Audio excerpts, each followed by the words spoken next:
Well, I've taken a long weekend, but plenty of action been going on here in Milan, including a golden ball on Sunday morning. But with only 3 days of group matches left, it's really hotting up. Only 4 semi-final spots on the line. I'm Mr. Maximo. This is the fan code ECS Italy Milan, and it starts right now.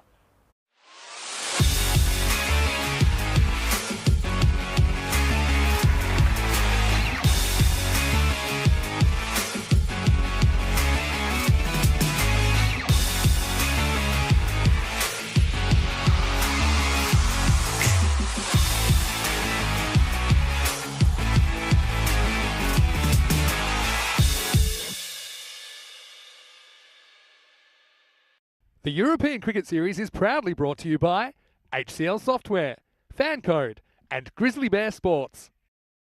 Buongiorno, good morning to you wherever you're watching from around the world. Welcome to another huge day in European cricket. It is day 9 here in Milan. We are at the real MCG, the Milan Cricket Ground, where we'll have 5 more matches today, of course. 11 teams in the mix, but 4 will make it to Finals Friday, where it's a straight shootout, semi-finals, and then, of course, the final on Friday afternoon before we head into the internationals on the weekend. So plenty of great cricket still to come from Italy this week. So we are starting the day with match number 41, and it's going to be Milan United versus Bergamo CC. Coin toss, all important. Let's see what happens at it.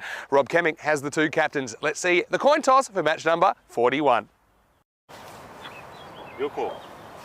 Tails. Tails is called. It is heads. Heads. We are going ball first. Good. Enjoy.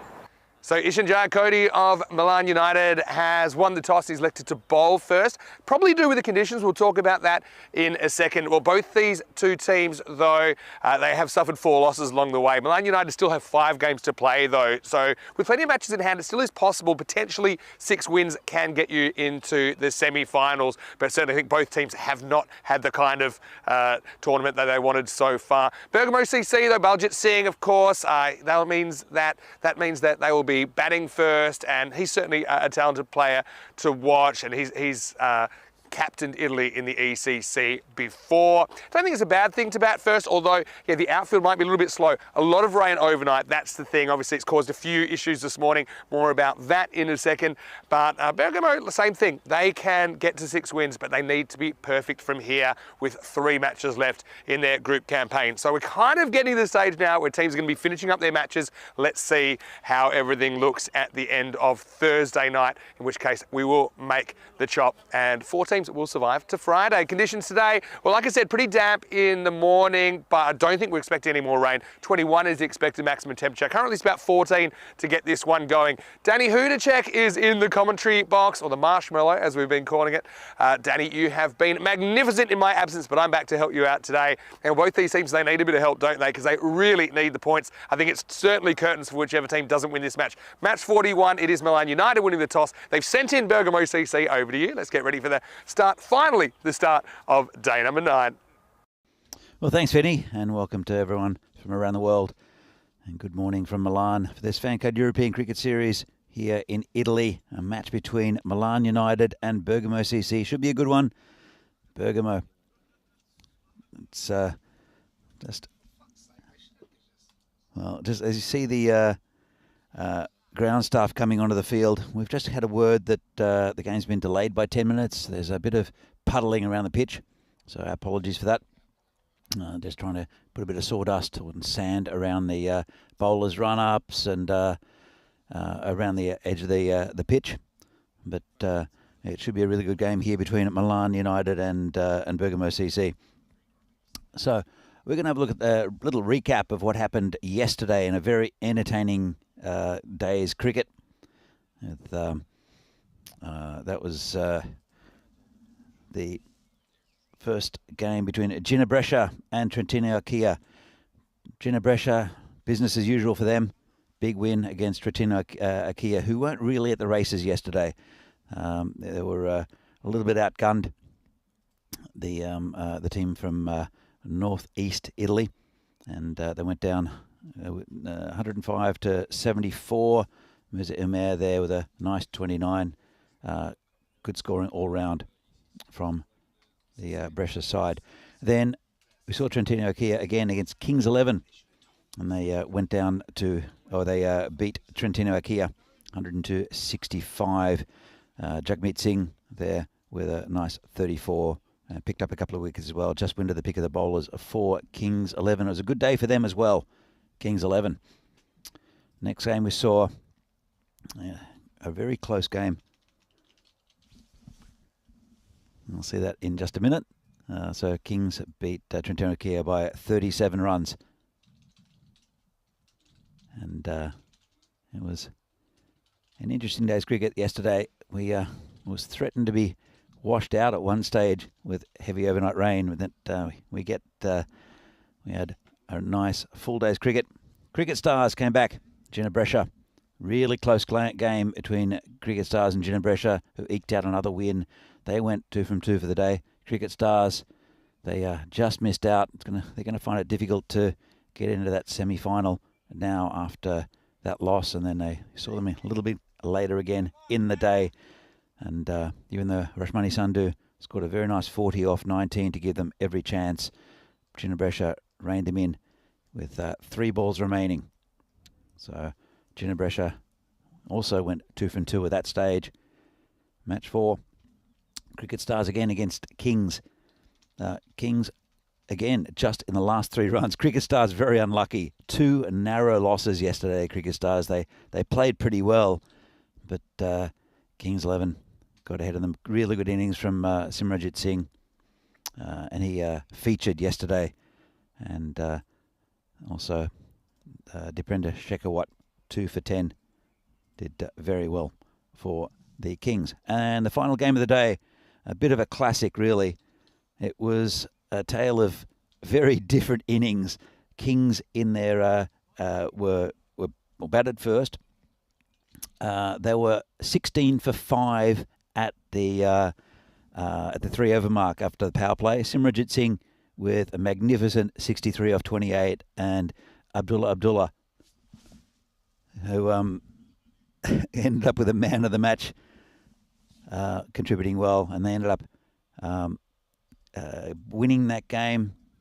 It was contrast in the power plays with they were 16 for 5, and the Ginebresha, who were undefeated at that time, were 51 for 1 at the end of 3 overs. As we see the table, Fresh Tropical are up top. They have 1 game to come in this tournament. You'll see them the final game of today. They're on 14 points and pretty untroubled in getting into that top 4. Janjua Brescia we'll also see today on 10 points. Kings 11 with those 3 wins have pumped themselves up to 3rd place, and Ginebresha also with 2 wins yesterday, also on 10 points. But first game's going to be Bergamo CC against Milan United. Milan United are at the bottom of the table at the moment, but they've only played 5 games. And you see there the 2 lineups. See 1 and 4 for Milan United, 3 and 4 for Bergamo CC. Bergamo CC, after losing the a very tight game with a golden ball, were a bit flat the next game they played. Then went 0 and 2 a couple of days ago. Milan United, they can still make. Actually, both these teams can still make the semi-finals, but they have to be undefeated going forward. And we'll see some good performances possibly from Darashiko and Baljit Singh, the 2 main batsmen for Bergamo CC. Baljit has not been in the best form this tournament. It's just starting to come good. And for Milan United, their main hope with the ball is Sanjiwa, who has been excellent so far. So, as we see, Milan United, there's a bit of a gulf between the expected scores here, as the supercomputer says. But Milan United do have a chance, big chance of beating Bergamo United. As I said, were a little bit flat the other day. I'm sure they'll come back hard.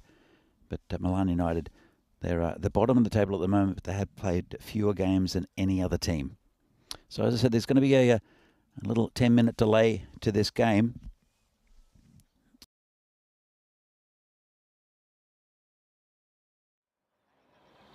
And we'll come back and let you know about the if there's any reduction in overs because of the delayed start. It's a pretty clear day here in Milan.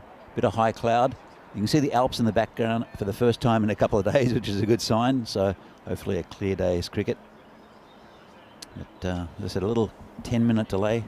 And Vinny, welcome back. Thank you. It's nice to be back. Morning, everyone. Yeah, sorry, just got the short notice that we had going to have a 10-minute delay. I kind of thought when I was out at the toss, it might be that way. And the reason is we had a lot of rain overnight. Yeah. So this field is going to be a bit heavier even than normal. We know it's been pretty slow so far for the most part. Having said that, we've seen a lot of sixes hit as well. But yeah, I want to say good morning to everyone. Thank you so much for covering me so well on the 3 days off. We might be able to actually have a look at the revised conditions of this match. So it is going to be a 9 over per side match. So we're only going to lose 1 over per side, which is good. Doesn't change too much, basically. Still a 3 over power play. So if it's a 9 or a 10 over match, it's still a 3 over power play. No real change to the bowling restrictions as well, because bowlers can only bowl 2 overs. So you can have 4 bowlers with that ability to bowl 2 overs. But yeah, that's what we're in for here in match 41. Like I said, I don't see these two teams being in the 4, but it's not impossible. The thing is, if they can win all of their remaining games, then they'll finish with a 6-4 record. And so, yeah, unlikely, but a possible path to the finals for these two teams. But I don't see the team that losing this match even having really a mathematical possibility. But how's it been? I mean, we had a lot of action, didn't we? Sunday, the golden ball. What a golden ball that was. And it was Bergamo CC on the wrong side of that. Fresh Tropical knocking essentially a ball that was caught, but the fielder stepped over the line, so it was 6. And yeah, that really comes back to bite them, I think, Bergamo CC as well. Absolutely. Well, look, Bergamo CC, they should have won that game. It was 11 off the last over, I think. It was a 6 hit, which got them to the golden ball. And then as Bilal Hamid came in, and it was a low full toss from Baljeet. He took the responsibility of taking the golden ball and bowled a full toss. It was caught over the boundary. Well, actually inside the boundary when he stepped over. Yeah. So that's how close it was. We've seen a few of these where the fielders don't necessarily know exactly where they are. And so they're kind of catching it and landing and hoping that they're the right side of the line. We saw a similar one late in the piece yesterday. So many close games, though. We predicted it because there's a lot of skillful teams here in the north of Italy. And so I expect today to be no different. I agree. I'm just trying to think. It might have been Shaimal Joshi, one of the only other times that you have someone coming out to face the golden ball that has not batted in the innings. So normally you'd use a guy that's there, that's kind of seen it, but sometimes you might just have someone in your back pocket. Shaimal Joshi, the reason we're talking about is in the Czech Republic, which is where Danny's from. A very famous golden ball that went viral where they snuck a second run after the stumps were broken and the other team was celebrating. But yeah, Bilal Hamid was a player that hadn't batted. Still kind of puzzles me he's not batting higher. I know that there's quote-unquote probably batters above him, but he's just hitting the ball so well. I think if they're going to make a serious talk, you've got to get him in that top 4 or 5, I think. Yeah, for sure. What do you think? Well, look, absolutely. And they're a very good team. So that I'm sure they'll be up there. Well, they will be up in the finals. Bergamo CC, though, going back to them, I think they've underperformed in this tournament. Baljeet's here. Jasprit isn't. And he wasn't the other day. Of course, so, which has really affected them. But they were very flat after that loss in the golden ball. The next game, you could just see there just wasn't much there. And they lost. It's a momentum killer, isn't it? That's it. And they lost to Trentino Akia, who were really not at the races yesterday at all. So Fresh Tropical actually played their last game today in the group stage. So they're right at the top. A few teams are playing catch up. Let's have a look back out on the field, and you can actually see things are getting cleared. So we're around about 3 minutes away from a start. Again, just a 10-minute delay, which has forced us into a 9 over game. So yeah, it's going to be. It won't affect things too much, I don't think. Just a few puddles, I think, might have been some of the runoff from the covers. The pitch was well covered overnight. So one thing that was revealed just before I went away for the weekend for the wedding of Charles Crouch, a wedding celebration, which was great. We'll talk about that a little bit during the day as well, is these ECC groups. And so, yeah, we've got a couple of minutes up our sleeve. Why don't we talk about them? Group A Spain, who made all the way to third last year, made a big run.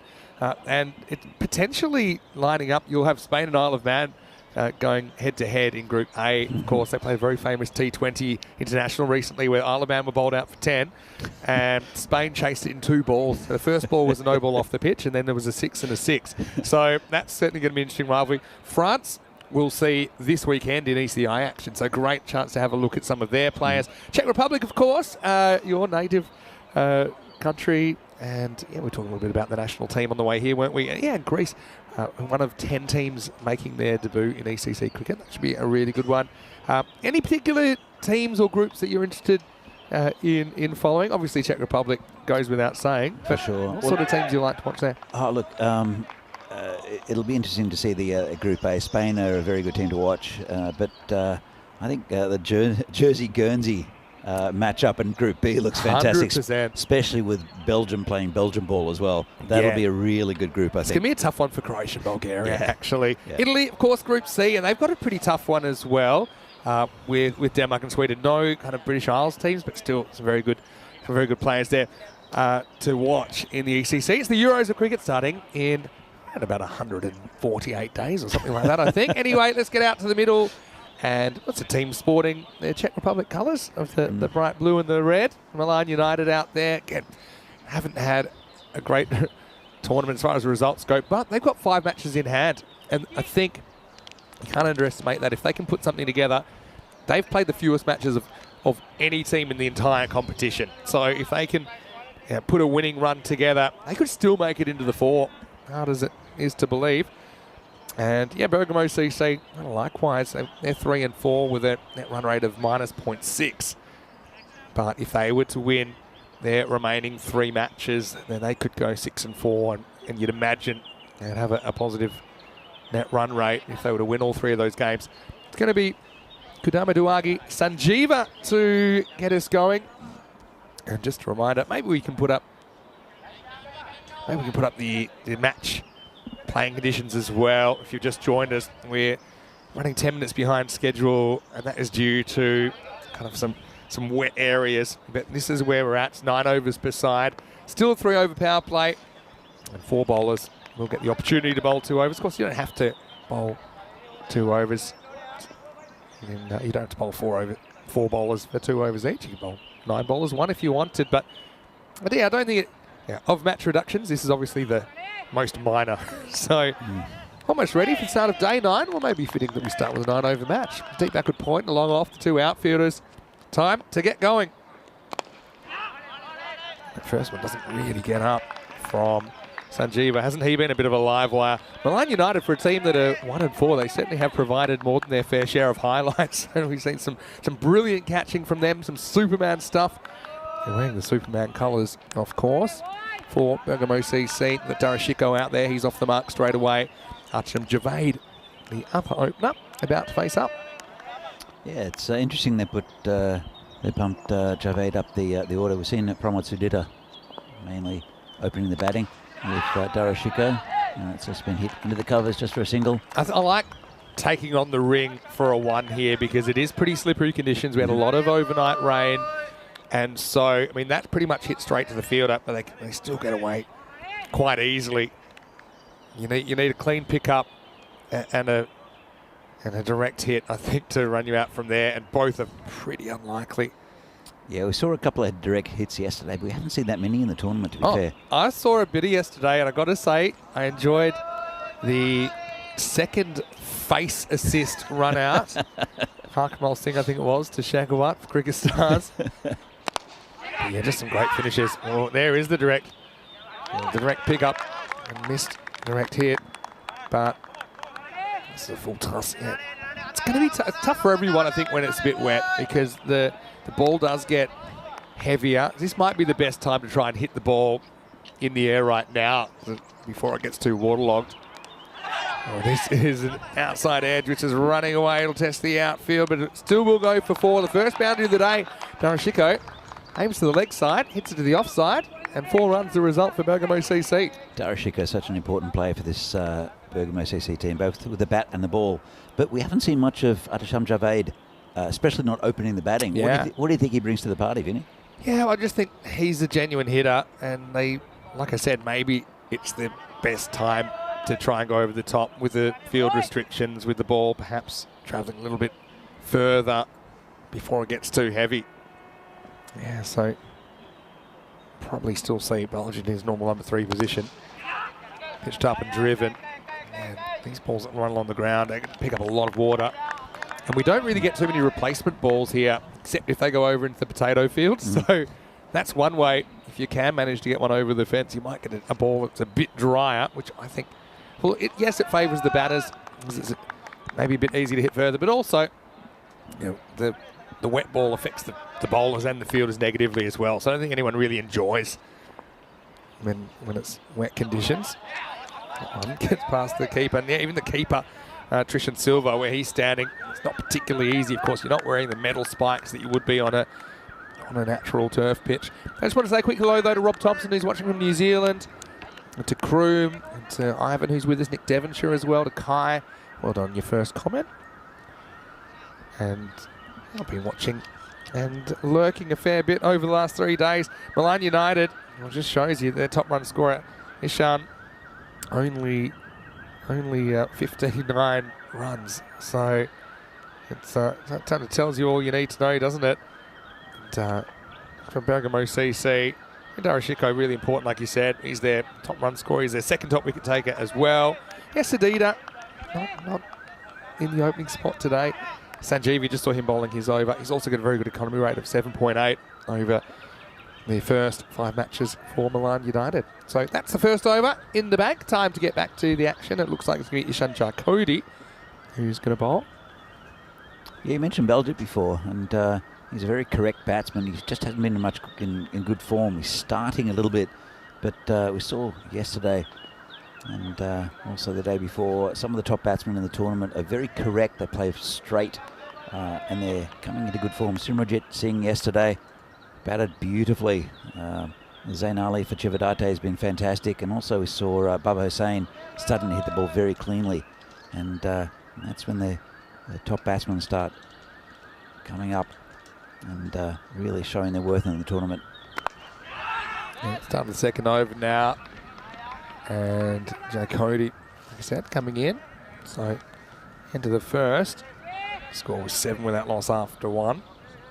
And Jay Cody has captained this team pretty well, Milan United, but they haven't had the luckiest tournament.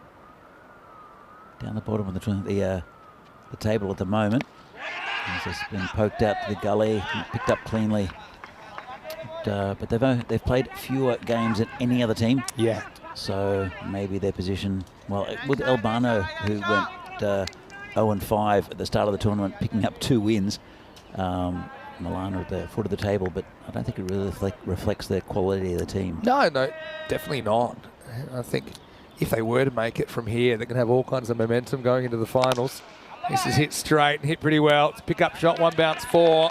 So Darashiko, this time does hit it pretty close to the middle of the bat. Jai Cody challenges him with that kind of slot delivery.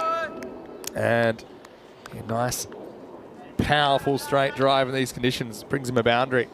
Yeah, nice shot. Lots of runs straight here. There are 2 men back because of the power play. And well, actually, Roshan Silva here is quite straight. And actually, both of them are quite straight, but he did pierce the field, did Darashiko.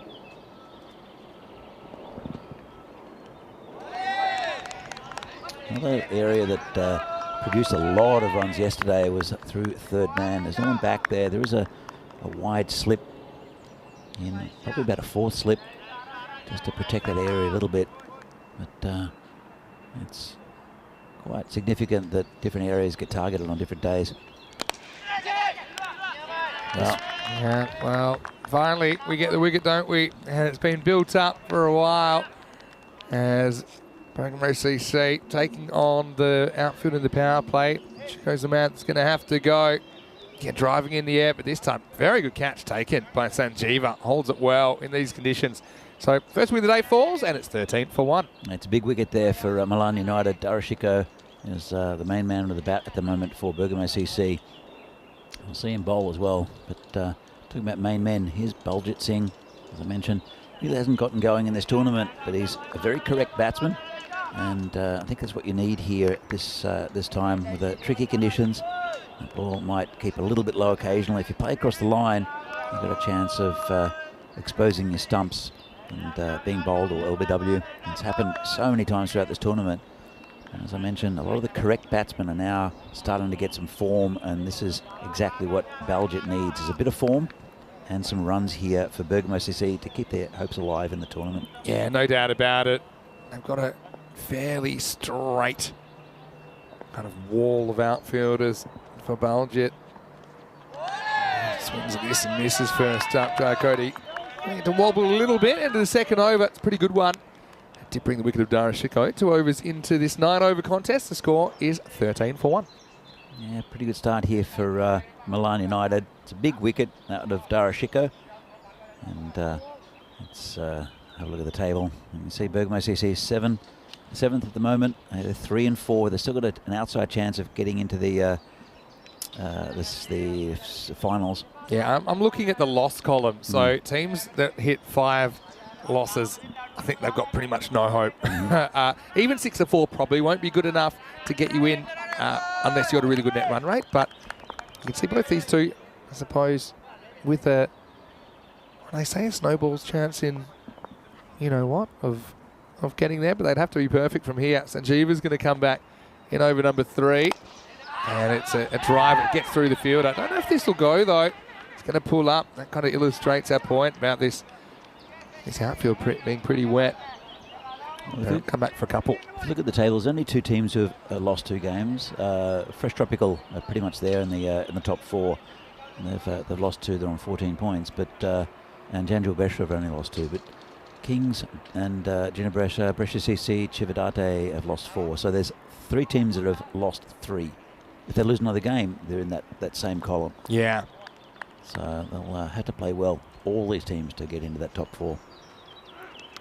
Oh, that one's absolutely pounded, and it's out of here. And Maximo Javade, well, you want to know why he was up there? Now you know. That was mullered right over cow corner. Just taken from outside off stump. Hit the middle of the bat. That was a great shot. Lovely to see early on a Tuesday morning. Tuesday? Yeah, that was a really good strike from Javade. And now the next one sneaks through. Good comeback from the bowler.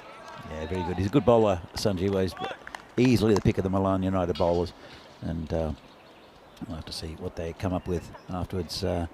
So actually, Jay Sekera is a very good bowler as well for Milan United. But Bergamo CC, they need a win here to get them back on track. This is going to be called a wide. Didn't bounce much either. Yeah, bowler's got their hands on hips. New umpiring crew as well. Got to say, nice to see them out there. We've got, it's a real tight one, but I think probably just the outside edge of the ball may have just grazed the blue line. How harsh on them. That's by design. You'll see sometimes the ball will continue to go out as well, because there's a bit of swing early, and those wides are very tight. Yeah, this will find space, and that'll go to the short boundary. That's 4. So Javade getting things moving as we come to the end of the power play.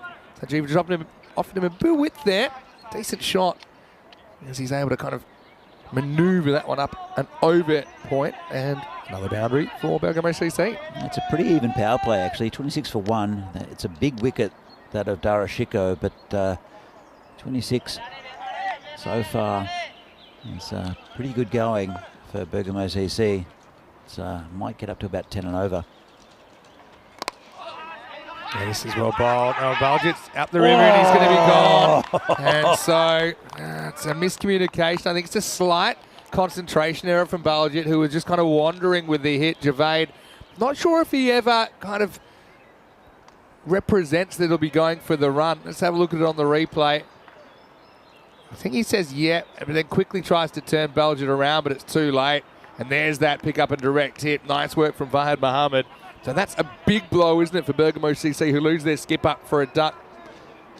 And the score is 26 for 2. And yeah, Baljet, Not a man you want to lose in any circumstances, but especially losing to a run out. That really hurts. That really hurts, Bergamo CC. As I was mentioning, there's the Derek the Duck there with Baljet, and he hasn't had the greatest of luck in this tournament. That's Baljet, the skipper. So that's another big wicket there. Saying there's a pretty even power play. I think it's turned around now, and definitely in the favour of Milan United. Big wicket. His last ball of power play, and Javane is going to go. So he gets a little feather on this, and it's a really good finish for Sanjeeva. That's a third wicket now in the end of the third over, 26 for 3. Yep, well on top now, United, and they'll go into the rest of this innings after the power play with a lot of confidence. The field would relax now. Of course, it's a 3 over power play, which means that there are 2 players out in the outfield, or possibly in the outfield. Yeah. Everyone else has to be within the 30-metre circle. And now the field will relax. Need a minimum of 4 players within that 30-metre circle. It gives a lot of protection to the bowlers, because anything hit in the outfield is possibly cut off from being a boundary or a chance of a catch. So it does favour the bowling team a little bit more. Just gives them a bit more protection. But interesting field, actually. If you look at the leg side, they'll have to be very disciplined, because there's a man at cow corner and the keeper is, well, there's no one else on leg side apart from a long on. There's no one behind. Well, they're bringing someone there now, they've realised, because that would have been a long chase for the keeper. Yeah, you're right, especially in these conditions. But yeah, that hurts, doesn't it? Because despite all the issues they've dealt with, Javane's actually hit the ball probably better than anyone, pound for pound, in that power play. Anyway, so that's the way things roll. Slightly shorter game, but only slightly. You'd say maybe the wickets don't hurt you that much. Depends who can come out. And right now you've got 2 batters they haven't faced yet. First ball is wide as Mandeep watches it go down the leg side. Yeah, Jaspreet's out with him. And he's been pretty decent with the bat as well. But yeah, it's a tough gig, actually, batting in these conditions. Because, like I said, you better absolutely nail it if you're going to try and hit a 6. It's good to see Jaspreet back there. I think they missed him there. They had a chance for a run out. Yeah, I did notice that.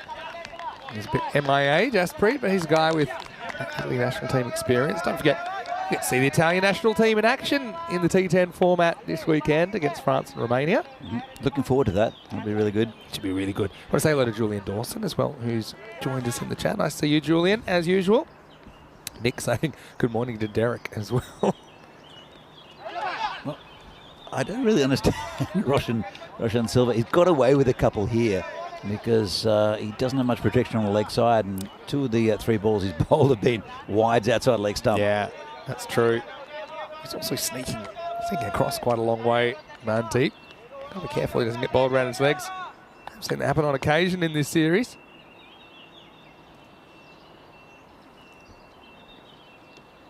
Oh, yeah, it's a good one. And that's where he wants to be, Danny. Exactly where he wants to be. He's got a very offside field. All the attacking fielders are on that offside, and that was a very nice ball. Good line and length, especially with Mandeep, who is not really set yet. It's a good comeback, isn't it, from Milan United? It's a bat on this. The most bat he's had on one so far. We'll pull up before it reaches Suresh Silva out there.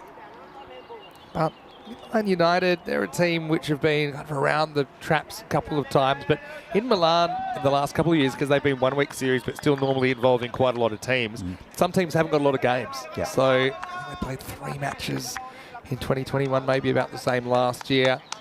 At least they do get a bit of an extended run here. 5 matches in the next 3 days for them, and then potentially finals if they were perfect. This is going to be close if he hits. Oh. Feel like he's just home here. Seems to take quite a long time to get rid of the ball. But, as we know, direct hits are potentially interesting to look at. Just home. Saying before that there haven't been many direct hits in this tournament. There have been a couple that have resulted in run-outs, but there's been 2 direct hits so far from Milan, and I think they must have been working on their fielding over their little break. Yeah, I think so. I mean, yeah, that's a really nice piece of work. But like I said, I took 1 or 2 extra steps maybe didn't need to take before throwing it. The batter snuck home. And Mandeep pulls it away to deep mid wicket. And so he'll sneak through for a single here. So actually in these conditions, like I said, probably a slower outfield than normal. So if you can manage, I think 7.5 and over or so, 8 and over, you're reasonably happy with something maybe their 70s. It's not like Milan United have shown too much consistency with the bat as well. That's the thing. They do have some very good players in there. No doubt about that. We do have a reduced overs by 1 in this game. But yesterday, I think a past score was about 100, which was surprising because we did get overnight rain as well. And we got rain during the day. Yeah, so, true. It is a little bit heavier today, though. But we saw a lot of good scoring yesterday. Let's have a look at where the run rate's been at. It's going to stabilise a little bit around that 8 and over mark that we were just talking about. But yeah, first thing in the morning, but just think it can be difficult to hit that ball that little bit further. Just looking at yesterday's game in the morning, 105 to 74. Had the 88 golden ball the morning before that. Morning before that, it was a 7 over reduced match because of some rain issues. Day before that, 93 to 88. So yeah, have had some higher scoring games in the first game today as well. First game of the tournament, remember, was 2 teams scoring over 100. We also had 114 chased down on Thursday in match 16. Anyway, here's Stephen Jayasekaran, who is coming into bowl now. I suppose the other issue is no Taridu Heshan in the lineup for Milan United, and that hurts their batting a little bit. He's certainly been one of the more able performers. Yeah, it's a big loss for them. And hopefully they've brought in someone who will help their pump up their innings. Not bad looking drive. Picks out the field and just a single. So just kind of struggling to get those boundaries. That 1 boundary and over kind of gets you to that 8 and over run rate, you'd imagine. But there's been a little bit of a drought here. We haven't had a boundary now for 10 deliveries. Once again, they find the outfielder. There's William the Concreter, as we used to call it. There used to be 2 rectangular sections of concrete here, which were the old football dugouts. But they've been covered in AstroTurf then. This ground, little by little, being improved. They're still there, but they've gone underground, Vinny. They've gone underground. They've gone underground. And there's the running track as well, which caused issues one player early in the week. This is hit pretty hard. Fielder comes around and handles it. Sanjeeva, who's a very good fielder. All the way back to the keeper. Yeah, I don't know what team it was. It might have been, I'm not sure which team it was, but it did hit the concrete of the running track. I remember the area where it was, yeah, and it steepled over the... Reminds me of when a goalkeeper scores against the other goalkeeper in football. Sometimes it bounces an awkward spot in front of them and then kind of chips them. Oh, it's close. He did waft his bat outside off stump. Yeah. I've got to say, I thought this got a bit of the line. Well, maybe not. Maybe it's a good call. Yeah, good just call. sneaking inside. Umpire's call at least. Takes this one on, but it'll only get a single. And this will take us to the end of the 5th over, and the score is 36 for 3. I want to welcome you into the commentary box. Vinny Sandu here, Mr. Maximum. I'm here with Danny Hudacek. Hope you're having a great day so far.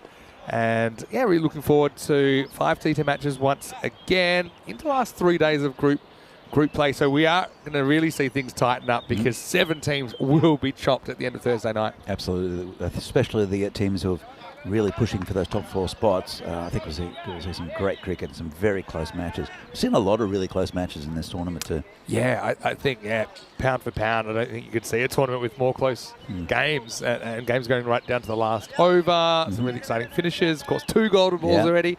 Who knows? They do say things come in threes. Maybe we can get a 3rd golden ball. And one thing we've never had is a golden ball in a final, and I mean a final. Yeah.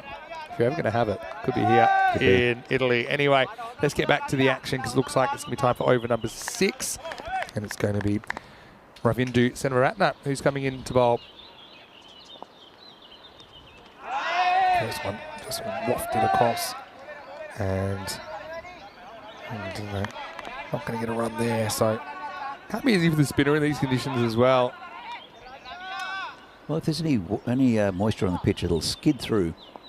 Even just to grip it. And you see there, it gets away from him. It's interesting. I used to play cricket with a leg spinner who turned it a long way, gave it a lot of flight, and on a wet pitch, it would go the other way. Not sure what the physics were of that. Yeah, well, this is in the air, and it's a plonk right there. It's going to go a lot further. Now they're going to take on a second. They're going to go to the keeper, and again, the conditions kind of doing everyone there, and the result's going to be 2 runs. It's kind of a late decision to go for 2. I said, oh, they still got to go and pick it up, but I think that Matty was going to be in a bit of trouble because of that hesitation. If that was anywhere near the stumps, but fortunately, it was wider. Yeah, going back to spinners, if it's a wet pitch, and I don't know if the pitch is wet, it was covered overnight. So this is hit for the deep point just for a single. It skids through, and I'm not sure if you would have had that as a keeper if there's been a wet pitch. You're right. It does skid through. Every artificial pitch is a bit different, though, the way it reacts. Some are a bit more spongy, a bit more springy, some and actually slows the ball down a bit as well. It kind of depends on the specifics. This pitch in Krefeld in Germany that doesn't seem to be too affected by rain at all. It's quite amazing. But yeah, as far as getting side spin, it's going to be tough to get that turn. But that skid, that you'd imagine, makes a difference. And even if the pitch isn't wet, I mean, the ball is wet, right? So you're just not going to get that grip as a spinner. Gets this one wrong. This will be a no ball, I think. And knocked out to the deep point for a single, but it is called, which means we've got a free hit coming up. And then just another case, I think, that not particularly easy to grip the ball. Loses that one high. Well, you've just proved your point. Exactly right. Difficult to hold, slightly wet. But then you shouldn't be trying to rip it a long way either. So free hit. Hit reasonably well and flat. Again, this is another skidder. Oh, wow. I'm loving that. That is a bit of the old dance floor at 11 p.m. about that. Have you got this on the replay? It's the over-under. One goes over, one goes under. Nice shot, that. Have a look at this, though. Skids, and then... Oh, yeah. That's a great hurdle job. That'll make the highlights. Yeah, Mohammed and Sanjeeva having a bit of fun down there. And this is going to be a ball that almost carries to Sanjeeva, doesn't take it on. He's happy to concede the one. It's been pretty good bowling in these middle overs so far. I'm so happy they didn't end up in a collision. It was kind of over before you realised the danger of it. Anyway, it's the end of the 6th over and the score is 46 for 3. Yeah, it's, again, a pretty even game at the moment. Some good bowling in the middle overs from Milan United. Look at the scorecard. And no batsman really going on with it. Little cameos at the start, but hopefully Mandeep and Jasprit, they're just starting a little bit of a partnership. But Baljit misses out again, being run out. That week to Baljit hurts you. Well, normally when we see a 10 over innings, we kind of talk about the halves, first half, second half. I feel like in a 9 over innings, you can kind of deal in 3 over thirds. So you had 26 in the first third, not 20 in the middle third. Let's see what the last third brings. It was on the back of pretty good bowling though, Vinny. Yeah, definitely. So there hasn't been a third that's really gotten away. Let's say 40 plus in a third would be a very good one. But right now on 69 pace. So it will be Roshan Silva to continue. By bowling his second over. He'll be bowling to Jasprit Singh. He's 7 off 7 at the moment, is Jasprit. Jasprit's ready to launch here. Tries, back pad and gone. Yeah, he doesn't like it. I tell you can see the bowler does like it. Says, yeah, that one's gone. Look, it's not hitting middle stump, but let's see if it was going to hit leg stump.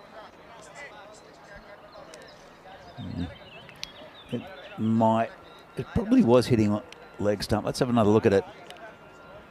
Yeah, I mean, hits him in line. Is it going to hit leg stump? Oh, it's really tight. Yeah, my instinct is it might have just been missing, but it's certainly, because partly you can see all 3 stumps there, but it does hit him in line, and it is possible, I think, that it could have flicked the leg stump. So, I mean, it's the umpire's feeling. And so, it will be gone. It's 46 for 4, but yeah, I think the batter, certainly one that you might get the benefit of the doubt on that one sometimes. They've lost their fourth wicket now, just under 50. They need to get a bit of a move on. It's just tucked around the corner. Nice shot. They might come back for 2, you know. I think they will. And it's pretty good running. Shy at the bowler's end. So that man, a backward square. In fact, had to run quite a bit to get there. Neatly tucked around the corner, though. Good hustle. That's one that was going to be smashing the stumps out. If he'd missed that. No, just bowl Ram. Off the mark with 2. He bowled very well the other day, did Jaspal Ram as well. We'll see him with the ball. A very strong bowling lineup for Bergamo SEC. Yeah, that's true. Oh. Now he's gone. So, yeah, if there's no bat in this, I think it's curtains. And there's a lot less doubt about it. I must admit, I picked up a double noise in my headphones, but that could mean a number of things. I'll tell you, this one was heading for the stumps, and I've zero doubt about it. I think that kind of confirms that it's a good decision. So, yeah, that's the risk of sneaking too far across, trying to play across your front pad. And so, interesting start to this over from Roshan Silva. He's gone wicket to wicket. A couple of LBWs going his way. And Jaspal departs for just the 2.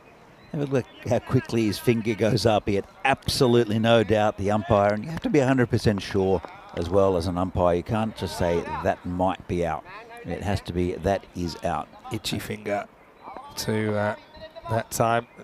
I think it's justified on the second occasion. 48 for 5. Nulal comes out, gets off the mark straight away. Yeah, there's a number of things. You also got to realise that umpires, even the first one, okay, looked a bit dicey to me, but I like the old foot slide there. They get one look at it, okay? And I always don't mind them backing their own judgment. I think to me there's probably a bit too much doubt. But having said that, I'm not conclusive that it would have missed. If you put the burden of doubt the other way, then you'd say it is possible it could have hit the stumps. Now, a bit of a dodgy 2. Good arm, but Mandeep gets back. A 50 comes up for Bergamo CC. And they'll get an extra run here.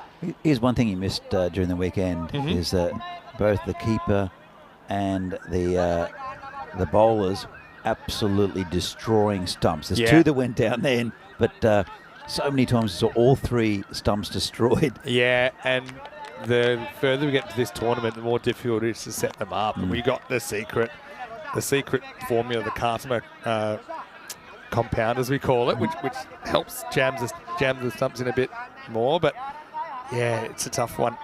Yeah, much as I love to see stumps flying out the ground, I feel like you should earn it as well. So that's why I like at the Cartmer Oval now. I like how that is, because you can still knock a stump out, but it's not every single time. The umpires have a hard task setting up the stumps so many times a day. Anyway, they are set. We'll come back to that in a moment, because the bowler comes in.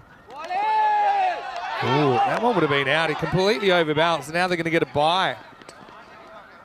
And that's all they'll get. So Mandeep will retain the strike. And the score's 52 for 5. But have a look here. He just completely loses his balance. He's not winning twister game at the party here. And he's trying to get back, but he's not going anywhere. Oh, would have been gone. He had about 3 times of trying to get his momentum going backwards. Anyway, 7 overs down, 52 for 5. Let's have a look at a few statistical things. And yeah, the first wicket today was actually the 500th wicket of the tournament. So this is through 40 matches, which is the first 8 days.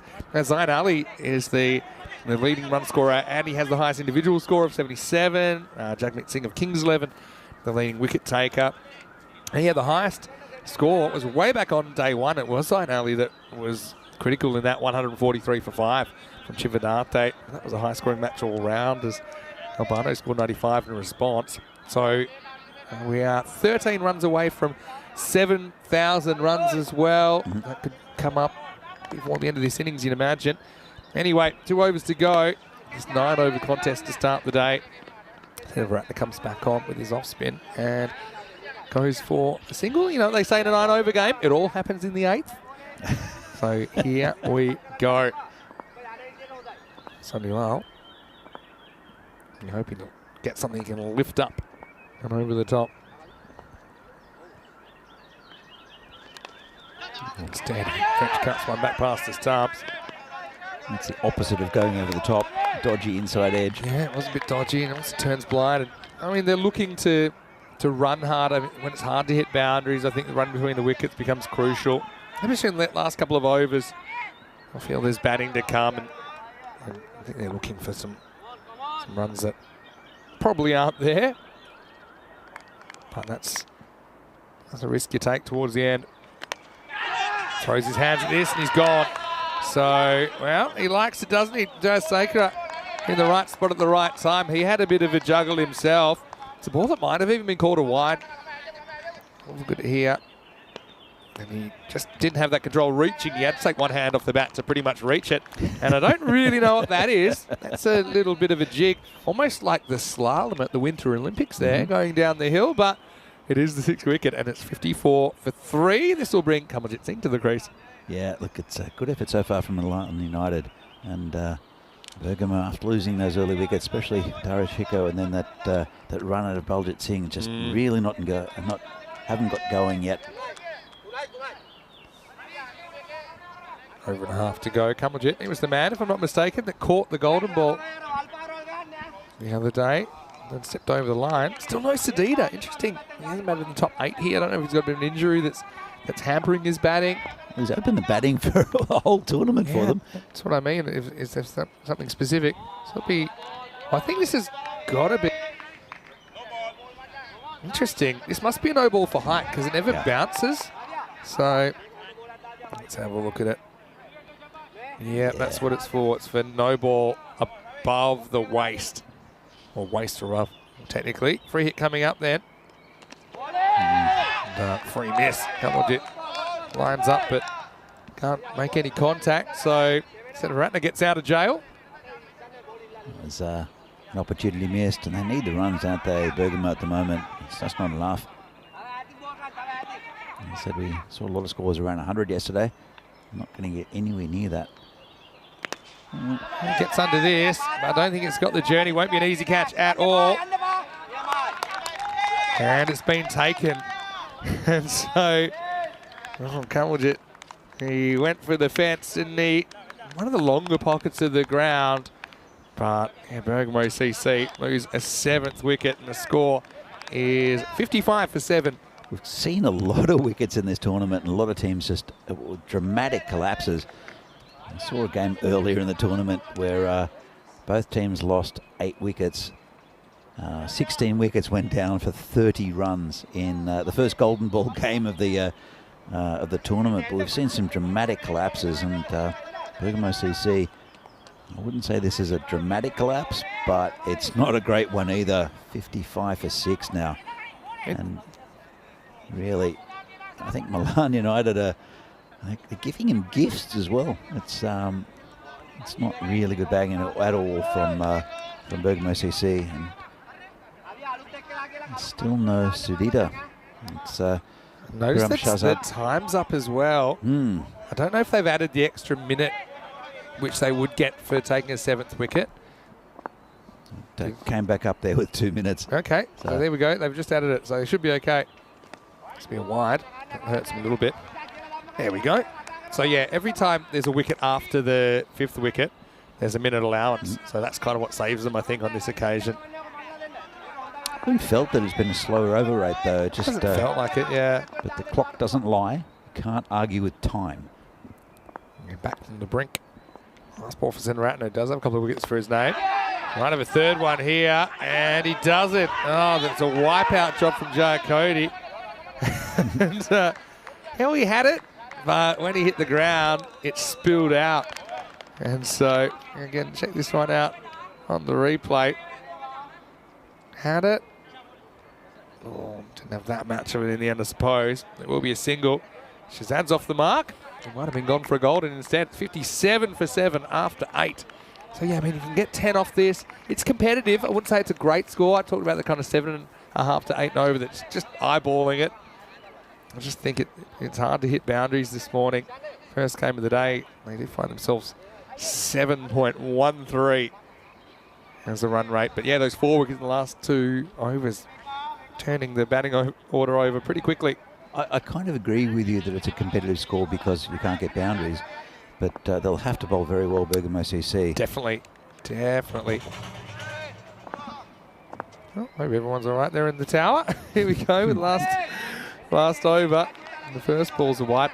Look, and I suppose it's also batting second, knowing not necessarily that you have to hit a lot of boundaries. You can concentrate on your running game a little bit, pushing ups, running hard, and you can kind of get 7 runs and over. It's a bit dead ball. 7 runs and over without hitting a boundary. If you just concentrate on scoring, so maybe not as many big swings and misses.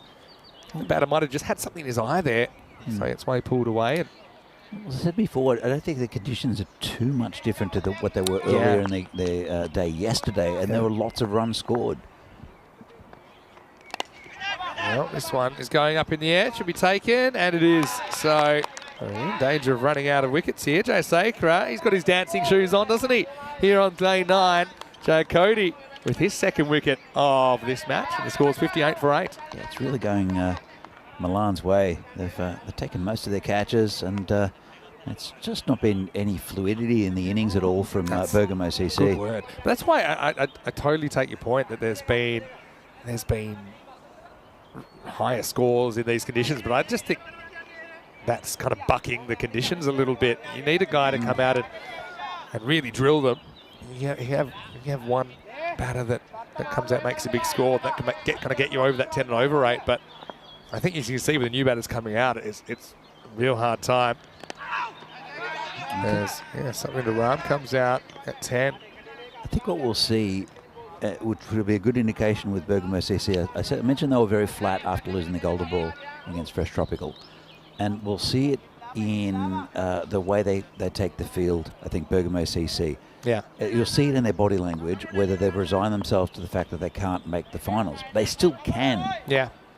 But it's a mental thing more than a technical thing. That's a pretty good shot. It's going to hit him right back to the fence, and Sanjeev is going to catch it, but he's going to step over the line.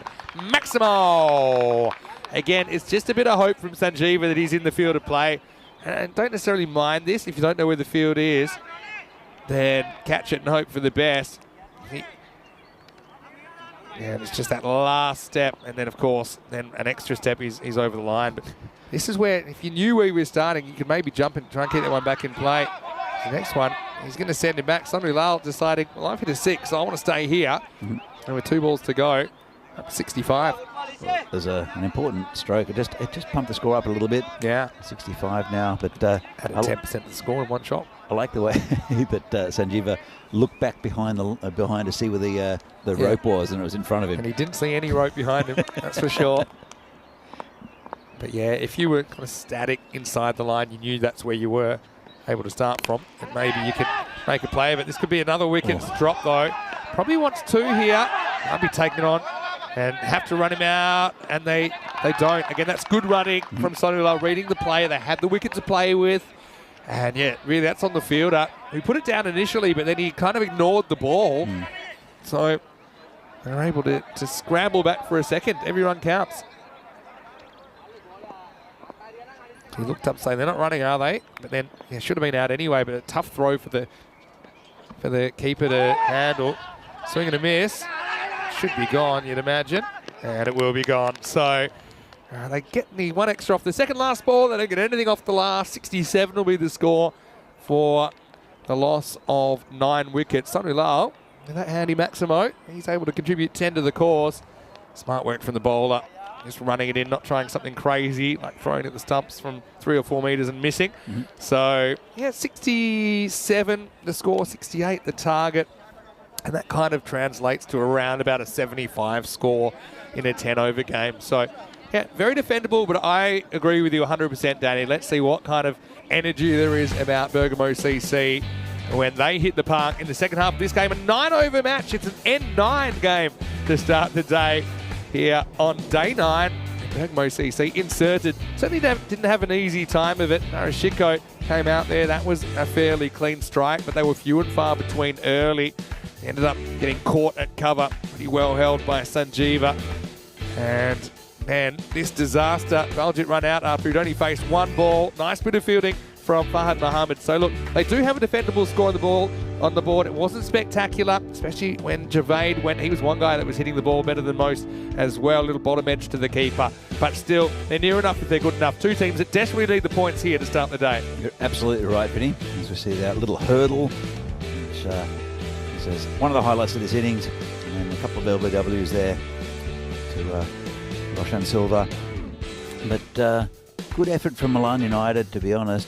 And Bergamo will have to bowl well. They do have a very good bowling lineup to Bergamo CC. And if they get wickets early, which I think will be vital to get through the top order of Milan United, I think Bergamo CC have still got a very good shot in this game, even though I think they really never got going with their innings.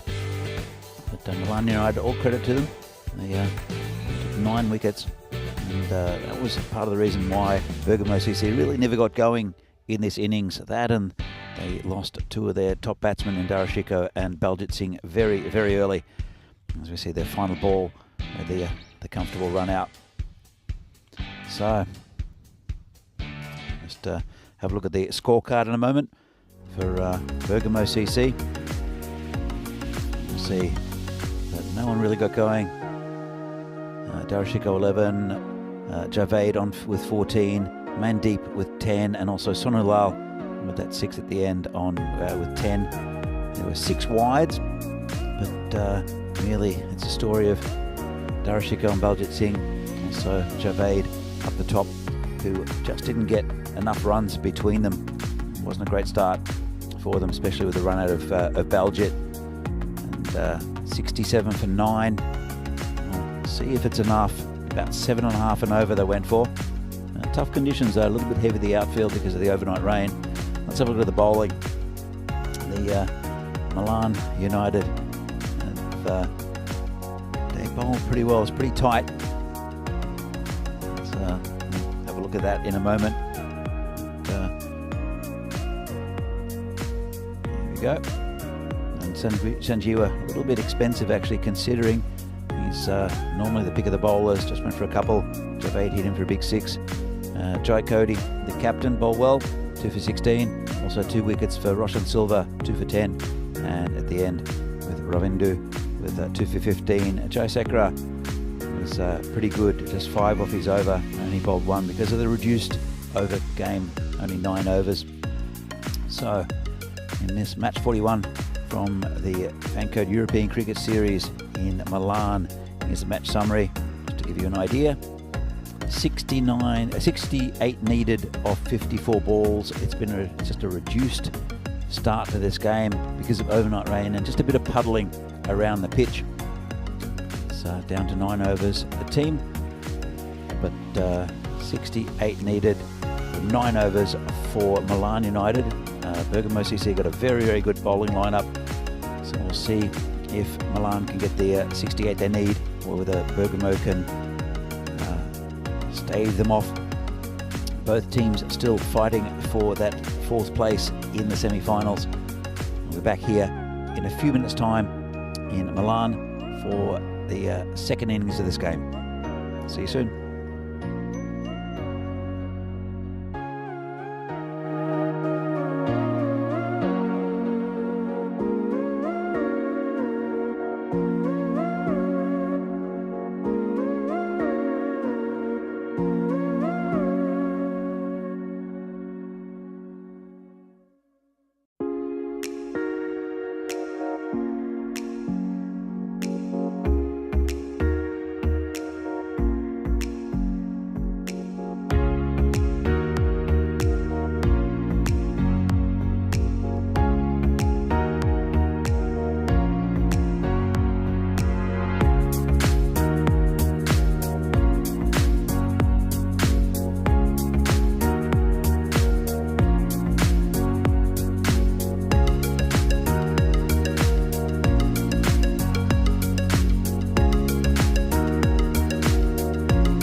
The European Cricket Series is proudly brought to you by HCL Software, Fancode, and Grizzly Bear Sports.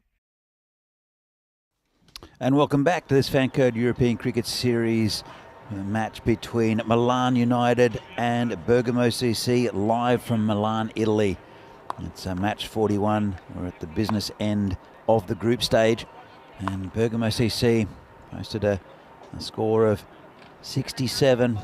They lost 9 wickets. It is a reduced over game because of some heavy overnight rain, and it's just a bit of a delay, a 10-minute delay to the start of the game because of some puddling near the pitch. And you're going to see a good contest here. See if Bergamo can keep their, actually both these teams can keep their hopes alive of a semi-final place. It'll be Baljit Singh, the skipper for Bergamo CC. He got run out for a duck with a direct hit. And be opening the bowling to the left-hander. Here's the first ball of the innings. And got him, first ball. Well, does he? I thought it hit the stumps.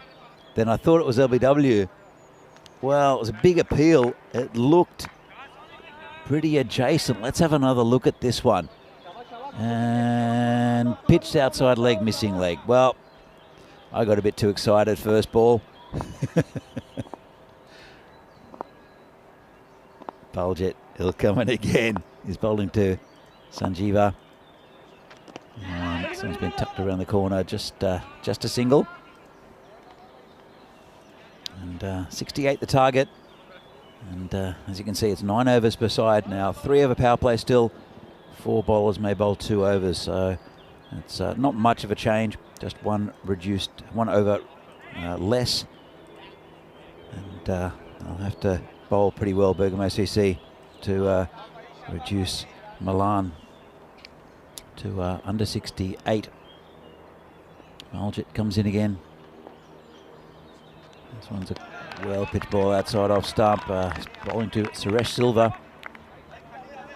We've seen opening the batting for most of the innings here for Milan United. Good swing here from Baljit. The surface is still got a lot of water on it due to overnight rain. Don't think it'll swing for very long, but try to make the most of it while it does. Oh, good bowling there from Baljit, not handled by the keeper. So just gets the ball a little bit wet, stops swinging. That one swung a little bit and then cut away. It's a good surface here for bowling. Is this one in Milan? It's it does a bit for the bowler. If they bend their back, gets a bit of lift. Some keep it a little bit low. Plays like a turf pitch. It does this this pitch at the MCG. Comes in again. This one's hit to cover. Just cut off. Bit of confusion with the batting, but it was Sanjeeva that was ball watching and didn't run on the call. Bring the left-hander back on strike. So pretty good first over here from Baljit. Very watchful, the batsman, not taking any risks. It's still, of course, the power play will be a 3 over power play, even though there's a reduced number of overs. Baljit comes in again, a pretty good one there to end the over. And at the end of the first over, Milan United a 2 for no loss. Need a few more runs than that. Milan, as we see, 9 games since the last golden ball. That was a bit of a beauty between Fresh Tropical and this team, Bergamo United, and they Bergamo CC. My apologies. And they were right up for that. Bergamo, they were right in the game until the last over when there was a 6 hit, and the scores were level. And then it was a spectacular finish to the game. If you haven't seen it, no spoiler alerts this time. Go back and watch it. It was a fantastic finish to the game. And Jasprit Singh will be the new bowler. He wasn't there the other day, and I think they missed him a bit. He's, I'd say, the best bowler for the Bergamo CC side. Vinny, do you agree? Yeah, I think so. And it's been interesting last couple of overs in this power play to see if Milan United can get going. Nick Sis, and he could be gone. I think he's out. He's inside edged onto his pad and has bounced all the way back to Jaspreet. So a wicket from nothing. It was half an appeal for LBW. I think it was pretty clear to me. It was a big deflection off the inside edge. Check it out here. Bang. See? 2 noises. And see, yeah, the batter can't really hang his hat in that inside edge. Trying to say, no, it can't be LBW. I nicked it. And then he was out of ideas about what kind of defence he could mount as he looked at the umpire longingly. And then the finger went up, so Suresh is going to have to go. Very unusual wicket. Not often you see a bat pad dismissal, especially a caught and bowled. That was really good awareness there from Jaspreet. And especially because normally bowlers will go up for an appeal and turn around and look at the umpire. But he obviously heard the inside edge. Let's have another look at it. So big inside edge and a really good take by Jaspreet. Yeah, good umpiring as well. See, the umpire heard the nick, saw it, kind of got out of his position behind the stumps. Another indication that he wasn't considering an LBW appeal.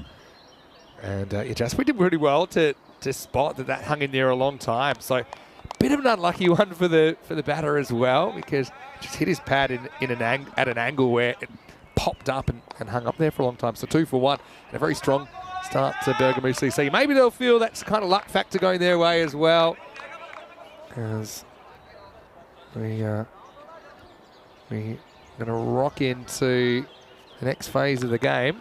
It's going to be Roshan Silva. We saw a really unusual caught and bowl yesterday where a batsman smashed it onto his toe, and Abdullah took a low catch, and again really good awareness from the bowler, and took a low catch to dismiss him. We had a look at the replay and definitely hit the big toe.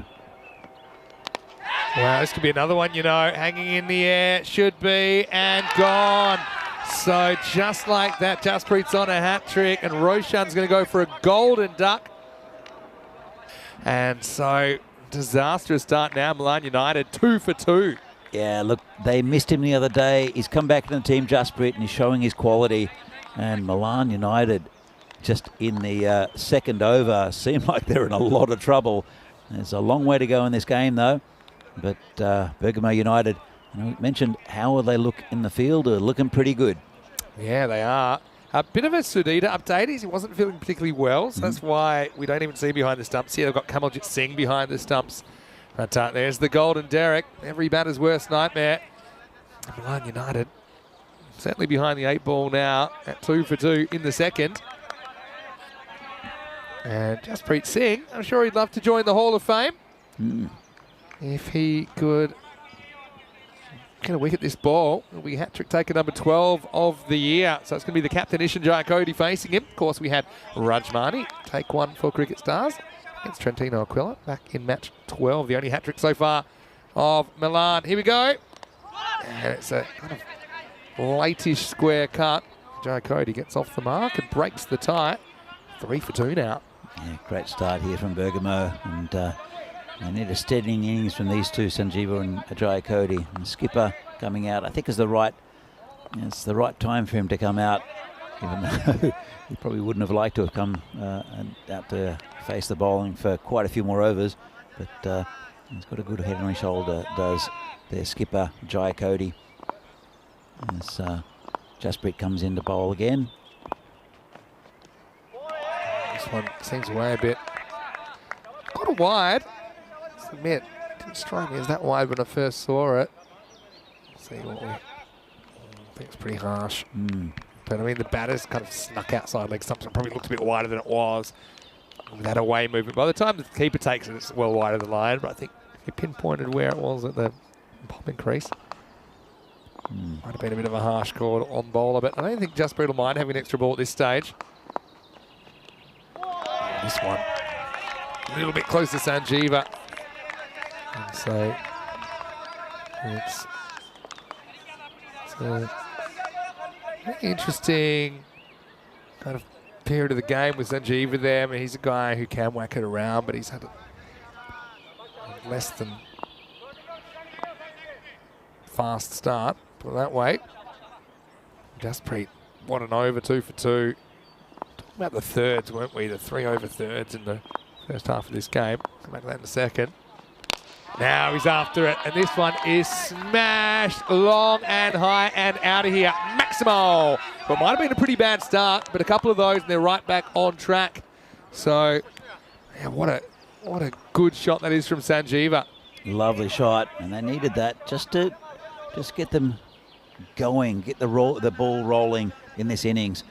And Justpreet, after a fantastic first over, and it's just and that's got to peg back a little bit. That's the value of the wicket of Sanjeeva if you can get it. Now throws his line, goes down the leg side.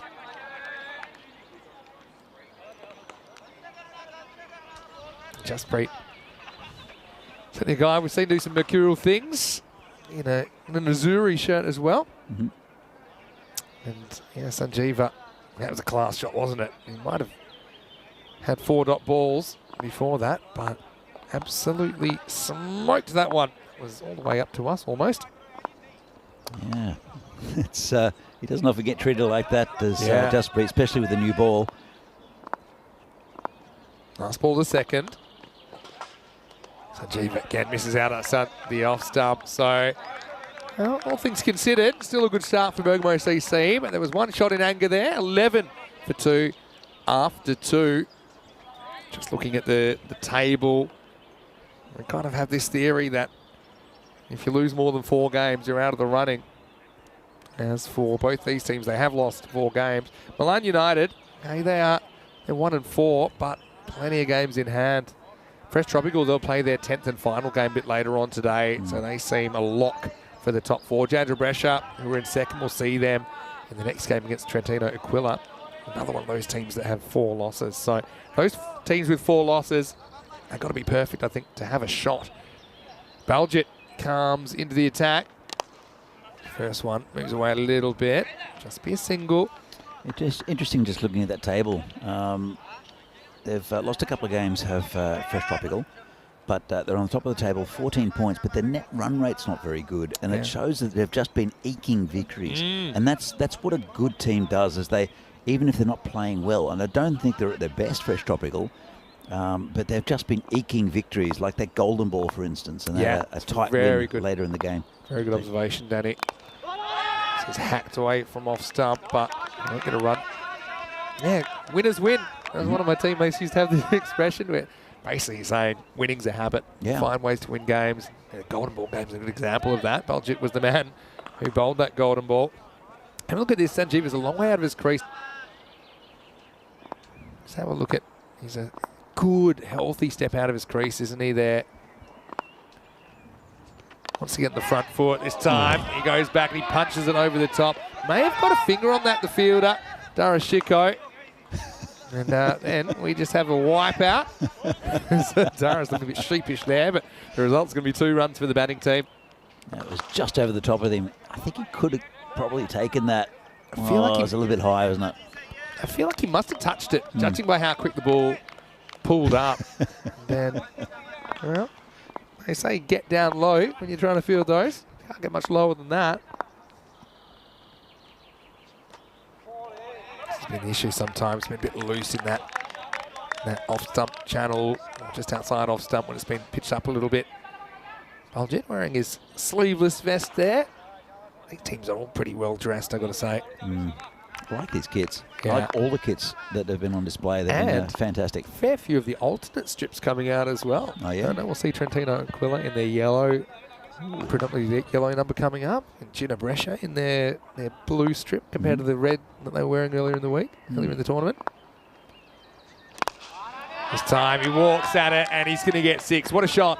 Maximo! You can see the Sanjeeva, he's trying to get that front foot. He's a powerful driver. We've seen it a couple of times. And these big hits just keeping them in the contest at the moment, Milan United. Yeah, look, he's been fantastic with the ball, Sanjeeva, all through this tournament, and he's proving, as you can see where he's batting, he's way out of his crease and moves forward. And he's proving he's a valuable asset, the left-hander, with the bat as well for Milan United. And yeah, 20 for 2 now. 1 ball left of the power play.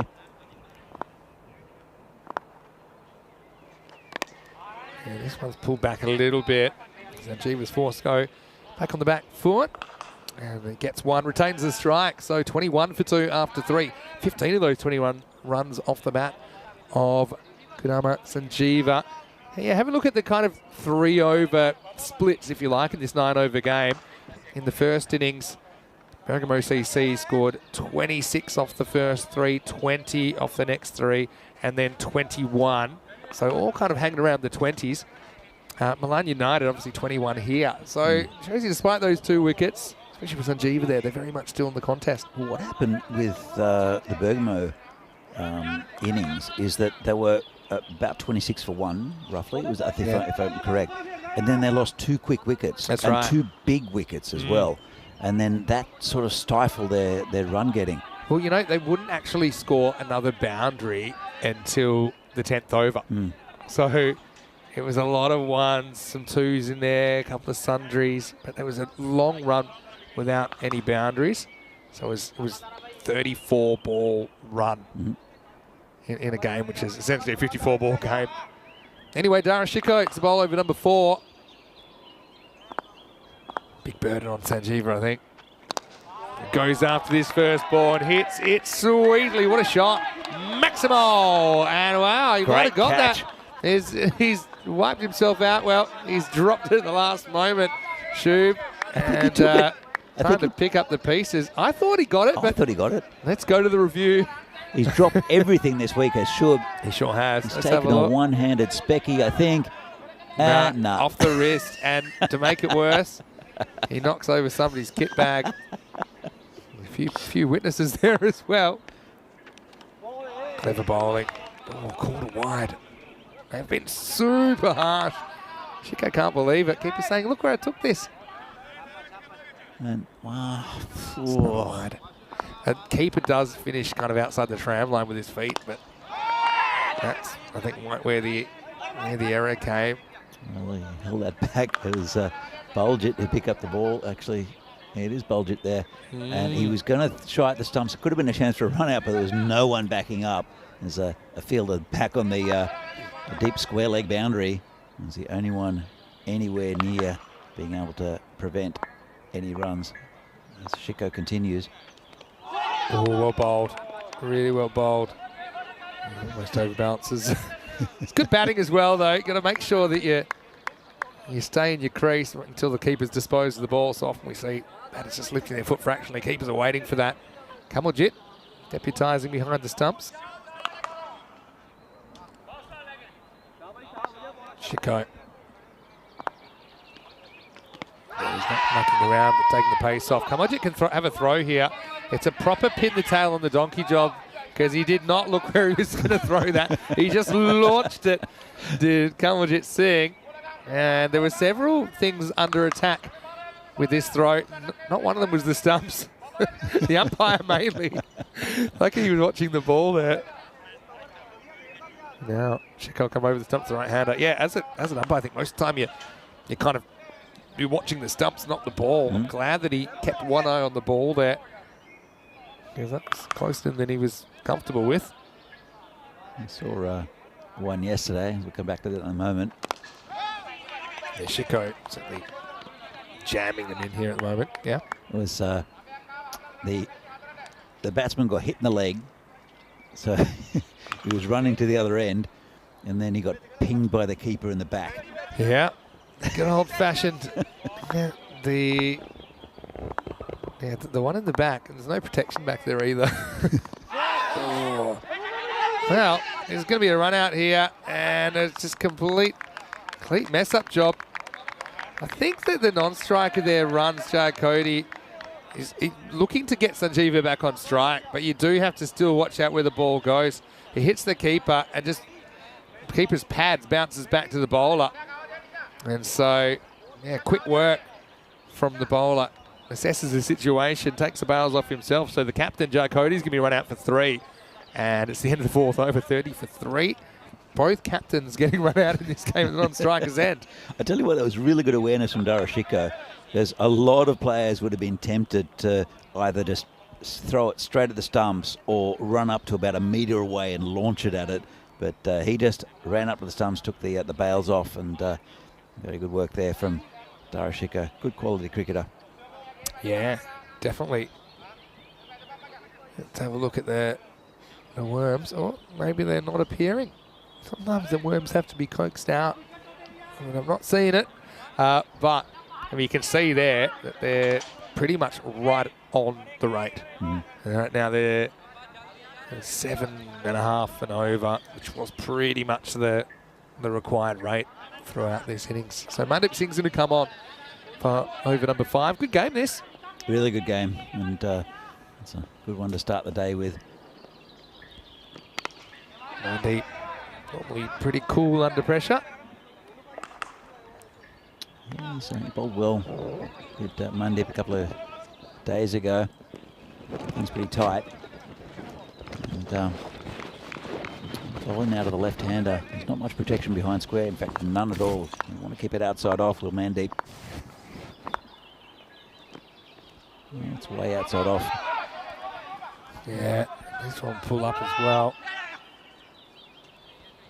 Come back for 2. It's well run, and it's not called a wide. It'll be buys. It's a good call. I know it ends up wide, but I think when it passed the crease. It's good running by the batsman.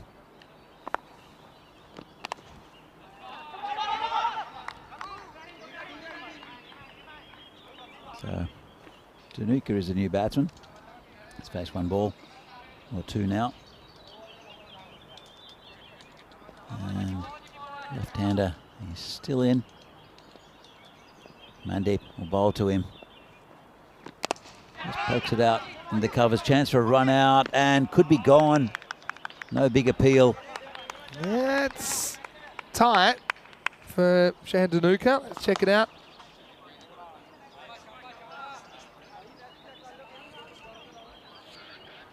So, I think he's probably home. Yep, more than probably. So it just gets him in. Good work from the bowler, though. Throw just a little bit high and wide.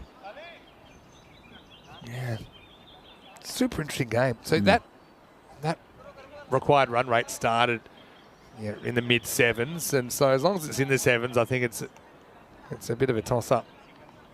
Yeah, absolutely. And look, it's a big wicket, that of Sanjeeva. And it's a bit of a silly run out. Yeah, it probably was. Now you probably see, at the moment, we've got Jai Cody out there. He's not out there anymore. They'll fix that in a second. That's what I thought. It looked a little bit strange. Jai Cody was on run out at the bowler's end. So it is Sanjeeva who's still in. But Danuka is a very good batsman as well. So this is going to be an important partnership here for Milan United. They're pretty much on target. The run rate is still about what it was at the start, maybe a little bit above it. So they're just below the run rate. So, well, we've got a slight technical hold up while they sort that issue out. And give us a chance to say hello to you. I've got to say, your shirt game has been very strong throughout this entire tournament. I don't know if it's something conscious you've been doing, but I always think you're pretty well dressed. Many sound to here, Mr. Maximo. Danny Hood with me. Look, while we got this very slight delay, a bit earlier we were talking about the ECC groups, the fact that they were released last week. And so we talked about some of the countries we're looking forward to seeing, including Italy that will be in Group C. A few people also mentioned that with England in Group E, they also have Cyprus and Malta in there, which are 3 of the countries where they still drive on the left. And England have an interesting history with those 2 places as well. True. You've got Romania, who are coming here later in the week. They're going to be in Group E in the ECC as well. So it's certainly not an easy group for the teams taking on England 11, who were the winners of the first ever ECC. They were runners-up last time. Another team we've seen recently were Portugal. Of course, Portugal, ECS and ECI that we just came from. And they've been drawn in Group F. Scotland 11 and Germany. I mean, Germany, I think, have underachieved in the first couple of ECCs, but they're very, very capable. Luxembourg, one of the most improved teams in the ECC last year. And then Norway as well. I mean, there's no weak teams in Group F as well. You mentioned one of your favourites, Group B, Jersey and Guernsey drawn together. I think they'll bring a lot of supporters. That'll be super interesting. And plenty of countries playing for the first time in the ECC, the Euros of Cricket, including Turkey in Group D, including Estonia in Group C as well.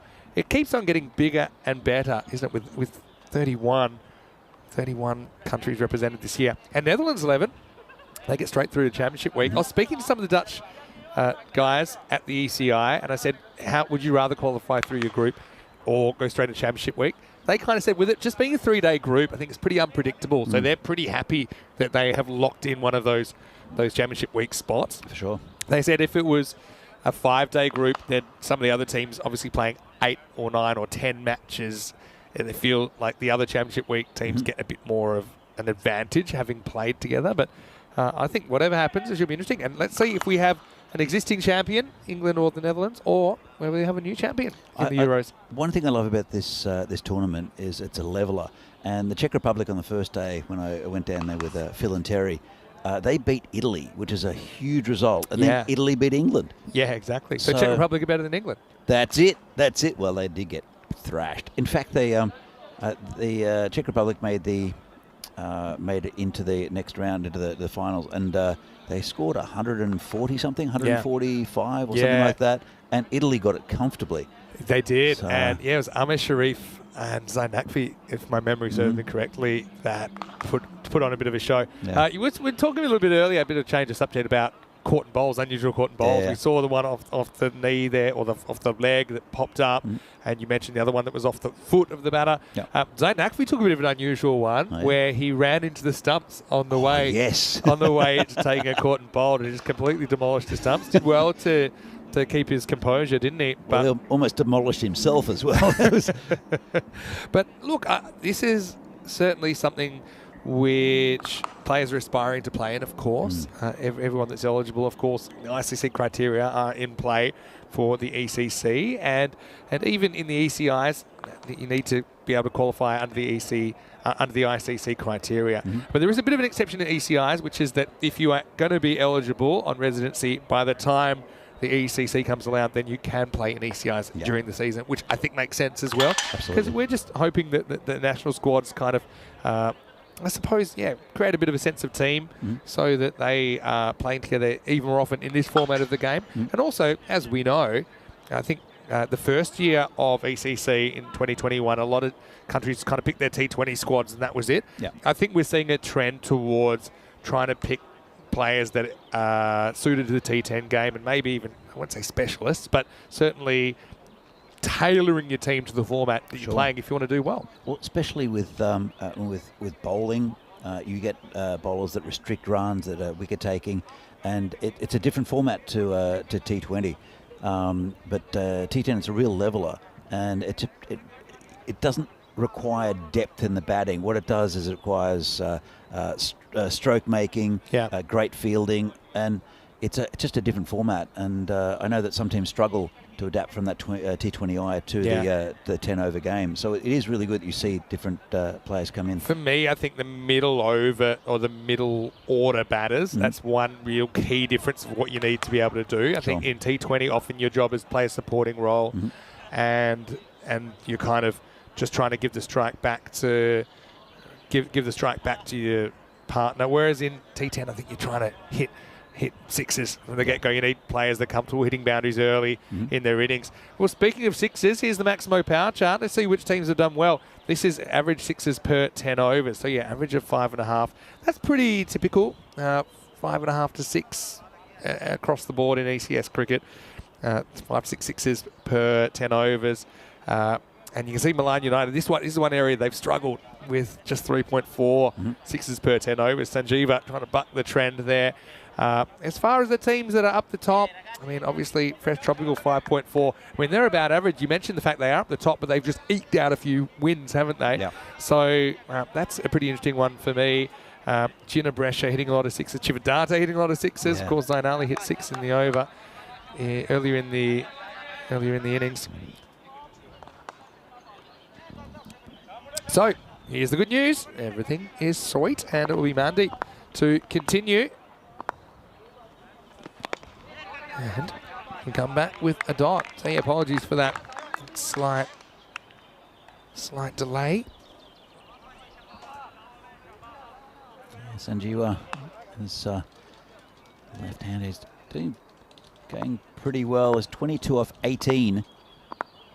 As And it comes in again, and well, interesting. Called a wide, and took a big step out there, but let's see that when he takes the step. Yeah, I think that when the ball was bowled, he's pretty much his toes in line with off stumps. I think that's fair enough, that call, even though you're allowed to step towards the ball and try and hit it. Yeah, it's a tough one for the umpire to judge. Maybe take into account movement outside off stump after or before the ball's bowled.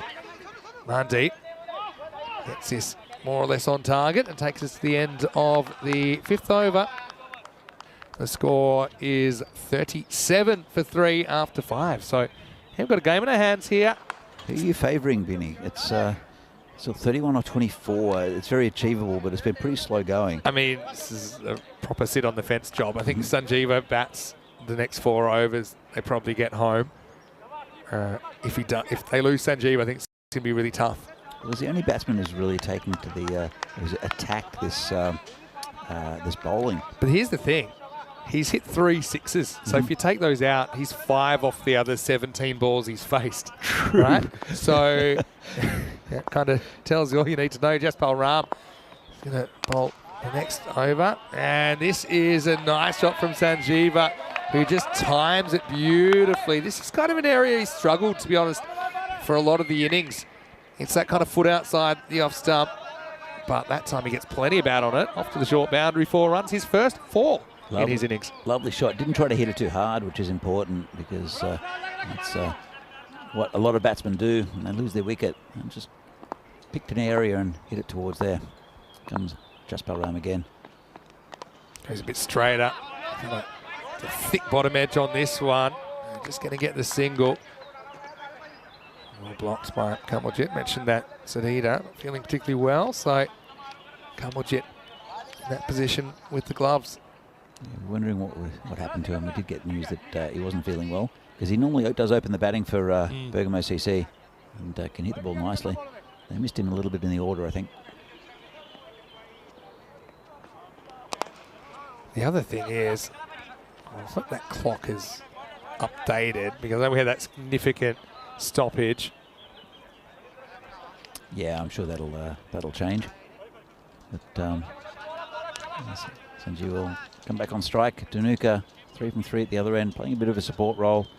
Sanjeev looking the man most likely here for Milan United. So just hit his pad, no run. Yeah, he's hit his pad. He's still down on the ground.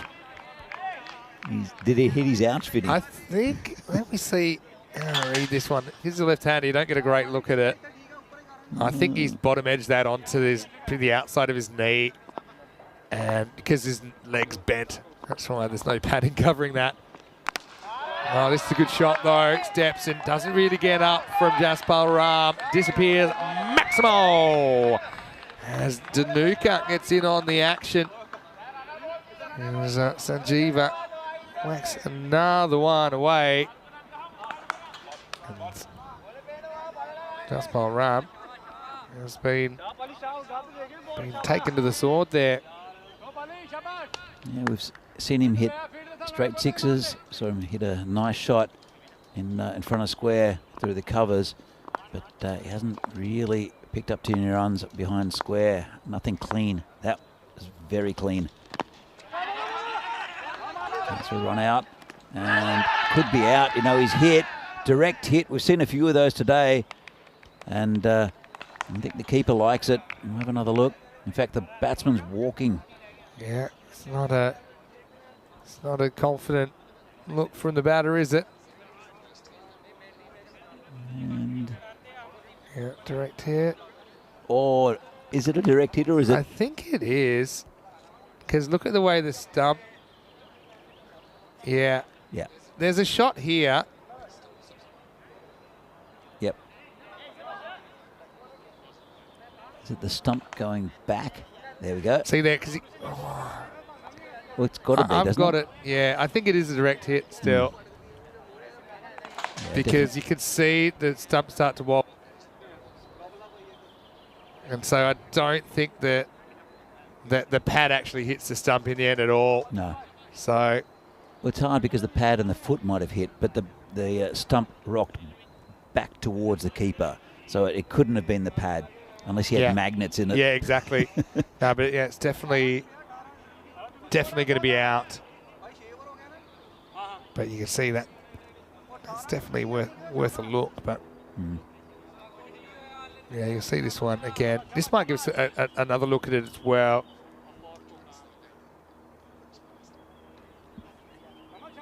It just flicks the stump. Yeah, definitely. On the way through.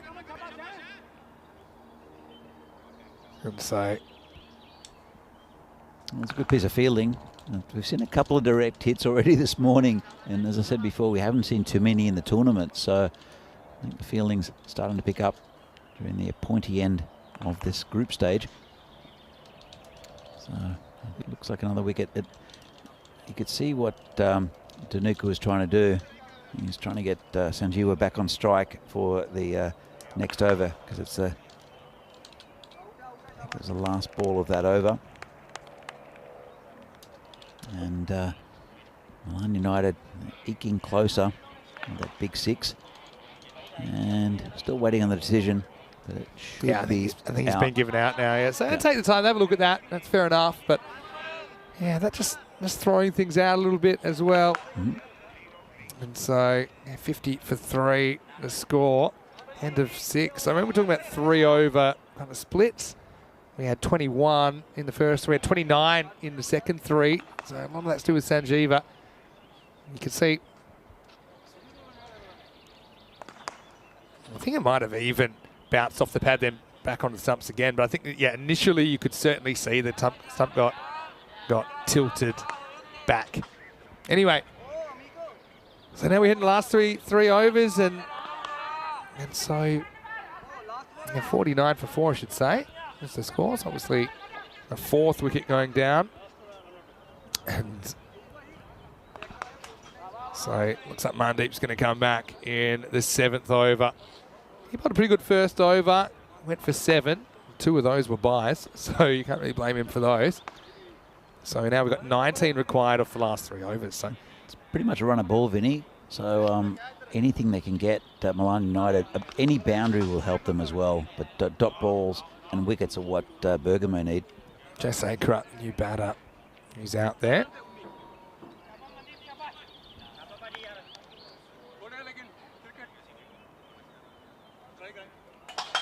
He'll join Sanjeewa. He'll keep the strike. Yeah. So, I mean, that's the key. He's still there. We're just waiting for this technical issue to be fixed. Thanks for your patience. I think the overnight rain has played havoc with the electronics around the ground as well. So it's but Vinny, this is a very close game first up, and really I didn't expect it to be like this. After I think 68 is a bit shy of the total, but Milan United with those 2 early wickets from for Bergamo have struggled a bit, and it's really only Sanjeewa who's held a torch here for Milan United. Yeah, well, he's got 34 runs. The next highest score is 3 for a batter. There's been 8 extras in there as well. So kind of tells you all you need to know. Jay Saker is pretty capable with the bat. But yeah, run a ball. For me, if I'm the fielding captain, I'm super happy if Sanjeewa just takes a 1 and he's kind of caught at the other end. Matty, like I said, he's going to bowl over number 7. So it looks like we're good to go. I've got a question for you in a minute, Vinny. We'll have a look at this ball first, though. Okay, here we go. Push and run. Like I said, I'm happy with this. Now I'd consider maybe just bringing the field up a little bit, trying to save the single, keep Jai Saker on the rack. Yeah, go ahead, Danny. Sure. Look, you see here, I mean, this is just an example with Sanjeewa here really dominating this innings. And you can get a player, whether with the bat or the ball, who can completely change a game and win games for you. Right, as we'll come back to that. Well, this is going to be a little edge. We'll get 2 here to Imagine. Such a Saker. He's no slouch.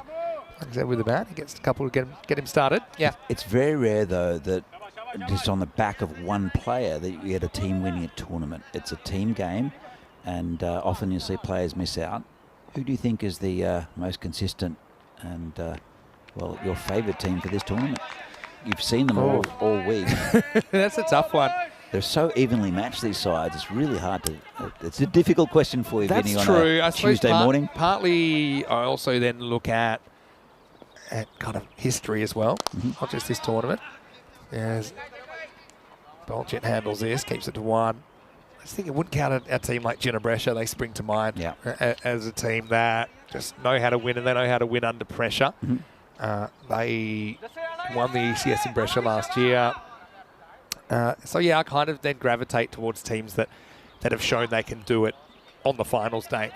And that probably got fresh drop, another name you'd throw in there as the previous Milan winners. This one's in the air. Boljet comes around and he's going to shell it on the move. Doesn't drop too many catches. That's Sanjeeva who gets the life.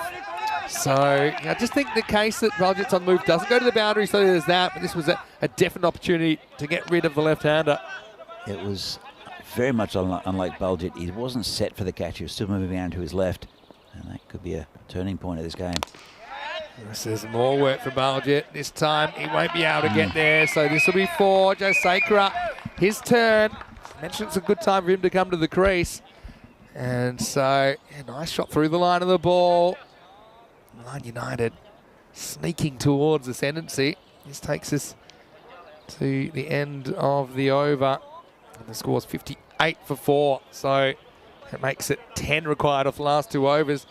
Still, a chance for Bergamo CC. They'll have to have a really good next over. Trentino Aquila versus Jandra Brescia in match 42. This is coming up in around about 15 minutes' time. That is the listed start time. Depending on how long this takes, it might be pushed back a little bit. At the moment, there's no official word, but news from the toss. Jandra Brescia winning the toss, selecting to bowl. So, Naim Ahmed pretty happy to win the toss, I think. Hazib Abdul, I should say. Naim Ahmed behind the stumps, of course, for Jandra Brescia. Jandra Brescia trying to consolidate their way into the top 4. Trentino Aquila, I don't think they can afford to lose another game. So that should be a good one. Of course, Mr. 100%, Abdullah Safi in there for Jandra Brescia. Right, here's Jaspreet coming back. They need a big over out of him. And it starts with the thick edge. There is a third man, but he's made a meal of it. It's going to be 4. And, yeah, that's something to Ram down there. Sideways Tortuga. And so that really hurts. Now Milan United. Remember their awful start? They were 2 for 2. Yeah. Now they just need 6 off 11. Extra pace, causing issues for the fielder more than the batter on that occasion. Well, Sanjeev has been the spine of this this innings, and for Jaya Sekera to come in, he's played his part as well, and he's a very good partner here for Sanjeeva. 40 off 27 now. Now you can really afford to just tick it, can't you? And Jaya Sekera has been important here. I mentioned that no one else had scored more than 3 for Milan United except for Sanjeeva. And so he's come in and relieved the pressure on the lefty as well. So 5 off 10. It's a relief as a batsman as well, because when you've got someone from the other end who you can rely on, it's something out of your mind that you don't need to think about. And I think he's the perfect foil for him, as Jaya Sekera. As Jaspreet comes in again. Need wickets here, Bergamo. Otherwise, don't know how they get out of this hole. I don't think they can. They can win it with a 6. Well, there's a ball that goes back to the bowler, but he can't hold it. Even that hurts at this stage, doesn't it? Because it just gets them one closer to the target. But unless there's a one really to hit, unless it's a really bad ball, I think they're just going to... I mean, they need 4 runs off 9 balls. All they need to do is get bat on ball and run. And I think Milan United will get up in this game, and Bergamo... Their form continues to dip. And Sanjeev, he's batted really well. Surely he'll get the man of the match. Gets my man of the match, I think, Vinny. Yeah. Just some formality still to go. This is your only way back in. Look, if you can somehow sneak a couple of dots in, make it 4 off the last. Sanjeeva has batted very well, but also has missed out on quite a few balls in that kind of zone. And obviously Jaspreet's a good bowler. I think he's seeing the ball pretty well, though. Everything's coming off the middle of the bat now. And Jaya Sekera at the other end also can hit the ball nicely. It's another ball that jammed out, gets around the fielder, though. So just 3 to win now. Last ball of the over coming up. I think Jaya Sekera might swing for the fences here. I think last ball of the over, he knows he's got Sanjeeva to face. True. I think he's naturally attacking. I'm not saying he has to do that. I'm just saying, knowing him, I think if he gets something he likes, he'll probably go for it. Got the extra couple of infielders in at the moment as well. Pretty tight. Right, last ball, the 8th. He tries and comes up with fresh air. So we do go to the last, Danny. That's 8 overs down, 65 for 4. It'll have to be a great over from Bergamo CC to be able to defend this, I think. And they are bringing the field in. Bulgett, as you can see him walking up to his bowler, and it'll be Darashiko to bowl, as we see this graph. Pretty good bowler to have bowl the last over. True. I mean, they're way ahead because, yeah, they only need 3, like I said. The original ask rate was about 7.5. But, yeah, Darashiko, he's slippery. And I think that Sanjeeva probably isn't looking the big shot here, unless it's really in his zone. 3 singles will do it. Still think the field could be a bit more attacking, just trying to prevent the 1. I agree with you, Vinny. Anyway, here we go. 3 to win off the last. Goes for it. Goes pretty well. Just 1. This will be an interesting one. So for me now, this is where you've got to bring up, put all your cards on the table, I think, and say, we're going to try and dot up Jayaseka a few times. He's relatively new to the crease, hasn't faced Chico yet. They bring in the cover pretty tight. I think the mid-wicket can afford to be pretty tight as well. And this is where, it maybe can run out Sanjeeva if they're too aggressive trying to get that run. This is in the air. Big moment. Baljeet's got a lot of ground to cover, and he'll catch it. Well, that's very important because not only is it a wicket of Jayaseka, but also puts the new batter on strike. So Jayaseka got a bit of a piece of that, but it went higher than it went long. So is there some late drama here? We've seen some really good finishes. This is another one, 66 for 5. Yeah, it's 1 wicket that goes down, and more importantly, no runs for Milan United.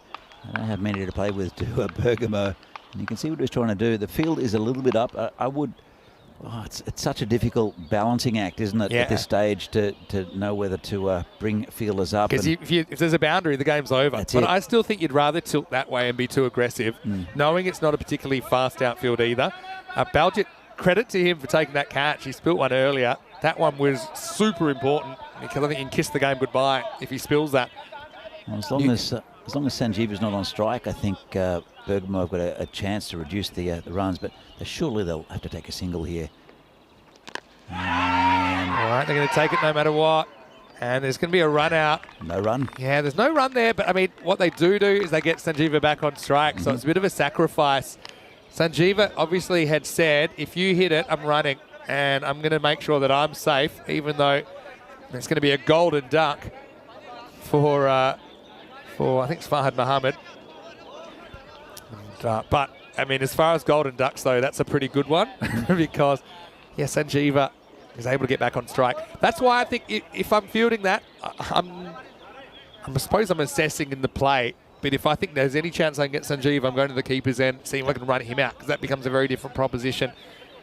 But I disagree with you. I think and Sanjeeva was always going to be home. He was the non-striker's end. He was halfway down the pitch.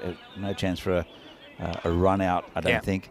But let's have a look how far he was. He was still in his crease and just ran. Yeah, I'm not saying that I think I still would have gone to the bowler's end, but at least I would have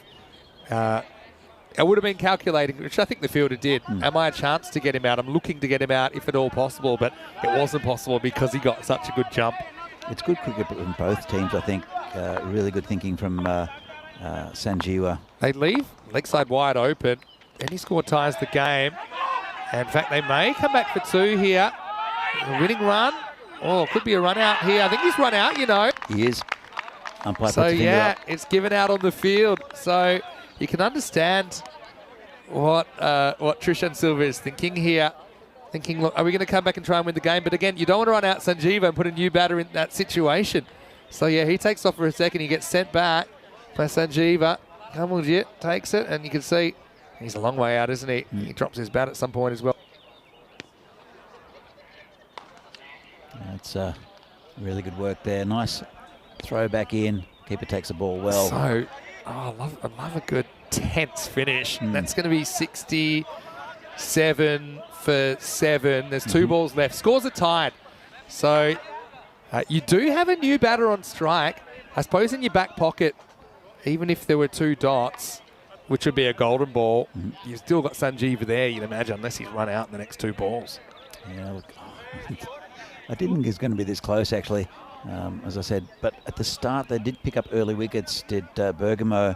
But Sanjeeva, look at that, 43 from 31. It's been very, very good. All right, who's next in the hot seat? I mean, it's going to be Ravindu Senaratne. I think you'll see them pretty much running no matter what. Similar to earlier in the over when Sanjeeva was desperate to get on strike. Yep. But now, I mean, if they get through for the run successfully, then they win the game. Even if there's a run out and it's not Sanjeeva that's out, he'll be on strike for the last ball. Yep. That's what he's thinking. So I think if at all there's contact, I think they're going. Any score wins it for Milan United. And that'll do it. It's a nice shot from Senaratne. And they'll just count the 1 here because that's the winning run. And a bit of a cliffhanger in the end. Second last ball. It's going to be Milan United 68 off 8.5, defeating Bergamo CC 67 in a 9-over thriller. And Milan United, well, they get the second win of the tournament. And I think they sink Bergamo CC's chances. Heartbreak for Bergamo CC. They lose another tight one, Danny. This is what's coming up in around about 5 minutes. It's listed, although I've got a feeling we might have a slight delay to the next game because of the late finish here, running a little bit behind. But anyway, it is Chandra Brescia winning the toss and electing to bowl in match 52. So join us for that. Chandra Brescia trying to cement their space in the top 4.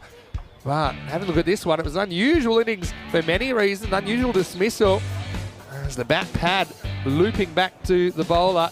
Jaspreet did the rest. Suresh Silva knew that he was a goner. But I mean, it was tough for both teams really to get going. It was 2 and 2 there, so 2 for 2. Awful start, I suppose. They had the time to make it up. Sanjeeva, with some handsome blows and a few swings and misses in between, just steered them to safety, but only just. It was a good innings, though. He held it together and he scored 2/3 of their runs by himself. But, I say it was a good little innings to help them along from Jayasakara. This was a bit of a disaster. Both captains getting run out in this game. Mandeep, again, he's a pretty reliable guy as well. That was a close one, but it was in. Yeah, Bergamo CC just finding a way to lose the close ones. You talk about Fresh Tropical, they're winning a lot of close ones. Bergamo CC have been the other side of that coin. This was an interesting one. Actually flicks the stump and then hits the keeper and then goes back on the stumps again, I think. But it was given out correctly in the end. Left-hander, Sanjeeva got dropped there. I mean, that was a key moment as well, though Baljit would keep his team in the game a little bit later. The next ball after that drop went for 4. They just seemed to be able to come up with the boundaries when they needed them, didn't they? Jayasakara, I think, was important late on. But Baljit, he was able to catch him. And that kept them alive. The score's tied. Second last ball. It was Senaratne. Said, hold my drink. I'm going out there. I'm going to win us the game. And before that, there would be some late drama. As we had Trishan Silva run out with the scores level. So, a lot going on. So, just getting information that it will be a 10-minute delay to the next game, which means we'll start in around about 13 minutes time. Sanjeeva keeps them on the straight and narrow with 44 off 32. Apart from that, nobody else got more than 8. Jayasakara, second top scorer. Extras 8 as well, as Milan United get there with 7 balls to spare. As far as the bowling's concerned, 2 for 16. Jaspreet Singh did what he could. Baljit Singh only went for 11 off his 2 overs. Darashiko with 1 for 12. The other successful bowler. But, it was a close one. In the end, it is Milan United that go to a 2 and 4 record. We'll take a quick break. We'll be back in around about 10 minutes then. Just announcing once again that it's a 10-minute delay to the second match of the day, coming up very shortly. Vinny Sounder here, Mr. Maximo, alongside Danny Hoodcheck. Hope you're enjoying day 9 so far. Had a few twists and turns already. There's plenty more, I'm sure, before this day is done. You're watching ECN. This is the fan code, ECS Italy Milan.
The European Cricket Series is proudly brought to you by HCL Software, Fancode, and Grizzly Bear Sports.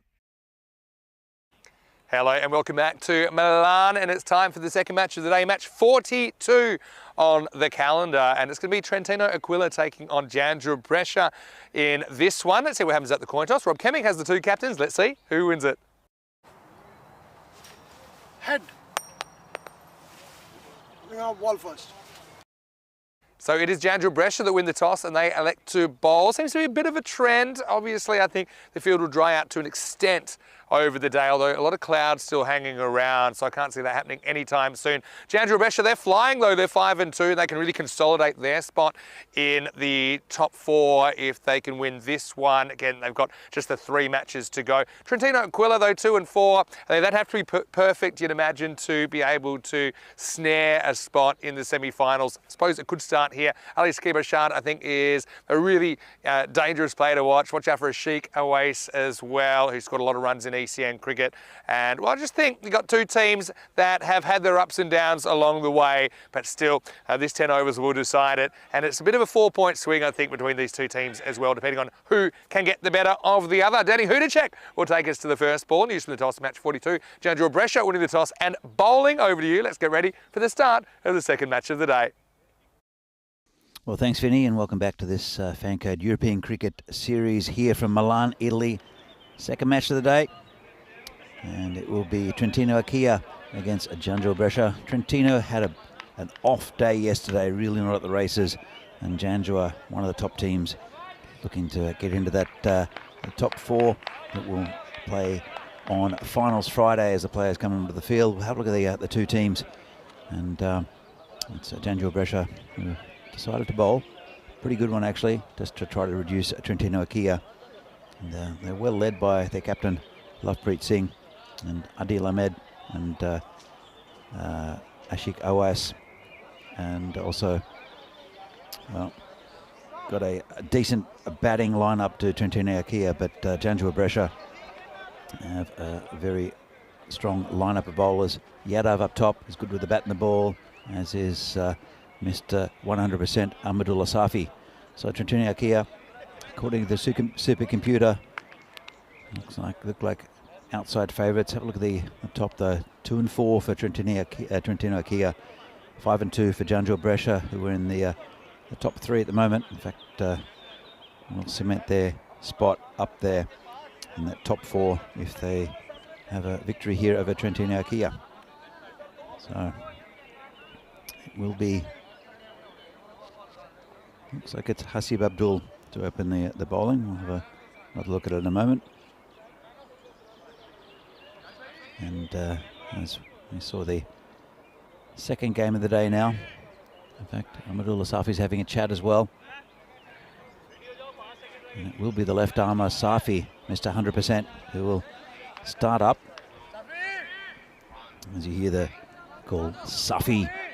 He's a very good player as Ahmadullah Safi. Very important for this lineup of Jandra. He does things in the field and with the ball that really pick up this team. And if things are going against them, he's the type of character that'll really make them go forward. Here's the first ball. Safi bowling there to Lovepreet Singh, who's really good batsman at the top of the innings is Lovepreet. And Safi, left armour, bats left-handed as well. Come back to his batting in a moment, but let's see him with the ball first up. Should get a little bit of movement. This one's full, bit of inside edge. And no run. Lovepreet Singh, he's been really good at the top of the innings for Trentino Aquila. And his opening partner is Adil Ahmed.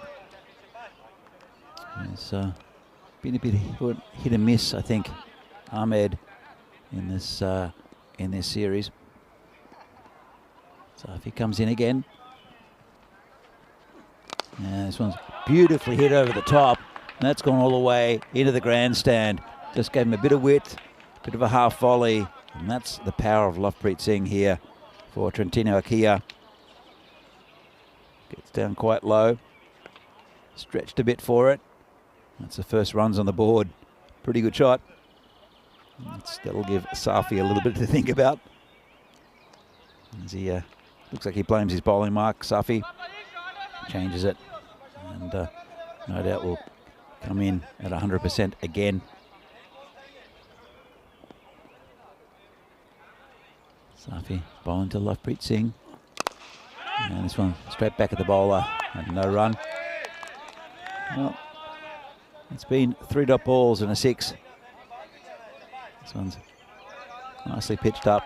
Lovepreet just trying to hit it straight. Didn't get past the bowler though.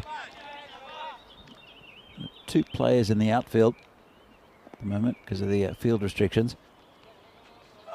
And this one's going to be a big wide. It's going to get past their keeper as well. There is a man down there at third man. I was about to mention as one of the 2 who are outside the 30-metre ring. And of course, with the field restrictions, there are only 2 players outside that 30 metres, and that's one of them. They're at third man. So many balls went down to that area yesterday. Safi comes in again with his bustling run and pokes it out to the covers for no run. Does the batsman Adil Ahmed. Still a ball left here. The other player back is a long on. So anything that tries to be hit out in that area, you see that quite often in this format, with batsmen reaching from outside off stump to drag it into that area in their hitting zone. Safi comes in again. Good ball there. Poked out to mid-on. Bit of confusion, and well, I don't think there's an appeal. I don't think Safi had the ball. He might have been short though, Lovepreet. So let's have a look at this. So just poked out, and Lovepreet called him back. Then he went. The ball came in, and if Safi would have taken it, I'm not sure if he had it in his hands. And he was back anyway. And I'm not sure if he had it in his hands. There was no appeal from the bowler, so I think he dropped it. Keep on going. So he might have put it onto the stumps, but I think he broke the stumps with his hand, did Safi. The batsman was back anyway. He's short there, but the ball's nowhere near the stumps. Safi does well to get down to get it. And well, there was no real appeal, but I think he didn't have the ball. I think he broke the stumps with his hand. So at the end of the over, Trentino Akia are 8 for no loss, and the new bowler is Bachatar Singh, who gets absolutely bachatard. Well, that's another welcome to the crease. Lovepreet just rocks back and smashes him back over his head for 6. That's that's a really nice shot there. As you see the top batters, and it is Lovepreet Singh, who is the main batsman for this team.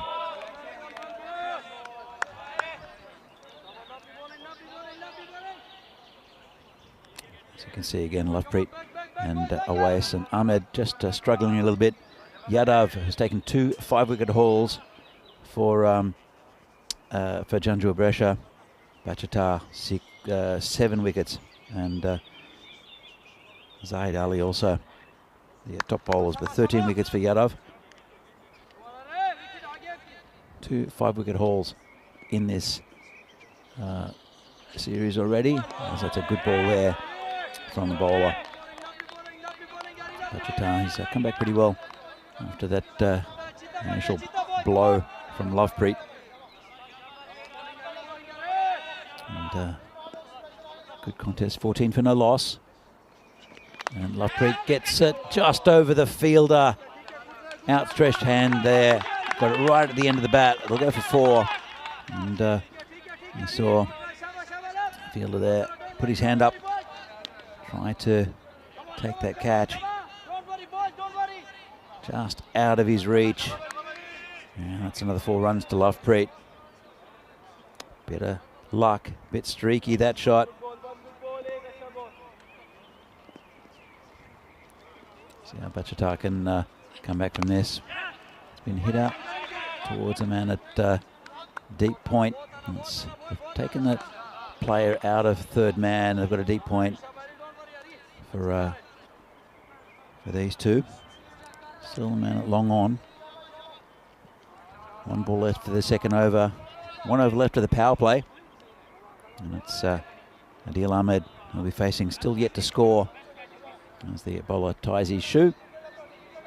And we're back. Last ball of the second over. Just been poked down to the man in gully and no run.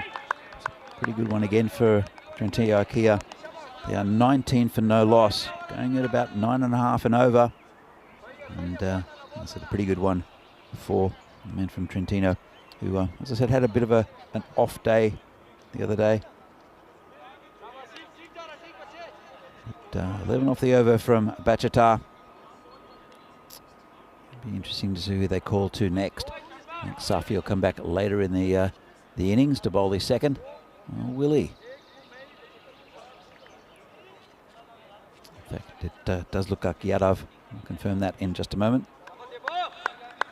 He's been really good. He's good with the bat and the ball. Here's Yadav. And it will be the main man with the ball. We'll probably see him opening the innings as well, Yadav. 9 for 19. 19 for none. Trentino Akia at the moment. Lovepreet scoring all the runs off the bat as Yadav comes in again. And this one's just down leg side, turned away. Oh, it's the keeper that's chasing, just be one. Half the team backed that up as well. Got through the man at the stumps, but no extra run, no overthrows. Yadav just straight down leg side to Lovepreet. You don't want to give Lovepreet anything to swing at, because he is a powerful hitter of the ball. It's Adil Ahmed. He'll be facing his fourth delivery, still yet to score. And pokes that one out straight, just a single, gets him off the mark. Bring the very dangerous Lovepreet Singh back on strike. Still going about 9 and over. It's a good power play so far from Trentino, especially not losing a wicket. And they've put players on the leg side. In fact, they're changing it round again.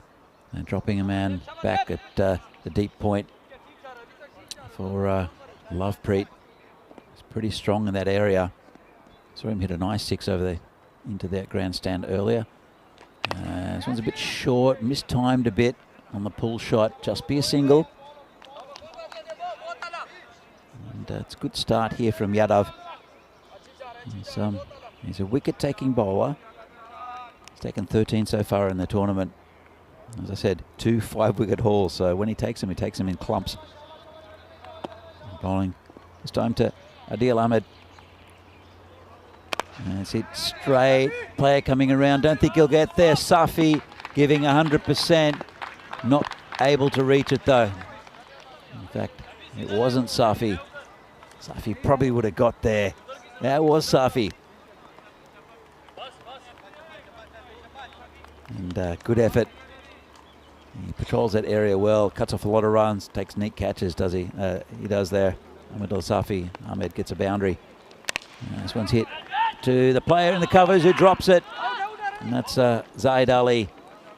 There's a sharp chance, reached up to his right-hand side and dropped a catch. Tough one. Wasn't hit too firmly, but just out of the reach of the fielder. Let's get a little bit of rain here in Milan, just not too much at the moment. As Yadav comes in again. And that one is a dot ball outside off stump, ends the over, 8 from it, and Trentino Akia at the end of the power play are 27 for no loss. And it's a very good power play for Trentino Akia, especially the fact they haven't lost a wicket. Here's the table at the moment, and Janjua Brescia are on 10 points. They've played 2 fewer games than Janjo Brescia. Trentino Akia down in 9th place. They've still got 4 games to go. They only had, well, Trentino Akia, as I said, had a bad day. They were 2-2 and played fewer games than any other team when they went in to the games the other day. As we see, a new bowler will be Hasib Abdul. And Vinny, what do you make of the start? Yeah, I mean, a good power play. Trentino Aquila, the ultimate Jekyll and Hyde team, I think, in this competition. But, yeah, well, I think 9 and over is decent. They've got 10 wickets in hand. Yeah, a little bit of light rain falling. I think it's just a passing shower. Hopefully it stays that way. I see the captain bring himself on in over number 4. I think Lovepreet's been one of the better performers for Trentino Aquila. Dil Ahmed hits the long ball as well. But Ashik Away is kind of lurking probably in the number 3 position. So, yeah, should be a good contest. Very good contest, and this one is gone out of there. That's a big hit there from Lovepreet. Just rocked back and smashed the bowler, the skipper, Hasib Abdul, for 6. Yeah, actually, that's Dil Ahmed that smacks that one. Yeah, at that end. It's okay. Change of over. That Lovepreet would have been happy if it was him. It was just a short arm jab, wasn't it? Yeah, it was. Comes in again, and this is in the air. And it's the bowler that's under it and drops it. Well, the skipper won't be too happy with himself, I don't think. Yeah, well, I think he had Shazad Ahmed at mid-wicket in his kind of peripheral vision, but then he knew it was his. Let it get quite low on him. And even though he got the second bite, he couldn't hold on with that either. Big moment, because, yeah, you can see well he hits the ball. Yeah, he was imitating Lovepreet very well. Fooled me. This bowler comes in again. This one goes straight back to him. But 34 for no loss at the moment. Trentino, we're out of the power play, so lots of players back. But it's been an interesting over so far here from the skipper, Hasib Abdul. Here for 6, and then drop catch. This one's in the air again. Keeper's under it. Should take it comfortably, I hope, and does. Eventful over. Still going on, but that's the end of Lovepreet, who will have to go. Yeah, Lovepreet probably a bit jealous that he had his high ball caught. I suppose the difference is the keeper has got the gloves, and so a fairly simple one for Naeem Ahmed. That's the first wicket down now, 34 for 1. That's a big wicket too, as we're saying. Lovepreet, he's a very dangerous batsman, and Adil Ahmed's still there. As we see here, the squads for the Tri-Series 10 over internationals here coming up this weekend between Italy, France and Romania. And I like the look of the Italy side. Lots of players we've seen this week have been included, including Zain Ali. Of course, Zain Naqvi is usually there, but good to see Monu Lally Enigma in. Yeah, Rajmani, he's been in form. Azim Ali from Fresh Tropical. Simranjit Singh, of course. Yeah, Monu Lally Enigma, that was a big one for me. And of course, that's a national team, so it's not just people from this region. So you've got to remember that. And I think it's good selection because there's a bit of a launching pad into that tournament from this tournament. You can see the players in form. Baljit will be the captain, I think. Joy Pereira was a former captain as well. Yeah, true. Of Italy. But really good lineup. Sukhvinder Singh from Janjo Brescia, left armour. So, of course, I like a left armour there. Good bowler. We'll probably touch on these as the day goes through. France, watch out for the Mangals. Rahmatullah Mangal and Rahula Mangal, both very good bowlers. They're very bowling heavy. Noman Amjad probably likely to lead that side. You've got the Energizer Bunny done with Ahmedzai, who's just full of energy. Yeah. And you've got Action Jackson, the wicket keeper, as well. He's certainly a player that I enjoy watching. You've got Romania. They're bringing potentially a squad of 17. Wow. Which includes a few reserves. They're bringing half the country. Anyway, here's Zahid Ali. That's the first one past the hat of Adil Ahmed. Yeah, so Taranjeet is listed I heard something strange about that. He's one of the reserves, but he'll be travelling. If he's travelling, he's going to get on the park. He's definitely getting on the park. He's a star player for Romania. I just think there's probably maybe saying, I'm going to come more as a mentor or something. He'll be out there before you know it. I know they are trying to give a few youngsters goes as well. That's clear, but imagine if Taranjit's in Italy. You can imagine you'll see him on the field. Anyway, Zahid Ali, deceptively lifeless with the ball, but does like to take the pace off. He's a real lovable character in this region, Zahid. It's been a good start. But always at the end of the bat, player coming in, he won't get there, just a single. But yeah, we've seen a couple of super slow bowlers here. Lovepreet Singh also for Cricket Stars. And here, Zahid Ali. Just, I think the super slow bowling of these players often make them hard to hit. Shikawa's near the crease. Looked at ball, smashes it back into his foot. Yeah, it's certainly been effective. He's going to make you make all the play. This is onto the, it's more or less bottom of the pad. I thought it was shoe. Still not pleasant. Yes, what a good over this is from Zahid Ali at the moment. Yeah, fantastic over so far. And, one ball left. And it was the big wicket of Lovepreet, I think, in the last over has been maybe affected these two. Muscle down to Safi at long on, just a single. Really good over there from Zahid Ali. Yeah, and, so only a couple from it. 36 for 1 after 5, so you're probably tilting back towards the fielding side. Very sad to hear Mr. Maximo with Danny Hu to check. Of course, we've been talking about the ECI squads. They've been released now, so we'll see them this weekend.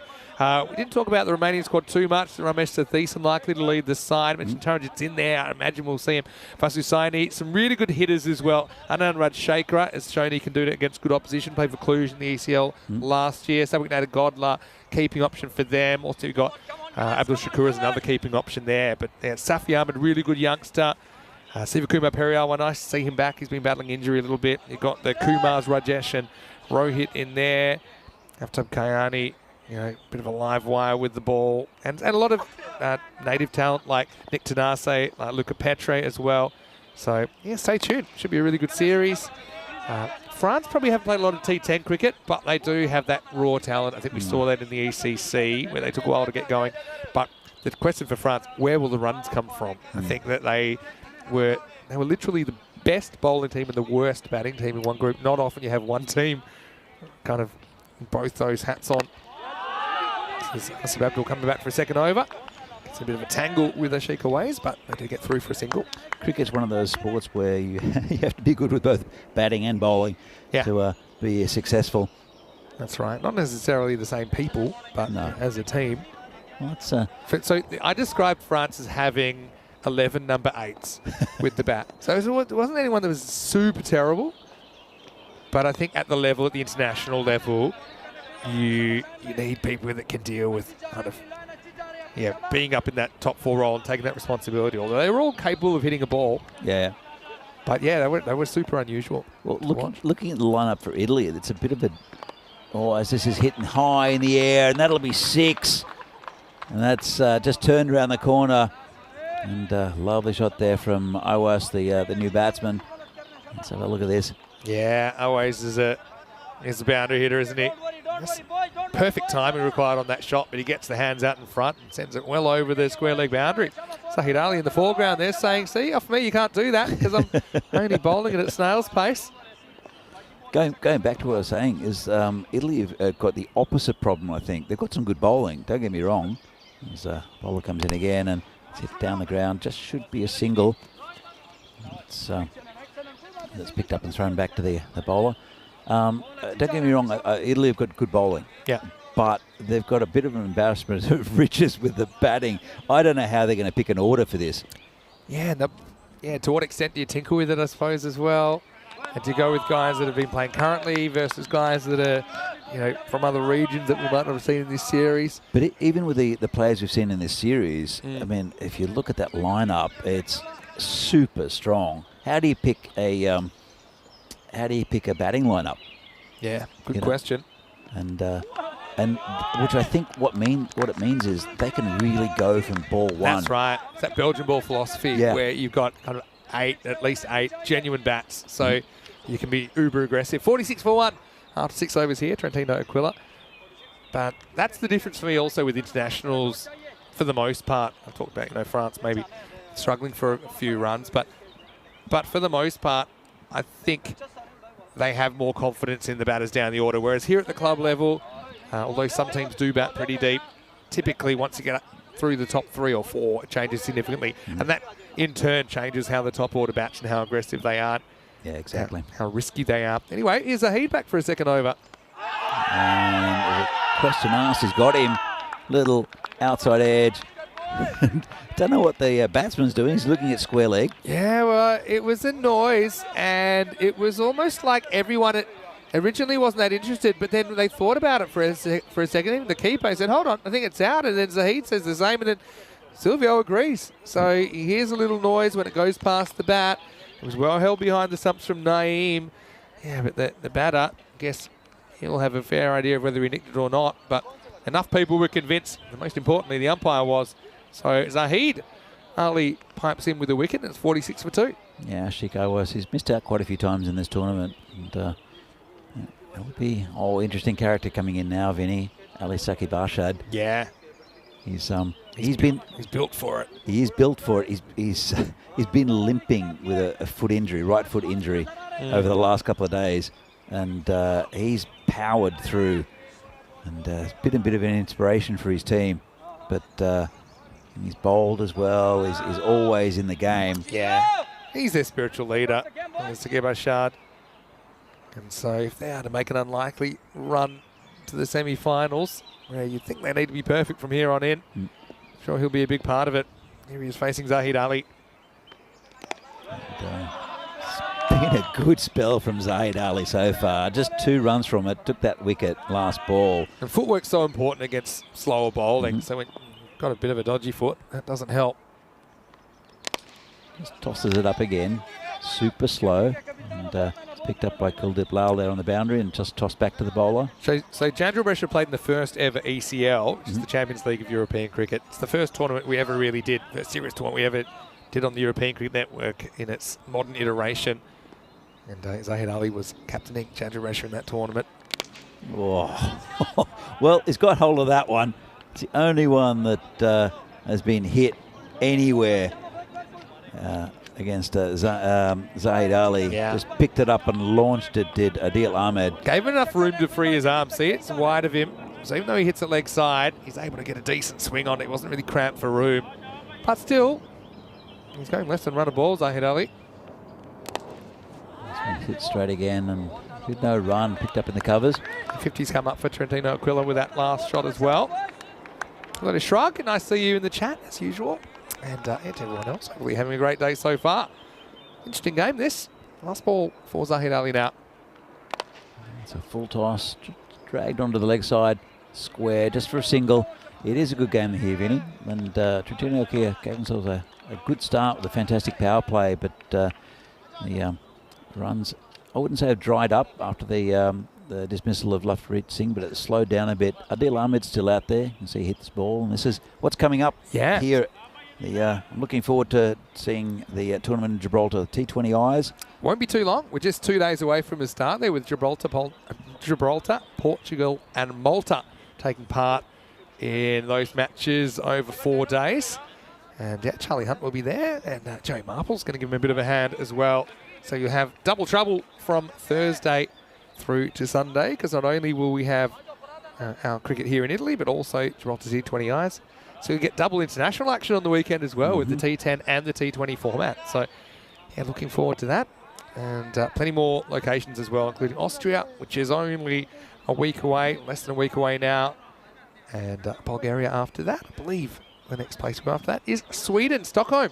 So here's Mr. 100%, Amadou Safi, coming back in over number 8. Shake, rattle and roll, and it's Adil Ahmed who's on strike. And good ball first up, right in the block hole, with no run. Good delivery to the set batsman. Dialama 22 off 18, going pretty well with a couple of big sixes.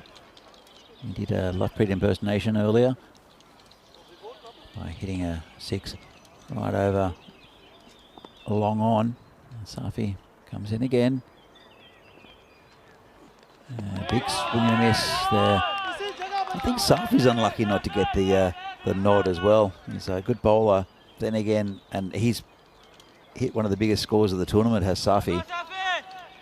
But I don't think you'd pick him as a batsman in the Italian team. We have seen him before in Italian colours, though. Yeah, I mean, he played the ECL for Brescia CC last year. And, yeah, he bowled really well at that level. Yeah, it's a bat.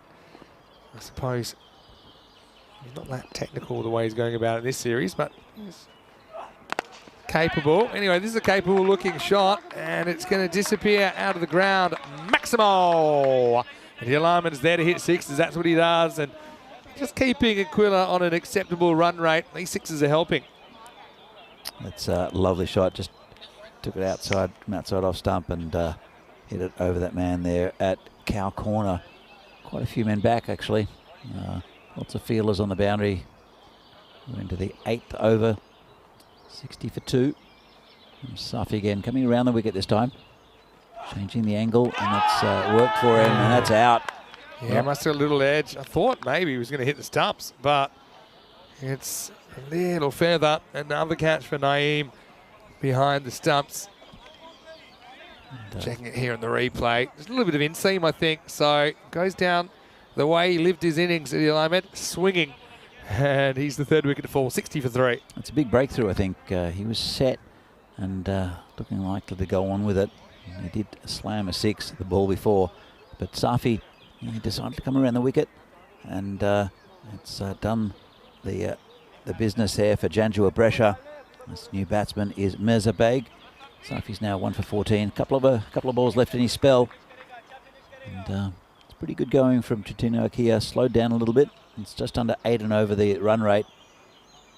Let's see what Mirza Beg can do to the bowling of Safi, who continues to come around the wicket. If it's worked once, it might work again. He's just liking to go at the stumps here. That Beg, and he likes to hit large. What can he do here? Reaches from one outside of stump. No real footwork from the batsman. Sort of fell over a bit, and it's been a good spell here from Safi. He's been hit for 2 sixes. Apart from that, it's just been 2 runs off the bat from Safi. Yeah, that's right. All things considered, it's a decent spell. See if he can close it out. Last ball, the 8th coming up. Safi again, and right at the stumps this time. It's been hit straight. Be cut off there by the skipper. Closest thing we've seen to that straight hit fielder in this series. Yep. It seems pretty much straight down the ground. End of the over, 61 for 3. Safi finishes with figures of 1 for 15. Yeah, it's as I said, a very good, apart from 2 balls, very good spell there from Safi. Took a wicket as well, and it's an important one in Adil Ahmed. As we see the graph here, and it's flatlined a little bit since the fall of the 1st wicket. It was a good start for them. They're just over 9 and over. It's dropped down to about 7.5. Yeah, 80 seems a bit thin on the ground, but yeah, again, it depends on what we see from Jandra Brescia in the second half of this game. It's going to be Vibor Yadav coming back for his 2nd over. It was a close game in the first one. It was a very low-scoring affair off 9 overs. But 61, they'll have to go well to get about up to 80, I think. It depends if they get a couple of boundaries. Otherwise, with Yadav bowling, he's a tricky customer coming in the 8th. Sorry, the 9th. All happens in the 9th, remember, Vinny? That's it. Didn't happen there. Yet, unless Yadav wants his head taken off by the umpire's arm. Anyway, nice to see Yadav out there. Again, he was a bit troubled by an injury early on in the tournament, so he's still just adjusting that knee slightly. Anyway, here we go with the 9th over. It's been hit in the air, just over the fielder, and cut off on the boundary, and they'll come back for 2. That ball had a big dirt mark on it where it landed. You could see it's had a lot of overnight rain if you just joined us, and had a slightly delayed start this morning, but yeah, Kuldeep was pretty determined there not to overrun the ball. But you can see how much the ball decelerates when it bounces. He's in again, hit straight. Safi will pick it up, just throw it back into the bowler. And you can see Sakeb Arshad is starting to limp again. You'll see him bowl, but he's got a foot injury or leg injury to his right leg. And he's played on throughout the tournament, the skipper, very bravely. Damaged it quite a few days ago as well. As Yadav comes in again, slower ball, well bowled. He's got a good change of pace. You can see that he's got all the tricks. And Yadav, I mean, if he clicks with the bat, this game could be over pretty quickly. But yeah, it's just been tough to score quickly without taking undue risks today. I think that's the thing. It was very different to yesterday. We saw some big scores yesterday, a lot of scores over 100. And as Yadav comes in again, bowling to the skipper for Trentino Akia. He gets it down the ground and he limps down for a single. Yeah, you mentioned the fact that he's had some injury concerns of his own. Chandra Brescia pretty happy how they're tracking at the moment. Yeah, I think Chandra Brescia, they're right up the top of the table. They're a very good side. Trentino Akia, as I said, had an off day the other day, and they're looking a bit better than what they were. And this one's hit straight and long and high, and very good work there from the fielder. Knocked it back in for Safi, throws it back, and 2 runs. Great effort there on the boundary. We'll have another look at it. It's Kuldeep Lal. He does flick the rope, but I think it's after the ball's gone. We just need to make sure he takes off from the field. Yeah, no problem. He takes off, and the ball's gone by the time he steps over the line. So brilliant piece of fielding. Kind of assessed that situation perfectly, didn't he, Kuldeep? Yeah, well done. I'll tell you what, if he could have flicked it to Safi, that would have been an awesome catch. Yeah, well, that's the thing. Safi probably need to get a bit closer. Kuldeep didn't really have time to grab it and throw it off either. He had to just give it the two-handed pat back. And at this stage, I think you're more concerned about saving those runs. So, end of the 9th over, 68 for 3. Good defence exhibited from Chandra Brescia in that over. Yeah, it was a pretty good one from Yadav, but it's the highlight of that was Kuldeep Lal saving 4 runs. It's so tough because you've got all these options available to you, and sure, you'd love a kind of catch and throw up in the air to a fielder, but when you don't have that amount of time, because he had to jump, by the time he took the ball, he was already on his way down. Yep. So he just had, and normally you take the safest option, which was just to keep it in. We had a pretty good view of it. It was right in front of the marshmallow. We had a great view of it. Matrixing, you call that one. You kind of bend yourself backwards, keep it in. Bachtar Singh is going to bowl his second and final over. In the final over, his first one went for 11. Here we go, 10th overtime. It's hit nicely on the offside, going towards the boundary. And the man won't get it there. That's the skipper. And that's 4 runs. Yeah, it just kind of spun away from the fielder. This is one of the shorter boundaries. Yeah, dead square. It's probably the shortest boundary on the ground. That's roughly where that goes. It's necessitated by the fact that the fence is there in the Outdoor Amphitheatre. So handy boundary takes Trentino up into the 70s. You didn't see that one, Vinny, but the bowler was waiting for the ball and it flew past his head. And just didn't really know much about it. Didn't know where it was coming from. I'm happy it didn't take it. We don't need any more injuries. Here comes Bachtar again, bowling to Mirzabeg. He's 11 off 7 at the moment. This one's hit straight. Picked up by Safi. Just a single. And none of the bowlers really gone for a lot of runs. Those that have completed their 2 over spells have gone for 15, 15, 17 and 10. So that's the reason this score is very much under control at the moment. Still the target. This is when he goes back to the bowler and no run. And there's a bit animated out there. Yeah, pretty smart. I think Mirza's trying to get back to the striker's end. Zahad is going off though. I don't quite know why. I think he might have been a run out. I don't think you need the run out because it doesn't even save you a run, right? Because he's retreating. Mirza's trying to find a way to get to that striker's end. At least Kirash had a huge swing, but that one kind of shot through a bit from Bachtar as well. He hits the ball pretty hard, does the skipper, but just not showing at the moment. That one kept a little bit low, I guess. Yeah, I mentioned the other bowlers that bowled there too, 15, 15, 17 and 10. Well, Bachtar's gone for 16. He's got 2 balls left. Yeah, so he's got off the toe of the bat. It's over the fielder. Should just be a single. There's no way that Ali Sakabashab's running a quick second. This is why, actually, if you want to be super strategic, I'd retire him out now because he's not going to face again. I'd love to get someone out there that can actually run. It's only one ball left, Vinny.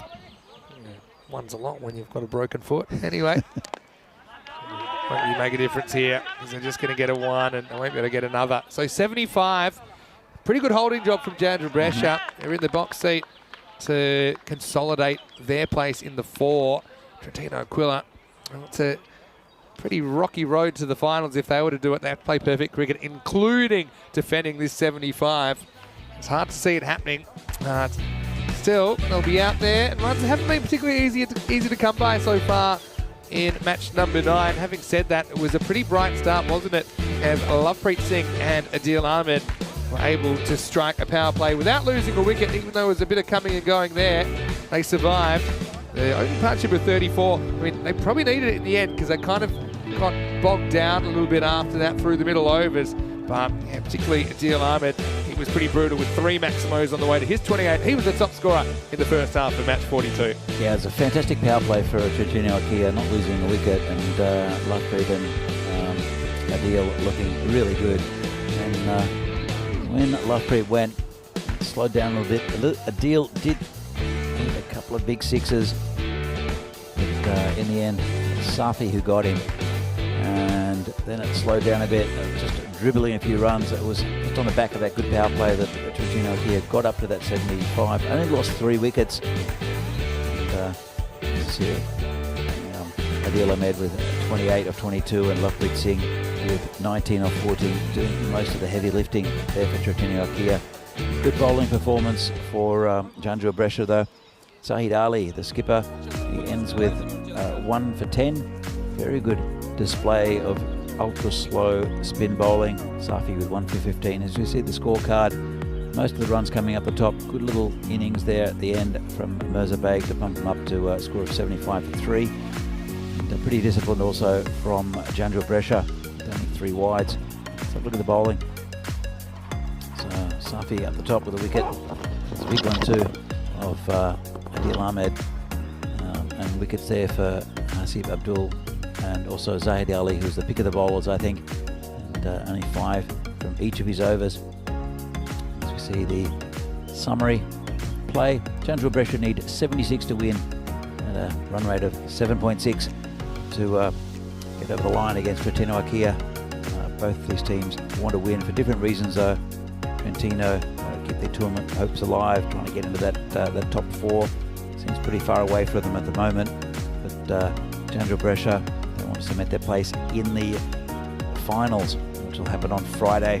Only the top 4 teams get in. And so, from the Fancode European Cricket Series here in Italy, in Milan, match 42, we'll see the resumption of play and the second innings of this game between Trentino Aquila and Jandra Brescia after a short break. See you again soon.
The European Cricket Series is proudly brought to you by HCL Software, Fan Code, and Grizzly Bear Sports.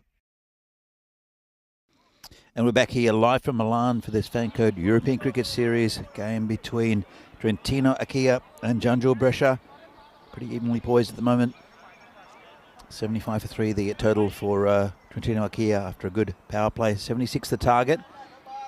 And we'll see if they can defend this total. Trentino to keep themselves in this this tournament. They're at 2-4 at the moment. Janjul Brescia right up the top. And also meant their place up in the top 4. If they have a win here, the skipper Ali Sakabashad is the bowler, who, as you can see, is limping. He's bowling here to Bachata Singh. So he's picked up an injury. Well, probably about a few weeks ago. Sorry, a few days ago. Did Ali Sakibashad. He's been limping ever since. He's been brave, but hasn't let it affect him too much. As you see him limp in to bowl to Bachata again. Sound leg side. And, bravely led this team. Trentino Akia, who had an off day yesterday. Much better this morning though. Let's see, I'm sure Gurpreet have a bit of a bowl for them as well. He picked himself up as well, did Gurpreet, after a real off day the other day. This one's hit the pad and just be a dot ball.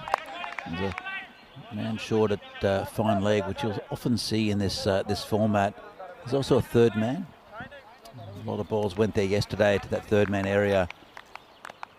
And there's a deep mid wicket as well. No one straight. 2 men on the circle at mid on and mid off. As the skipper comes in again. Hit straight, could be caught, and the first wicket down. Lovepreet takes a catch, and isn't he excited? And that's the end of Bachata. And Ali Sakab Ashad and Trentino Akia take their first wicket. Let's have another look. Comes from wide of the crease, hits straight. You can see where we wanted to hit. It was a bit of a trap, really. Just didn't get onto it. And Lovepreet takes a catch. So, good start here for Trentino Akia. The Janjul Brescia have a pretty long batting lineup, though. Yes, Ahmed is the batsman at the other end. And it will be Hamza Saad. He'll come in. You see this again. And just offered the face. Didn't really connect with it. An easy catch there for Lovepreet. So 1 for 1. Janjul Brescia chasing 76. And it's the skipper Ali Sakab Arshad, who, as you can see, is limping. But he offers a lot to this side. Mainly with his captaincy, but also he's so important with the ball. And pretty decent batsman as well. We're bowling to Hamza Saad. Face his first delivery. And this one's nice and straight. Tucks him up. Played back down the pitch. Just straight to the bowler. He'll just walk back. So very interesting. Janjul Brescia. They'll fancy their chances in this tournament. Starting to settle that top 4. Still quite a few teams with a very good chance of getting into the finals day on Friday. As this one's just defended again. Been a good over so far. Only 1 from it and a big wicket. Just 1 ball remaining. And he's been very watchful. Hamza Saad. Good batsman though. Can hit it a long way too. Comes in again for the final ball of the first over. Down leg side, called a wide. No run off the bat yet for Janjul Brescia. Doesn't do much wrong, does the bowler. As you can see him favouring that right leg again.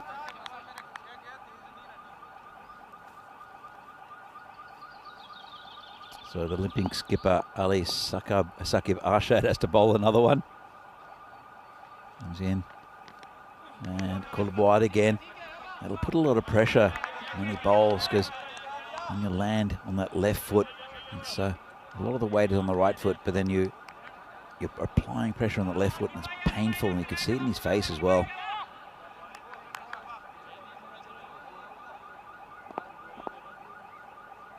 He's in again.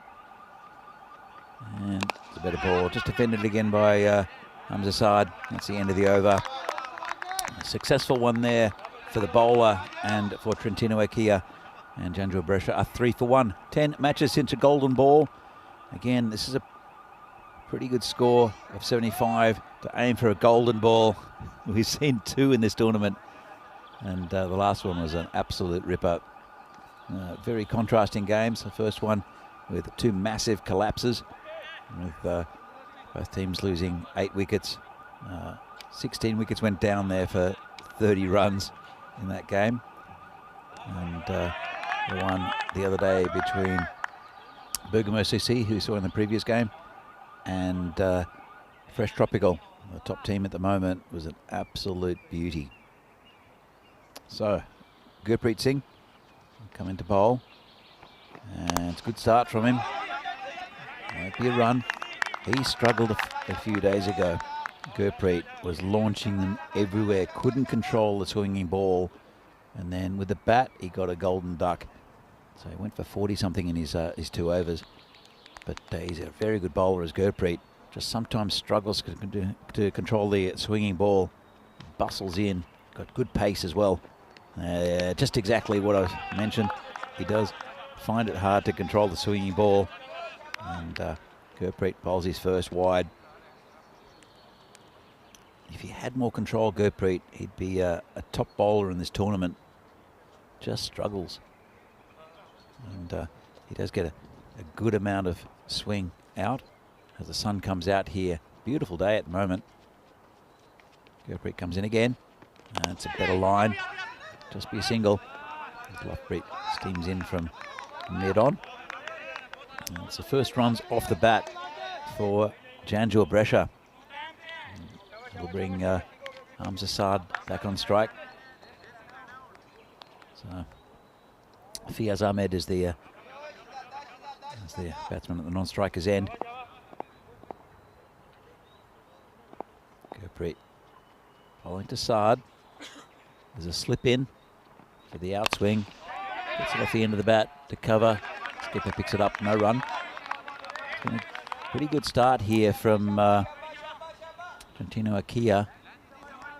It's very slow going, very hard going for Janjua Brescia. They do have a lot of batting though, as I mentioned, with Vibor Yadav. So Amadullah Safi, who's having the time of his life with a bat in this tournament. As Gurpreet comes in again. Bit short, going to be called a wide again. Well, you can't get 2 balls in a row on the pitch at the moment, can Gurpreet. Vinny, welcome back. Yeah, it's nice to be back. Interestingly, Yadav not opening for, I suppose, the reason that he's still a bit bothered by that injury, and they're thinking they might be able to knock off these 76 runs without needing him to do too much. Yeah, Batchatart didn't work out the top. 3-ball duck. You got the refrigerator out there. He hustles through. He's wearing his fantastic 2019 ECL lid as well. Fiaz Ahmed, the light blue number. This one gets past the keeper. Yeah, if that hits the stumps, I think he's going to be gone. Fiaz. He looks like a linebacker for the LA Rams, I think. Yeah, it's a really good comparison. I tell you what, he loves a big hit as well, much like an American football. Anyway, Gurpreet trying to keep things tight. And Ali Saqib Rashad, for a guy that's on 1 foot, continues to keep on delivering, doesn't he? At least with the ball. He does. Look, Gurpreet, he gets so much practice bowling, doesn't he? Because he bowls about a 5-over spell, because he bowls so many wides.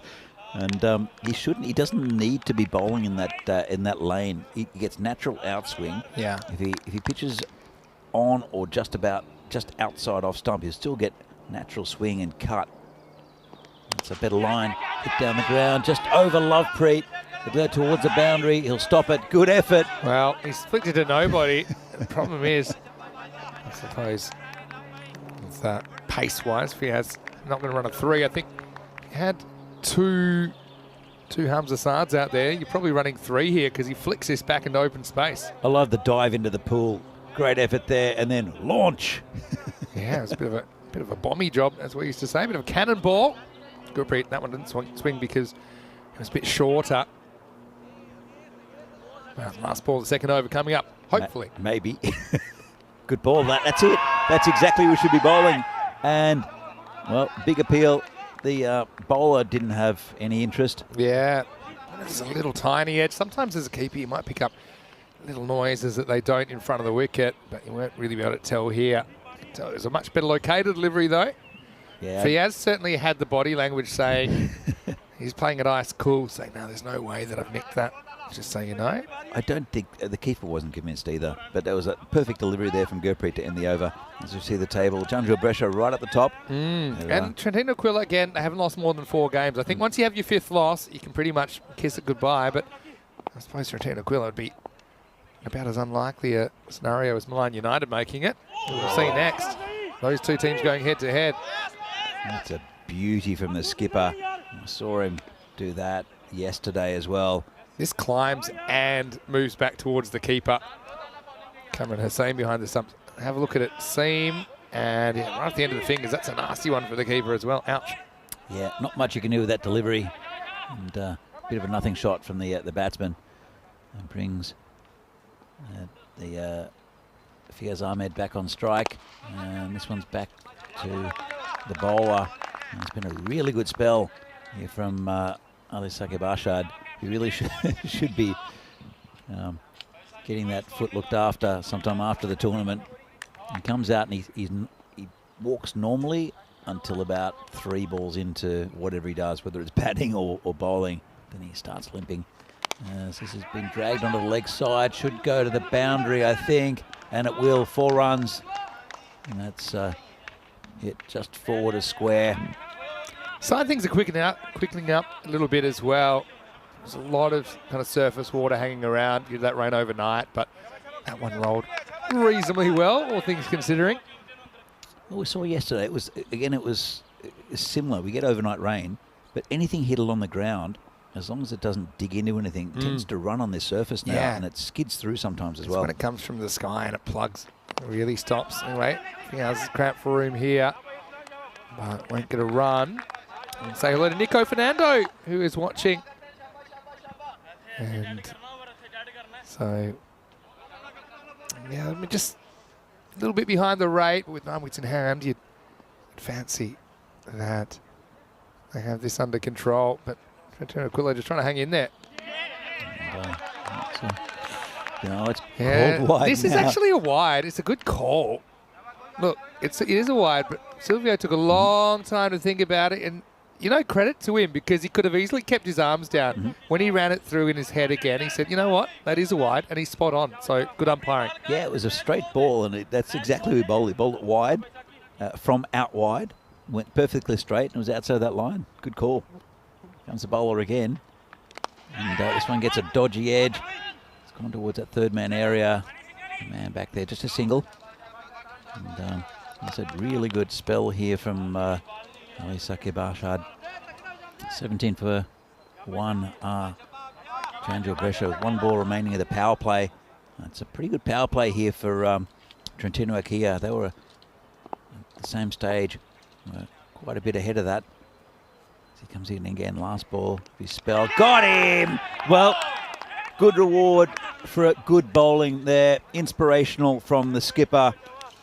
And played all around that, did Hamza Saad. Just lost patience a bit.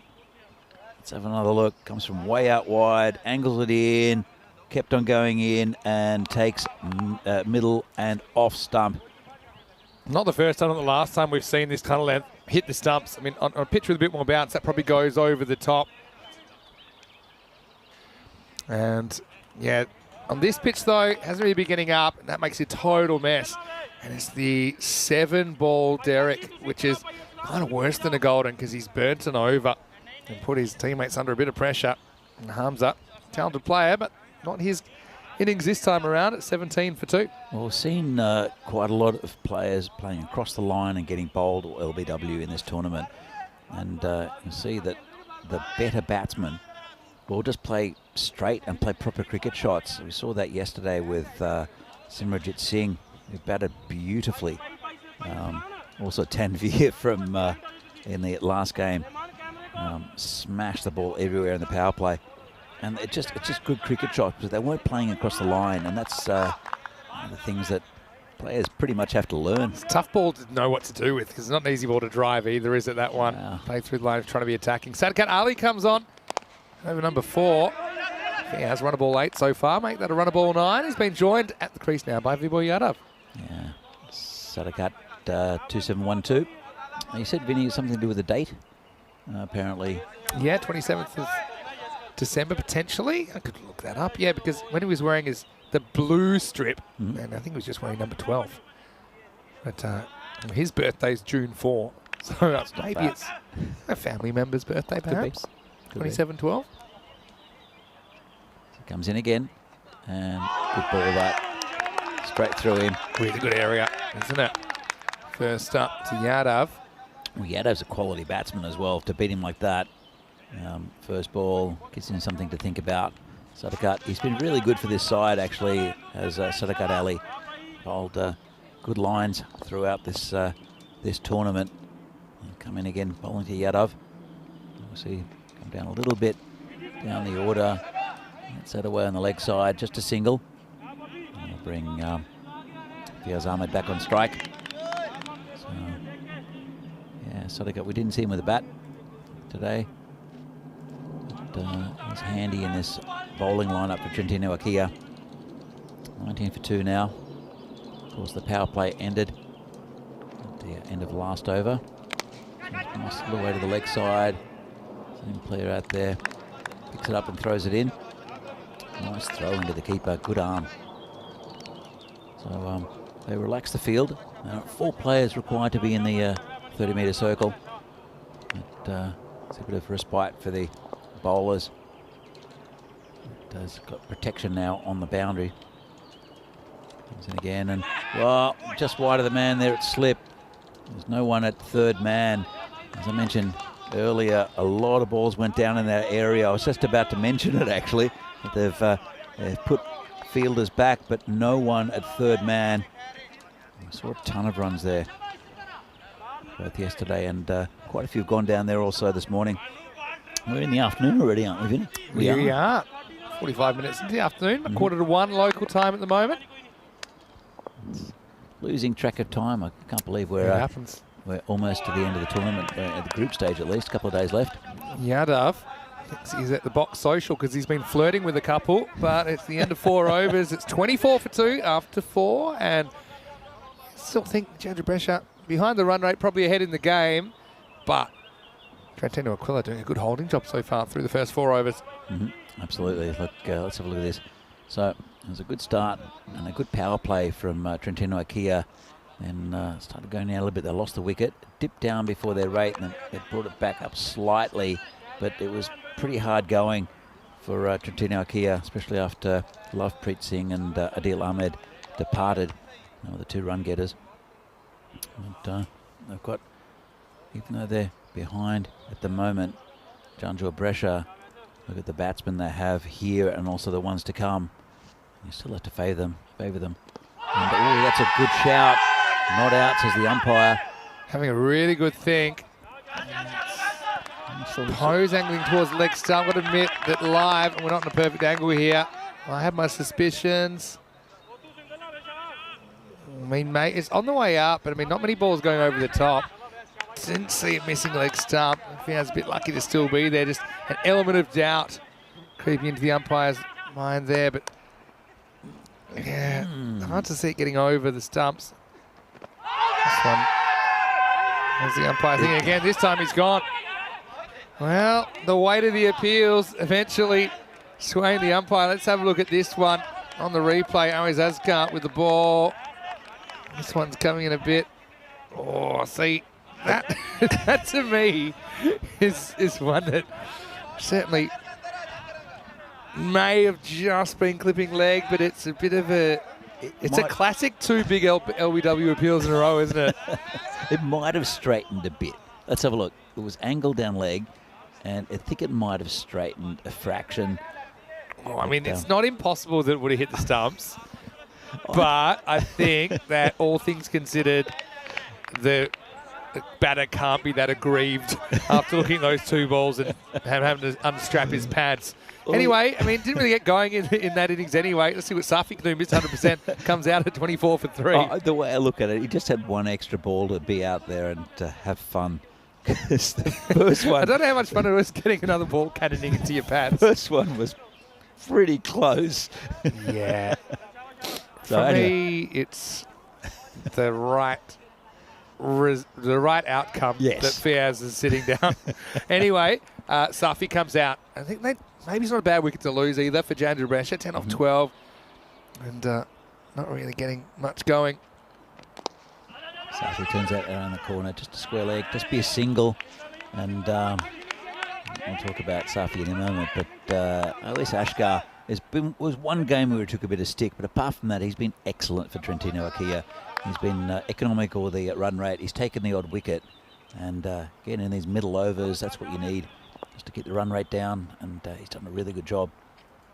He's been bowling to 2 very good batsmen. He's straight, and it's going to be 4 runs. Overpitched, just as you big him up. Just a little bit overpitched. Lovepreet making good ground to try to stop that. As you can see, it just low full toss, just missed. And hit straight down the ground, which is usually a pretty safe area in this form of cricket. Yeah, just a slight overpitch from Always, kind of going for that block hole delivery. Yadav gets into his work now. Dangerous batsmen, both of these. 2. There's into the covers, no run. Yeah, Safi's an interesting character as well with the bat, because what was it? He'd scored something like 29 runs in 36 games. Was that about right, or was it the other way around? 36 and 29? Something like that. He scored 33 runs, I think, in 2 years, basically. And then he scored 57 first game of this series. This little drop kick shot might have found trouble, though, and he's gone. Well, there you go. Adil Ahmed takes the catch. Yadav makes some good contact. Too good, in fact, as he times it. But he times it straight to deep mid-wicket. And so Jandra Brescia hitting the skids a little bit. That's 4 wickets down now. And 29 for 4. Not really the first half they were looking for, chasing 76. It was a nice catch out there by the headband bandit Adil Ahmed. As we see the squads here for the ECIs coming up, the international T10 games here in Italy with Italy, France and Romania. Yeah, it's going to be good. Let me throw a few random ones out there. I mean, Usman Khan played really well for Dreux. Bearing in mind, to play for France, you need to be qualify on citizenship, not just residency. So he's one that's in there. He's got a really good slower ball. Romania, obviously, we talked a bit about their squad. We haven't really talked about Mamit Kohli, who I think is a very good player. Seen him fairly recently as well. This is whipped away, and it's going to go under the field. It's going to be 4. Oh, that's one I think Mirza probably should have done better, but he couldn't get down to terra firma. As the left-handed Safi gets his first boundary. Yeah, he hit that pretty well, did Safi, and Mirza, as always, second best to try to stop that. Would have to get his body behind it. And Adil, very interesting bowler, really good bowler here for Trentino Akia. Chowdhury Adil bowls right arm around the wicket. And got Safi, that's it. End of the Mr. 100% Ahmadullah Safi. And that's a big wicket in the context of this game. Most of the top order gone now for Jandra Brescia. If he had his time over, he'd hit this straighter. That's the shot he's practicing right now. It gets a bit too leg side conscious. Comes from outside the off stump, ends up sending the off stump out of the ground. And so that's 5 wickets out now. And there's still batting to come, don't get me wrong. But yeah, certainly an uncomfortable point in the chase for Jandra Brescia right now, 33 for 5. Absolutely, and he's such an awkward customer as Chowdhury Adil. He's always on the aiming at those wickets. He's really like it's a you miss, I hit type bowler, but he comes from around the wicket, plays peekaboo with the batsman by running behind the umpire. Yeah, and then he comes out and he's pretty much always on line. Look at the head here for Safi. In the end, he's not really watching that ball. in the end. That was that extra power. Misses out. Here's Naeem Ahmed coming out at number 7. There's Chowdhury again. Again, he's right on line. You've still got Kuldeep to come as well. Oh, yeah. You know, so you got Kuldeep. There's a bit of an insurance policy here. Well, that's what makes them dangerous. Chandra Brescia is they've got a very good all-round side. They bat very, very deep, probably a bit deeper than most of the sides in this this tournament. So it's still a pretty even game. But those 5 wickets, I think I like the position they're in. Trentino Akea, only 34 runs on the board as well, and into the 6th over, halfway through it. Here comes Chowdhury again. Again, really good ball, nice and tight. Couldn't do much with it. The batsman just hit it down the ground for a single. And he's the perfect player. Him and Ashgar have been fantastic in the middle overs here for Trentino Akea again. As he comes in, runs from behind the umpire. This one's just outside off. Hit the point, misfield. Won't cost them though. Just a single. Man, can they fall behind a bit in this chase?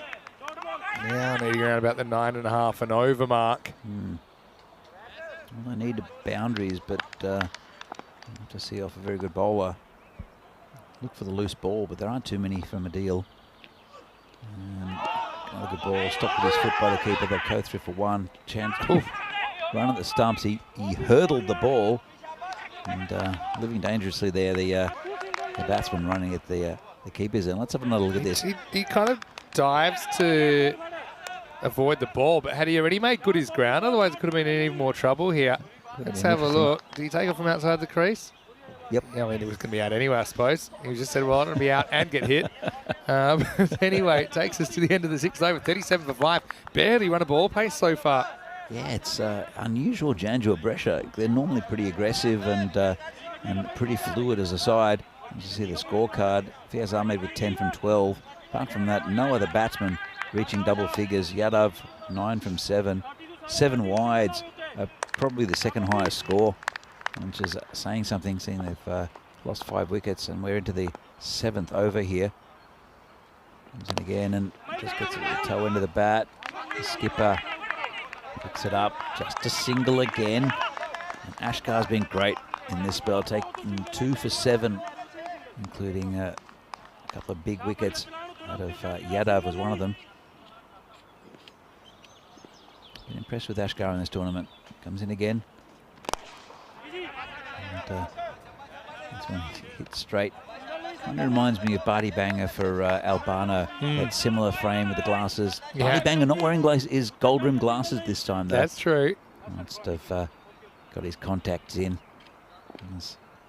Awais comes in again. And it's a full toss, low full toss, just over the top. Just should be a single. Fielder out there just picks it up and throws it back to Always. And they won't mind that at all with Trentino Akea. Just singles. Can't get them there. And, the run rate is slowly climbing. They need over 10 and over now as the batsman adjusts himself. And a slight break. So Asim Abdul, the skipper, I don't think he'll like the performance here from Janjua Brescia. We'll see them again, I think, a little bit later on. But, 40 for 5 at the moment, halfway through the 6th. Ashkar, he's taken 2 for 8. 3 balls left of his spell. Comes in again. And hit straight. Big cut off. It's Ashika Wais who picks up and throws it back to the bowler. And it's been a really good spell here from Ashkar. I hope to keep it together. They need boundaries to Janjua Brescia. And they just don't look likely to hit one at the moment. Comes Ashkar. And that's gone through to the keeper. Again, really good bowling, really tight. He's always at or near the stumps. Lots of good Yorkers coming in from the bowler as well. And that's really tightening the screws here. 41 for 5. 1 ball left in the 7th. So Hayes comes in. And That's a good ball outside off stump. Excellent spell. 2 for 9 for the bowler, Awais Ashgar. And it's making it difficult for Janjua Brescia. Tough one here. I mean, that for me grabs a bit of the line, but umpire says, no, it's fine.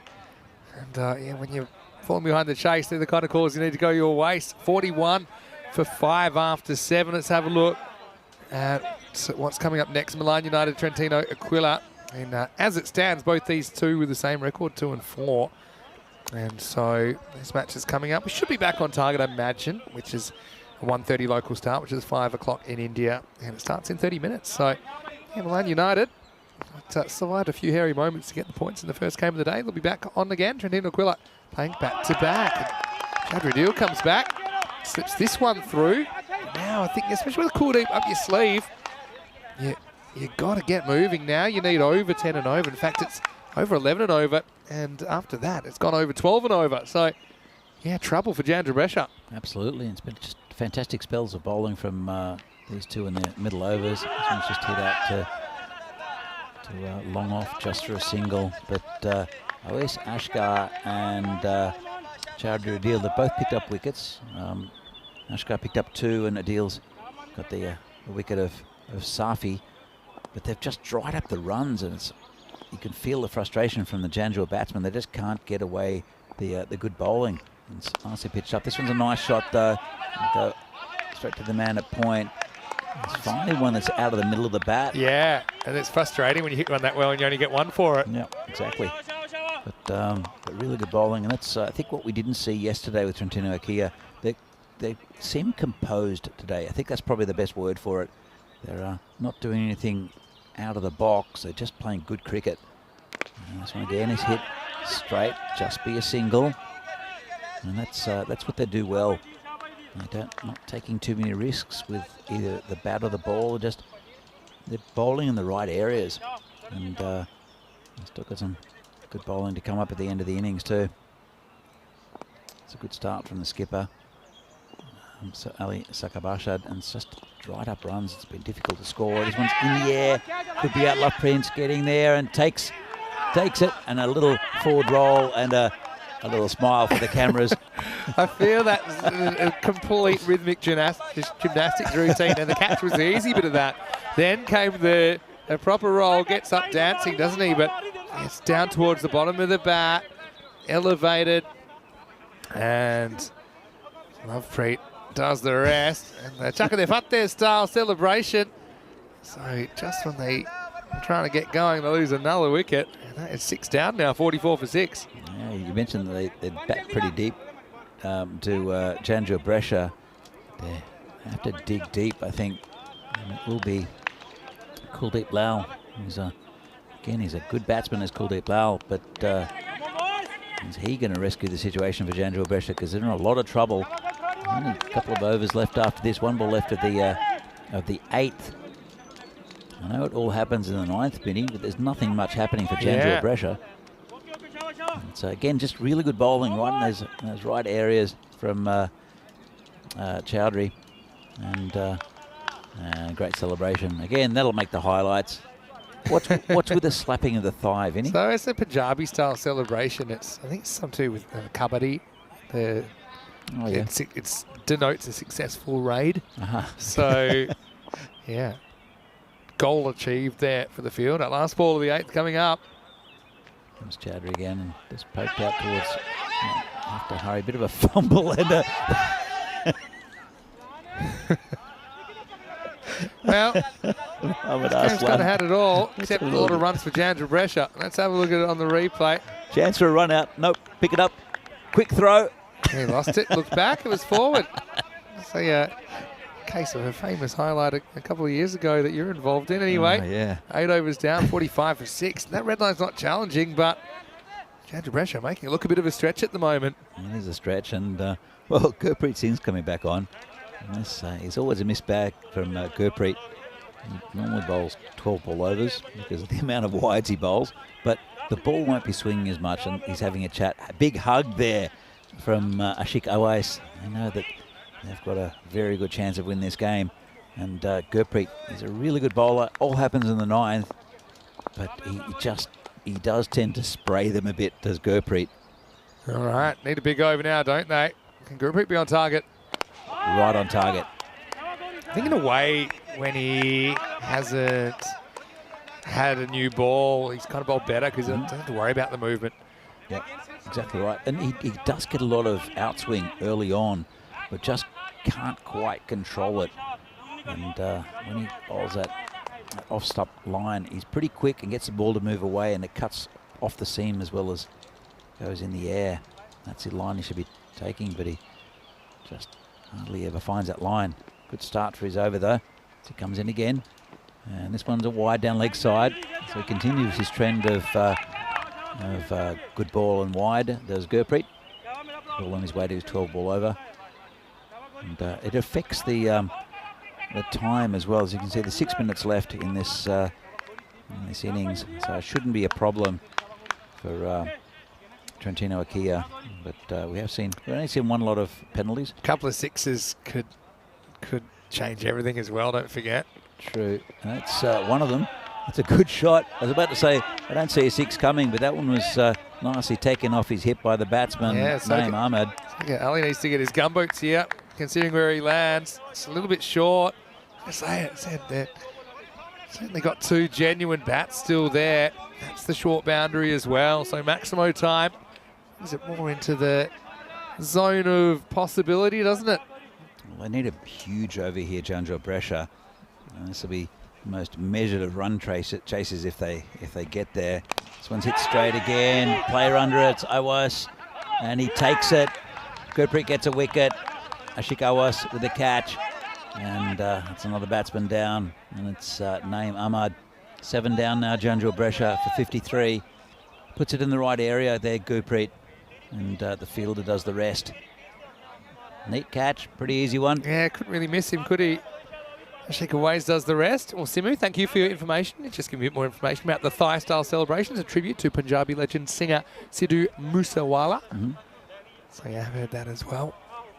Anyway, it's going to be Fahad Ali coming out, number 9.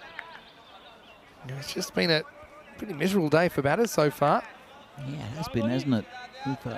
Yesterday it was, the average score was around about 100, pretty much, yesterday. And it was a lot of big hitting, but a lot of really good shots. And today it's just been heavy going for the batsmen. And you can't play them a field anymore. I think it's just good bowling. There's Gurpreet again. And hit to the fielder there who can't stop it. No, it's Sadakat Ali out there, I think. Who tries to pat it back in. Let's have another look. Yeah, what a shot. I mean, Fahad Ali comes out and just out of the grasp of the fielder, and no chance really. So I said 2 sixes changes things. And although they're 7 down, they're still within striking distance. Fahad Ali goes Maximo first ball, makes it 17 off 8. It's been a strange over, isn't it? And those 2 sixes, bringing them back within, it's still 12 runs and over. I still need another 2 sixes in the next one. 17 off 8. And good ball there from Gurpreet. It's 1 ball left. It's been there were 2 sixes. The rest has been really good. There's a wicket and then not much else from this over from Gurpreet. 59 for 7 now. 1 ball left in the 9th. But, chasing 76. Still unlikely for Chandra Brescia. As Gurpreet comes in again. And steps away. Probably worth a go. Just hit a 6. For all that, it'll be nothing. I just would have felt that, okay, Kuldeep's the more established bat, but Fahad Ali is the established 6-hitter. Although he steps away and makes it hard to access that one. End of the 9th. Chandra Brescia on 59 for 7. They'll need 17 off the last over to win. 16 for a golden ball. Yeah, as it looks unlikely, but there are a couple of 6s off that over. And that will be an important last over from Sadakat Ali. He only had 7 off his first over. He's a pretty neat bowler, pretty correct, bowls a good line and length.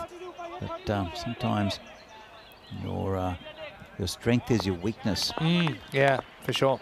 Sadakat Ali is a kind of specialist closing out as well last over, isn't he? So it's going to be a tough gig. Kuldeep faces up with 17 required off the last. Gets this off the end of the bat. There's a fielder out there. He'll pick it up and just be a single. I think this probably would have been a wide if he'd left it. Again, you're not thinking that way. Sneaks across a bit. Yeah, would have been. Would have been, but Kuldeep too good at reaching stuff. So it's going to be one, and more importantly, a ball ticks past Fahad Ali. He'll be going for broke here. 16 required off 5. Sadakat comes in again. Good ball. That's it to Lovepreet straight. Just a single. They look for 2, but they won't get it. He's got his trademark running in, zero risk kind of tactics. I think that if I saw him sprinting this hard, I'd actually seriously consider running again, saying he's going to have to stop running and get ready to throw. And he might panic. Only on ECN cricket do you see fielding like that. Brilliant. Sadakat Ali comes in again. 4 balls left. 61 for 7. Need a boundary. Oh, they might get one here over the top. And got to come back for every run possible now. Get a couple. Yeah, that's, I think they're soft ground because of the overnight rain. Just dug in a little bit. So look, gets a good piece of it, even though it went exactly the opposite direction. It's not many grounds, that's not 4 as well, Yeah, you know, but it just pulls up. So what does that make it? A 13 off 3. 2, 4, 6 or 6, yeah. 2 sixes for a golden ball, Vinny. It's going to be a 1 short there. Oh, no. That makes it even worse. Oh. That'll be, 1 short. Not sure which batter was the guilty party. So that'll make it 14 off 3. Oh, bowled him. Straight through him, tried to play across the line, and Sadakat is right up there with a very good delivery. And that looks like it's the end of the run chase for Janju Abresha. Not much chance now. Well, the thing is, with that, unlikely as it might be, if someone could have come out and hit 2 sixes last 2 balls, they could have tied the game. But with the 1 short, and need 13 to tie. It just hasn't happened for Janju Abresha in this innings at all. It's been rough viewing for the Janju Abresha supporters. I know they're sitting in a good position, and Trentino Aquila, the team that kind of need to win to keep any chance of a semi-final spot alive. I mean, without any disrespect, they were pretty terrible yesterday. They were never in any of those games, or either of those games they played, and you could see them leaving the ground, and they must have a chat overnight. And 75 is not a fantastic target. They only lost 3 wickets, but Janju Abresha, it's like they were playing underwater. Nothing really going very far. Couple of sixes, but not really much. Same token, I said 6 wins and a good run rate gets you into probably gets you into the 4. Janju Abresha have Janju Abresha have 5 wins. Yeah. They still don't have that 6 win, and probably 7 you're comfortably in. So well, they're playing again today, and they'll have to have a better performance. Then, I mean, right now they're sitting in 2nd, but things could easily go wrong for them. Fahad Ali needs to do the impossible. This is in the air, could be caught. Bowler comes in, and they all come in. And there's a bit of a collision between the Sadakat Ali and the keeper, and he's taken 2 in 2. No real celebration from the fielders, and he's on a hat-trick. Yeah, so Zahid on his day can whack it around. This is way down towards the bottom of the bat. And take a number. The lucky number is 2,712. Sadakat Ali finishes his own work. And for Zahid, unfortunately, he gets a golden derrick late in the piece. Tell you what, Vinny, Cameron Hussain, the keeper, I'm glad he didn't commit to that, because he would have run into a brick wall in Sadakat Ali. And I think he would have been seeing those numbers and stars as well. He was not going to be moved with Sadakat, and he's on a hat-trick. Well, I mean, you've got number 11, and you've got the last ball of the game. The fields come in, as we see. All you need is the other team needing 6 to win. You've got the perfect conditions. Anyway, will this be hat-trick number 12 of the season? Sadakat Ali. And he's just fended it off. Smart padding. Be the party pooper. And, in the end, what a defence from Trentino Aquila. The Jekyll and Hyde side. Absolutely. Come up with the goods. They knock Janju Abresha off their perch a little bit. The final score, Trentino Aquila 75, Janju Abresha 62. Trentino Aquila 13 run winners, I should say, here in match number 42. And Trentino here, it was a pretty comfortable win in the end, in a sense, as we see the match coming up. They'll see Trentino Akia again against Milan United, who won earlier. This should be a really good game. Like I said, the 5th loss kind of sinks your semi-final hopes, I think. Trentino Aquila will go to 3 and 4 after that. Milan United 2 and 4. So I think whichever team doesn't win that can free up their plans on Friday, because I can't see there be any chance to make the semi-finals. Late change there as well, just coming in. And I'll keep you up to date with that. A slight issue with illness forcing a late change. Anyway, let's go to the highlights. And, well, it was an interesting one because he can hardly walk. Ali Skir but he still came up with the early wicket. Bachadar Singh going early. Yeah, it was a fantastic spell from the skipper. 2 for 9 off his 2 overs. And there was just some tight bowling. And there's Lovepreet saving that 4 runs. But really tight bowling from the attack from Trentino Akia. As you see, the skipper taking another wicket. Big one that. Across the line there, Hamza Saad destroying the stumps. It was just quite a few good spells of bowling from Ali Sakabashad and OS Ashgar. Also, Chowdhury Adil. Go with Iowis and getting that wicket. But it was really good. It's not a big total, is 75, and they defended it well. 62 for 9. Wickets kept on going down for Janjua Brescia. As you see, Chowdhury getting Safi there. Who, played the wrong line with the wrong shot. But, just kept on losing wickets at the wrong time. They do have a big batting lineup, as you see the celebration there from Lovepreet. Janjua Brescia looked like the team down there of the table, with that bit of trick fielding there. There's a little late flurry again with a couple of sixes. Lovepreet for the wicket here. Good all-round performance from Trentino Akia without ever being spectacular. Janjua Brescia though, to improve later in the day when they come back for another game. Yeah, I mean, they need to improve, don't they? I mean, you can't really get too far ahead of yourself. Thinking, you're second place at the moment. There's teams coming for you. Like I said, they've only won 5 games out of 8 now. And if they were to lose their last couple, I don't think that'll be enough to get through to the semi-finals. So, yeah, it's a really good defence. Also, kind of went wrong, didn't it? I think they hit open with Yadav. In the end, he'd only make 9 anyway. Duxo Bachatar and Hamza, who made a 7 ball, kind of foreshadowed what was to come. Naeem Ahmed top scoring with 12, Fayaz Ahmed with 10, but no one really getting any fluency at all in the innings.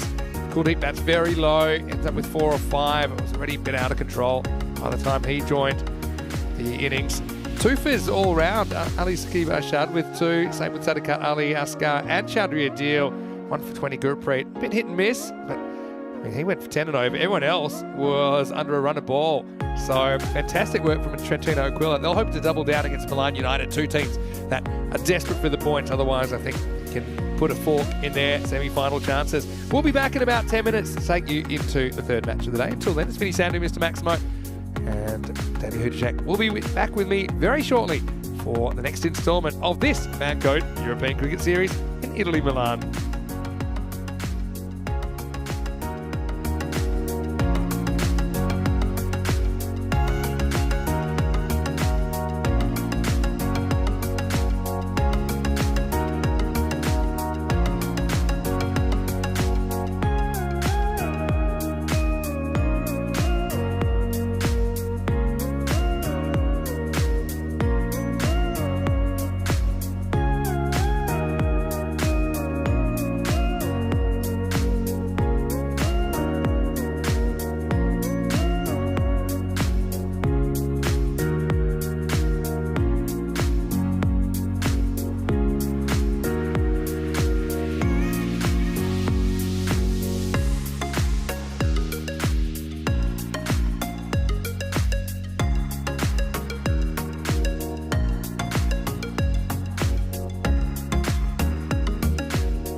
The European Cricket Series is proudly brought to you by HCL Software, Fan Code, and Grizzly Bear Sports.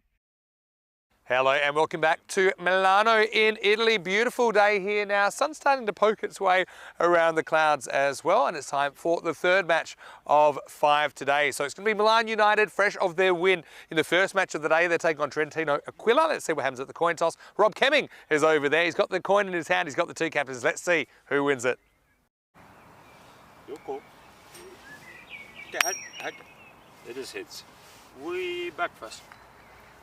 So Ali Sakib Bashad has won the toss and he's elected to bat first. Look, I don't mind that. It's a confident move to try and put some runs on the board. I suppose they struggled to do that. They haven't been the only ones in these conditions this morning, as well as they were able to manage a score in the 70s. I think they'll probably need a few more against that. Milan United kind of gaining in confidence. They find themselves with 2 wins to their name, but with still 4 matches to play. So look, again, 2 teams that haven't really had a lot going their way in this tournament get the opportunity to face off and fight for the points. In the third match of the day, match 43 is on the way. Danny Hudacek will take you to the first ball with the news from the toss that Trentino Aquila have won the toss. They're going to bat. Over to you, Danny. Let's get ready for the first ball. Well, thanks, Vinny, and welcome to this Fan Code European Cricket Series game between Milan United and Trentino Aquila. And both teams successful this morning. Well, in the first 2 games, this should be a cracker. Milan with a good win first up against Bergamo CC. And then, as you saw in the last game, Trentino Aquila defending quite a low total, as we see in the 2 teams. It's going to be Trentino opening the batting with Lovepreet and Adil Ahmed as per usual. And they are very good batsmen, especially Lovepreet. And Milan United with their main man, who is, well, I can't see him in the lineup. There's a change with the bowling. Let's have a look at their scores. Milan United, the little sort of short favourites there. Well, to Trentino Aquila. And there's a change. Let's have a quick look. It's Hiran Fernando struggling with a migraine, so he's just replaced by Sasidou. So good to see that. But Trentino Aquila will be wanting a bit higher score than that they scored earlier, 75. It will be Sanjeewa. I didn't see his name up in that lineup, but he's definitely there because he's got the ball in his hand, Sanjeewa. A bit more at ease because he is the frontline bowler here for Milan United. Comes in, hits over the top, should be safe, and it will go over the boundary for 6. Well, not a bad start there. Not too much wrong with the ball. It's outside off stump, swinging, and it's Lovepreet with a typical Lovepreet Singh opening to an innings. It's a very good Sanjeewa over the covers for 6. Good start here for Trentino Aquila. He won a big one though, well, Lovepreet. That's probably the only criticism is that even though he scored good runs, and he hasn't scored big runs yet for Trentino Aquila. He scores them pretty quickly. Hits lots of 6s. Sanjeewa is the pick of the bowlers for Milan United, especially up with the new ball. Normally picks up a wicket or 2. And it's interesting field. I'll come back to that in a moment as he drags one from outside off, and it's a bit of a misfield. Just a single in the end. But for Lovepreet, they've got their 2 fielders outside the circle. One is straight at long on and the other one is at deep point. Only 2 fielders on the leg side, so you know where Sanjeewa is going to bowl. And as a batsman, you have a pretty good idea where to hit the ball. So comes a bowler bowling to, oh, that. It's called a wide. Now, it came off the pitch at right angles. Have a look at this. And yeah, I'm not sure about that one. but umpire obviously thought that it was too wide for the to hit, and they have to bowl that one again. Adil Ahmed is the batsman at the moment, and just plays and misses. That's a good ball from Sanjeeva. So come back to that field.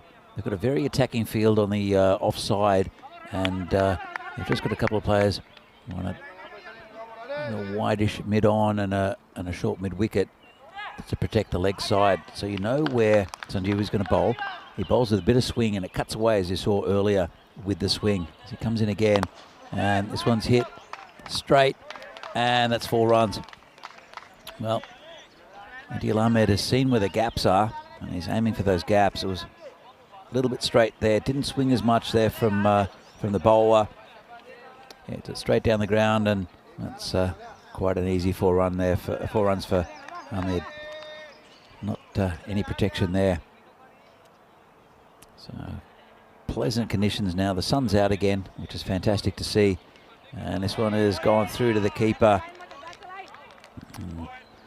He ends up away from the stumps there, as we see the top bowlers for Milan United. As you can see there, Sanjeev with 10 wickets, Roshan Silva with 7, and Jai Cody always comes in with good wickets. Jai Sekera, I think, is a very handy bowler in this Milan United lineup as well. Trentino Akia, Lovepreet Singh, clearly the top run getter for them, but Awais and also Adil Ahmed, they were contributors. Ahmed, again, not really settling and scoring big runs. He had a couple of sixes in the last innings, or the last game, against Janjua Brescia. But again, both these batsmen have not hit big runs. Inconsistent, Lovepreet. This one's in the air. Players going back. Won't be out. Chased from the covers. I've just got a single. I'll bring Adil Ahmed back on strike. Jai Cody, the bowler. And Trentino Akia, 13 for no loss. Jai Cody, the skipper, he's led them well. Milan, good win this morning. Comes in again, this one's hit. Could be caught, should be caught, and out. Well, good catch there. That's Fahad Mohammed who takes it. And that's the first wicket down. As I mentioned before, Adil Ahmed really not scoring many runs in this tournament. Just never going on with it. Sometimes got to start. He's gone for 4 runs. And 13 for 1 now, Trentino Akia. I'll bring Ashik Awais. Again, similar situation. The top order really hasn't fired, and none of them have scored big runs, but if they can get one of those players, especially Lovepreet Singh, hitting 40 or 50, which is expected from top order batsmen, especially with the quality of teams up here in northern Italy. Both these teams are struggling. They're towards the bottom end of the ladder. They're still, both of them have outside chances of getting into that final 4. I'll explain the format in just a moment as the bowler comes in again. A big swing, and it's safe, but very open stance. Just goes out to mid-off for a single. So the format of this tournament, there are 11 teams, all from northern Italy. And each team will play every team once. We're towards the back end of this tournament, so there's only a few games left for each of these teams to play. And nice shot, cracking shot into the covers. Got fended down, no run in the end. Good fielding by a couple of the Milan fielders.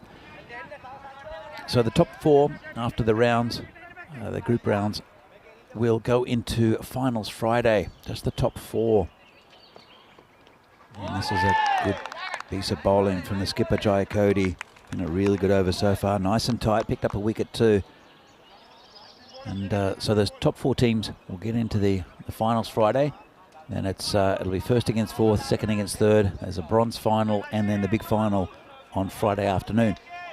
But in saying that, because this is it's a 2-week tournament of all the best teams in northern Italy. We haven't gone to Brescia or Bologna this year. It's condensed all the top sides in the area into this tournament, as this one goes over the top, and that's a lovely shot. 6 runs. Lovepreet is strong in that area. Just picks him up and hits him over that point area for 6. Plays that shot well, reaches out for it. Good timing. And that's the end of the over. As you can see, Milan down there in 10th place. They played one fewer games than Trentino Acquia. And they do have an outside chance of getting into that top 4. They've both lost 4 games. It's probably the limit you'd want to see. Any team that's lost 5, 3 of them already, they will not be there on Friday. But these two still have an outside chance. They probably underperformed a little bit. Trentino had a terrible day yesterday, and Milan have come back. Actually, both these teams have come back and had good victories in the 2 games earlier this morning. So it will be Sanjeewa to continue, and he'd love to pick up another wicket, especially that one of Lovepreet. And will be a waste to face. And a big swing. It's gone to the fielder, who drops a sharp one. Made good ground to get there. Would have been spectacular. Really good effort. Ended up saving up a couple of runs as well. And that was really good from the new man, Sasidou Divyanja. Great effort in the covers. Just limits them to 1. That's the type of effort that really picks up a team. Sanjeewa coming again, this time bowling to Lovepreet. And muscled through the onside. That'll be 4 runs. Just a little bit too straight from the bowler. And as I said before, he's got most of his fielders on the offside. Let's have another look. No swing there for Sanjeewa. And Lovepreet knows that there are 3 runs if he can get them over the fielders. Still in the power play. It's a final over the power play, actually. 25 for 1. Trentino Acquia as the bowler comes in again. Bowled him. Well, played across the line, and that's a huge wicket. And again, Lovepreet gets a start but doesn't go on with it. And Sanjeewa, this very good bowler from Milan United, changes the scape of this game. And Lovepreet, he'll be disappointed. Just played across the line. I guess that was the plan all along, to get him to play across the line. He just missed a straight one, did Lovepreet. But again, good captaincy from the skipper for Milan United, Ishan Jayakody. He had a plan and stacked the offside. Still only 2 players on the onside, which in this format is playing with fire, as most of the batsmen really try to hit through that side, even dragging it outside off. Let's have another look at that. It was a straight one, and just played across the line. Did Lovepreet missed a straight one? Another wicket down, and it's a very big one for Milan United. Brings a new batsman out. It'll be Mohammad Arslan. He'll face a delivery from Sanjeewa. 3 balls left in his spell. 3 balls left in the power play. Awais at the other end. He's 2 from 2. They need a partnership here. To Trentino. It's a pretty bright start. 25 for 2. But the important thing is for Milan United is if they've seen the back of the 2 openers. They're both very dangerous batsmen. Sanjeewa comes in again, bowling to Arslan, and just pokes at it from outside off stump. No run. As I mentioned, all the top teams from northern Italy, and there are some good sides that we're going to see just sort of dissipate into the bottom of the table throughout this the end of the week. But quite a few teams, probably about 8 of them, still have a good chance of getting into the final 4. And this one just prodded down to a man who's had a wide slip for no run. And even though he took a little bit of stick, Sanjeewa from Lovepreet, including a big 6 first ball, he's come back very well. He's taken 1 for 17. But that's a big wicket that he took. 1 ball left of the power play. 25 for 2 Trentino. And a big swing and a miss. Well, it might be an edge. He's gone. Well, had a big swing at a wide one, did the batsman. And that's Arslan who's gone for a duck. Let's have another look at this. And really far away from it. It's quite out wide. It wasn't going to be a wide, just got a little bit of an under edge on it. Might have been the toe of the bat, actually. And Arslan will have to go. Well, Trentino Kia, it's similar to what they had with the power play last time. About the same number of runs and 3 wickets down. They managed to eke 75 out of it. It was heavy going and they defended it. But Milan United, they're a changed side today. They're really up for gaming. It's going to be the new bowler, Roshan Silva. And now the field restrictions are relaxed. They've dropped the man back. Cow corner boundary. They still only have 3 on the leg side. They've got a square leg that's just a little bit wide of the umpire, and they have a man at long on. Apart from that, everyone's still on the offside. Attacking here from the skipper, Jai Cody. And it will be Roshan Silva to bowl.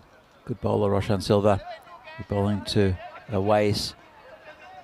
And this one's beaten him outside off stump. Good start from the bowler. Awais comes in at number 3. And again, he's not been in great form in this tournament. He's a good batsman, just needs to see a few off the middle.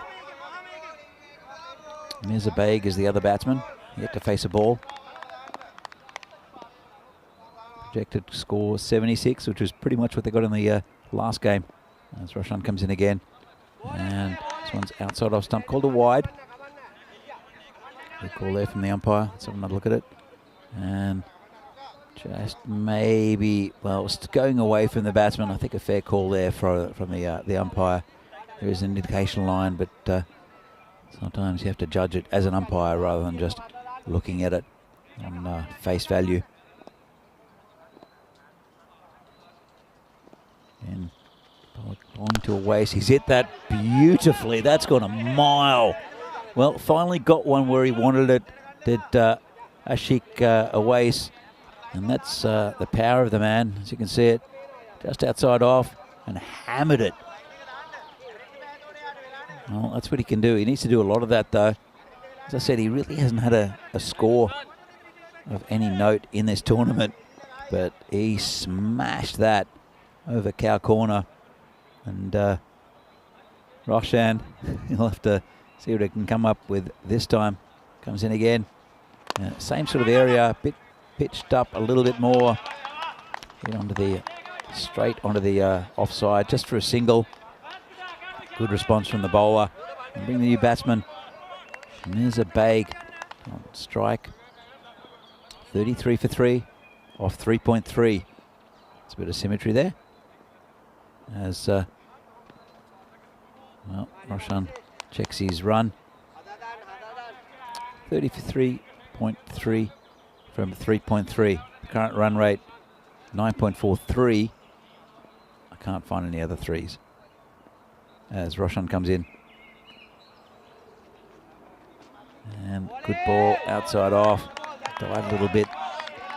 And the batsman asked the umpire, which he shouldn't do. That's a bit naughty. It did keep a little bit low as well. This pitch a little bit variable, but not in a terrible way. Just means that good batsmen have to use their technique. If you hit across the line, sometimes you tend to go cheaply. Roshan comes in again. And a bit of a full toss, low full toss. And good fielding by Roshan. Keeps it no runs. Did a pretty good over there from Roshan, apart from the one that Awais launched. ball left of the fourth. Current run rate is pretty good for Trentino. We saw a very similar innings last time against the last game against Janjua Brescia. 8.6 the run rate as Roshan comes in again. This is high in the air. Player coming around. Don't think he'll get it. It'll be a good catch if he does. Oh, drops it. Couldn't quite hang on to it. Really good effort there on the boundary. Reached out. And it's Stephen Jayasekara, who's got a good pair of hands. Just left him and it was behind. He had it and just couldn't hold on to it. Great effort.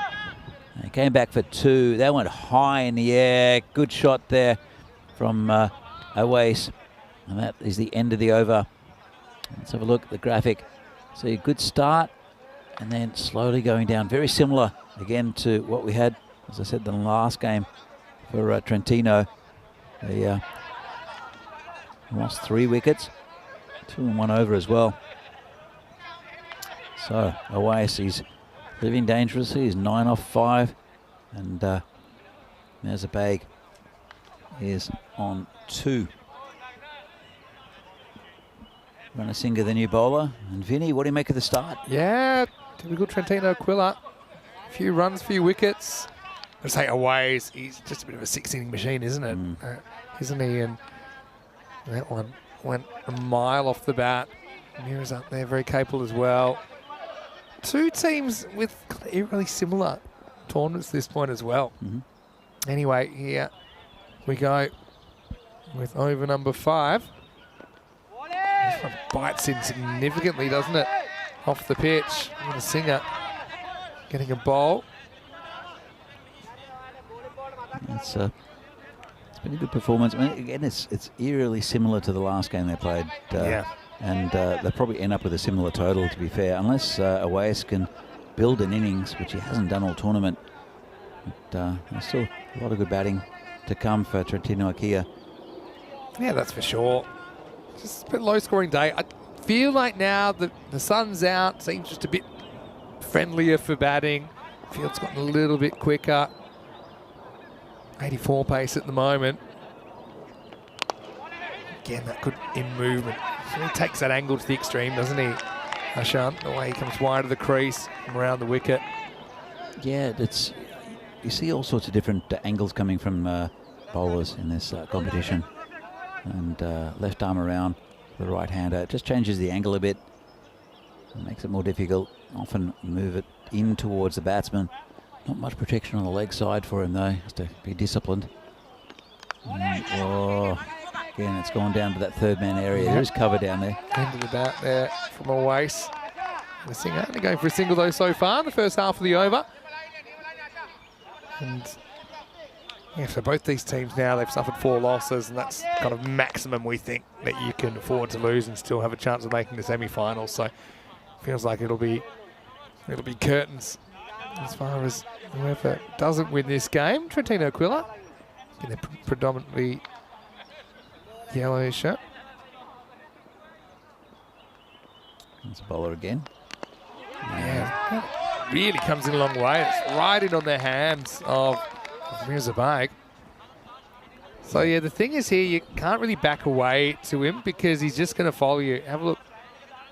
They're not really making it a cross movement. That's the way you've got to try and handle it, and then you can kind of go with the angle to the leg side. But yeah, he's definitely an awkward customer. You're never that comfortable trying to hit across balls that are on the stumps or outside off stump either, but he's probably one guy you can afford to try and do it, especially if it's outside the off stump and you're not going to be an LBW or bold candidate. Well, there's not much protection on the leg side either, so just turning around the corner like that. Oh, like that. Well, right on cue, but this was a little bit shorter as well from Ranasinghe. And spanked away sideways. This is one where the angle's working to the batter's advantage. Again, that's a ball that probably hits the stumps though, but it was short enough. He got a good look at it, and he got the boundary, which Trentino Quiller, that's all he needed to get something out of the over.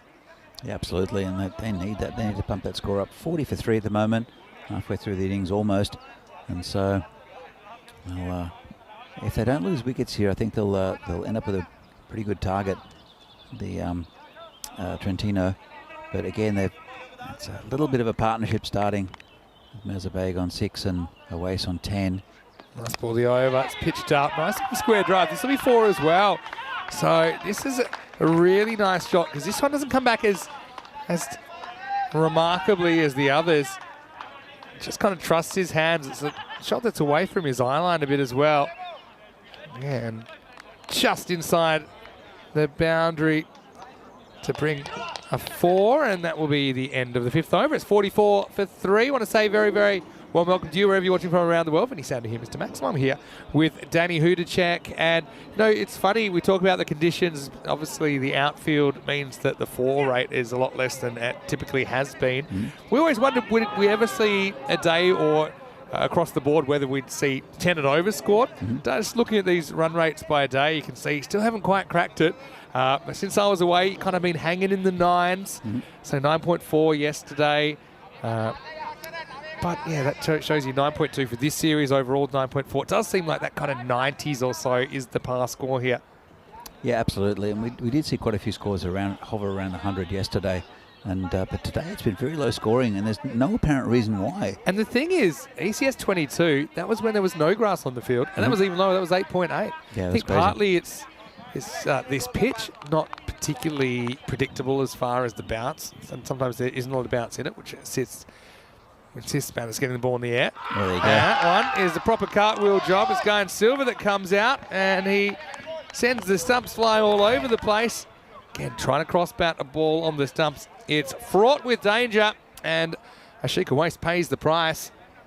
I bet spinners all over the world would love to make a stump eject that far, but it's a wicket to start the 6th, and the score is 44 for 4. Yeah, it's the end of Awais, who again doesn't go on with a big score. But yeah, you're right, Vinny. Look, this pitch is pretty. It's a bit of a leveler. Sometimes you see pitches around Europe that are just roads, and then they're huge scores because the batsman can just basically bash the bowlers. This is a bit of a leveler. If you're a good bowler, you'll get a bit out of it. A little bit of spin away there from the batsman, but it will cut away with swing, and then sometimes it'll keep low. But if you bend your back, it'll still kick up a little bit occasionally. I know the batter's probably not enjoying this pitch that much, but I think it's a comparative thing. I think it offers a fair balance between bat and ball as far as the pitch is concerned. One thing I would like, obviously, is the outfield a bit quicker. I think that you get a few value for your shots on the ground a bit more. But yeah, you play the conditions you dealt. Guy in Silver, he's had an up and down series as well, but he's right on target first ball. Cameron Hussain comes out, pushes and gets a single first ball. Then you say that the batsmen don't probably enjoy batting on this pitch, but you see a batsman who plays straight, and we saw someone yesterday bat beautifully, and Tanveer hit 40 off, like 43 off 15 or something. And it's if you get a batsman who's correct, they play the right lines, then there are runs here for batsmen. But so many batsmen just try to hoik across the line. Like that. Like that. Get some bat on it. Probably get 2 here, I imagine. And well, the reason I say I don't think batters enjoying it too much is because a lot of them have been complaining to me, saying, I don't really enjoy batting on this pitch. But I don't think that's saying as much about this pitch in isolation. It's that I suppose there's a lot of pitches around Europe and even around Italy where it's very, very predictable for the batters. So they get used to that. But ask a bowler if they like bowling here. Exactly, yeah. It's little delay from Guy in Silver. Then dives over it, but it's just a single. I would love to bowl on this pitch, especially early on with a bit of swing. In a natural turf or grass pitch, there's going to be a bit of natural variation. That's why the technique comes into it a bit more than kind of just swinging away and being able to predict the bounce perfectly every time. A lot of Vinay is watching from Bangalore in India. I mean, as much as I love watching the games from Cartama, the ball's going to get, someone's going to hit hard with a ball there, because it just absolutely flies. I mean, there must be, I think you could if someone was collecting ECN balls, that was an attempted stumping, I think. But if someone was collecting ECN balls as a a bit of as trophies, I would go to Cardamom because you have to pick a few hundred out of the trees, wouldn't you? You'd have to brave the dogs next door, though. It's 48 for 4 after 6 as Lovepreet is the top scorer with 18 so far in this innings, but Mirza making a bit of a challenge with 13 not out. Vinay was asking what's the weather like here. It's pretty good now, actually. Plenty more blue skies. It's raining in Bangalore right now. Right now, it's about 19 degrees, heading for a maximum temperature of 21. And Julian saying, yeah, a pitch that rewards batsmanship. So I'm sure we'll see that on the weekend with the international sides. yeah, well, let's say then. I think that's going to be super interesting. And I think that's another cool thing about the ECI is getting different players, so players from different countries playing in different conditions a bit more and seeing how they hold up. Jasakra coming on to bowl the 7th over. And saying that I'm really happy to see the lineup for Italy with a lot of the players who are playing in this tournament rewarded for good form. So we'll come back to that in a moment. Jasakra gets this one straight past the bat of Mirza first up. Yeah, You're saying nothing wrong with the pitch that gives something to the bowlers. Yeah, agree with that. Absolutely. I mean, just looking at this Italian side again, I mean, Zain Naqvi is an obvious choice, but Zain Ali to be in the team, also Simran Jit Singh, who batted beautifully, both very correct batsmen, and Baljit as well. So I think the bowlers also have learnt that you better pitch up on this pitch. I think the ball, unless you're really quick, which I don't think we've seen anyone that's so quick that can get away with a bouncer consistently. It's just sitting up, and that's also kind of opening up the short boundary square of the wicket. So let's see if those tactics kind of hold across the weekend. But yeah, that's probably one thing that not as much pace in this pitch. Whereas on the, like on Cardamom, for example, maybe the short ball's a bit more effective as a surprise. You can kind of rush batters a bit. But interesting. One thing with batsmen, sometimes if you get a pitch that holds up a bit, because you're expecting the ball to come through, and that's what batsmen want. But if the pitch holds up a little bit, I don't think this pitch does. It will keep a little bit lower sometimes and cut off the seam, but I don't think this is called a wide. I don't think it really holds up.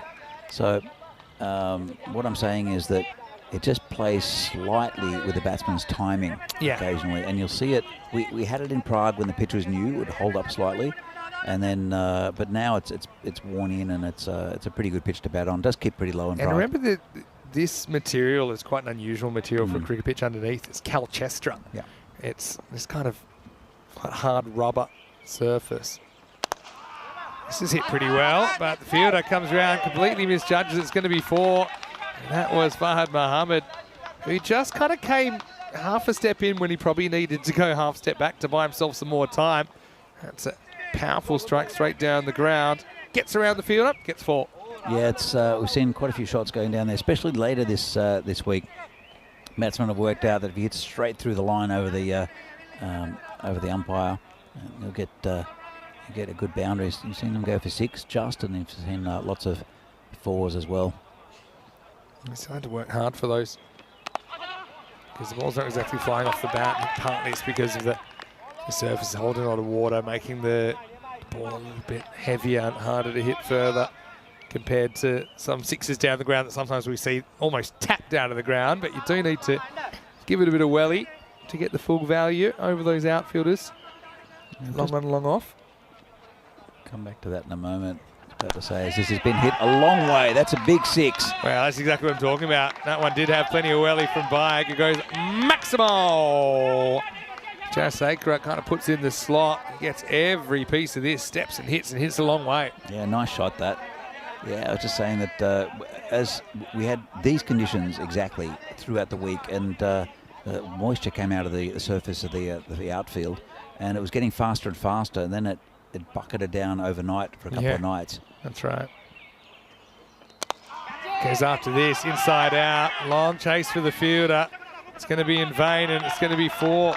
So Bayek goes straight, then he goes square as this inning starts to gather a bit of moss for Trentino Aquila.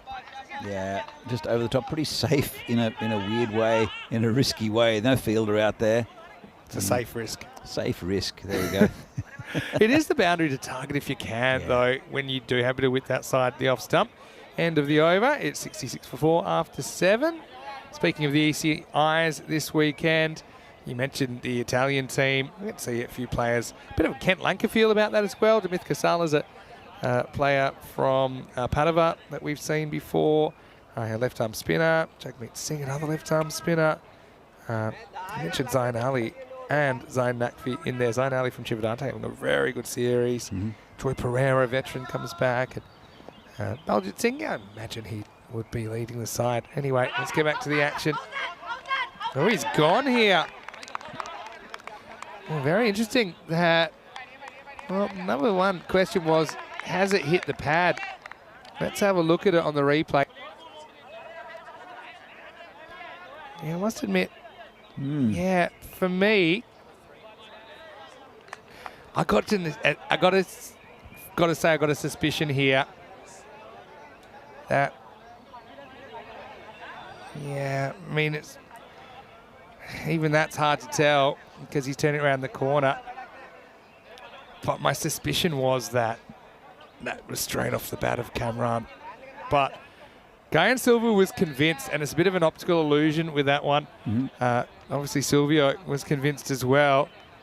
But, yeah, unfortunately for the bat, I feel for him a bit, but he's going to have to go. 66 for 5. Well, it did look like it trapped him right in front, but what are you saying, Vinny, that it I hit the middle don't of the think it bat? actually hits his pad at all. Let's have a look. Have a look at it here. It comes back in it, and I don't think there's any doubt as far as, oh, yeah, you know, I mean, you can't tell for sure, but a mixture of his reaction and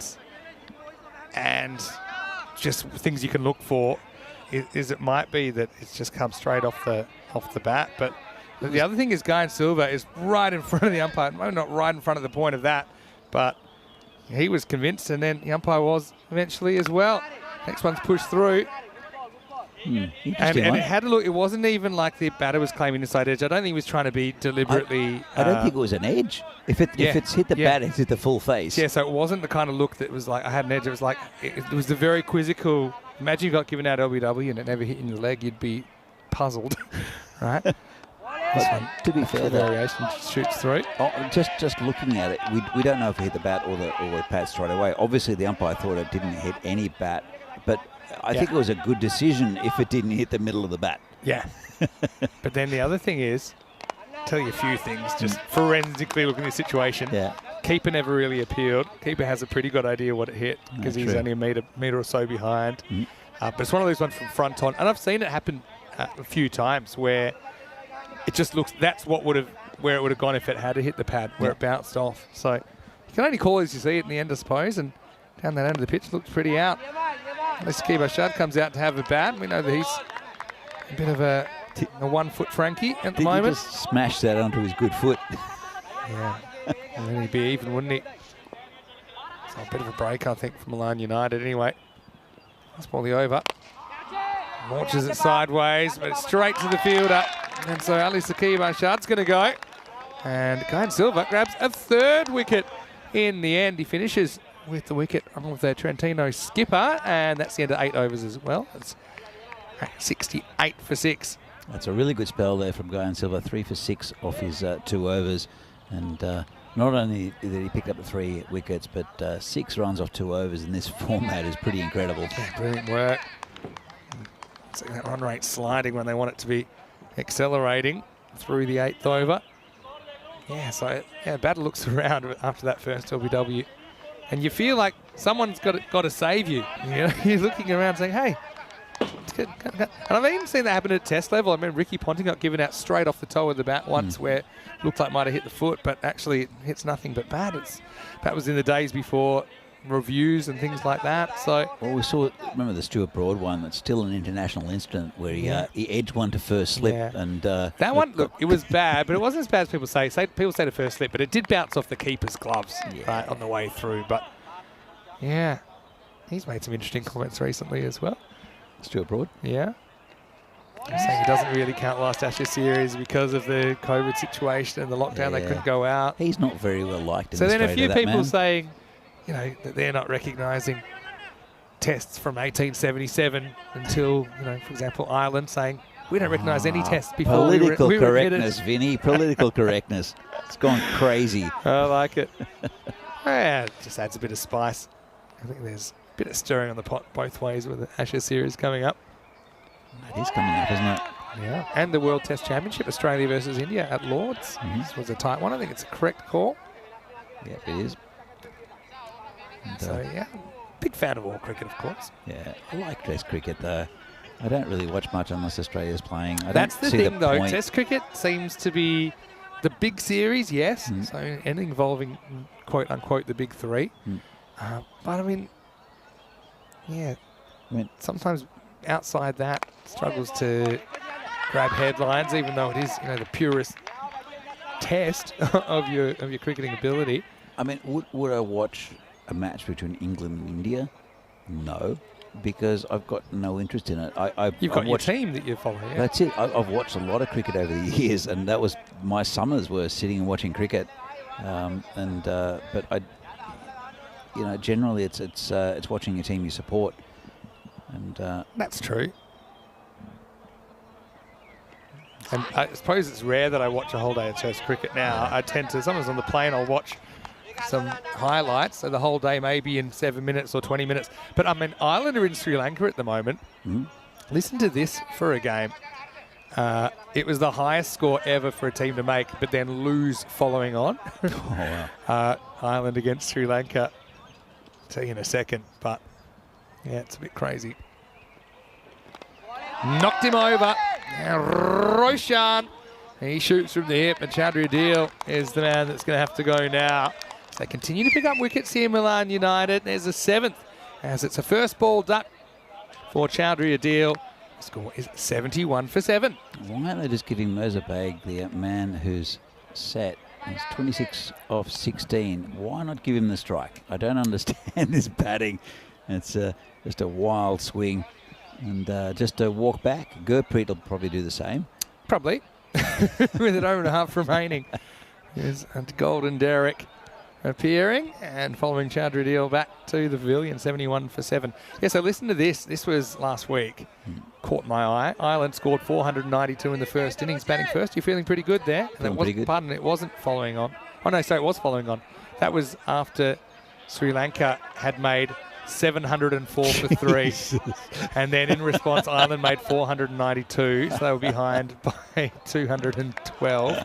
And then Ireland made 202. So they lost by an innings and 10 runs. Wow. And yeah, some of the scores were kind of out of control.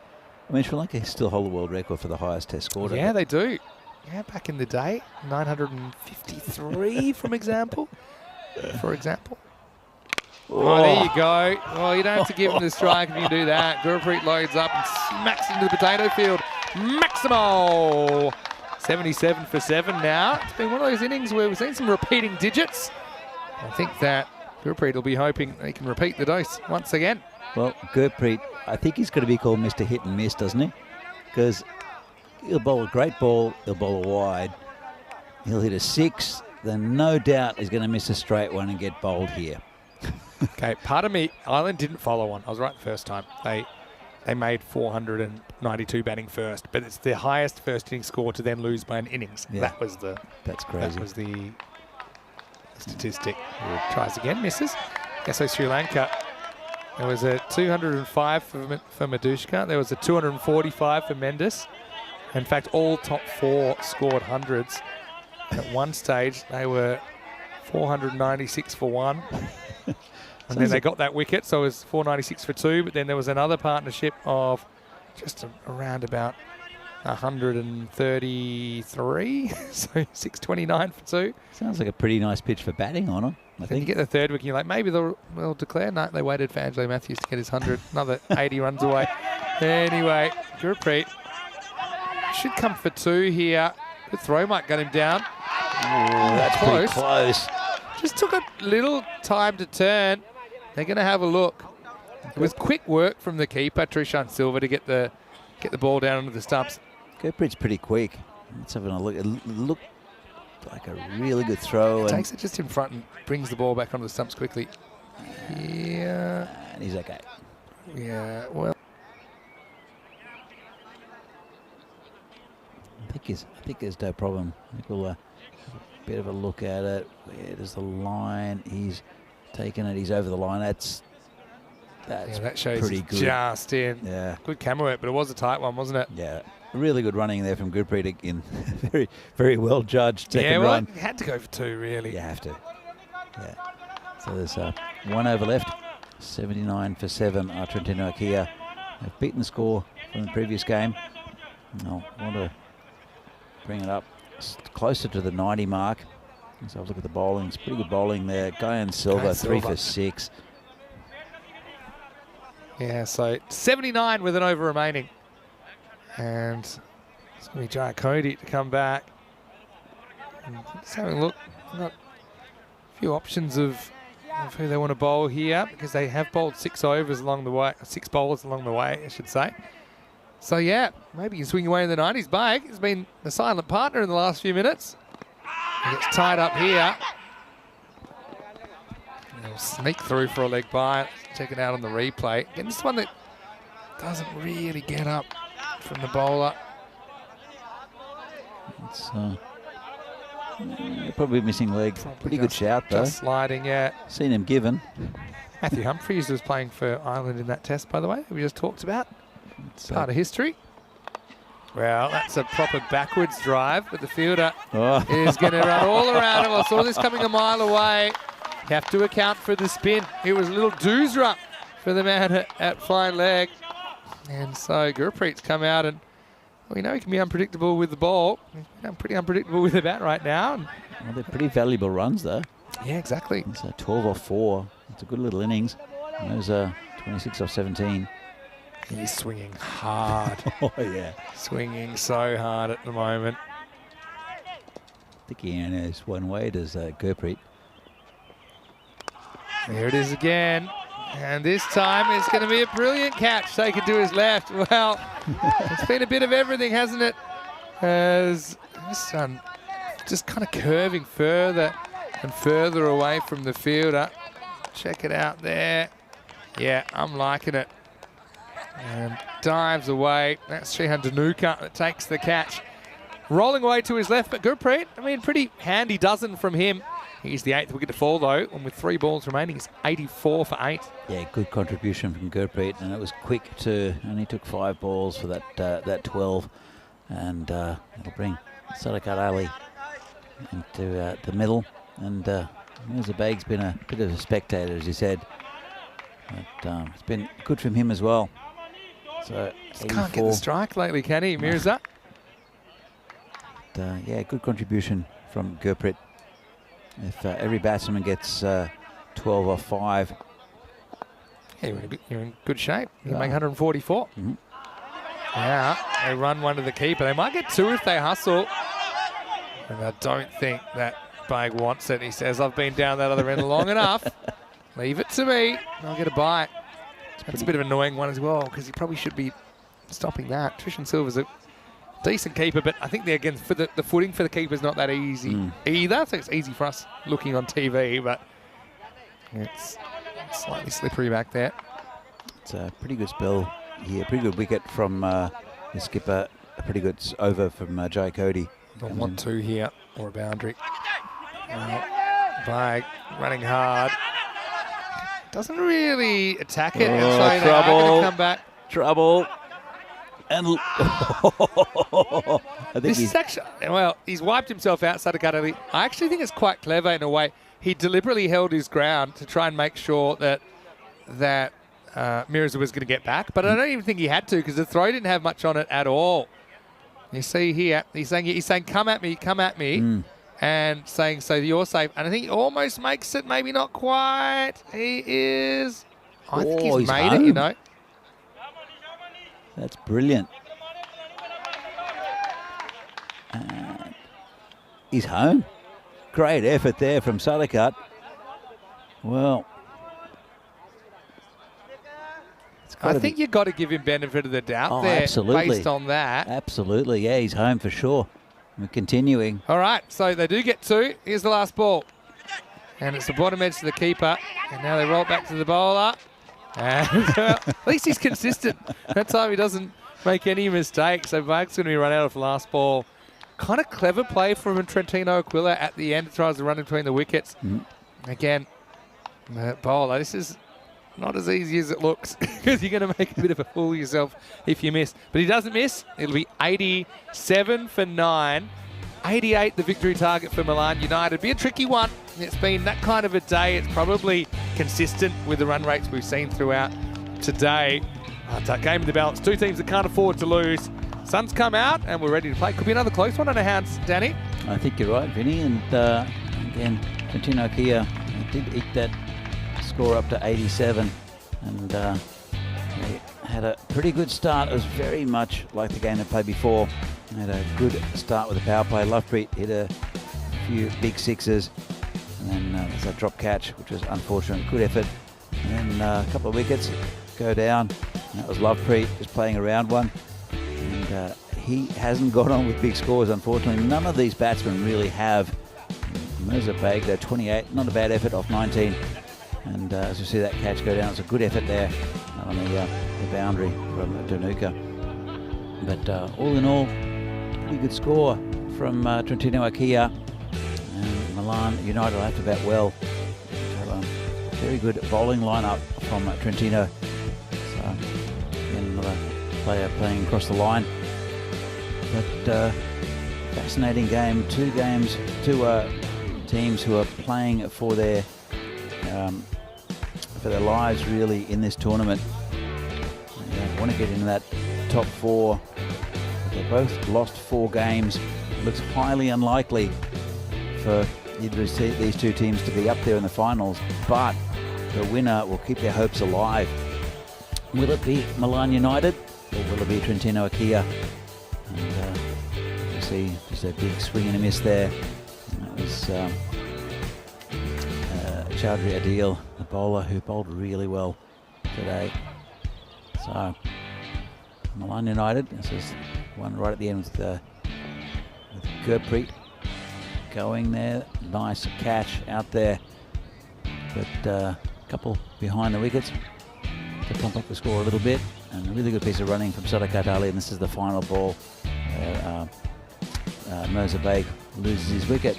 So 88 to win for Milan. As we have a look at the scorecard, Lovepreet 18 off 9 and Awais with 10. Mirza Baig 28 off 19, batted quite well, and Gurpreet the quick fire 12 with the main run scorers there. 87 for 9.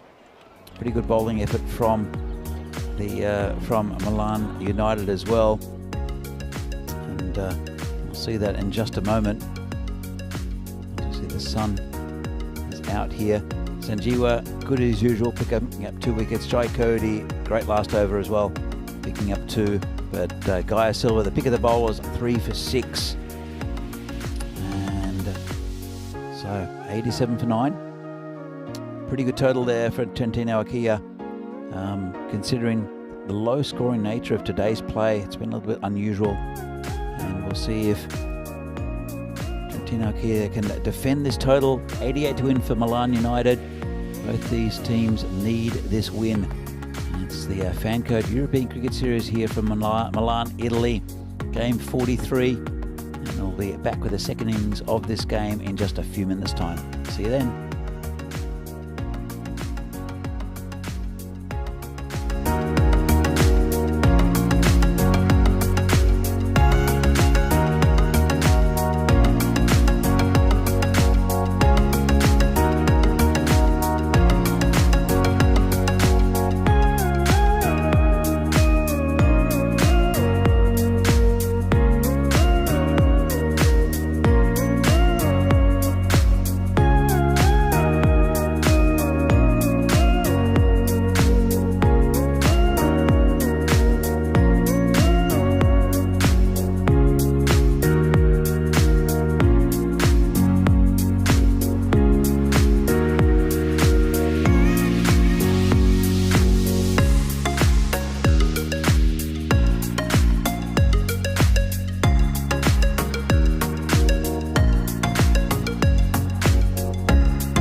The European Cricket Series is proudly brought to you by HCL Software, Fancode, and Grizzly Bear Sports. Hello ECN lovers, welcome back to Milan where the sun's out. We're ready to play, and right now we're exactly halfway through day 9. It's Milan United taking on Trentino Aquila in the first half of this game. It was Trentino Aquila put together 87 for 9, so they had to work hard for their runs, but still a very defendable score. We saw them defend even less in the last game. They defended 75 against Chandra Brescia. This time around, it's Milan United on the chase, and they won chasing earlier against Bergamo CC in a 9-over match. They ended up getting home with 1 ball in hand, chasing down 68 off 8.5 overs. Sanjeeva out there, he batted well earlier. Really didn't have a lot of help, to be honest, in that first innings of the day. He scored 44 off 33. The next highest score was 8. And so, pretty good battle on hand here. Alyssa Bashard is going to open up. Time to play. 88 to win for Milan United. This is an area Sanjeeva struggled a little bit earlier as well. Just outside the off stump. As Danny Hudacek rejoins me in the commentary box, and yeah, 2 teams that can't afford to lose. I think, Danny, it should be a good one. You're right. It's been a good run already. I mean, it's a fairly good score there from Trentino, and Milan have to bat well. And as you said, Sanjeeva was the only one who got a score for them in the earlier game. It's a really good one. Natural kind of movement across the left hand, and this does a little bit off the pitch, I think, as well. Very hard to play that. Hello to Wayne, who's watching from Australia. Wayne's a huge supporter of European cricket. There's a nice view of this Milan cricket ground. Now, we've had a drizzly few days based on what I've seen on the TV, but right now it's pretty as a picture. Yeah, I'm liking this weather. Just down leg side. I'm not convinced there's anything on this. I think it's a good call from the umpire. So yeah, I like that Sanjeeva is trying something to counter what he's got so far. And by luck or design, that one sprays down the leg side, but he's hoping to kind of counteract that angle with that little deflection shot. First run on the board. This one's pitched up. Again, pretty well located from Alyssa Bashard, just a single. He's a good cricketer, Sanjeeva. Really good with the ball throughout this tournament for Milan United. But we see him here. He's shining with the bat today. Good to see. And Suresh Silva is the batsman who'll take strike. And he missed out last game. Good batsman is Suresh Silva. And the one-legged skipper who's been struggling. He's just having a chat to the umpire about the ball. Yeah, he's happy about it. It was decent on the first couple. Occasionally we'll get one that does something unusual. You know, we've got so many cricket balls we're dealing with. Occasionally we'll get one that might just split at the seam earlier on than it should. Anyway, halfway through this first over. Remember, Milan United made a miserable start last time. This one bounces straight over the stumps. Don't know how this misses, to be honest. Yeah, great bowling. And he's only, well, as you said, he's basically bowling on one leg, has been for the last week or so. Oh, that came in a mile. Yeah. So he's troubled the left hand, the right hand with that movement. You might know this, Vinny. We go through a lot of balls here on ECN. How many do we go through in a season? Good question. This is up in the air, and there's nobody back here. It will not go. Wow, I get 2. So, to answer your question, this is what I've been told, is that we budget 4 balls per match. Mm-hmm. Okay, some we lose a lot more. Some other places we don't lose that many. So if you want to go off that, it's either 4 balls per match or 4 balls per innings. I think it's 4 balls per match across the board.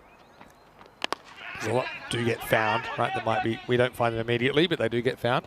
So if you say that we're going to have around about 1,500 games this season, then I imagine we'd probably go through about 6,000 balls. Rough going. So, anyway, let's have a look at the golden ball counter. 11 matches since the golden ball here. And of course, I enjoyed watching that golden ball like everyone else.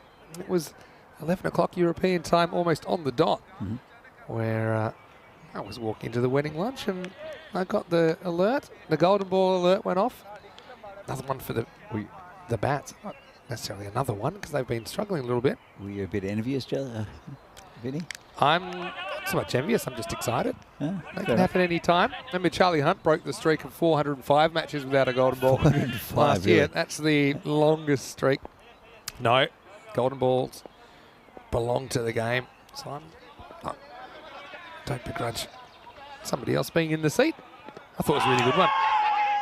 And there were a couple in Malta. In fact, there were 5 golden balls in Malta in one series, which is the most we've ever had in one series. A couple of those, I think, mentioned were doozies. A couple at the end of just calamitous last couple of overs of play.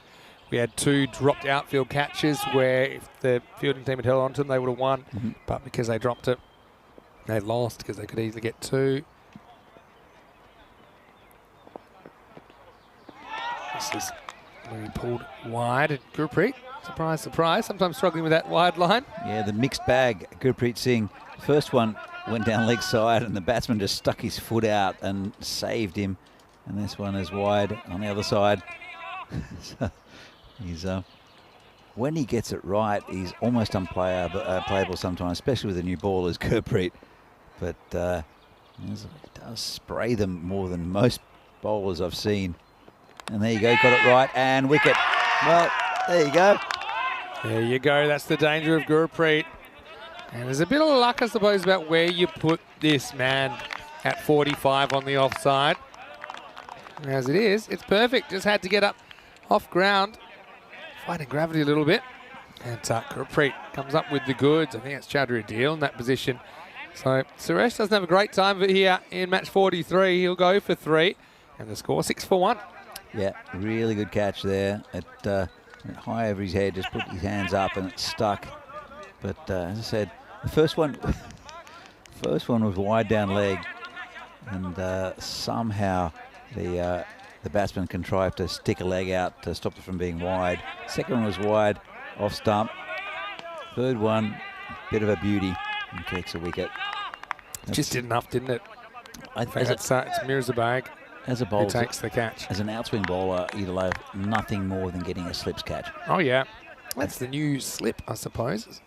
It's deeper, and that's to do with the fact I think most of the time in this form of the game, the batters are swinging hard, so the edges travel further. Roshan Silva comes out to bat. Remember, outside of Sanjeeva, not many people got too many runs, and Roshan, well, he scored a golden duck earlier on today. He's on a king pair. Definitely want to improve that. Yeah. And Gurpreet at the moment is 1 for 1.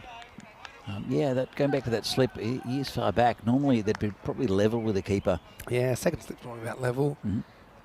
But yeah, it's a bit of a trend I've noticed. Depending on how quick the pitch is and how quick the bowling is, and we've actually seen, a fair bit of the fly slip, if you like, being right on the circle, and that way they can save runs as well if the edge is along the ground. But it also gives you more time to move sideways if you're further back, so you'll be able to just reach a few more. You don't really associate slips with running for a catch, but you can probably do that when you're back on the 30-yard circle. That's well bowled. This one shoots through a little bit from Gurpreet. It's turning into a really good over for Trentino Aquila, the master defenders today. Yeah, indeed. And the mixed bag comes up with a good ball. He does bowl long overs as Gurpreet, and has plenty of practice, but with that new ball, he's not swinging it as much. I don't know if he's rolling his fingers over it or something, but he's controlling it a bit better. Or it might just be a ball that doesn't swing very much. Exactly right, yeah. Although, having said that, at least Saqib Ashad got it to move a lot. Well, this wasn't a good ball.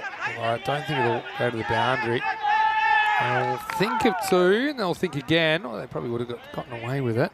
Roshan Silva off the mark. I'm sure he's feeling a little bit more comfortable now he has his first run of the day. That's a pretty good result there for Gurpreet, because that should have been put away. He tried to hit it too hard. I think the batsman was a hook shot, tried to put it into the trees, and maybe should have just helped it along the way. A couple of players covering in that position, though.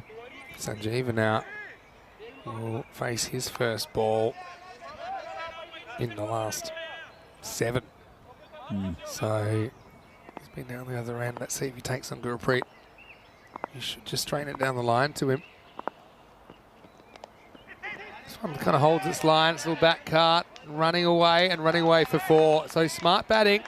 Didn't rush at it. Most of the time he is trying to kind of get down on the front foot and drive, but man, with that length being offered, he just decides to dab down and gets the first boundary of the Milan United innings. Nothing wrong with the ball. I thought it was a pretty good ball, but just well played by Sanjeeva, who's in really good touch today. It's a lovely little shot. It was probably over middle and leg. Yeah. It's a late cut. Really good eye there from Sanjeeva. One ball left in this over from Gurpreet. This one cramps him for room. He'll scramble through for a leg by. Takes us to the end of 2 in Milan United. But like last time, not setting the world on fire, but they're still in the game. It's 13 for 1 after 2. Yeah, 12. I think Sanjeeva needs to be there towards the end of his innings. It's creeping up to about 9.5 and over for Milan United. And he's the player in form, and being a left-hander as well. As they at the table, see Trentino Ikea, they're 7th place at the moment. They played 7, and they can, with a win, they'll probably move up past Chivadate, and well, maybe not. They'll be around 7th or 6th still. Yeah. And, Milan United, their net run rate's not great either. Could is come it? into it, that's for sure. Let's see Bashard. Oh, he gets lovely. worked away, and that's gone miles off the bat. That's going to fly Maximal. Well, we saw Sanjeeva try this in the first over, didn't we? He's going to make a bold move to counter that outside the off stump. And angled and line. Skibo Bashard used the pace expertly. What a cricket shot. That's a great shot. Not too many players at this level can play a shot like that, and just shows the class of Sanjeeva. Wow. He probably feels, logically, there's not many balls that are actually hitting the stumps. And you'd rather do that to ball outside off stump than the ball that's on your stumps where you're at risk of getting bowled. Yes, it goes full. Fumble in the infield allows a single. That's good pressure from the batsman as well. They went straight away. He knew exactly what he was doing there, Sanjeeva. He just poked it into the covers and ran straight away. And good communication with his batting partner, Roshan Silva. Sanjeeva has been out today, so he's got his own wraparound half century, if you like. Scored 44, not out in the first match of the day. Now he's on 12. But yeah, needs a bit more help, I think, this time with his target of 88. Let's keep Bashard. Just trying to bowl Roshan through the gate here, I think. He doesn't. He gets hit away. Another ball that kind of plugs. You have to run hard on this field. They get back for 2. Yeah, it's a pretty safe shot there. Still a field restrictions in. Not quite to the power play yet. Still 3 balls left of that. Just lifting it over the infield is generally pretty safe. And it's a nice shot from Roshan, just on the onside. Maybe a skipper to come in again. Hit to the gully area, just a single. Pretty good bowling from Alisaki Bashard. One side of the wicket for the most part, isn't he? And look, that shot that Sanjeeva hits, you can't really let that rattle you as a bowler. Yeah, it's going to happen from time to time. Sanjeeva's a good player. I think you're happy if you can just try and keep him quiet for an extended period, maybe force a mistake. I mean, you never like it when a player plays a spectacular shot. You can have to sit back sometimes. Yeah, he might get carried away, and he does a little bit with that leg side. Yeah, I suppose the difference between getting hit off what you think is a very good shot with a batter versus getting punished for a mistake as a bowler. So I just don't think it was a bad. I don't think it was a bad ball. At least Kiwa shot bowled at all. Just very, very skillful stuff from Kunama Sanjeeva. Last ball of the power play. Hangs it in, and end of the 3rd over. Now they're going to get a run. Well, they might get a run out. Both ends, and now we might get more. You might get it. Oh, you just get one overthrow here. Yeah, so I was going to say, well, I don't think this is out. Let's have a look at it. Yeah, because he's wanting to get on the front foot, and then, yeah, no, he's definitely back. And then forces an overthrow. Well, I thought it was handy because Sanjeeva keeps the strike. Now I thought they might get 2 overthrows, but only get 1. Well, I guess it's an overthrow. It was the keeper that hit the stumps. Yeah. So you see, he's almost daring him to throw here. So he's saying, yeah, you're going to throw? And if you do, I'm back, and then I'm looking for a run. So clever, I think the isn't keeper falls for the old 3-card trick there. But the reason that's effective, because he's batting so far out of his crease, that short ball just hurrying him up a little bit. So we'll be 25 for 3, 2 buys off the last ball of the power play. It's not about power play when you look at it. It was similar to what Trentino Ikea were. I think they'd lost 3 wickets, though. They were exactly 25, yeah, but you're right. They had lost 3 wickets, including 2 for none in the last 4 balls of the power play in the first innings of this game. Anyway, Sadiq Ali, the new pin code coming in over number 4. Oh, that was a quick decision. Come on, yeah. Up goes the finger. Seemed to slide off both pads, to be honest, but it looked fairly straight, but we're not straight on. Let's have a look at on the replay. Thanks to Spring Productions. Does take that little step across, doesn't he? Yeah, that's out. I'll tell you why. It actually hits the front pad and goes onto the back pad. So we're trying to isolate where it first hits him. So just have a look. It flicks that front pad, goes into the back pad. I just don't see that missing. He's certainly taken a little half step across. But for me, don't see that missing leg stump. What do you think, Danny? Oh, I think it was angled. It definitely hit him in line. It was angled down the leg side, but it did, if you look at it, it did sort of move back in off the pitch. So I think it's a really good decision from the umpire. Very quick one again. Yeah, well, he's quick, and sometimes he can be right when you're quick. Yeah, just the double noise threw me for a second, but it didn't sound like a schnick. It sounded like 2 kind of soft, dull noises. Again, if I do my visualization exercise where I picture the batter not being in the way and I picture that ball being bowled, I think it's whacking the stumps out of the ground. Yeah, I definitely think that was a good decision from the umpire. Jack Cody comes in. And he chips one straight back past the bowler. So Sadiq Ali takes wicket off the very first ball of his spell. This is a big partnership for me here for Milan United. It's a skipper who's in, who has to take some responsibility, and Sanjeewa, who's the one most likely to score big runs. I feel like it's big responsibility on Sanjeewa to get something similar to what he got this morning. Scored 44 then. If he could get half of them, I think I'll be happy. Obviously, I'd love for him to get even more than that. Man United. Now, this could be trouble. It's going to take right back to the wall, but it's out of here. Well, what a shot from Sanjeewa. I thought for a second it was down low on the bat and it was high and it would be a catching opportunity. Well, not for any fielders on the field. What a shot. Maximo, 6 runs. Lovely shot. It was dragged it from outside off stump. And let's have a look at this. He's banging out of his crease, and a lovely shot there. Didn't move. Does have that power, doesn't he? Likes to be that half step out of his crease. Now Sadiq loses one down the leg side. So this is how he kind of engineered that chase earlier. Did chew up a lot of top balls, but he was able to find the boundary and go over the boundary. I think we had a statistic earlier. We said if you take the 6s out of his play, I think it was 22 off just about run a ball a bit more, but we worked out he was about 5 off 17 if you took out the 6s. He was 22 off 20 at one point. That's it with this format, though, is that there's such acceleration, and I can't remember who the batsman was earlier in the week, where he was something like 5 off 8, and he was saying that he was struggling, and then he ended up hitting. He hit a couple of 6s and a couple of boundaries, and his run rate looked phenomenal. Yeah. So it can change so quickly. That is true. Jeez, they've got what they need off this over from Sadiq. Oh, they did lose a wicket in getting there. Well dug out by Nishan Cody, the skipper. Doubles his score. I want to say a quick hello to Sundori, who's in the chat. Hello to Wayne.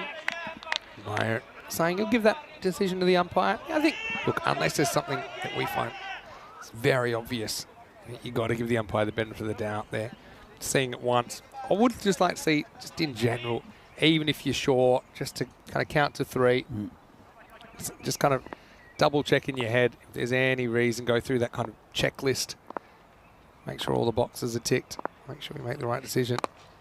This is up the block hole from Sadakat, and Sanjeeva squeezes out a single and retains the strike. 4 overs down in this chase, and they're pretty much right on the red line at the moment. Milan United are 36 for 2 after 4. Yeah, really good game this, and as I said, this is the partnership that I think we'll have to open eyes. Let's have a look.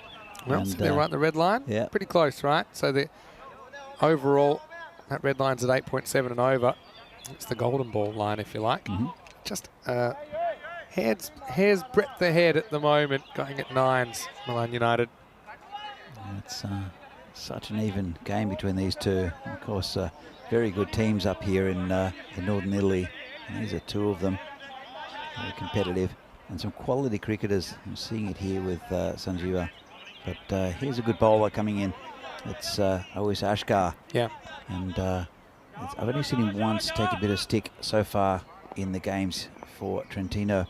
He's been very solid. Sanjeeva on strike, though. Goes after this. Called it wide. Check it out in the replay. I didn't really pick up an edge. But again, it's a tough one. You got to pick it at the point that it passes the popping crease. And from front on, that can cause some confusion about when it actually passes the crease. Seemed like a harsh one. That's this one, a wide. you square it up. Well, that would have been out, though, so that makes a chance of getting rid of Jaya Cody. They do get Sanjeeva out of the way for now. There's absolutely no doubt about that one. It's a big wide. Almost creates a wicket, though. Yeah, it would have been gone. So Cameron Hussain, maybe it was an IQ 200 play to drop it, because it lured him into the run, but then he wasn't able to hit the stumps.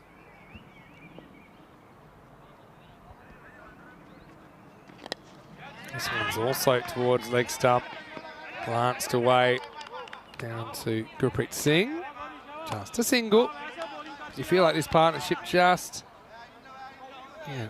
it's not, it hasn't been going that long. It's been going about an over, but you just feel that they have a bit of momentum back here. Milan United. Well, it was an important one, Vinny. You've got your best batsman, you've got your skipper out there. So, it's, as I said, Jai Cody will have to put his hand up to take a bit of responsibility, and Sanjeeva, as their main man, will also have to take responsibility. But Ashkar's a good bowler. Drives. And this is going to be 4. Again, a short boundary there. It was well timed by Sanjeeva, who does pack a punch, doesn't he? And there's nothing too outrageous about the swing of the bat here, but it raced off the bat 4 runs. Good batting. Vinny, that's my shot of the day. That was lovely, and it raced off the bat, just all timing. And beautiful shot there from Sanjeeva. Doesn't have to take too many risks. I can't quite work out how that happened. I put an extra man back now. Yeah. And that's the beauty of hitting into gaps, especially to those sideways boundaries that are a bit shorter. They need to be because of where the fences are. It's usually a football pitch here. That would have been 4 on any ground, I think. He just timed it beautifully. I suppose, yeah, unless the fielder's in the way. That was the thing. But, yeah, smart batting. Sanjeeva, can he keep going on with it? Push. Won't get a run. As Chowdhury Deal does the fielding. I want to say a quick hello to everyone in the chat. Wayne was asking, these Milan batters look solid. Why haven't they won more games? I mean, they've certainly been competitive in a few. I think, especially early on, didn't really have the rub of the green. We didn't have enough performers. Anyway, this is a slog sweep from outside off stump, and it's going to take a couple of bounces and go across the mid-wicket boundary now. So Sanjeeva putting his foot down, giving them a head in the chase. They're up to 48 now. Yeah, part of the issue, I think, with why teams don't get bigger runs is that some of them rely on a couple of players, and Sanjeeva opens the bowling as well. And you'll find that it's 3 or 4 players that play most of the roles within these teams, and then there are others who they're not making up the numbers. They're good cricketers, but it's difficult going when they need to push the run rate. This one squeezes off the pad. We're looking for 2 here. It's really good running from Sanjeeva, who just put his head down and ran. And so because he He runs the first one so hard, he creates a 2 when I think most batters here would have only got one run. Yeah, absolutely. I guess he did miss out on that little the glance, but hit the pad. No chance of hitting the stumps, and very well run there from these two. Good understanding. Last ball, the over 50's up. And even now, trying to control the game, isn't he? He's got ahead of the rate now. Man United looking to make it 2 successful chases out of 2. End of 5, the score, 51 for 2. Okay, I'm going to try and think of a group we haven't talked a lot about. How about Group D? It's hard to say if there's a group of death in there because every group has its own qualities. But I think the Austria-Hungary grouping is pretty interesting. I think Ireland 11 will be desperate to progress after they lost the group final last year to Spain. Also got Finland in there. They have some very good players. Again, without having a lot of success, they've got the wild thing, Amjad Shah, playing for them. And you got Turkey, who they were the real surprise back into the ECL when they were able to sort out their kind of paperwork issues. Issue with Turkey, sometimes you've got players struggling to get visas because they're not part of the European Union. But, I mean, if they can bring some players, the like which we saw playing for Istanbul Cascade, that could be a really interesting group. That's Group D, Thursday, Friday and Saturday, the 5th, 6th and 7th of October. Yeah, Austria and Hungary should be a good game. They'll be playing in Austria in a 10-over international series. Yeah, so the Austrian ECS starts on Monday, of course, so just 6 days' time. That will conclude with Austria and Hungary playing each other. You're right, as well as Czech Republic in that ECI. Indeed. Should be a good one. Kadriadil comes on. Sanjeeva faces up, walks at him, just beats the fielder, so they get a single. Yeah, so that also adds a bit of spice. Now we know the ECC groups when we run into teams that will be playing each other. I'm sure it'll happen more or less by coincidence more than anything else from time to time. So Austria and Hungary are going to be playing each other, foreshadowing that Group D clash in October.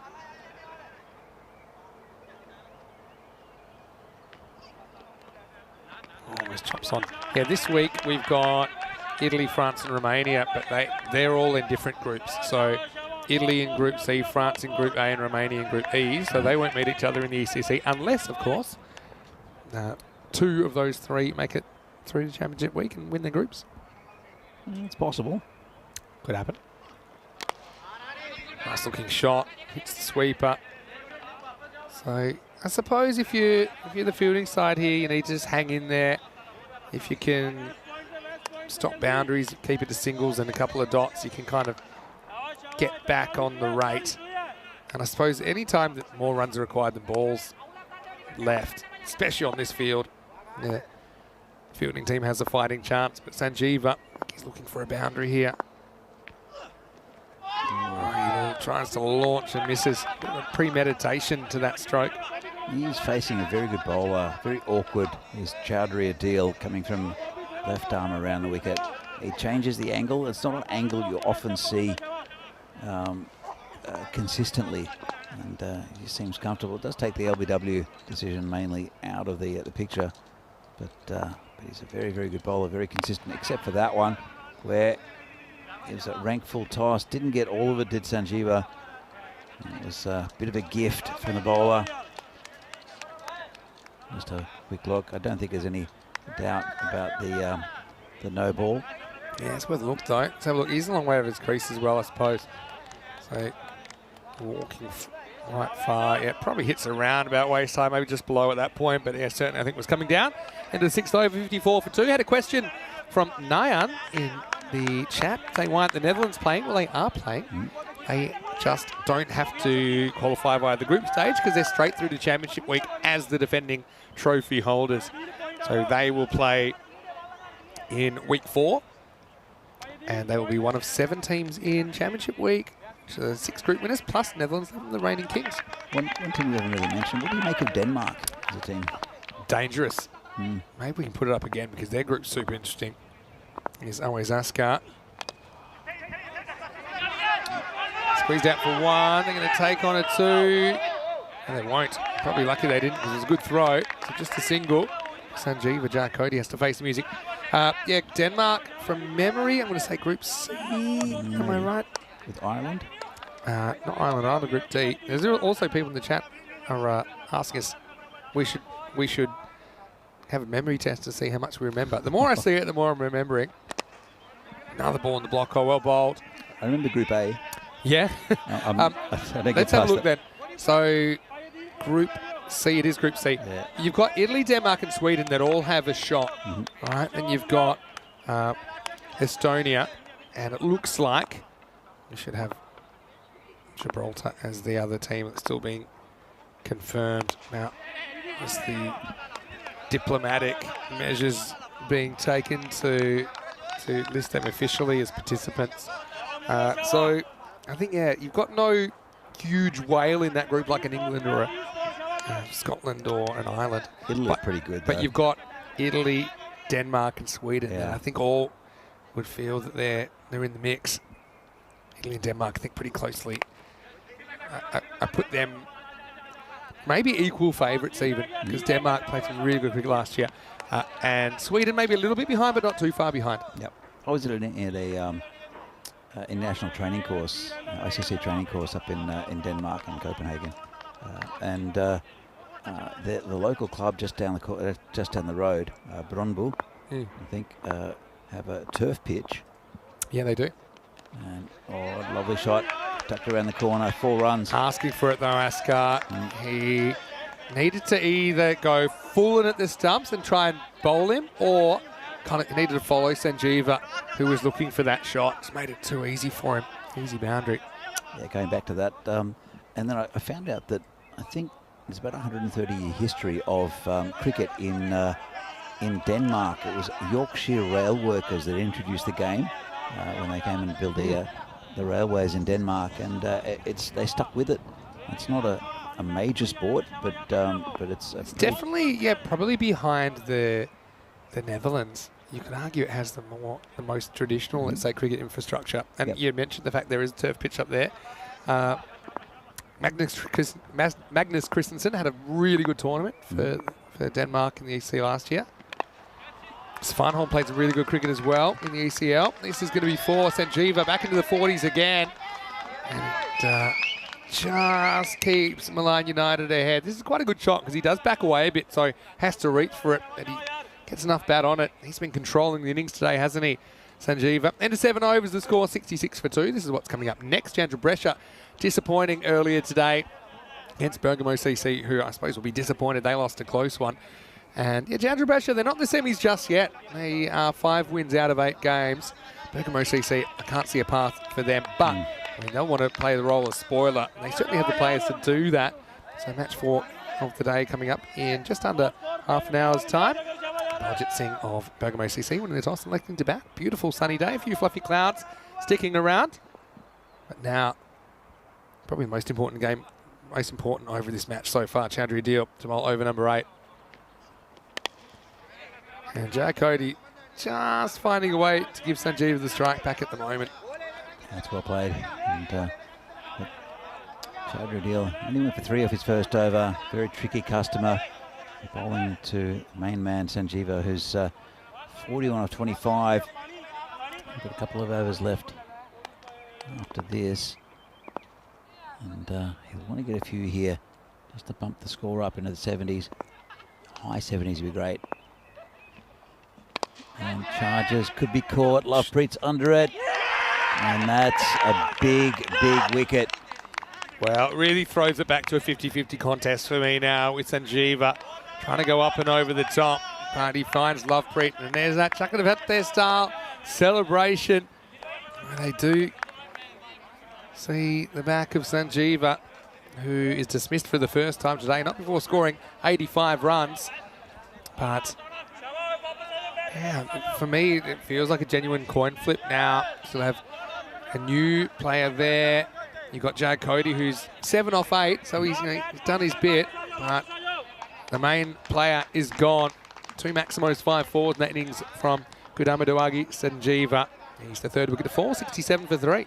Yeah, he played for this. Have another look at the shot. He played for it and he got it on a half volley. Just didn't quite get enough of it. And he took on a very good fielder who won the day in Lovepreet. So probably, I think, a little bit premeditated there from the batsman. Jayasekara is a pretty good guy to come out because he seems to be able to hit from ball one. Chaudhry Adil gets that big wicket. Lovepreet, like you said, got a good pair of hands, doesn't he? So, another nail biter on our hands here, I feel, Danny, with 21 still to get. 16 balls remain in match 43. Oh, it's called wide. I've got to say, I just want you to try and pinpoint when this ball passes the line and where it is. Yeah, again, this is one where, for me, even though that is that line indicator, because he's coming around the wicket, that angle is always bringing it away from the batsman. And it's really hard to reach. So, slow ball, craps in front. Yeah, the thing is, for me, I think if you really have a look at that, I mean, the line being where the line is, it's where that blue line meets the popping crease. Sure. Where was the ball? And for me, I think the ball was inside the line there. But there are not equal factors here, and I'll explain in a minute. As Chaudhry comes in again. It's straight, but one hopper down to Ashika Waste. So if you're just inside the line and the ball is bouncing at, say, waist height, it's easy to cut. Definitely. If it's low and close to the ground, then it's difficult to reach for the batsman. It's just the way you play the shot, and I'll go back to it in a minute. Lovepreet won't get this on the full. We'll keep it to 1. And if you're bowling from an angle coming from outside, from right arm around the wicket, you're creating an angle, and the angle is much more acute than if you were coming over the wicket. Right? Yeah, definitely. So it's always moving away from the batsman, and you can use it as a tactic, but I don't think I think it fools umpires as well. And nothing foolish about this, though, from Jai Cody, as he swings all around it. Adil, what a spell from him. 2 for 8 of his 2 overs. The last ball brings some fruit. Searching for the boundary, but nothing but fresh air for Ishan.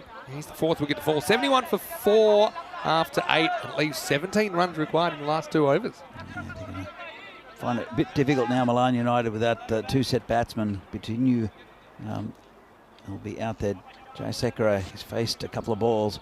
That's, again, really good bowling from the big man there, Chaudhry. Wow. He's... There we go again. See, 2 wickets each in the 8th over. But they are right on that red line right now.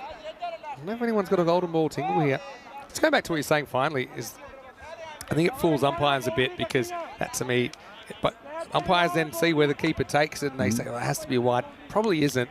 And also, bowlers do use it as a tactic. They talk about full wide Yorkers.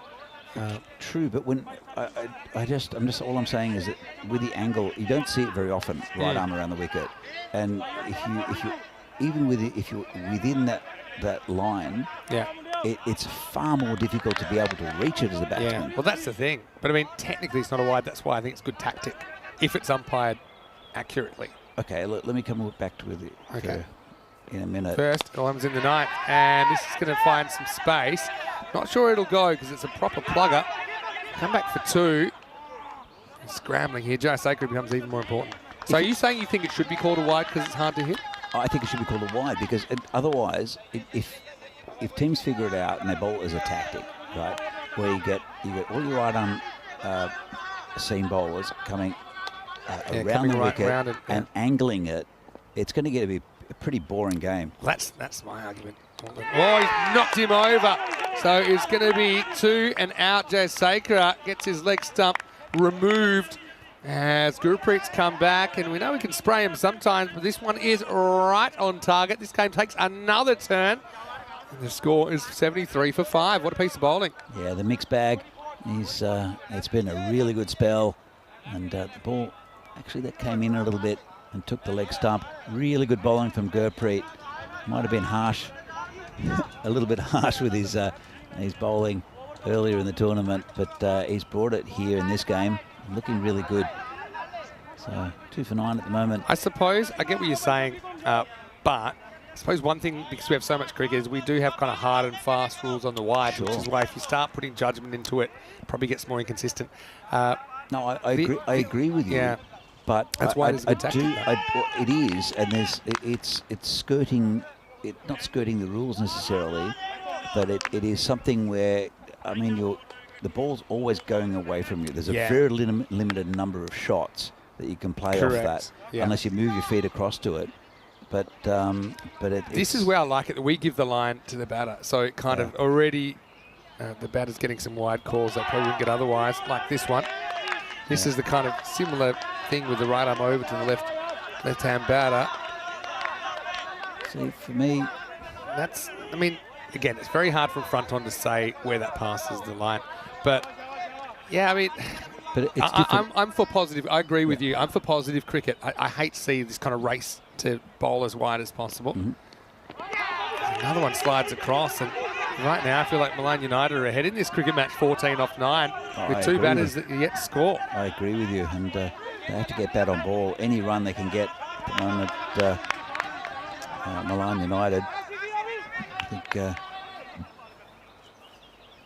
Trentino Kia. I think Trentino Kia are ahead, to be fair. Yeah, that's not anymore. But, well, hold on. Hold my drink for a second. I think this one's gone for 4. See if we can track this one. My instinct was it wasn't quite 6, but I'm happy to be corrected. There's the rope. You see it. It is. Oh, it is 6. 6, yeah. It's gone all the way. Maximo. And 6 changes this game in an instant. Makes it 8 off 8. And Trishan Silva, he was run out from memory. He's run out without facing the ball earlier. It was a rare diamond. Kroom did say something in the chat, and I'd like to come back to it in a while, but I really want to watch this game. So. Yeah, let's concentrate on this right now. Now run a ball does it, so he's happy to take one. Trishan Silva, go on, have the last word on it. Yeah, look, Kroom mentioned, well, that to negate it, then batsman, they're going to go for another one. Well, here's the thing. I think this is probably a dead ball. It's been called because the play had completely stopped, and the fielder wasn't really advancing the play. So you see here, everyone had stopped. That bat had stopped. And the bowler wasn't. Yeah, you can make an argument both ways, but I think everyone had acted like it was dead. It's dead ball. And it's been called by the umpire as well. So it's just 1 run. Yeah, Ooh. so 7 off 7 now. Yeah, let's watch Gurpreet's next ball. It's been a good over and a good spell. Did get spanked for 6 though. Oh, a little edge, handy, but there's a third man, pretty fine. So we're going to the last, and they sneak in for time as well, and they won't get an extra run. Into 9 overs, 82 for 5. This is probably your last chance because we're going to have a hectic finish. But you've got 30 seconds. We will. Look, he said then batsmen should take an off-stump guard, which means that, well, you've got an option now for the bowler of bowling that ball outside off or spearing it into the leg stump, and you're exposing 2 stumps basically. So I don't think that's a valid tactic. Well, I mean, I think it is in a way. I see what you're saying. You're saying it's harder to reach that. So we see batters doing that. They do sneak across. Sure. You saw Sanjeeva kind of doing that a little bit to open up the leg side. It's just, I would say, my final overarching comment, it's the delicate cat and mouse act, which is batters versus bowlers in this format of the game. And there's so many advantages for batsmen in this. That is also true. All right, 6 off 6. Well, they can win it with 1 swing of the bat. Here's Danuka. He does hit it, and could be caught, but it's not. Keeps in front of him. They'll go for 2. You'd imagine they'd get there, and they do get there. So 4 off 5 now. Milan United, there's so many parallels with their first run chase of the day. I suppose the difference, the key difference is Sanjeeva is gone in this one. Ooh. I think that's a 1 short. It is a 1 short. We spotted it, and it's been called on the field. Have a look at the batter here touching his bat and not getting anything over the line. Yeah, well all right, well, that changes. Great umpiring. All right, back to the action. It means it's 5 off 5, right? Are you getting the tingle, Vinny? Oh, well, 4 off 4. Can't do it without a dot ball somewhere along the line. They've got a pretty tight cover. I'd like to see him wicket similarly. They've got no one back at deep square leg, which I find interesting. Let's keep a shot. Actually, now he is going back. they're running really well within the wickets, apart from that short run, these two.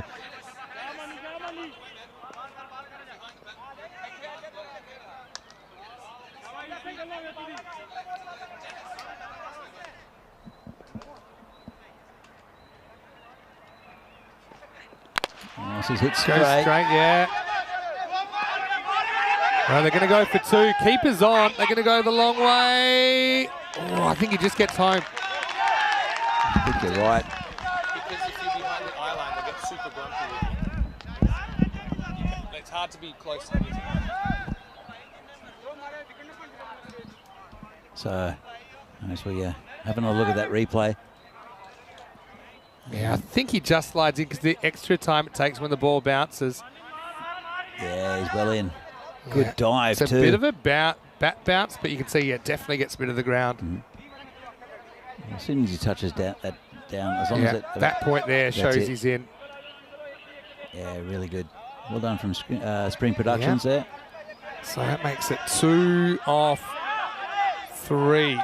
So again, even a single will tie. I think Sadiqa Ali's a bit of a specialist, and they did pull one out of the fire before, didn't they? Trentino Aquila against Cricket Stars. That was a game that did go to the golden ball.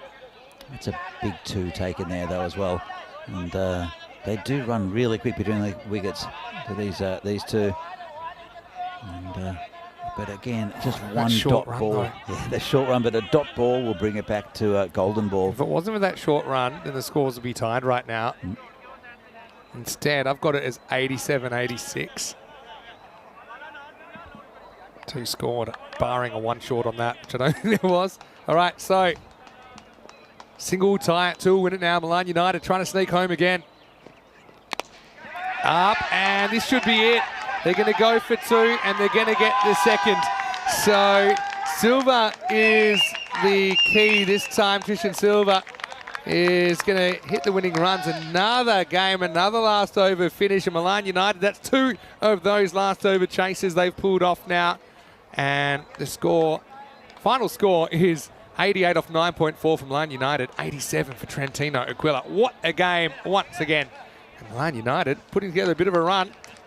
You feel it does sink Trentino Aquila's faint finals hopes, but Milan United, their miracle run, potential miracle run, continues. 2 out of 2 today. Totally agreed. Really well done by Milan United.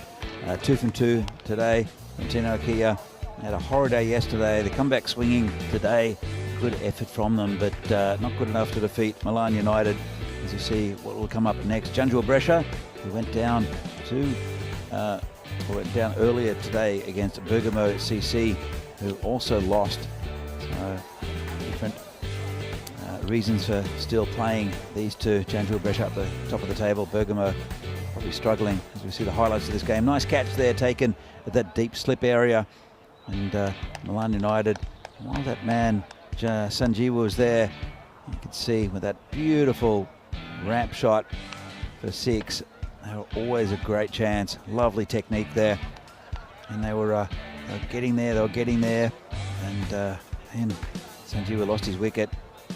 Saw a couple go down. It was a good batting effort there from Milan United. Lost 5 wickets along the way, but that man Sanjeev hitting the ball nicely. Just guided along the way off Aris Ashkar. And then, hold out to Lovepreet, who took a really nice catch. And a good celebration again from Lovepreet. And didn't that man bowl well all through this tournament, Chowdhury Adil, and kept them in there, Trentino Aquila. And it was also Gurpreet, a really nice spell today from Gurpreet. But the left-hander came in and hit him for 6, and that is what changed the innings late there towards the Milan United side. You saw the final runs, nice 2 hit into the covers. So Milan United, they're having a good day, aren't they? Let's have a look at the batting card. Sanjeev up top again, the top scorer, 41 off 26. Contributions from everyone. Trishan Silva right at the end, that big 6, ending up on 11 off 5. 9 wides again contributed to the total for Milan United. With the bowling, see some pretty good bowling figures here. Alisa Kabashad, the skipper, bowling on 1 leg, very economical. 2 wickets for Gurpreet, bowled well.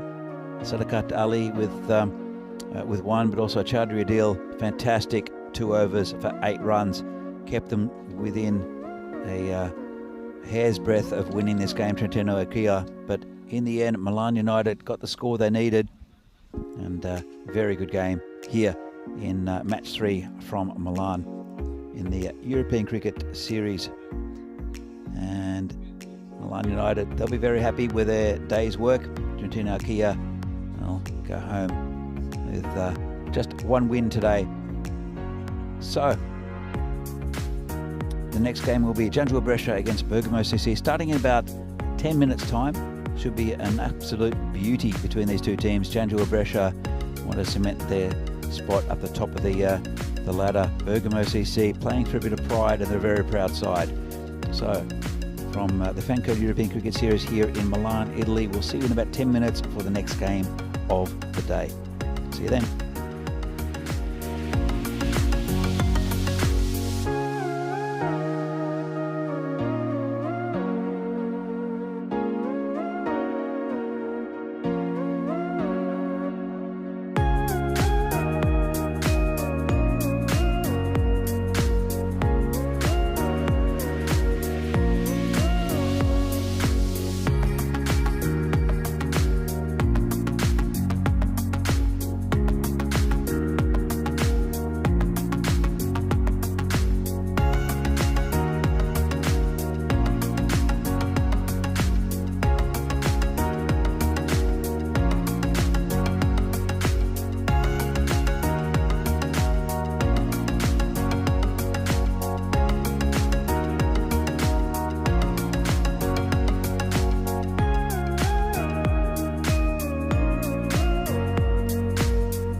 The European Cricket Series is proudly brought to you by HCL Software, Fancode, and Grizzly Bear Sports.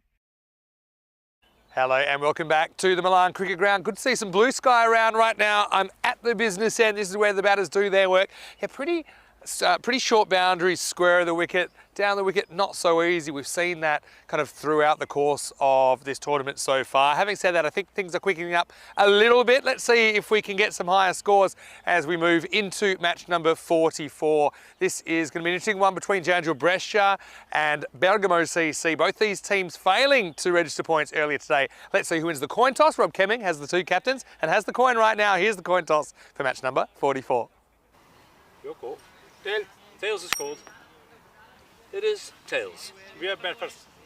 So Bergamo CC win the toss. Their captain Baljit Singh, he is going to bat first. Baljit likely to lead the Italian side, I'm sure, in the ECI as European Cricket Internationals this weekend as well. Nothing seems to be going right for Bergamo CC this trip, and the fact that they lost the golden ball, lost a really tight one earlier today as well. It's just been rough going. 3 and 5 don't really see a realistic path to the finals for them, but still they'll want to perform. And they do have a very good side. Let's see if they can challenge Jandril Brescia, who are 5 and 3, so they have the flipped record, but they haven't booked a place yet, and they were a bit disappointing before, couldn't pull off a chase in the 70s. Again, just some interesting batting order decisions, and yeah, just a few plans not really working out for Jandril Brescia. They will be chasing once again on this occasion because Bergamo CC have won the toss and they're going to bat. Let's get ready for the start of match 44. Danny Hudacek will take you to the first ball. Danny, let's get ready. 2 games to go. 2 teams, I'm sure, that could use the points here in the 4th match of the day. Well, thanks, Vinny, and welcome back to everyone watching from around the world, either on YouTube or Fancode, for this Fancode European Cricket Series match from Italy in Milan. The lovely Milan Cricket Ground. Match between Jandril Brescia and Bergamo CC. As you saw with the toss, that the skipper Baljit Singh won the toss and elected to bat, and Darashiko will be up the top. Sudhita was a bit ill early today, so didn't bat. Baljit missed out, being run out for no score at the bowler's end with a direct hit. Will be doing most of the heavy lifting with the batting, but Baljit needs to find a bit of score, a bit of a form, I should say, and a decent score. He's a good batsman, out of touch at the moment. Jandril Brescia, they've got a very handy bowling lineup, and you see here, Jandril Brescia looks like they're firm favourites, but Bergamo CC are a very good side that has not had a good tournament. I think that's probably the best way to see it. But Jandril Brescia a bit fragile after a loss this morning. They're right up to the top of the table, but they'll want to shore up that top 4 spot. That's very competitive at the moment, especially if they go down here. Jandril Brescia, there are about 6 teams behind them who will likely aim at their spot in the top 4 for finals Friday. So it'll be Mr. 100% Ahmadullah Safi to come in left armour and be bowling to the opening batsman of this Brescia CC side. They come in for the first ball. It's Safi who gets it a little bit wrong down leg side, turned around the corner, and that's 4 runs. And that's a good start there for Bergamo CC. So it's a good start. Darashiko, the batsman, is a very good cricketer. Is Darashiko. Used to play for Chivadate. Now firmly established player here in Bergamo. Right at the top of the order. You'll see him bowl some off spin a bit later as well, no doubt.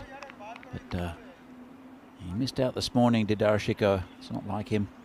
And Pramod Sudhita is the batsman at the non-strikers end. Safi comes in again. And this one's on the legs again. And same result, 4 runs. He's got to keep it off that area. And does Safi to a quality batsman like Darashiko. It's a really good start here for Bergamo CC. Unless a miracle happens, they've got very little chance of getting that top 4. As I said, a pretty disappointing tournament. And Safi comes in again, bowling to Darashiko. And nice ball that one, just squeezed out for a single. And it all started to go wrong really for Bergamo CC when they lost that golden ball against Fresh Tropical. Next game they were very flat and they lost 2 in a row on that day and just struggled for form. And then they lost the game earlier today. As Safi comes in again, short, clamp down, and good chance for a run out. And just a bit of a peg at the bowler's end. Sudhir gets off the mark. 10 for no loss at the moment. Positive start for Bergamo. And Darashiko, I'd like to get a score. Baljit also will be playing for Italy this weekend in internationals against France and Romania, and he'll want to get some form. It's a very strong batting lineup for Italy. And Safi comes in again and bailed. That's a great ball. Bowls him right up in the block hole, and it's the end of Darashiko. Really good bowling from Safi. Spot on line, Yorker length, and coming into the batsman. And that's a big wicket early up. Let's have another look at it. Bit of late swing and gets through the gate of the right-hander. Lovely bowling from Safi. Knocks out 2 stumps. And that's the end of Darashiko. Well, I said it was a pretty good start from Bergamo CC. That's gone out the window a bit with that wicket. And bring Baljit out to the centre. Fantastic line and length bowling there from Ahmadullah Safi. Difficult to keep out. Shiko probably should have played defensively, but that's very much in hindsight. And Safi gets his first wicket. He'll be bowling to the skipper Baljit, who was very unlucky this morning. He has a slight mix-up with the batsman. He was caught halfway down the pitch. Had to turn back, and he turned out back pretty slowly and was run out with a direct hit. He'd like some runs with Baljit, and we'd like to see some runs from Baljit as well. Great batsman to watch when he's going. And Safi hits him just over the top of the fielder. And they'll come back for 2. Wasn't much in that. And he gets off the mark. Took on the fielder. Of course, there's field restrictions early, as we see the top batters for Bergamo CC. Darashiko is their top run getter at the moment. And but he's back in the sheds already, and the man at the out there, actually the 2 players out there, Sudhir and Baljit Singh, scoring 104 for Sudhir and 81 for Baljit. Baljit's normally at that top of that that ladder, and Yadav, the top bowler here for Chandra Brescia, Bachata Singh, and also Zahid Ali, the top bowlers for the Chandra Brescia side. And it will be a new bowler, Bachata Singh. I just mentioned him. And we're bowling to Pramod Sudhir. Comes in, pulled away, and there's no man back there. That's 4 runs. Another good shot. Safi's back there, but and he's quick along the ground, but absolutely no chance. Hit it just behind square. Just a bit short from the bowler. And as I mentioned, it's only 2 fielders outside the circle. And it's prodded into point. Just a quick single that went early. Good understanding between these 2. There is a man which is it's just 100% out there at that deep square leg boundary. Also, there's a long on who was a little bit wider before. He's come straighter for Baljit. They know how he bats Baljit. They know if he gets going, it's going to be difficult to bowl to him. Gets that into the covers just for a single. Shy at the stumps and well backed up. So Dave says, seems quiet today. Well, it's a nice balmy afternoon. And hello to you. It's just the start of the game. Butchertuck comes in again, plays it off his legs, and again have to hurry. Really well taken single. And these two, they've batted many times together, Pramod Sudhita and Baljit Singh, and it's a good understanding. He gets him that single because it went straight to the fielder there at that short fine leg area. Butchertuck comes in again. Baljit drags it around the corner just for a single. Safi picks it up and throws it in. It's quite a bit in a nice way, Dave. We've had quite a bit of excitement, especially in the last game. It was a good finish to it. A narrow win to Milan CC keeps their hopes of getting into the Final Four still alive. This is cut away nicely through the field, and that'll go for 4. Lovely shot there from Sudhita. Good cricket shot. No risk. Just waited on a bit, and there are a couple of men there. There's a point, a gully, and a wideish slip as we see the table. Janjua Brescia, they're third on the table, but they did go down this morning. They'd like to get another win today. Bergamo CC, with those 5 losses, can't really see them getting into that Final Four, as I said, but you just never know. Mathematically, it's probably a possibility, if that makes any sense. But I'm not very good at maths. So, at the end of the second, a good start apart from that big wicket of Darashika. Good start for Bergamo CC. They are 24 for 1. And Yadav will be the new bowler for Janjua. He has got a bit of a knee injury. Tried to take a catch, probably on the first game that Janjua played. Tried to take a catch in the outfield and landed on his D. It's still a bit stiff. He's an important player for this side, though, as he comes into bowl to Baljit. This is wide down leg side. They'll take another one as well. Keeper shies at the stumps. Good work from him, but take the next one off the wide. I think he might have taken it in the face as well, the keeper. I've seen that a couple of times. A couple of run-out assists off the face. Saw one with Baba Hussain, who copped one in the mouth. And I thought we saw the keeper running to see if he was okay, and he ended up picking up the ball and getting a direct hit run out.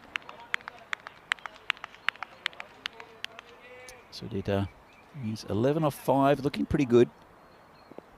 He hasn't gone on with a big score, has Sudhita, in this tournament. He's always looked threatening, and he's hit the ball pretty well, but then got out to a good one. Or played across the line, comes in again, just tuck that around the corner, and big shy at the stumps there. Just they're watchful, the batsmen. Take another look, tucked it around the corner. It's a leg by, and rifled at the stumps there from the short fine leg.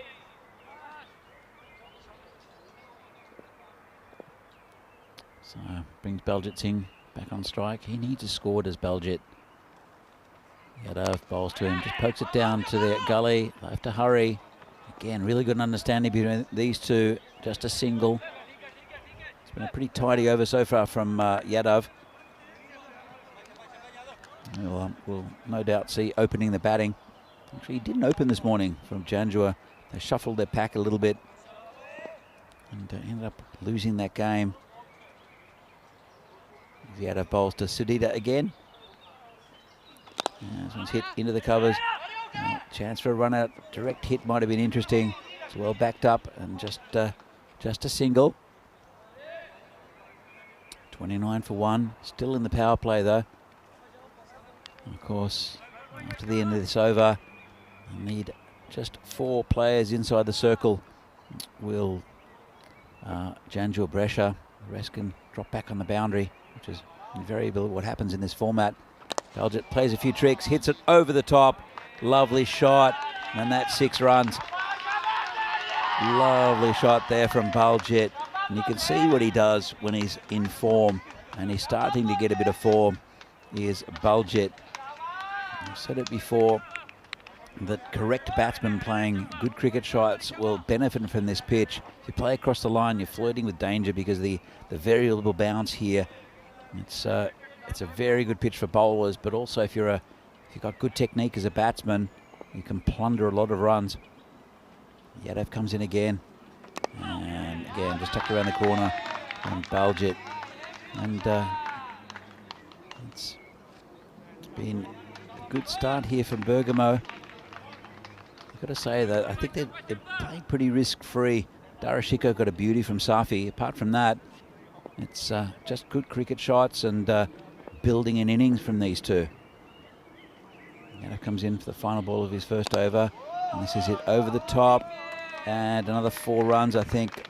Maybe have another look at this one. See if it bounced inside the rope, and it's called 4 by the umpire.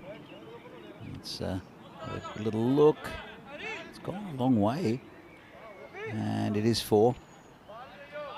So it's a very good power play there for Bergamo CC. They have lost 1 wicket, but they are after 3 overs, going at 12 and over.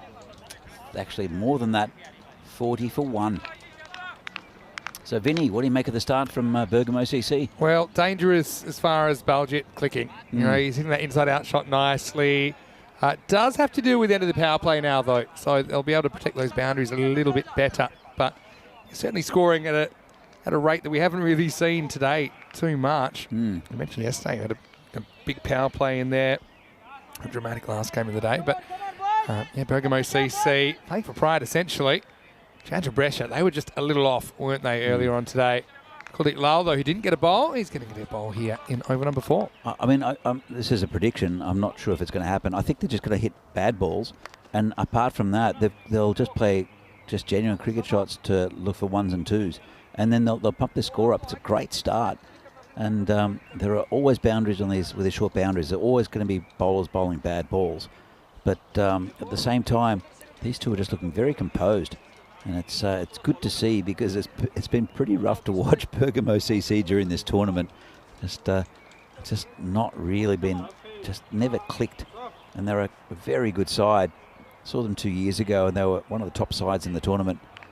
So they were missing Jasprit a couple of days ago, which affected them. He's a big in, isn't he? He is. And here is Kuldeep with over number 4. It's his hit.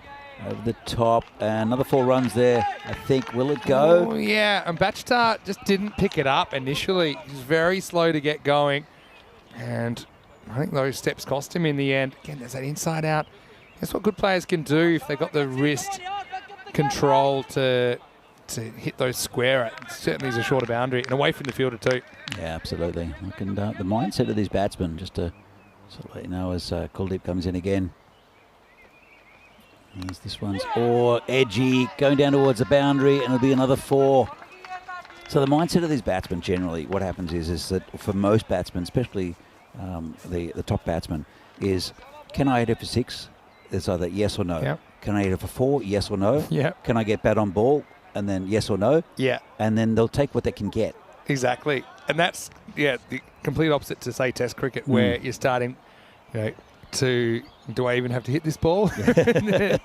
And then kind of working upwards from there. But this could be trouble. Hang in there a long time. Yadav comes in and he takes the catch. So Baljit 20 and out. Again, it's a promising start, nipped in the bud. And Kuldeep with the breakthrough to get hit for a couple of boundaries. But I think he's happy with the trade-off. As the dangerous Baljit Singh departs, it's 48 for 2. Well, that's when he should have said no, and he said yes to try to hit a 6. And Yadav, he's not going to drop that. And it was good little innings there. 20 off 8, 20 off 9 from Baljit, but you would love to have seen him score bigger. Just got inside out on that, and Yadav came in, took a comfortable catch.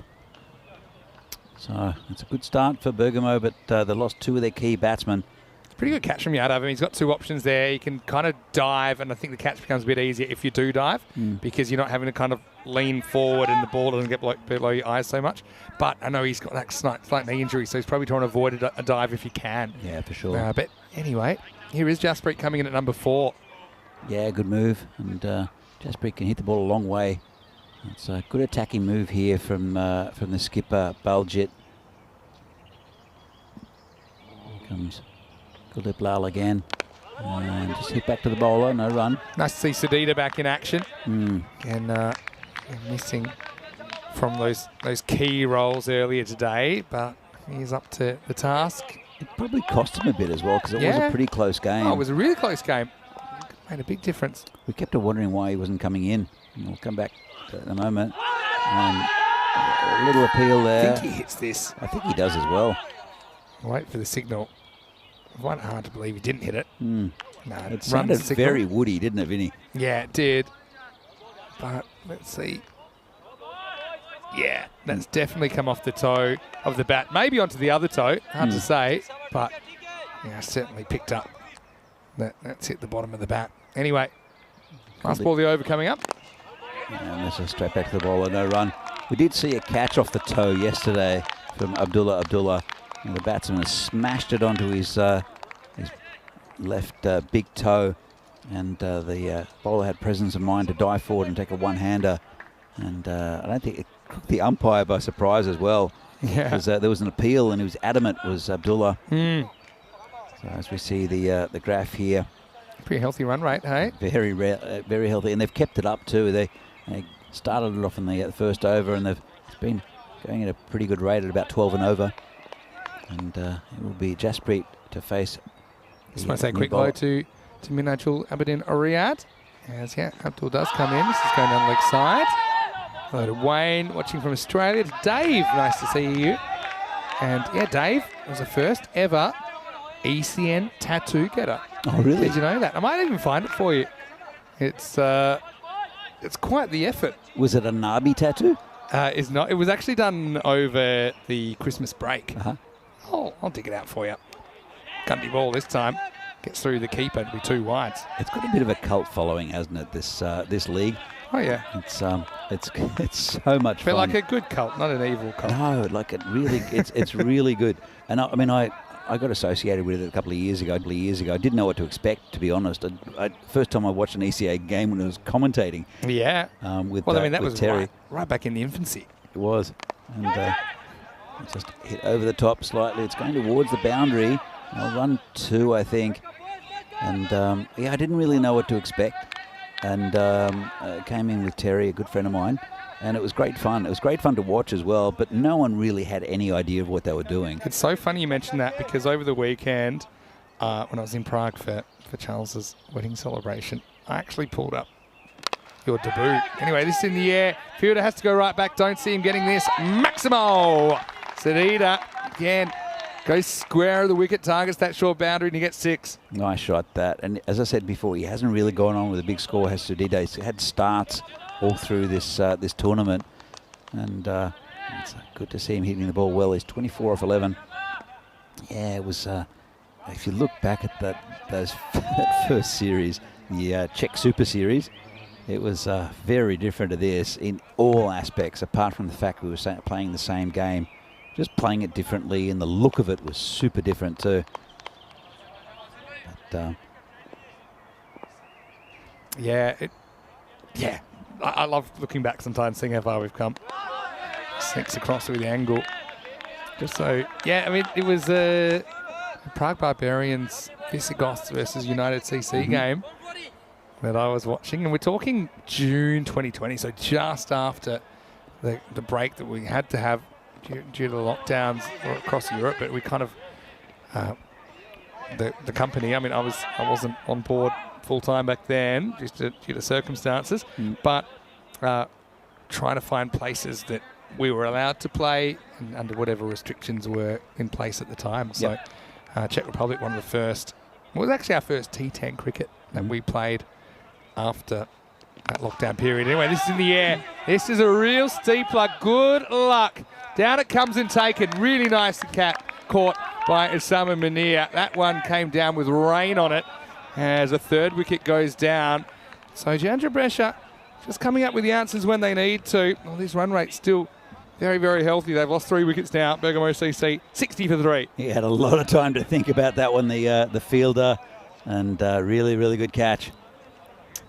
So gives us a chance to say hello to you guys out there. Vinny Sander here, Mr. Maximo, here with Danny Hudacek. I went back and I actually watched the first over and the kind of the pre-game, if you like. It was nothing like the polished spectacle you see right now. What are you saying, Vinny? Not on your part. I'm just saying I think everyone was learning on the job, and we see how far the coverage has come. Your commentary is still amazingly accurate and bang on. Thank you. We talk about Dave. He is the man that got the first ever ECN tattoo, Yeah. and he got it over the Christmas and New Year break. Do you want to have a look at it? Oh, wow. There it is. That's pretty amazing. Even the ECN little ball and the crown. Yeah. So, Dave, great to have you with us, of course. Hello to everyone in the chat. And, hopefully you enjoy it. And I think that Dave would have enjoyed getting that tattoo. You know what he needs to do ECN now? for life. He needs to colour in that as a golden ball. Oh, yeah. That would be the next You know what move I'd there, like Dave. to see? Yeah. Again, don't see it happening. Zahid Ali comes on, bowls a wide first ball. Imagine if you got a tattoo every time there was a golden ball. So you had like a little tally. Do you know what I mean? Like you cross off every fifth one. Like on your arm? Or? Yeah, anywhere. And then you had to go to the tattoo parlour every time there was a golden ball. I think you invented the golden ball. I think you should be... Careful. I think we've had 46 now, I think, if you include the one the other day. Maybe I'll have to check my numbers, but I've got that at golden ball 46 on Sunday morning. So the Sloopers slow bowling for Zahid Ali. And starts off with a couple of wides. Yeah, 46 golden balls. So, we still haven't had a wide or a no ball off a golden ball. You know, it got me thinking, actually, when we get to golden ball 60, we'll be able to track. Well, there's something about that area of the ground where throwing is remarkably difficult. And that's the refrigerator there who just saying, he couldn't grip the ball. He's saying, I think it was a strong breeze. Let's have a look at this. Oh, it's gone almost that's backwards. the second time we've seen point do that. This time it's fouls. Yeah, so after golden ball 60, we'll have 10 overs of golden balls. We'll have a whole innings. Wow. And I'm curious what the score will be. Now, I don't think you can see wickets happen almost every time that it's not completed by the batting team. So you might have some situation where it's like, I think it'll be like 28 for 110, as in 28 wickets. Like that. If you don't cut runouts as it's been pulled away, it'll have to do well. The fielder won't get there. It's another 4 runs to Sudhir. Yeah, it's going to be 4. A little bit too short from Zahid that time. Yeah, I suppose, but then sometimes there's runouts on the first run as well. I think maybe not so worried about the wickets, but I'm curious at how many runs would have been scored off that 10 overs of golden balls. When we get there. The other thing we're going to do, which I think you'll like, off this ball from Zahid. Again, no pace. No, it should get 2 here. It's a race between the keeper and the outfielder, Usama Munir. And so as a reserve keeper, I don't think he actually has the ball there. I think he would have been home anyway. Yeah, potentially. But I think you'll see that the hands hit the stumps and the ball doesn't. Get a look at it here. Sudhir is hustling back. Wayne in the chat. My missus is a tattooist, Vinny, and I'm not getting that done. Not a chance. Well, it's a lot of work to go in there just for a little notch, right? A little notch on your arm. So they do get back for 2 there. The other thing we're planning to do is maybe in lots of 10 to post all the golden balls together. So you'll be able to go through on YouTube and you'll be able to watch essentially 90 seconds per golden ball, roughly. Yeah. You can watch 15 minutes of just golden balls. Yeah. And then if you want to binge on them, then already we're up to kind of an hour plus of golden balls. So that's I've seen some nice way to spend a Sunday. I've seen 2 this tournament. They've both been remarkable games for different reasons. And the one in Prague that sticks with me between United and the PCC team, where they snuck the extra run. Famous one. Don't celebrate too early. You still got flashbacks there. The keeper just waiting on a little bit. I think they might be checking that run out, but he never had the ball at all. So, well, let's just wait and see. So Sudhir's going pretty well though, 32 off 17, and he's finally got a bit of a score. Has Sudhir? He's looking pretty good. Hope they haven't put the mockers on him. 70 for 3. There's 1 ball left in the 6th. Bergamo CC, and this is the Bergamo CC that we're used to seeing on the ECN. They've had a poor tournament by their standards. They're pretty big standards as well. We'll still see Baljet Singh probably captained Italy at the weekend, but he's not been in good form. He scored a few today. They've got a very strong lineup as do Italy for the tournament. It's ECI, ECI, not ECI, ECIs, which are 10 over international games between teams throughout Europe on the weekends here on the European Cricket Network. As Zaid Ali gone for 10 so far, 1 ball remaining in his over. Super slow, called a wide. That one goes out. Yeah, it hits the seam. I think it seems way more than anything. And yeah, last ball, attempt number 2 from Zahid Ali. He's very hard to hit unless you really get in a position and try to launch him. And this one's pretty well hit by Sudhir. Just be a single. That's the end of the over. It's 12 from it. And Bergamo CC are 72 for 3 after 6. Here's the attempted run out where the keeper goes after it, and you see that Hamza comes in. But I think you can see here the ball bounces off his hands, and he hits the hand. His hands hit the stumps, so that's why it wasn't out. Any of you that were curious about it. Anyway, 72 for 3 after 6. So that 12 and over is pretty good going. Well, the Janjabresh have some very good batters as well, no doubt about that. Fiaz Ahmed right at the top. He's normally pretty destructive, but didn't really hit his traps earlier today. But, I mean, the other thing is, it's not a given you're chasing 120. If you can have a good last 4 overs, maybe keep it to, around about 7 or 8 and over, then maybe you could chase something around the 100, and that does seem a bit more of a simple proposition. That's true, Viddy, but it could turn around the other way, and there are 2 very good batsmen out there at the moment. Yeah, true. Javed was the opening, but now... Well, one good batsman out there. Yeah, well, Sadita's going to have to go. Batted through 6 overs, but a low full toss, and it's the Yadav Kuldeep Lal situation. Again, that combination working out nicely for Chandra Brescia as Sadita departs for 33. The score 72 for 4. It's a similar shot to what Baljic played. And it's just to open up the face and sort of cut across it, and it went straight to cover. And Kuldeep Lal takes a wicket. And it's the end of a pretty good innings there from Sudhita, 33 off 18. And Atasham Javed is at the non-striker's end. And it will be Sonu Lal, the new batsman. So Kuldeep's got 2 for 9. Bowling to Sonu Lal. Just poked into the covers, just a single. Shy at the stumps for no apparent reason again. Yeah, so throwing it round, we talked about having a good finish to the innings. You got Javed there who hit the ball pretty sweetly this morning. He was batting up the order in Sadita's incapacity. And so gets a chance now, facing up. Oh. Would have knocked the 4 stump out of the ground, I think, between the body and the stumps against the length, which does this. Kuldeep Lal essentially Yorks him, bounces between his legs. That was a good ball. Not a great looking shot, though. Granted. If he puts it in the slot, though, this is going to go a pretty mile. He does hit the ball very cleanly, does Javed. And defends that one, pokes it down. Bit of confusion. And nothing on in the end. Just a dot ball. It's good bowling here from Kuldeep Lal after some expensive overs early. Yeah, I'm liking the kind of hustle from Chandra Brescia, trying to work their way back into this contest.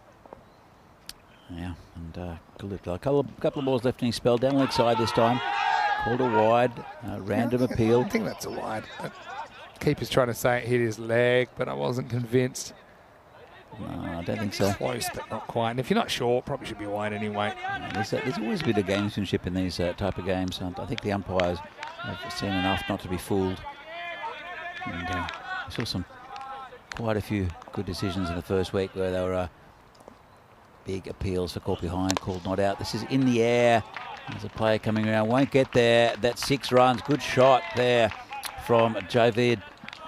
He didn't really get the most of it. Still went over the boundary. Good power. And yeah, Field will have to pick that out. Just over the boundary. And nice looking shot. Probably didn't get the centre of the bat. Oh, checked his shot there. Just one down the to that man, Safi. Yeah, takes it into the 7th over. So Kuldeep, pretty good spell from him. Hard to believe we didn't see him earlier with the ball. as he takes 2 for 18 and 7 overs down, 81 for 4. So it's coming up, and it will be not tomorrow, the next day, Thursday. We'll have the ECN Gibraltar T20 Internationals Tri-Series from Europa Point. And we've got our own international action here in Italy on Saturday and Sunday before we head to Austria Monday. There for 2 weeks. Bulgaria for 2 weeks as well. It's a great innovation, the ECIs, even though it really tests us logistically to make those happen. Flying in 2 countries, or transporting in 2 countries to join the host country. But I think it's been really exciting so far. Anyway, let's get back to the action as Zahid is going to bowl over number 8. This one again, really slow. Javaid's only able to get it too long on for a single. It looks like he's doing a Pavel Florin impression. Look, the arm's not coming over at all. Zahid, here goes again, and just tosses it up. And he bowls a really good line and length with no pace on it. And as a batsman, you kind of just want to smash it, but you can't. It's super frustrating. He comes in again. And that's a wicket. Well, you can see how frustrated the batsman got there. Sonu Lal charged it, missed a straight one. And an easy stumping for the keeper. Let's have another look. It's a good take by the keeper. It's a good one that he doesn't reach in front of the stumps, and it's a temptation when you've got that much of a look, you've got that much time. Yeah. But Naeem just kind of held his position back and did the rest. So, yeah, good comeback continues for Jandra Brescia as Sonu is stumped by the proverbial country mile. It's 82 for 5. You're right there, Vinny. It's such a temptation to reach out because the ball takes an age to get you. But it wasn't a close stumping, was it? It was, did charge him there. So when I look at this, charged him and he knew he was out. Did Sonu Lal. Really good take. And a wicket for Zahid Ali. So he'll be bowling again, this time to Mandeep, who turns him around the corner. There's a man out there, square. Well, it's difficult. He has a very good off stump line, or outside off stump line. Yeah. And you'd want to try to drag him behind square. There's no one there, but it's very difficult to do. So he comes in again, just throws up a pie. Well, Zahid Ali, he's got 1 ball left in his spell. Fun play to watch, though. Yeah. He's got a big smile on his face, as he normally does. Last ball, the 8th coming up. Keeps a bit low, and again it's that line. He's not a very complicated bowler, is he, Zahid Ali? He doesn't try too much. I mean, I think if he bowled under arm, it'd be faster. Anyway, it takes to the end of the 8th over. The score's 83 for 5. Yeah, a couple of overs left, and 83. It's going to be up to the highest score we've seen today. It's after the start. It's been a pretty good run rate. It's over 10 and over. It was hovering around 12 for quite a while. But Zahid Ali has dried runs up again, as he normally does. And Mandeep Singh will be the batsman to face. In fact, let's have a quick look who the new bowler is. It is Yadav. And it will be Mandeep Singh facing Yadav, who went 15 off his first. This one's called a wide.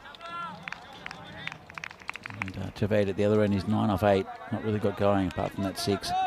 And this one swung a bit there for Yadav. Wouldn't expect that too much. And again, there's not much moisture on the ground anymore after a bit of overnight rain. He had a delayed start and a slightly reduced over game first up today. Yadav comes in again. Bit of a quicker one. Hit just over the top there. And, well, looked like he was running in honey there, the fielder Bachata. It was nicely hit. He couldn't really make ground. He didn't really charge at it. And, it's 4 runs. Short boundary again. I mean, see if there's a kick in the tail, because they kind of lost a bit of momentum here, haven't they? Bergamo CC, Andrew Brescia playing themselves back in. Yadav bowling the 9th. That's a nice shot. Cracked out there, 4 runs. And they've never really dropped below 10 as a run rate. They're up to 12. This overall help with those 2 boundaries. They should get about 12 off the over. Really well timed, wasn't Yeah, it? lovely shot. Really well timed. And Mandeep, a bit of an impact player, no matter whether it's with the bat or the ball. Yadav comes in again. This one's big shout, and he's gone. Mandeep looks a bit guilty when he's running down the pitch there. Just caught in the crease again. Sneaks across a little bit. See that back foot comes back. Yeah, I know it's leg stump-ish, but I find it hard to believe the whole ball's going to miss the whole stump here. I think it's a fair enough decision, and he is kind of caught on the crease. Check it out again. It's angled in. I think that's a very good decision. It's not going over, I think, on this pitch. Some people might say that's kind of sliding a little bit. I just find it hard to believe that's not going to hit the stumps. Yeah, so I'm happy with it. And Bergamo CC loses 6th, but nice little cameo from Mandeep. He scores 9, 92 for 6. Yeah, a good decision from the umpire. It was like hopping up on the crease. And new batsman will be Jaspal Ram. And Yadav takes his first wicket. He's taken a bit of stick, though. He's taken 1 for 24. Still got 3 balls left in his spell. To see that one, I can't see that missing anything. It was possibly hitting middle and leg or just a leg stump. I don't even think it was clipping, Vinny. Yeah, good decision. Anyway, 92 for 6. Using all the resources up. Here's Jaspal Ram coming out. Over and a half to go. Yadav goes into bowl without a ball. Always liked that. I've seen that. Malcolm Marshall did that in a test match once, actually. Did he? Ran all the way in and then got the umpire and then put his hands out. Oh, well, that's pretty comprehensive, isn't it? Yadav knocks out middle peg. He's on a hat trick. And Ram doesn't last too long. There's a golden derrick, all happening in the 9th. Yeah, just fired it at the stumps there, did Yadav, and Jaspal did his best to miss it.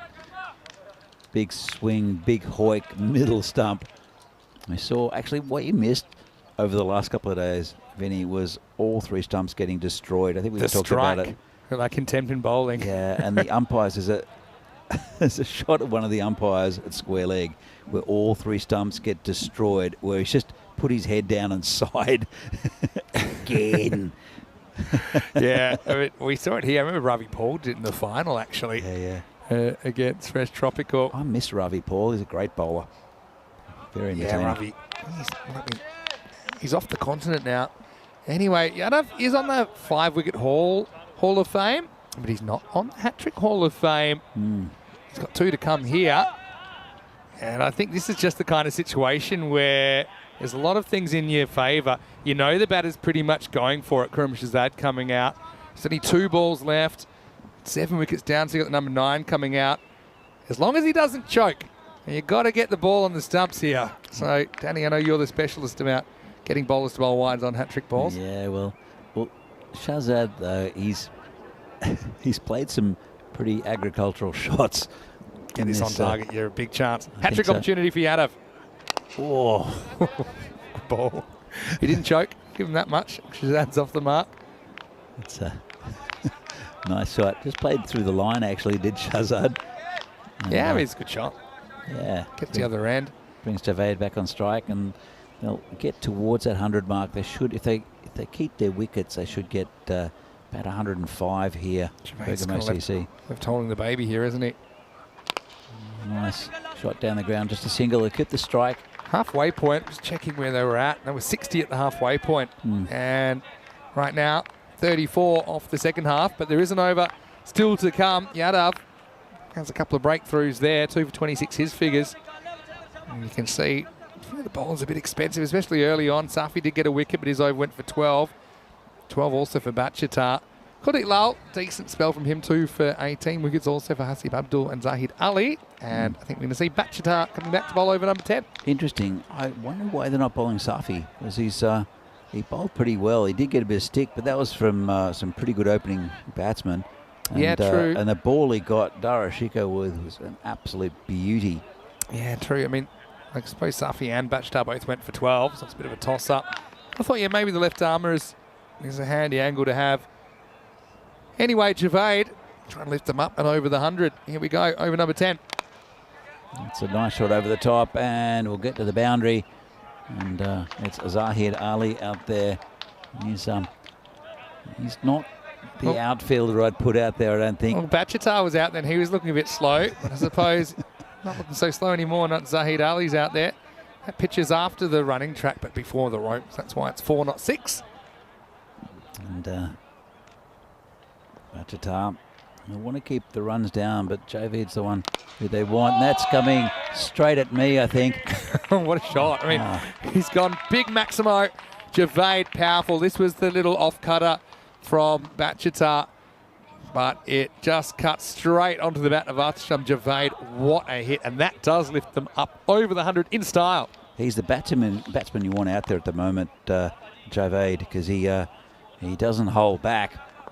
Bergamo CC said they get about 105. They're 104 already. 4 balls remaining. This one is in the air, and it's going to fall between them, is it? Yes, it is, and they'll come back for 2. Good running. And Riyadov, Steve Waugh running back towards the sight screen style, circa 1988-89 in Australia. But also, I think he was pretty aware he didn't want to prematurely end the life of Zahid Ali, who was coming in from the cover boundary. You see, along the ground, there's a player out there. They'll just look for one, and that's all they'll get. Oh, they'll look for another one. It's gone over the keeper, and that's well run. Good awareness Really from the well batsman. run. Yeah, looking for ones that aren't even there. And unthinkable too.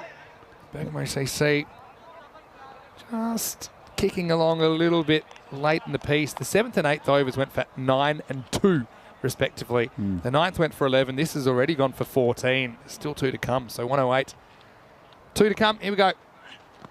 It's just off the pads, I think, and it'll just be a leg by. I'll bring Shazad on strike for the final ball. Pretty well bowled there by Bachata.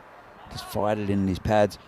It'd be a good chase if they can do it, Jandra Brescia. We have seen some chasers that have been around this size, but they're the exception, not the rule. His last ball, the 10. Just hit on the leg side. Nice shot there. Picked up and thrown in. They'll look for 2. They'll probably get it, actually. The throw's a bit wild. That's why you run it out. Yeah, absolutely. Force them to make the out. They're not able to. So they're going to finish on the Nelson. 111 for 7. Jandra Brescia, well, they do kind of peg things back a bit, even with the last 2 overs going for a few.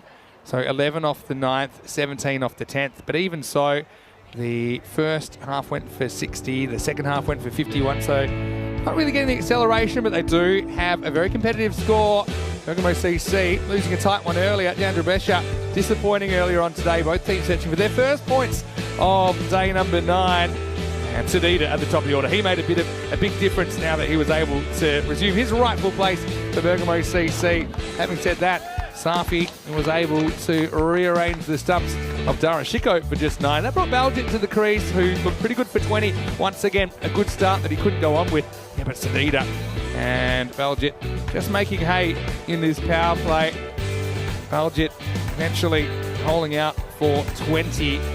But, I think damage was done. They had that momentum to work with to kind of knock the shine off the ball. And I like the way they particularly targeted these square boundaries in this innings. Yeah, absolutely, Vinny. And it was good batting. And quite a few players got a start. There was a nice catch out there on the boundary. But quite a few players got a start. And as I see a bit of comedy cricket there at point. The gust of wind that blew the ball back. But Darashiko, he went early to a really good one from Safi, but then Samad Sudhida and Baljit Singh contributed with some good runs, and then also Atasham Javed with a good little innings towards the end. So not relying on one batsman were Bergamo, and some big hittings. They always were getting boundaries throughout the innings, apart from just a couple where it dried up a bit. But 111 for 7. 12 to win for Jandra Brescia. You have to bat well, but it's a strange thing, this 10-over format, where you look at a score and you think this is how we're going to bat to get to that, and they end up being pretty close contests. And the 2 very evenly matched teams are Jandra Brescia and Bergamo CC. Don't worry about the what it says on the ladder. Jandra, they're right up the top in 3rd place. Bergamo CC probably don't have much of a chance of getting into the finals at this stage, but they're probably a good team that haven't had the greatest luck and haven't been in the greatest form. Just see up here, Darashiko, a great one from Safi, 9. Sudita finally getting on with a bit of a score. 33 for 19, batted well, as did Baljit, until he got a good one from Kuldeep Lal. He took both of those wickets. And then Sham Javid batted really well and pumped the score up a little bit towards again, 24 from 14. Mandeep scored a couple. And, there were 9 wides as well, so a little bit of indiscipline there from Chandra Brescia, the bowlers. And Safi got an early wicket, went for 12. Expensive from Bachatar and Yadav. Kuldeep Lal, probably the pick of the bowlers, 2 for 18. And Nasib Abdul went for 11. So 112 to win. Pretty good total there for Bergamo CC. Probably a bit above par for this week. And we'll be back soon with this Fancode European Cricket Series match between Bergamo CC and Janjua Brescia to see if Bergamo can defend this total, see if Janjua can get the 112 runs they need. We'll be back in a few minutes' time with the second innings of this match. See you soon.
The European Cricket Series is proudly brought to you by HCL Software, Fancode, and Grizzly Bear Sports. Good afternoon and welcome back to Milan for this Fancode European Cricket Series match between Janjor Brescia and Bergamo CC. So, pretty good total there for Bergamo with 111 on the board, 112 to win for Janjor Brescia. They'll have to bat well, and they've got two of their gun batsmen up top in Yadav and also Kuldeep Lal opening the bowling. It's Baljit to come in to bowl to Yadav. First ball, and a pretty good one to start off with. Chance for a run out, bowler's end. It's well run. So Bergamo, they've had a rough tournament at Bergamo, to be fair. Not at their best. Looking pretty good in this game though. Just lifting to play against a very good Janjor Brescia side, who lost the early game. They're up the top of the table, or towards the top of the table, Brescia. They wouldn't want to lose this one to lose their traction. It's good bowling from Baljit. Uses his height well, does Baljit. Gets a bit of outswing, bowls with pretty good control as well. Almost takes the first over. Probably see Jasprit come in with the next one. He's the real quality in this this bowling lineup for Bergamo CC.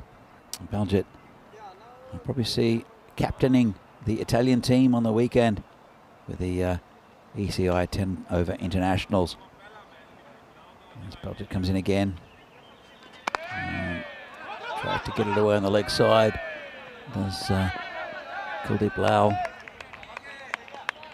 A pretty long batting lineup to Janjor Brescia. Just to replay that. Tried to turn around the corner, didn't really get hold of it. The batsman will bring Yadav back on strike. And Yadav, we haven't really seen the most of or the best of his batting. And so we have people walk behind the bowler's arm, just a bit of a delay.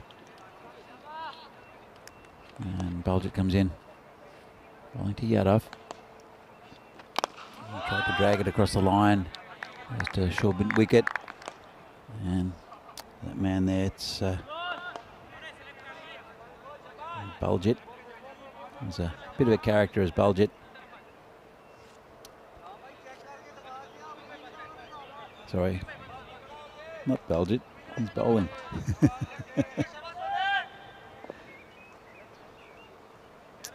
Comes in again, the skipper. And big swing and a miss. It's big swing across the line from Yadav. As I said, we haven't really seen the best of Vibor Yadav in this tournament. Not really gone on with a big score. He's quite often dominant against bowling attacks. This pitch a little bit of a leveler. If you play nice shots through the line, it's like that, then you'll get full value for your shot. Right on cue. Thank you, Vibor Yadav. This one just a little bit of a pitch on leg stump and proper cricket shot and into the potato field, and ends what was going to be a pretty good over for Janjor Brescia, and makes it a pretty good one for Bergamo. What makes it a pretty good over for Janjor Brescia. 8 for no loss. Target is 112. Kuldeep Lal will be the batsman facing. As we see, 12 balls since the last 12 matches since the last golden ball. And that was a beauty. Featuring this team, Bergamo went down to Fresh Tropical with a 6 hit off the last ball, or the golden ball. And it is Jasprit Singh will come into bowl. Be bowling to Kuldeep Lal.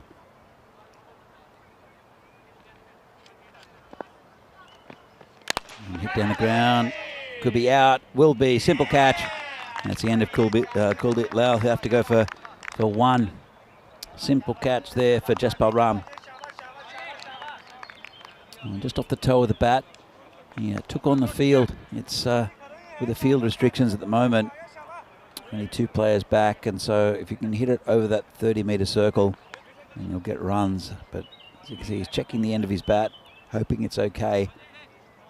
Hope to use it in the finals part of this tournament, which is on Friday.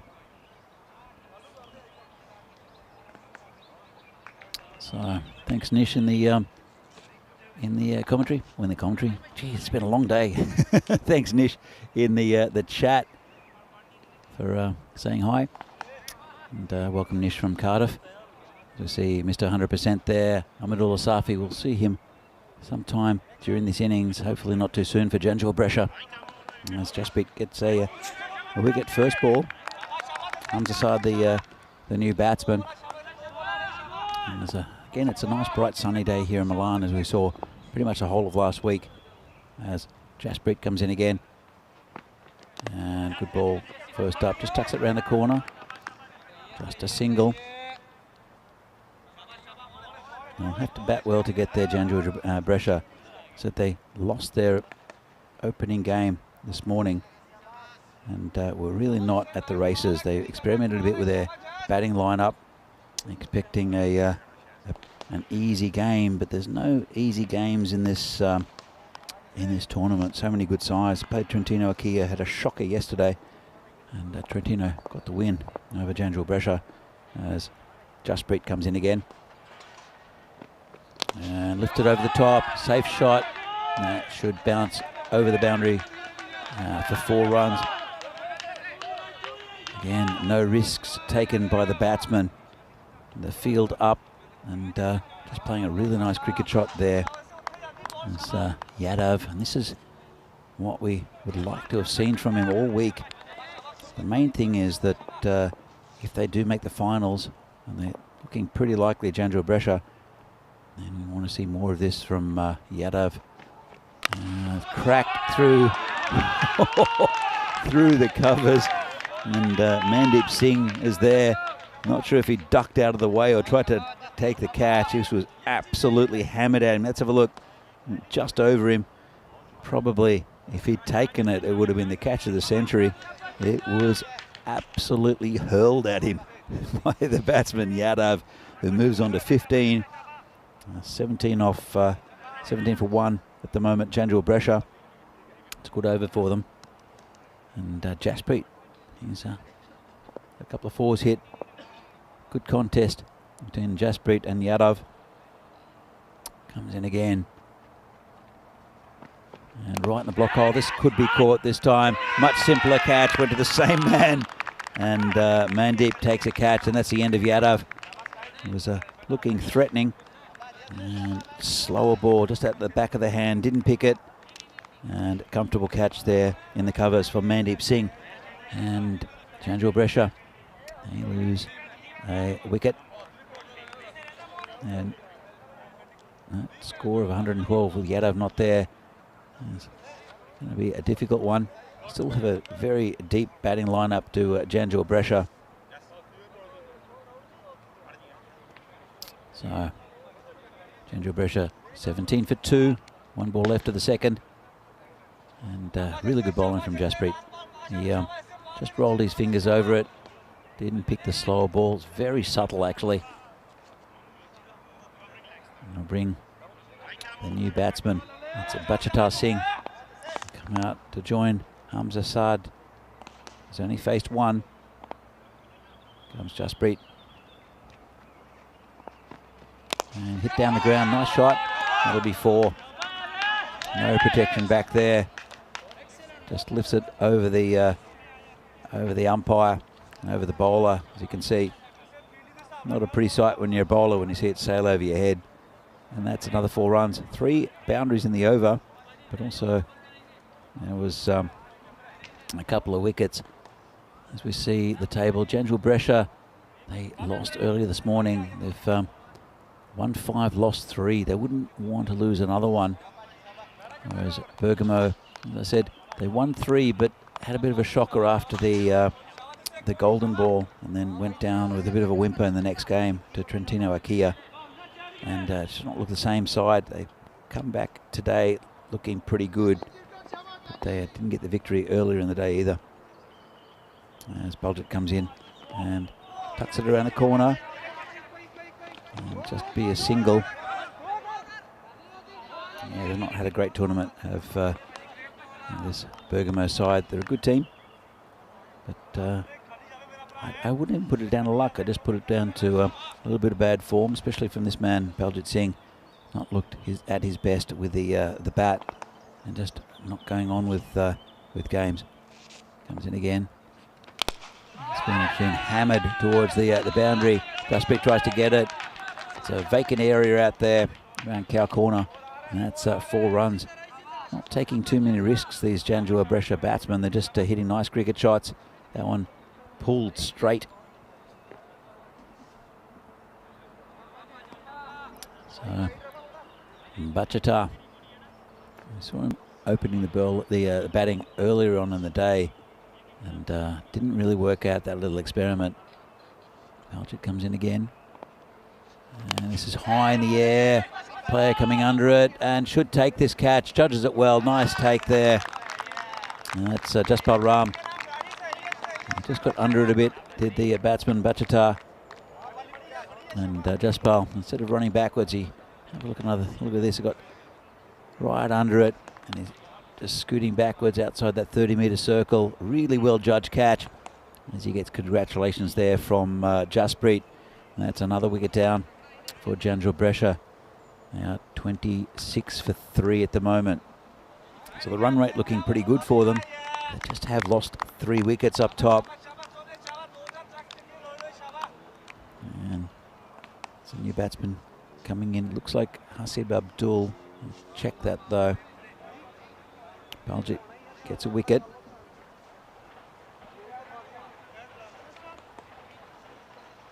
And here's Hasib Abdul, just to confirm that. He'll join Hamza Saad, who's still only faced 2 deliveries now, Saad. Baljit bowling to him. And charges him. Just gets to the toe of the bat. Just be a single. Chance for a run out. Well, it hit the stumps. I think it's going to go back. There'll be an overthrow. I'm not sure if it's the bowler or the ball that hit the stumps. Let's have another look at that. So it's charged first ball. Got the end of the bat. We'll have a look. And ball comes in. And took a wicked bounce. Lucky he didn't take his head off the bowler. That was nasty. And it was an overthrow as well. Baljit comes in again. Slower ball. Put away. Bit of rubbish. Full on leg stump. And it's become a pretty expensive over now for Baljit. Even though he did take a wicket. Tried to roll his fingers over it. Got it wrong. And easily tucked away for 4. It's been a feature of this innings. There's been quite a few boundaries. We see more 6s than 4s here in Milan, especially with the slow outfield. But it's exactly what we're getting here now, is a lot of 4s, which means that the batting's been pretty good. Oh, talking about more 4s and 6s. That's a big 6. That's into Mama Bear, the tree out there. Just picks it up and slams it. Haven't seen too many of those today. It's been pretty low scoring for the most. And so 3 trees out there. Tall white tree, or tall tree with white flowers. Slightly smaller one, pink flowers, and a smaller one than that with white flowers. And nickname them Papa Bear, Mama Bear, and Baby Bear. And that was straight down Mama Bear's throat. So at the end of 3 overs, end of the power play, pretty good one apart from the wickets there for Janjua Brescia. 38 for 3. They're well on track. They still need about 10.5 and over. As the new bowler will be Darashiko, bowling some off spin. Bowling to Saad, who's been a spectator at the other end. And quick throw. Nice running. Darashiko is an ex-Chivadate player. Well, Chivadate have been a pretty spectacular team throughout this tournament. Many people's favourite out there in the chat. Darashiko comes in a bit short, a bit quicker, puts it around the corner. It's a keeper that'll chase it. They should get it comfortable too. And they will. Throws a bit wild as well. Brings him up to 41 for 3. It's going pretty well is Hasib Abdul, 14 off 4 already. Got a bit of a gift there from Baljit in the over before. But Darashiko is a very good bowler, very good player. All up is Shiko. Comes in again. Bit of a quicker one. Good bowling. Almost a medium pacer there. Nice take by the keeper as well. And Hasib Abdul face another one from Darashiko. And well, on's thinking it's taken the off stump. Not much of an appeal from Brescia. It's difficult when you don't get any noise really from the batsman. He plays back on it. There goes the off stump. So another wicket there. And Darashiko takes the wicket of Hasib Abdul. It was a pretty good innings there. Just played the wrong line. A bit of a quicker one there from Darashiko. He's got the figures of 1 for 3. And Janjua Brescia lost another wicket. They are 41 for 4. As I said, the run rate looking pretty good for them. They're just above, well, they're just about the run rate they need. They need now still about 11 and over, which is what they started with. I get a coffee delivered to me by Zahid Chima. Thank you very much, Zahid. We'll see him up in the next game. Fresh Tropicals, final game of the tournament. Later on after this game, starting at about 5:30. We're starting at exactly 5:30. Darashiko, he's going to be bowling to Ahmadullah Safi, Mr. 100%. And nicely hit to the leg side. Just a single. And coffee at the end of the day. It's well appreciated.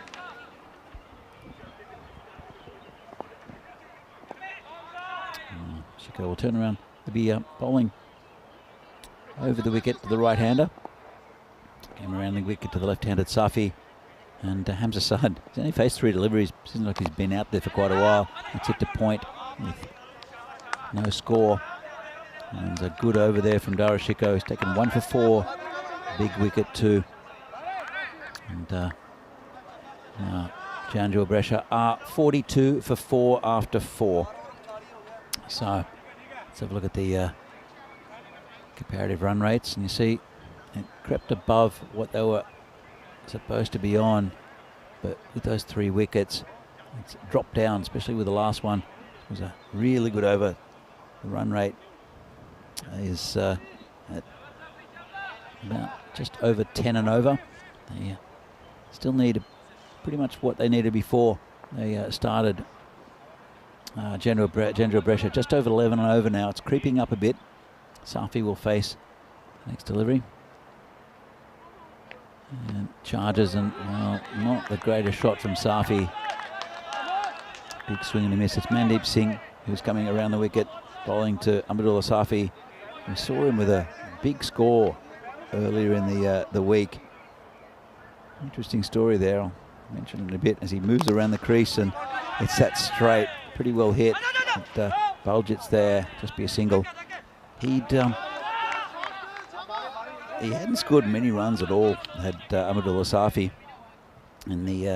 in the previous 2 years, and he managed to pretty much double his tally of runs in 1 innings. I mean, he got pumped up the order in the first game that they played, Janjua Brescia.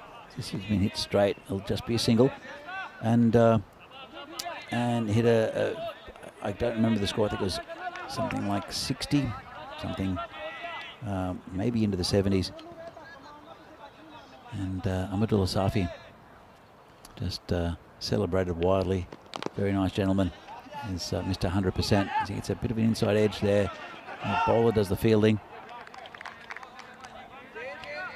And they're crawling along towards his target, Janjua Brescia. They need boundaries. It's going up to just over 12 and over needed. In fact, 12 and a half and over. Zasad's a batsman. And, well, I think that's going to be out. It's going to be a replay. And good work from the keeper. Let's have a look at this. So the batsman misses it. This is Hamza Saad. Moves forward. And he's out there. Looks like he hit his pad and dribbled down to the keeper, who takes it. And let's have a look when the bails come off and when his foot comes down. Foot's down there, bails off. I think he's safe. Let's have another quick look at it. Foot down, bail. Oh, so close. He's got it in his hand. And that one, he's got his foot down, not out. And really good work there from Spring Productions to bring us that replay. Tough for the umpire. But good call, I think, to ask for that replay. As Bandip will continue. A good piece of work from both the bowler and the keeper. Janjua Brescia are 45 for 4. Slowed down a bit since the power play. And that's going to be called a wide, I think. Well, maybe not. It's just within that that line. So it's the end of the over. And questions asked from the batsman. Another quick look at this one. And yeah, fair enough. It's just crept inside that line. And the batsman doesn't have as good a view as the umpire does. So this is what's coming up in September. Fantastic tournament, the European Cricket Championship, featuring 6 groups of 5 teams, 31 teams playing in this tournament. And the winners of each group will play the championship week with the Netherlands 11 added to that those 6.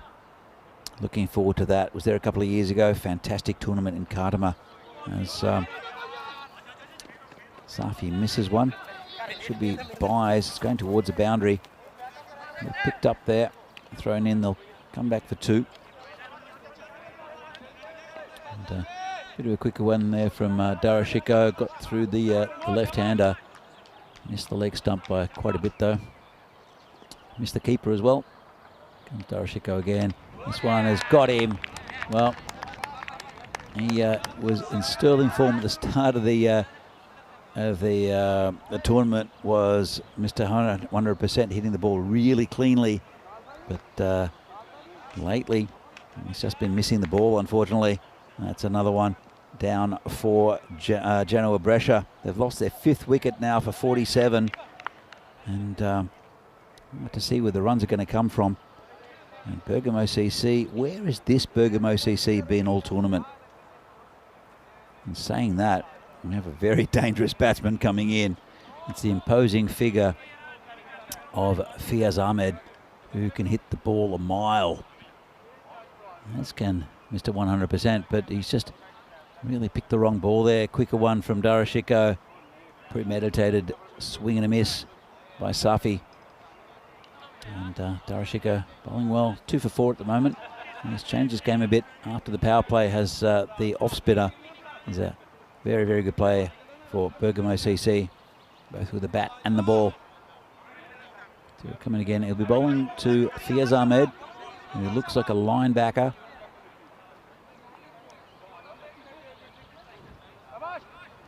Comes in.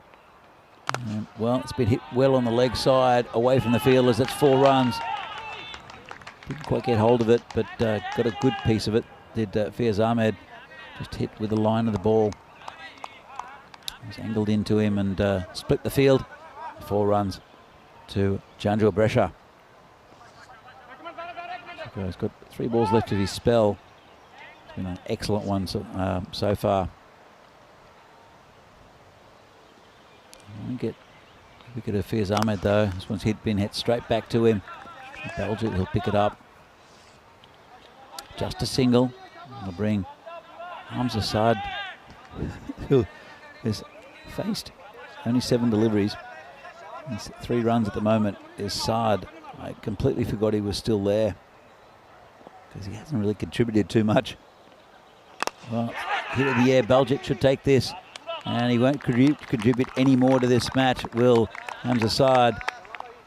He'll be walking off, losing his wicket, and that's a 6 wicket down for Janjua Brescia. Bergamo CC now well on top in this game. Yeah, run rate's dropped up to about just under 14 and over for a victory here for Janjua Brescia, and it's looking unlikely.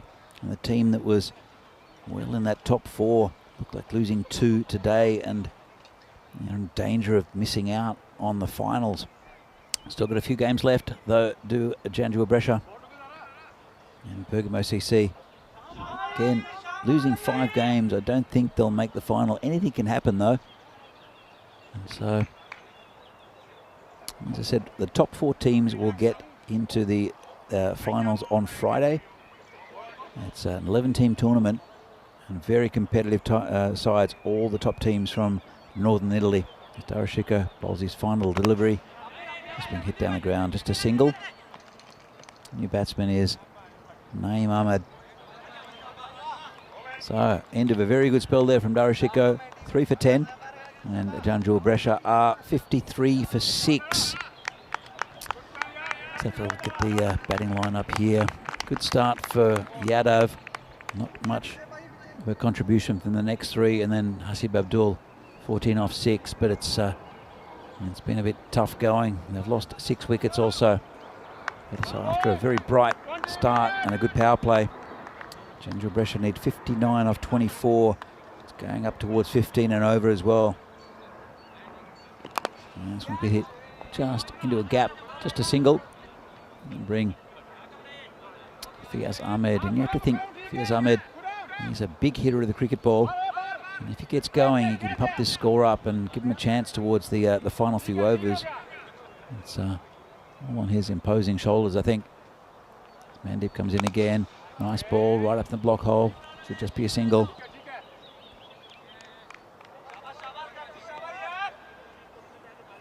So, Mandeep, it was a good first over. And he's held it together as well. And this one doesn't do anything spectacular, does Mandeep. Just keeps everything really simple. It's been hit straight. And get towards Baljit, who just puts it into the keeper. Here's Ahmed looking for the second one. Never on. And it's gone a bit quiet here, to be honest. With the sting taken out of this attack by Janjua Brescia. Hopefully we'll see a little bit of lusty hitting from Fiaz Ahmed. Mandeep. He's got 3 balls left in his spell. Only 6 from his 1.5 overs so far. And this is hit in the air, just over the fielder, is it? It's not. And that's out. And they're whimpering to a loss here. Janjua Brescia. Nice catch from Darashiko. And just got it at the toe of the bat, did Fiaz Ahmed. It's another wicket down. There's 7 down now for 56. Janjua Brescia. Well, I thought it was going to be a good game, and it was a good batting performance from Bergamo CC. But it's been an equally good bowling performance as well. Nothing spectacular, kept it really simple, taking their catches. And as I said, where has this Bergamo CC team been? It's unlike what they've been all week. And it's a much better performance from them. They are coming good towards the end of the tournament, but it might be too little too late for them. And this one's near again, should be safe. There's a man back there, just a single. Sonulal with the fielding. Target of 112 is looking pretty impossible now. Going up to just under 17 and over. And I think CC at home. That one is caught well. Lovely catch out there. It was a frank full toss. Not the greatest ball. And really good catch there. It's Atasham Javed. Let's have a look at this. It was a full toss. Should have been put away. Got the end of the bat. And they're difficult coming forward, especially with William the Concreter to contend with, which is a bit of AstroTurf covered concrete. As we see, this is the last game of the day and the last game of the round robin, or the round here for Fresh Tropical. They are 7-2. They're at the top of the table. They're playing Trentino Akia, who have improved a bit as the tournament goes on. They're 5-3. They're probably not a chance of getting into the finals, but Fresh Tropical will want the win to cement their place at the top of the ladder. Of course, the first place team will play the 4th team in the 4-team final. As we have Jaspal Ram coming in bowling to the new batsman. And it's been just chopped down, a little inside edge to the keeper, no run. Fahad Ali is the new batsman. In fact, he's not. It's Zaid Ali. So many wickets going down so quickly. Zaid Ali is the new batsman. Isn't the non-strikers get to face a ball? Fahad Ali is at the striker's end. He's faced 2. He's on 1 as Jaspal comes in again. Been dragged down to... oh, that could be out, I think. Zaid's in trouble. And he's going to go to the replay. It went just dribbled down after an inside edge to that short fine leg area. Underarm throw, hits the stumps. Let's have another look at that from side on. And to the inside edge. Goes through the batsman's legs. Runs it. Let's see when Zahid Ali comes into the picture. Bowl. Oh, could be okay. Didn't really put his bat down though. Let's have another look. And doesn't really do anything very quickly to Zahid Ali. Oh, I think, let's have a look where the bail comes off there. And next frame, I think he's got his bat down. I think he's okay, Zahid Ali. It just depends. You can't really see. Well, he's not okay. Obviously, the bat wasn't down. So that was a decision from up above. And they lose another wicket here. Janjua Brescia, and they're whimpering to a quite hefty loss here. The team that was, they were second on the table on run rate at the start of the day. And they'll be going down to a heavy loss here against Bergamo CC, who are resurgent. Have another look at it. And yeah, he's very casual there with Zah. He just plonked his bat over the line. And that's another wicket there for Bergamo CC. So Jaspal Ram had an opportunity here to wrap things up. As we're just waiting on a little technical issue. So we've played very well here, I think. Bergamo CC have quite a few teams still in this competition. We've got 2 more days of group games. After this, we have 1 more today and then a couple of days left. Jaspal comes in.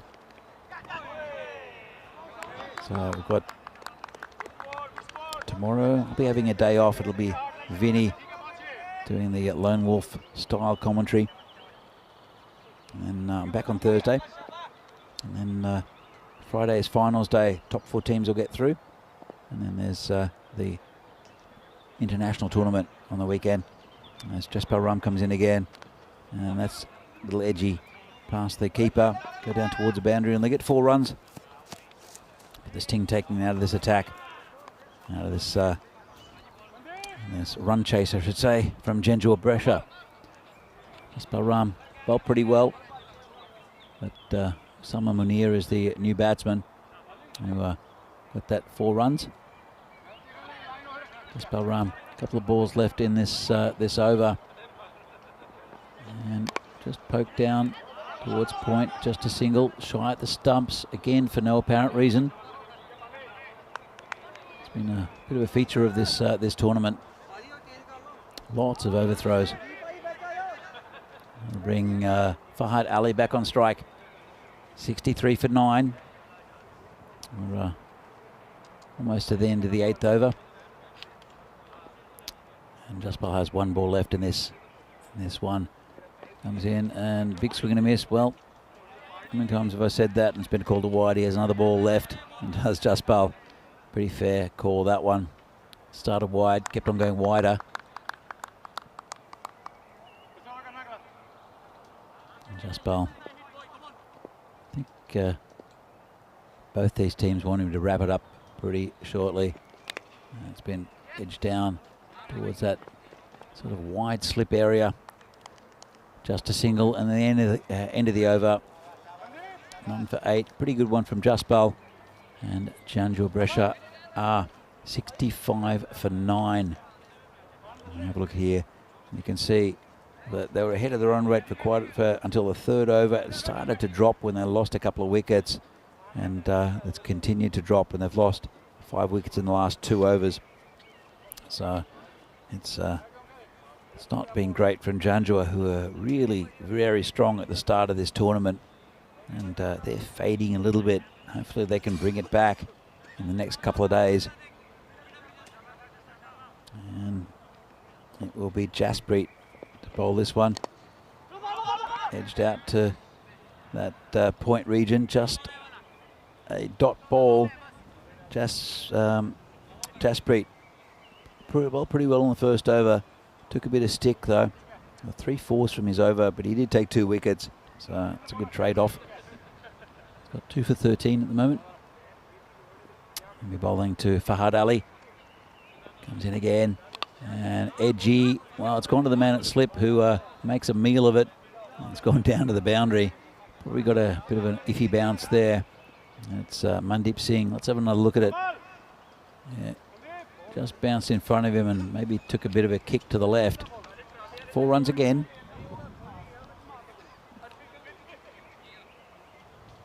.43 now of 10 balls. An impossibility pretty much for Janjua Brescia, considering they only have 1 wicket left. As Jaspreet comes in again, bowling to Fahad Ali. And this one's hit straight. Nice shot. Just be a single. And bring Osama Munir on strike. He's 5 from 3. Got a dodgy outside edge for a boundary. As that man has dropped out from that wide slip to a third man. Just a good move, just run saving. Jaspreet comes in, a pretty good ball there. It actually swung in a little bit. And a single as they're crawling along. It could be significant though for Janjua Brescia.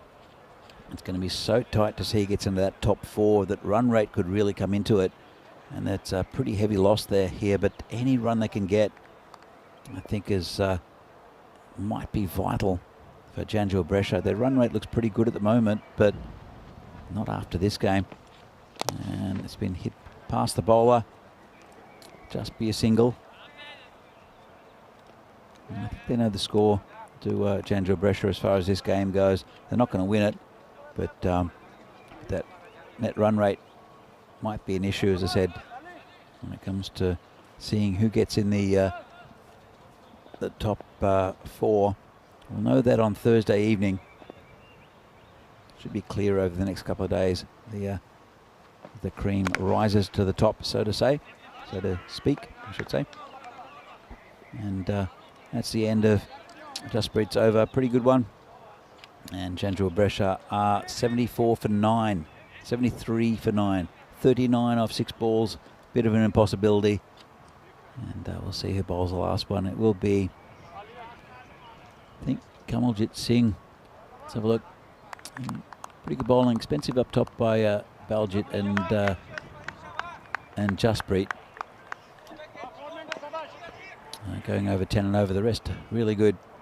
We'll have another look at that a little bit later, as it will be Kamaljit to bowl the final over. We're bowling to Osama Munir.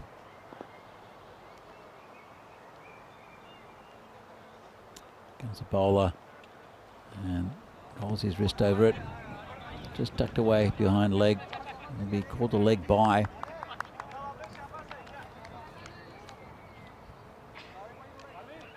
So the Sting went out of this game when Janjua Brescia started losing wickets. They had a pretty good power play. They did lose 3 though, and it was a top batsman. Especially the wicket of Yadav, I think, has slowed things. It's called a wide, but a few batsmen. We'll start off with Yadav and Kuldeep Lal. Lal went pretty early, but Yadav looked pretty good. But then just hasn't got on with a big score. We normally see him hit very fast runs and big runs as well. As Kamaljit comes in again. It's his hit straight, just be a single.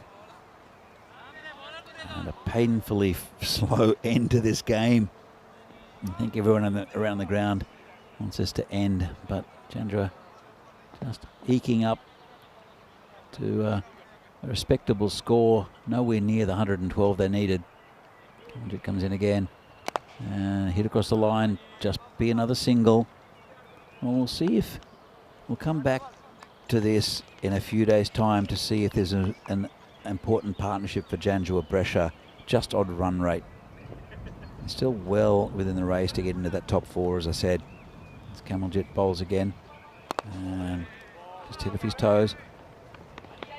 Just on the onside. They'll come back for 2. And I'm not sure. I think that'll be out. And the umpire has gone upstairs. But they're pretty confident. Brescia CC. Let's have another look. There's nothing much is happening. Touchdown. And then here comes the throw. And out. And he didn't put the bat down at all. Tried to plonk it over the line. And thankfully, that's the end of the innings, because it did get a bit hard watching in that game. We predicted a pretty close game. And Janjua Brescia not having the greatest of days, going down in both games they played today. Bergamo CC, though, that's a good win. That's a solid win for them. They're probably just praying for pride in this tournament.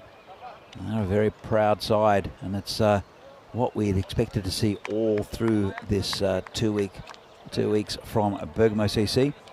As we see the next game, Fresh Tropical up the top of the table. We were playing Trentino Ikea, who had a shocker yesterday, but have come back and played some pretty good cricket today. And we'll see if they can get another win. You'll see the highlights of this innings. It all happened at the start with some lusty hitting, some good stroke making. And then there was a couple of wickets went down to Lit Lau. As I was saying, he hit a couple of 4s along the ground, but when Yadav went, it was a big game over situation for Janjua, maybe in their minds. This was a nice catch there, taken by Jaspal Ram. But all in all, this is a pretty bright start from Janjua, but just fell away when they started losing wickets and their batsmen started losing their leg stump. Just kept on losing wickets at the wrong times. Never got a grip of the innings. It was 78 to 111 in the end. And thankfully, the game ended. A nice catch there from Kamaljet. Sorry, from Baljit. Held the catches pretty well. And Janjua, they will have to go home and think about this, see what they can change. So there was something not quite right about them today, and it was just an off day at the office. We've seen it with a few teams. We saw it with Kings earlier in the tournament. We saw it with Trentino Ikea yesterday. And we've seen it with Janjua Brescia. It's been a long tournament for a lot of these players, and well done to Bergamo CC. Let's have a look at the scorecard. Not pretty for Janjua. Yadav gets 15, Hasim Abdul 14, and Fahad Ali right down the end, the only players to get over double figures. Pretty disciplined as well, only 2 wides from Bergamo in what was a pretty workmanlike match from them. They played quite well, did Bergamo CC. Let's have a look at the bowling. So 3 wickets for Dara Shiko for 10. The pick of the bowlers for sure, with Mandeep Singh, who took 2 for 7. 2 wickets also for Jaspreet, and 1 up top for Baljit. And again, 78 all out. Janjua Brescia. And really, after that power play, after they lost those 3 wickets, never really quite at the races against a very good Bergamo CC side. So, that was match 44 here from the Fancode European Cricket Series from Milan, the Milan Cricket Ground.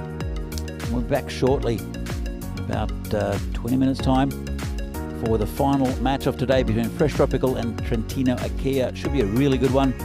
And Trentino cause an upset and knock off the top dogs, Fresh Tropical. And Fresh Tropical get another 2 points and cement their place at the top of the table. Hope to see you back here in about 20 minutes time for the last game of the day here from Milan. See you soon.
The European Cricket Series is proudly brought to you by HCL Software, Fancode, and Grizzly Bear Sports.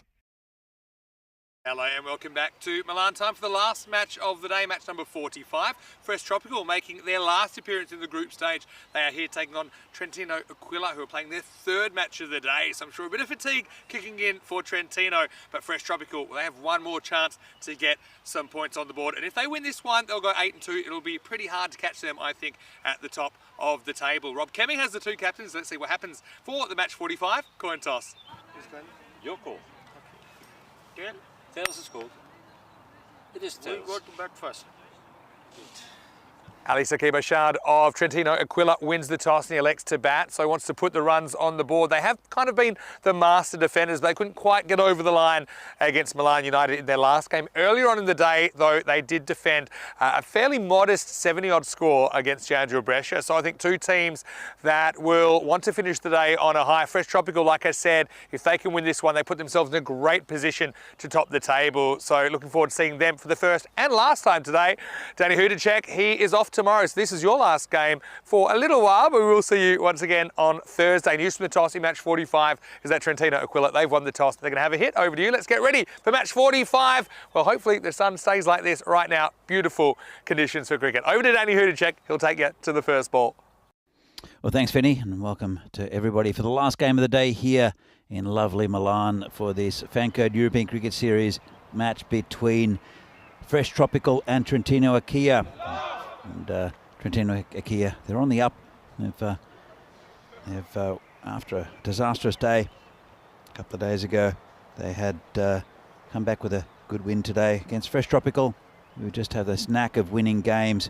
As we see the lines line up, and Trentino Aquila, they won the toss and elected to bat, and it'll be probably, we'll see if it's Adil Ahmed and Lovepreet Singh. Those two need runs, as does Ashik Awas. They're all very good batsmen at the top of the innings, but they haven't got big runs yet in this tournament. Lovepreet, the quality batsman in that lineup. Fresh Tropical, we'll see Zahid Chima, the captain with the ball. Bilal Hamid, who hit that big six in the golden ball. He'll be no doubt opening the bowling. Couple of other inclusions in. Ataullah is a new batsman, and Lukman Amjad is a bowler that'll come in. So a couple of new faces for Fresh Tropical, and they look to cement their spot at the top of this ladder. Fresh Tropical 7-2. Bit of a difference of fortune for Trentino Aquila. 3-4. Of the supercomputer tips Fresh Tropical for a pretty comfortable win. But Fresh Tropical have had a weird tournament. They have eked victories. In fact, they beat Kings with 3 balls to go. They lost to Janjua with 4 balls to go. And they beat Bergamo CC on a golden ball and Brescia on the last ball in their last time we saw them here. And they just, good sides tend to win games however they can. I don't think they've been in spectacular form. Fresh Tropical, they haven't really dominated any sides apart from maybe Albano. As here we see the first ball, it is Bilal Hamid, and he'll bowl a wide, going to Lovepreet Singh.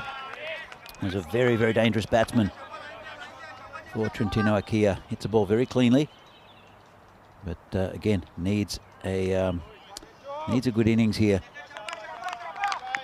Trentino Aquila, they come from the northeastern part of Italy, and they've travelled further than any other side to get to this tournament. And this one's chopped down on. And Bilal Hamid is the top wicket taker for Fresh Tropical. Very good batsman as well, but he seems to be batting down the bottom of this lineup, relying on other players. As I said, a few new faces here for Fresh Tropical. Here comes Hamid again, and big swing and a miss there from Lovepreet. Good bowling. He's a tricky bowler, is Bilal Hamid. Gets good movement early with the new ball, gets a bit of outswing and cuts with that swing as well. And varies his pace a little bit. doesn't do anything completely out of the box. Just a good, consistent bowler as we wait on a little bit. Brett just holding things up. Yeah, the batsman. And he's at the crease with, well, it's Kamran Hussain. We'll join him at the non-strikers end. Change of the top of the order. This one's a wild swing across the line from Lovepreet. And it's very interesting. He doesn't seem to do too much with the ball, does Bilal Hamid. But there are subtle variations that make players play false shots.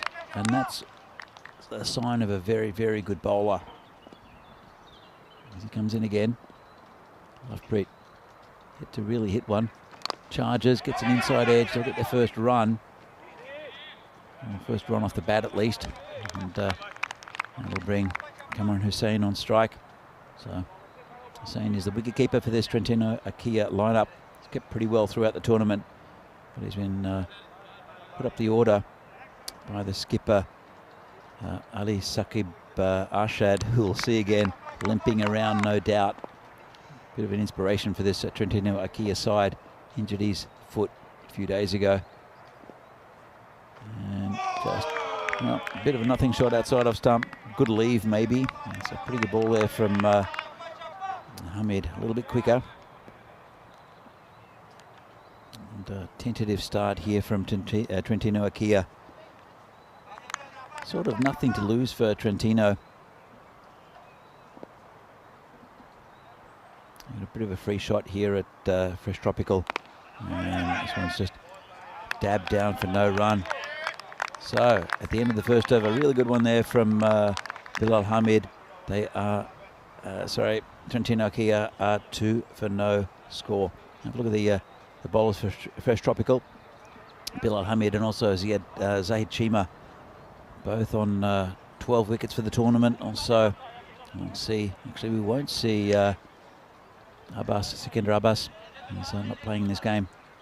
He's taken 9, and Lovepreet Singh, obviously, if you have a look at the batting for Trentino, the top run scorer, Awais and Ahmed also in the top 3, but really haven't gotten going. None of them have really scored big runs, no 50s yet for any of these batsmen. And that's what they'd like. As Zahid Chima comes in. And gets him, well, straight through Lovepreet, and that's a big wicket. Zahid Chima does what Zahid Chima does and takes wickets. And that one is straight through the opening batsman of Trentino Akia. They've looked very tentative. Just have a look at this. Tried to defend it, cut away, played the right line. Just a really good ball from Chima. And that's a first wicket down. I think you can quite believe it. Just played straight and missed it. A little bit of a sideways movement from the with the ball. Zahid Chima, such a good bowler. That's a great start for Fresh Tropical. They want a big win to stamp their authority on this tournament. Trentino Akia in trouble early. They are 2 for 1 in the second over. I think he just picked the wrong line. Bit of a nothing shot, tried to defend it, gave it the full face. Just wasn't wide enough, the bat. Destroyed the stumps. And Chima will come in and bowl to Mirza Baig. Hussain yet to score as well. And says in the air, just over the top of the fielders. A bit of a sketchy shot. Now look for 2. Well, there's a confusion. Should be a run out at the bowler's end, and it will be, because both batsmen are having a chat at the keeper's end. And it will be, I think, it will be the batsman at the Mirza Baig who got run out. Let's have another look. So he's left his crease. He'll go back in his crease, and oh, did they cross? He put the bat down. So it will be. Will it be Mirza Baig?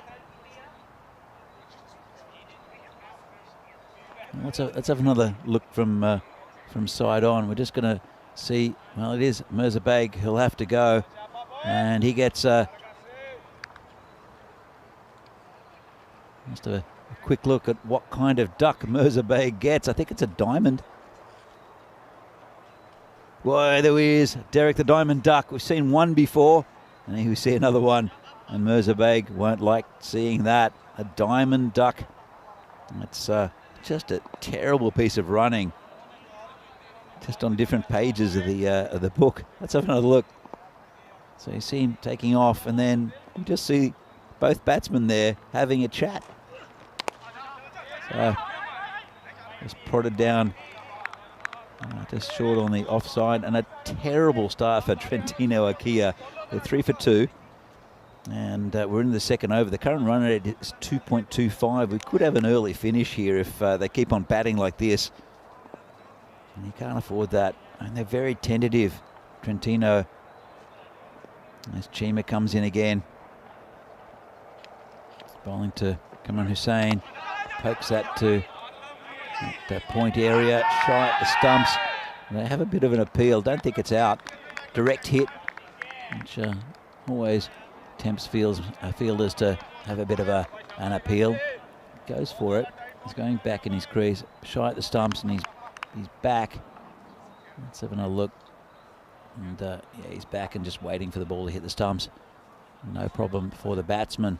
Well, actually, the real problem is they need to get some runs on the board to Trentino Akia. Neither of these batsmen have scored yet. Kamran Hussain has faced 4 balls without scoring. And at the moment, with a couple of balls left in the second over, Trentino Akia 3 for 2. Comes Chima again. And just poked that down, and again, no runs. Test match cricket here from Milan.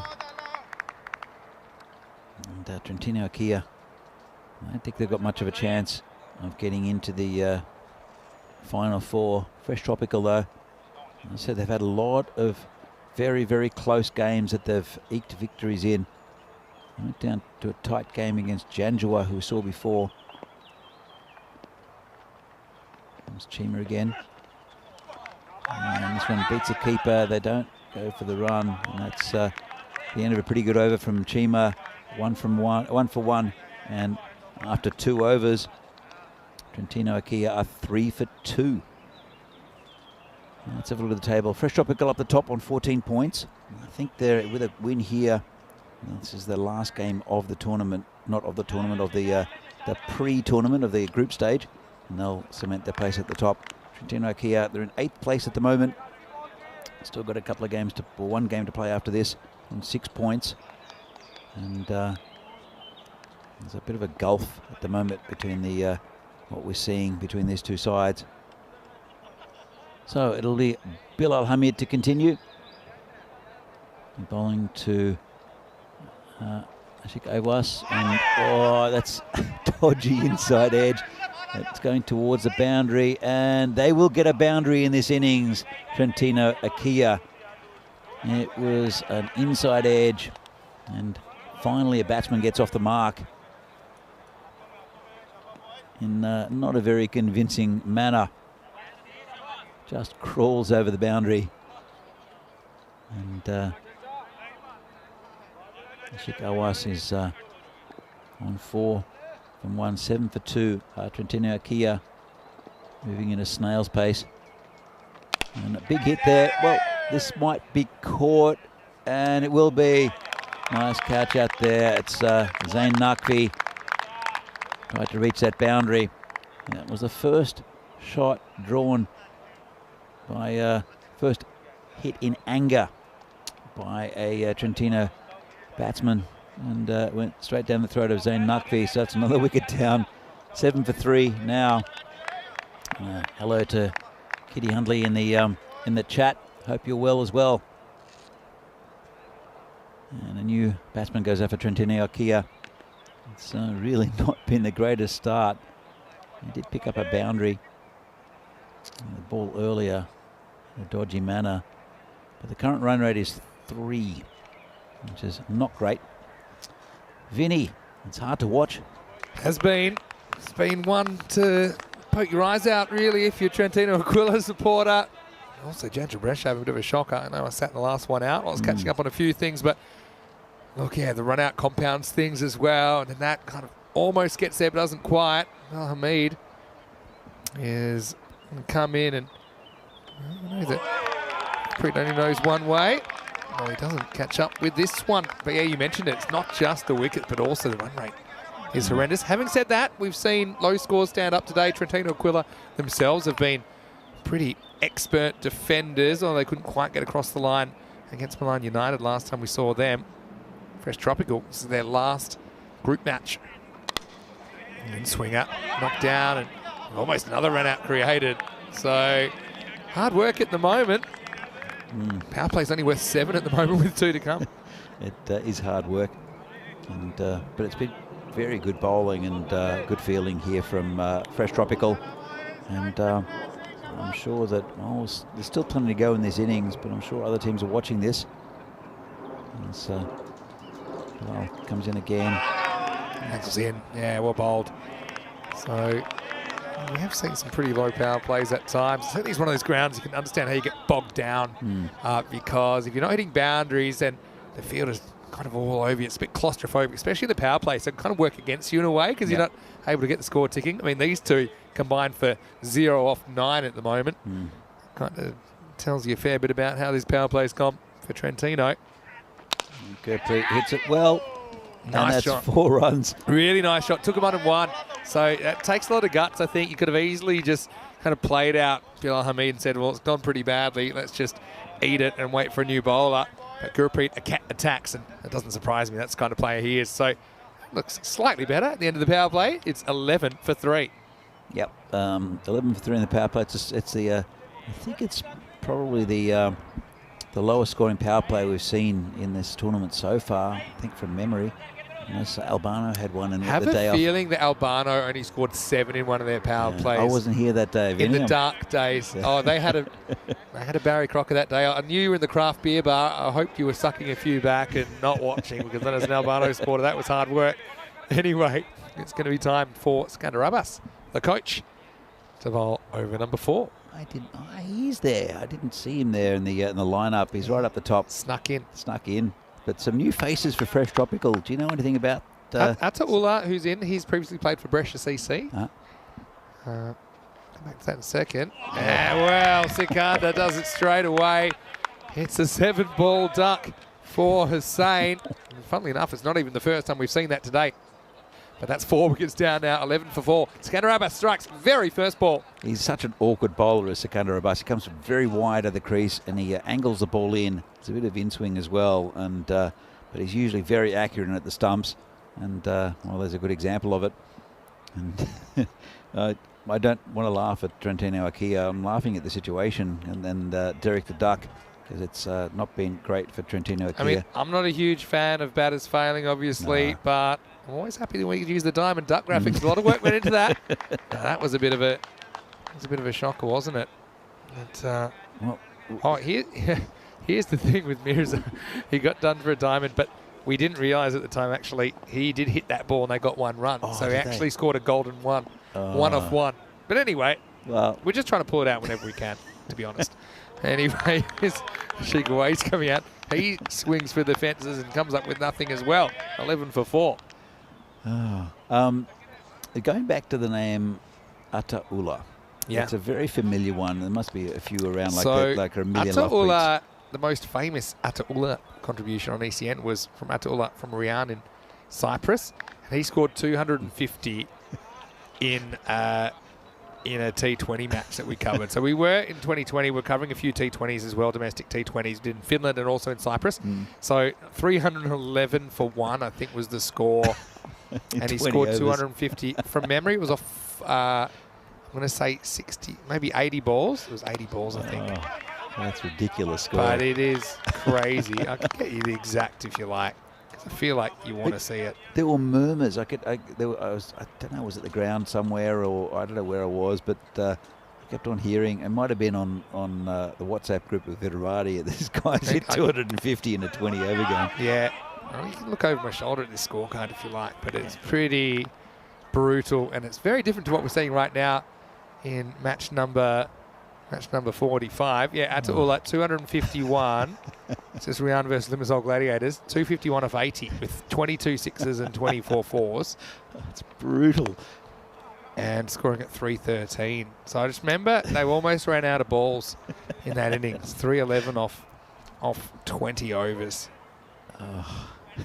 And well, that's in 10 overs you can be almost as destructive. But I mean, to give you an idea, that the highest score from an individual in a T10 match, 156 on that from Govinda Singh Banchwa in Spain. As this is up in the air, don't think it'll clear Nakvi. That's another one.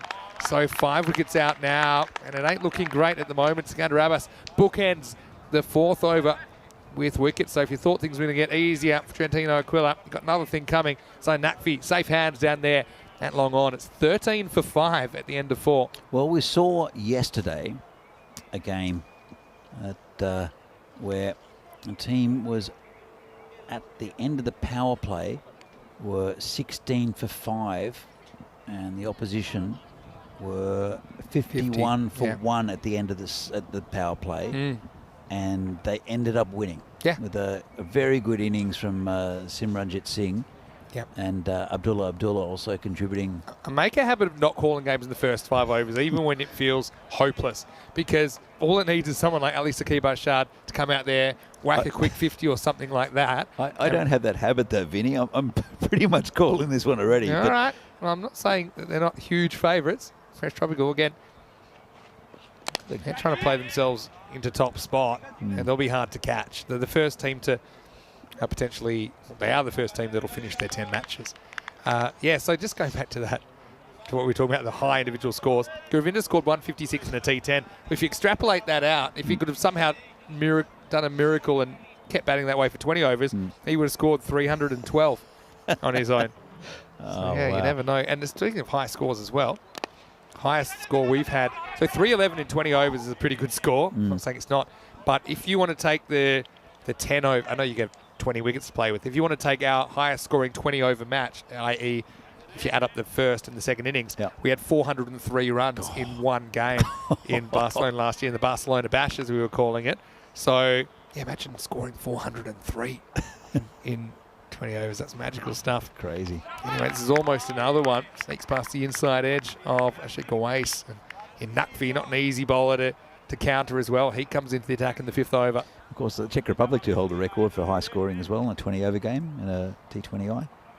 Yeah, of course. Was it 277 or 278? 278 equal 278. Was it Sri Lanka, I think. With it, I think it was Sri Lanka that did it. Same score. Well, that one almost knocks the shins out of Silvio Lady. He has to put the stump back in. I think it was Afghanistan against Ireland. Okay. I think from memory. But and we bowled the team out Turkey, who unfortunately had visa issues. So they had a bunch of players who hadn't really played much cricket. You're exactly right. It was Afghanistan versus Ireland earlier that year. Yep. And then the Czechs bowled Turkey out for 21. I wasn't remembering a game that was a while ago. It was Sri Lanka scored 260. Yeah. Well, there's another one. I don't think any high score records are going to go down at the moment. Away swings all around at 2 off 8. Pretty miserable time for him. Nakvi, a couple of catches to his credit. Now he's got a wicket. It's 15 for 6. Yeah, it is, isn't it? And it wasn't going to get any easier when you said you weren't calling it when Zain Nakvi came on the bowl, because he's a pretty decent bowler. Yeah. That's a big swing and a miss there. And there goes the middle stump cartwheeling back. And Fresh Tropical, they've come here to play a game. They might play half a game, I think. So could be an interesting fact from Shazad behind the scenes, saying after match 44, exactly 444s and 446s had been hit. So they had achieved parity. Wow. And the fact that it's kind of a multiple of 44 is pretty interesting as well. Sure. I remember we had more 6s than 4s pretty much throughout the first bit of this tournament. Yep. And I mean, because in Cyprus you had pretty much 2 4s for every 6 hit. Here you had about 8 4s for every 10 6s hit, so about 80%. And that just shows you how slow the outfield's been. Anyway, pretty miserable first half for Trentino Aquila. Just the 6 wickets, which is glaring, but only 15 on the board. So this is what can happen on this field in particular, where it runs. It's hard to sneak runs in if you're not batting well. I did mention that Fresh Tropical do eke victories. They have a knack of winning close games, but Nothing eekish about this. nothing eekish, no. And just defended there. The skipper's out there, by the way. Sakib Ashad, who's been very brave in this tournament, carrying an injury over the last few days. But this is, I think, what can happen. It's 15 for 6 after 5 overs, but as we head into the second half of this innings, we don't really know how long it'll last. Trentino Aquila, a couple of things. They're playing their third game today, so there's a bit of natural fatigue. For I think a few injury concerns. I mean, you see the captain out there. Fresh Tropical, they've been chomping at the bit to get out there today. Yeah. This is also their last game, and they are very much in the hunt. They're defending champions, so you know, even though slight change in personnel, you can certainly see that they've got a little bit of a pep in their step, if you like. Let's have a look at what's coming up as well. If you want to know what's happening on ECN, we've got the ECN Gibraltar T20 Internationals coming up from Thursday. And of course, our ECIs coming up with Italy, France, and Romania. Let's go. As sneaks down the leg side, it'll be a run to the Trentino Aquila team as Ali Hyder comes into the side. And yeah, it's a tough situation to bat. I mean, I remember on occasion, I was as a lower order batter, really at a good level of cricket, and if I came in this situation, I remember just thinking, well, what do you expect me to do about it? I mean, all the batters have failed. Yeah, true. But you just got to try your best. Ali Skibashard is a real leader. This one comes in towards his hip, and he works it away. So Tassir Hassan is after it now. I think he just gets home, but he tested out that foot, didn't he? Yeah, you can see him limping probably. His right foot's been injured for the last couple of days. Might have strapped it. He's walking okay now after 3 games today. Let's have a look at this one. And in fact, he dropped it. He dropped the ball, didn't he? So I think he would have been back anyway. Would have been home. I was going to say it's good reserve keeping without gloves, but it wasn't really because he dropped it. Anyway, got to say, got to feel for the umpires. They have had to do such a job setting up these stumps time and time and time again. And they've been destroyed as well.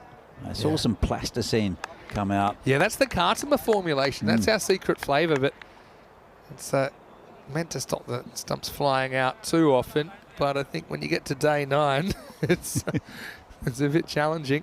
Thanks to Kitty, seems to be looking sharp. Yeah, which is something I don't get very often. Yeah, let's go to the chat because it is kind of random question time. End of the day. Hello to Kitty watching from the US, and I'm always happy to see you. And you've got Naeem in there as well. A lot of Bangladeshi viewers, of course. Great to have you in the chat as well. And Fantastic Man saying he's watching from Bangladesh. So yeah, hello to everybody and to Kroom as well. Hopefully you're well. Wow, this is potentially a chance. Zahid's got to get moving, can't get there. One hand, one bounce rules. In the backyard, that might be out. It hung up a long time, just didn't get the jump on that, Zahid Shima. Hey, so also we talked food chat. I must admit, went into Milan last night. Had my first carbonara in Italy this time. And I was going to go the salt in Bocca, but I'm glad I didn't order it straight away because I was so full after trying some kind of the nice sliced ham. And I also had this mozzarella cheese in kind of baked into something. I forgot what it was called. It was called cheese ball. Good keeping there down the leg side from Hassan. Stops that going for extras. I also had my favourite Italian white wine, which is a Falangina. And it was very nice, family-run place. And we were going to go maybe all you can eat sushi again tomorrow night. Maybe, but we did go Friday night just before I left to go to the wedding over the weekend. Still recovering from that. But I think I'm going to do my research, maybe find something a bit more authentic for tomorrow night if we're going to do a bit of a crew dinner. Anyway, Sagir is out there in the number 8 spot. The 20 has come up. And I'm going to celebrate that because I don't know if they're going to get to 50 at the moment. Sagir gets rock and rolled for a duck. Hyder's been a bit all over the shop, but that one knocks middle stump out of the ground. And it's 20 for 7. That was quick and straight from the bowler. And let's have another look. Just tried to fend it off. Didn't want to get his body behind it. And that's another wicket down. Well, might be an early finish here to this Tuesday. I've got a day off tomorrow. So as Derek joins Hyder. There's been a few Dereks Or 2, to be honest. Hamza Sagir. We had a fake diamond duck. Turns out we realised that Mirrors has scored 1. We both called it 2, Vinny. Yeah, well, I was just excited that we might get it on the screen. Cameron Hussein went for a 7-baller. Hamza goes for a 2-baller, and just the 2 stumps remain. We did have one yesterday, though, so Derek, the diamond duck, has been on screen, accompanying a batsman back to the to his seat. And, yeah, look, I've been in Italy for just over a week, and I got, after a bit of a delay at the airport, I got in and I needed something to eat from the hotel restaurant. And it's a pretty nice hotel, actually. But I had a risotto, which was a bit pasty. So bowler comes in. Here's Chandri Deal. Another Gundy ball, but that's good luck for him, Hyder, because last time he did that, he knocked the stumps out of the ground soon after.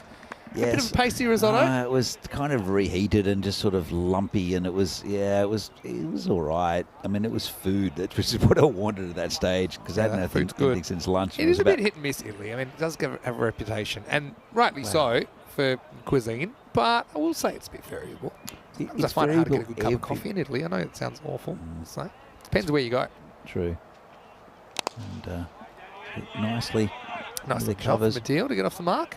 He won't join the Duck Club. It's the same as Paris. If you go to a place where there's a guy outside wanting you to come into his restaurant, and they've got a set menu for €15, you're not going to get good food.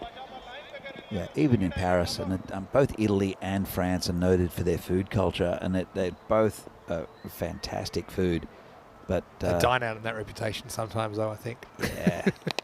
This is a nice looking little wit from Saqib, but it'll just get 1. It's like wine, Vinny. I like a good wine, and if you think of wine in France, there's lots of interesting regions, especially Bordeaux, right? Yeah.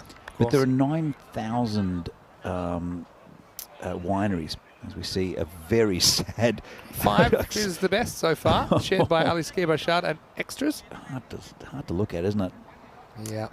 In fact, Wide's a top scorer at the moment with 5. Wides and Ali Saqib Ashad sharing the duties. It's not like they bowled a lot of wides either. They bowled 5 wides and 6 overs, 23 for 7 after 6. One thing that I will say is potentially, if they can rock and roll them, we might have a rare chance to have an early dinner. The way things are going. Yeah, but you're right. The Bordeaux regions are very famous. Yeah, look, but you get some shockers as well, because there are a lot of wineries there. So the top Bordeaux wines are among the best in the world. And so the new bowler comes in, and it was a bit rough. It's called a no ball. Yeah, it is a no ball. And Lukman Amjad bounces after the crease, but before the stumps. Or maybe it was just before the crease. This will actually show it. But if it bounces off the pitch, just before the stumps anyway. So, yeah, free hit, a chance for Trentino Aquila to really try and move this squad. They've got the right man on strike, Ali Saqib Ashad. Yeah, absolutely. But, yeah, it does look like a team that's looking a bit tired at the moment. Now wide, so the free hit will remain in play. They'll get this if this over remains the same with 2 extras already. Well, Kroom's got an idea saying, well, if they can somehow scrape to maybe high 50s, will we see potentially the lowest score defended record challenge? Fresh Tropicana team that are a bit volatile with the bat as well. Indeed. But, it's a long way to 50-something at the moment, I will say that. And even probably more unlikely to get there. Oh, forcing a long throw, they get back for 2. So let's keep Ashad now comfortably the top scorer. He's not going to give up either as the skipper. He plays with a big heart. And as we've seen, he's been injured, limping around, and but he still opens the bowling for this side. And when he goes to bat, he gives everything. So it's all respect to Ali Saqib Ashad, and they've been good in parts, as have Trentino. They had one really bad day, and as you said, it's their 3rd game of today, and they're no longer really playing for a spot in the top 4. And, Chris Smith, well, had a fish and chips and mushy peas with 4 rounds of bread and butter. Hope you had a few beers as well, Chris. That sounds delicious. I am getting hungry, Vinny. Yeah, Chris. Loves a bit of food chat. This is probably going to go the distance, and a deal better than your average number 9, judging by this. Amjad comes on and yeah, he's getting an opportunity. I don't mind that at all. But this one was picked up beautifully by Chowdhury. Maximo, a rare one, but a handy one for Trentino Aquila. Maybe they can still put something on the board that is going to be defendable. Like I say, seems a long way off at the moment, but if they could scrape in the 60s and hope for an uber collapse of their own in the second half, who knows? That was a proper cricket shot from Chowdhury Adil as the bowler was coming around the wicket. Pretty expensive already. There you go. No. But this time he's picked out the fielder. Skander Abbas is back there now. He's looking a little bit ginger as well, like an Irish stepchild, but he will take the catch. A bit of a crocodile style. Like Nutfi, I don't know where he's gone. That's his normal spot, but Sekunder's poached it and he's pouched a catch. It's 34 for 8, 6 and out for Chowdhury Adil. Yeah, tried the same thing again, but failed that time. But good wicket there for Lukman Ajad. And so we haven't seen him in the tournament. Looks like a young bowler with plenty of potential. And started off a little bit rough, but let's see. Sekunder Abbas there having a bit of a chat to him. He's picked up a wicket and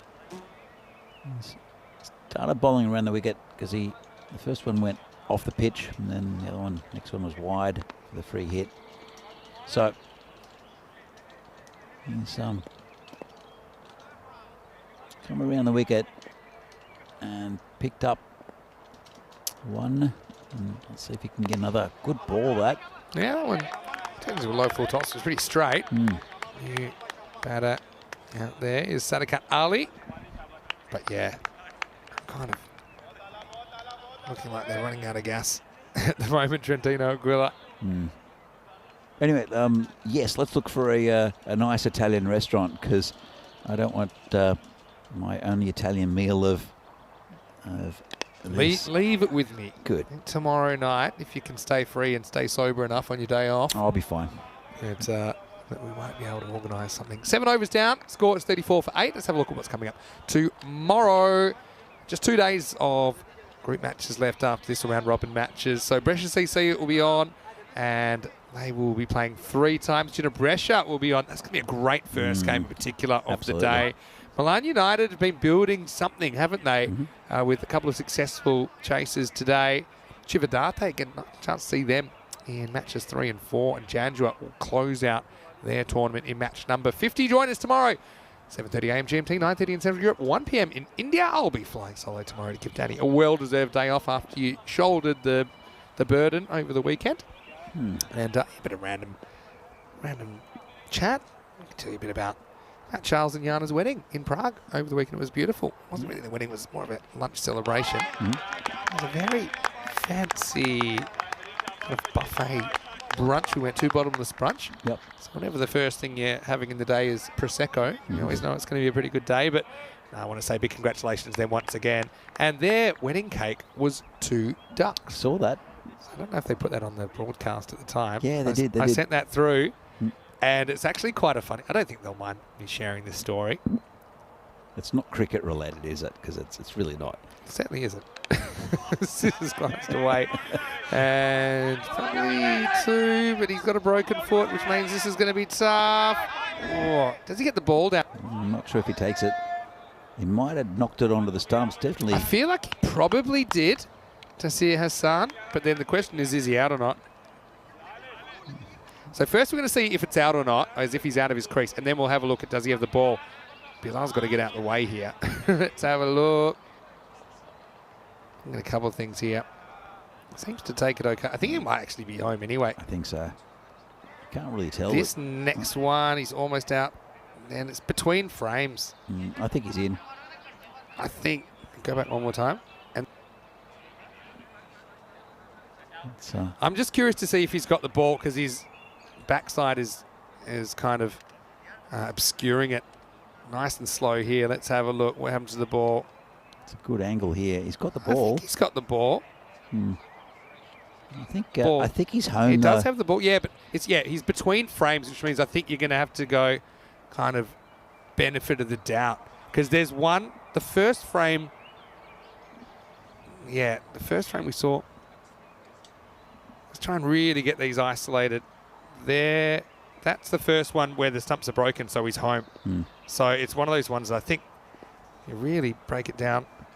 Tell you what, Vinny. If you really break it down, then he may have been out, but, technically, but I mean, we've got, what, 50, 60 frames a second, whatever it is. So I think with that, something like that, they'll stick with the not-out call. Good umpiring, good process. Well done to Arthurs in the box as well for in production today. Indeed.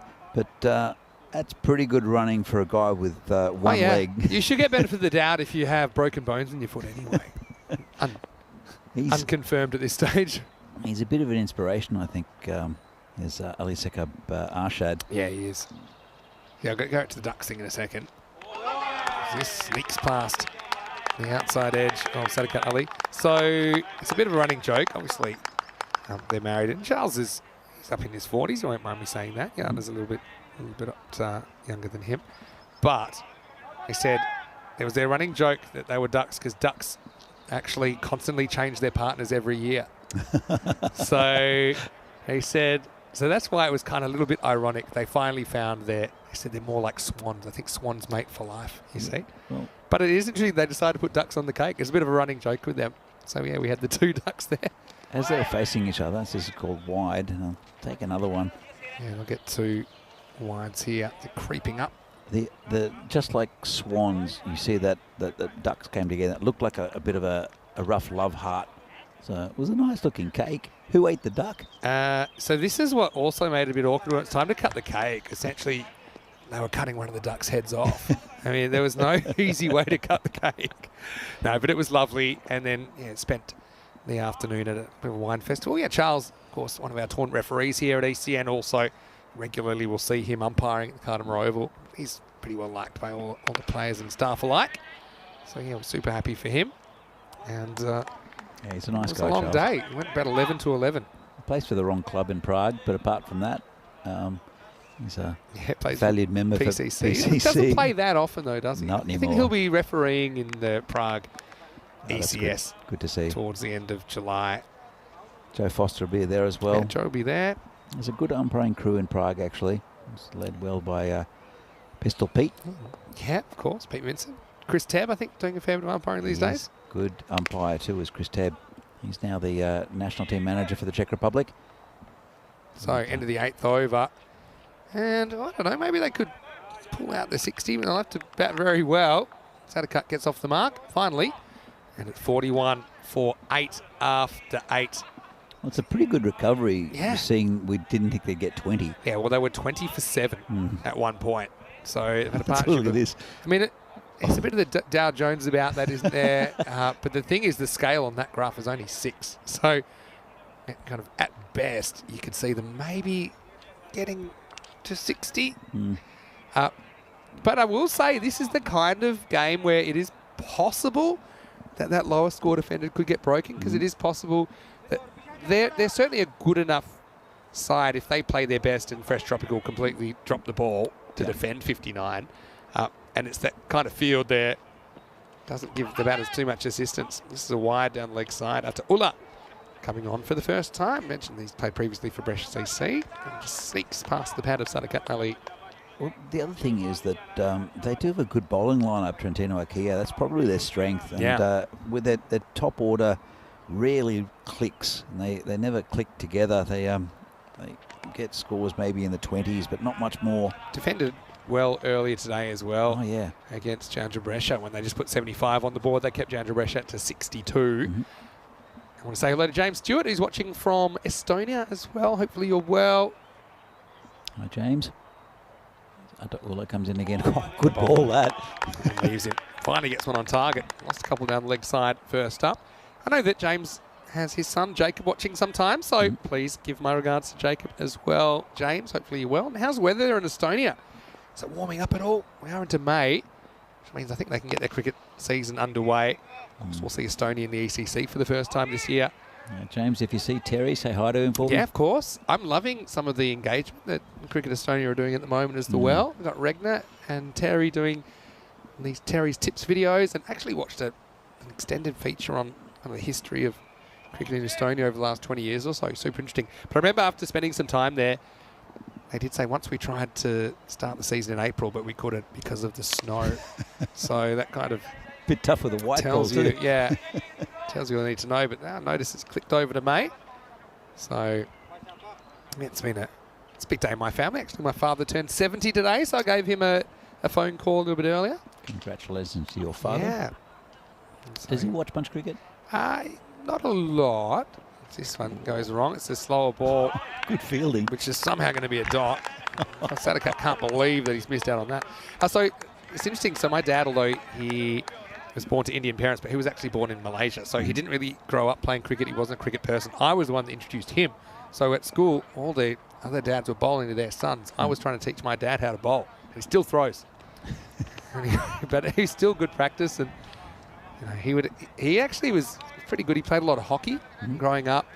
I think he also would keep me honest. When I was 7, I used to think you could just run with immunity. Occasionally he'd surprise me with a direct hit when we were playing one-on-one in the backyard. So yeah, of course he was really supportive. I never played cricket with my dad, but he was a pretty keen cricket fan. And I used to watch it. He used to watch it with me. And he understood the game pretty well. It's pretty good from a guy from what was Czechoslovakia. Yeah, well, yeah, Dad ended up... Yeah, he'd watch a lot of it with me because I was obsessed with it then once I discovered it in a book. When I got a book out from the library. As we wait for the last ball, this 9th over. Atullah would love a wicket because this is the last ball he'll bowl in this game. He almost gets it. Run out opportunity. Sanakat, correct hit. Oh, and he's been hit as well, has he?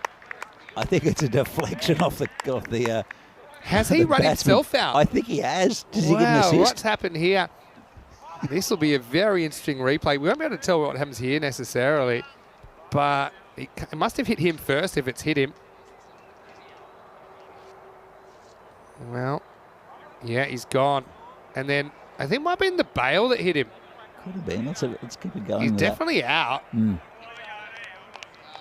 But, then I think the stump might hit him. So, yeah, he's going to be run out. He'll be the 9th wicket down. And that's a bit annoying as well. Let's see what happens. No, I think he might have just hit the ground funny and kind of turned himself, but he's going to be gone. Might have been a bit of pole vault here. Let's have a look. No, it's his foot. And he dug in and he just took off. It's one of the steps just before the line. Yeah. But anyway, he's going to be run out. It's a bit of a rough one for him. He's going to be run out 3 off 8.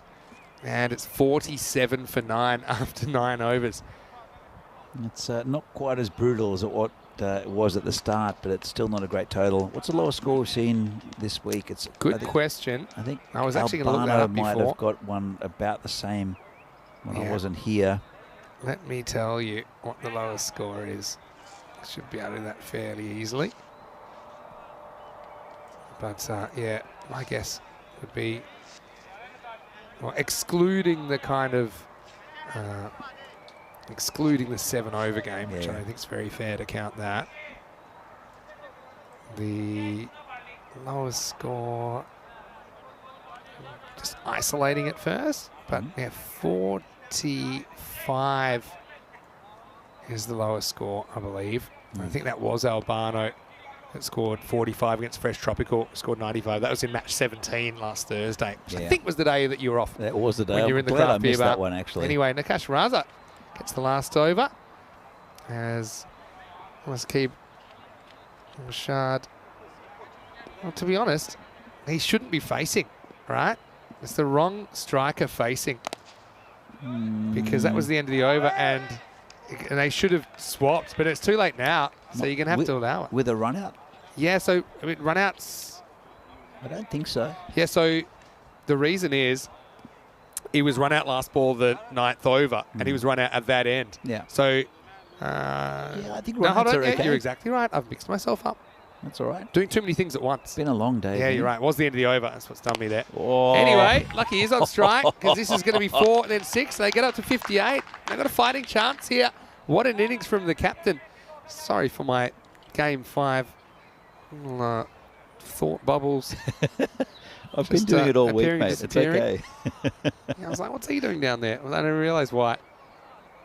But, yeah, that's why they probably wanted to take it on to get him on strike in the first place. They have shuffled the deck a little bit, Fresh Now I Tropical. kind of want him to make 59 and get out, so we've got a chance at the record. A nice shot that as well. It's coming towards me, but it'll be cut off by Zaid Chima. Well, And This is Always Askar who's batting. I wouldn't have picked that they would have got up to this score, but as I said, they've shuffled their deck a bit. Fresh Tropical, given some players who probably won't play in the Askar final series. has 1 career run, and now he has 2. So they get up to that 60. He's bowled well, though. Yeah, for sure. And they do have a good bowling line up to Trentino Akia. A couple of wickets early. 6 and 4 here makes it interesting. I did call it. Probably shouldn't have, as I said. And that one's dropped. He's dropped, but they won't run. So Ali Skibashad will have 1 more ball. So, I mean, I suppose if they weren't to get any more, then they could tie the Prague Tigers record, defending 60. Yep. Fresh Tropical. They lose this one. Oh, dear. Done well to keep that on the pitch, Raza. He's hoping for the Shane Warne style turn out of the footmarks here, but it never comes. Oh, that is just on the pitch. Pretty good keeping. Don't know how far back Taseer is to a spinner. Anyway, he wants to launch this one, and he does. So he lifts it up and away, and they get in the 60s in the end. Maximo time. And there's a fighting chance for Trentino Aquila. It'll be 67, in fact. He had on the wide, plus the 6. Ali Skibashad finishes with 30, and they needed them. And they pull themselves from 20 for 7 up to 66, and maybe take a little bit of momentum heading to the second half of this game. Absolutely. And just a quick one, I think it's probably one of the highest individual scores by a Trentino batsman. As we see a bit of a disaster first up. They just really not at the races at the start were Trentino Akia, very tentative, really no positivity in the stroke play. And then that's all of that. That's not a great look, isn't it? And then, lucky I'm not a lip reader, because I don't think I want to hear a lot of what's going on.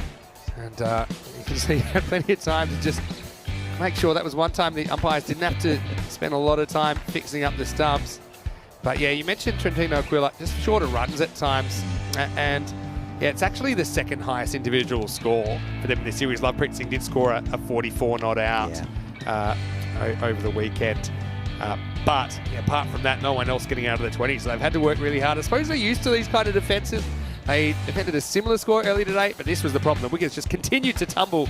Like I said, at one point they were 20 and they lost 7 wickets. Yeah, it's well, they've got up to a target, 67, and Fresh Tropical, they are the top team. They have, as I said, they've shuffled their deck a bit, so quite a few players who haven't had a go this week will be maybe expected to bat, especially if they lose a few quick wickets. But it's that man just saw on strike, Ali Sakib Arshad, the captain for Trentino Akia. It's given them a bit of a fighting chance, and they have come from a long way, about 4 hours away to play this series.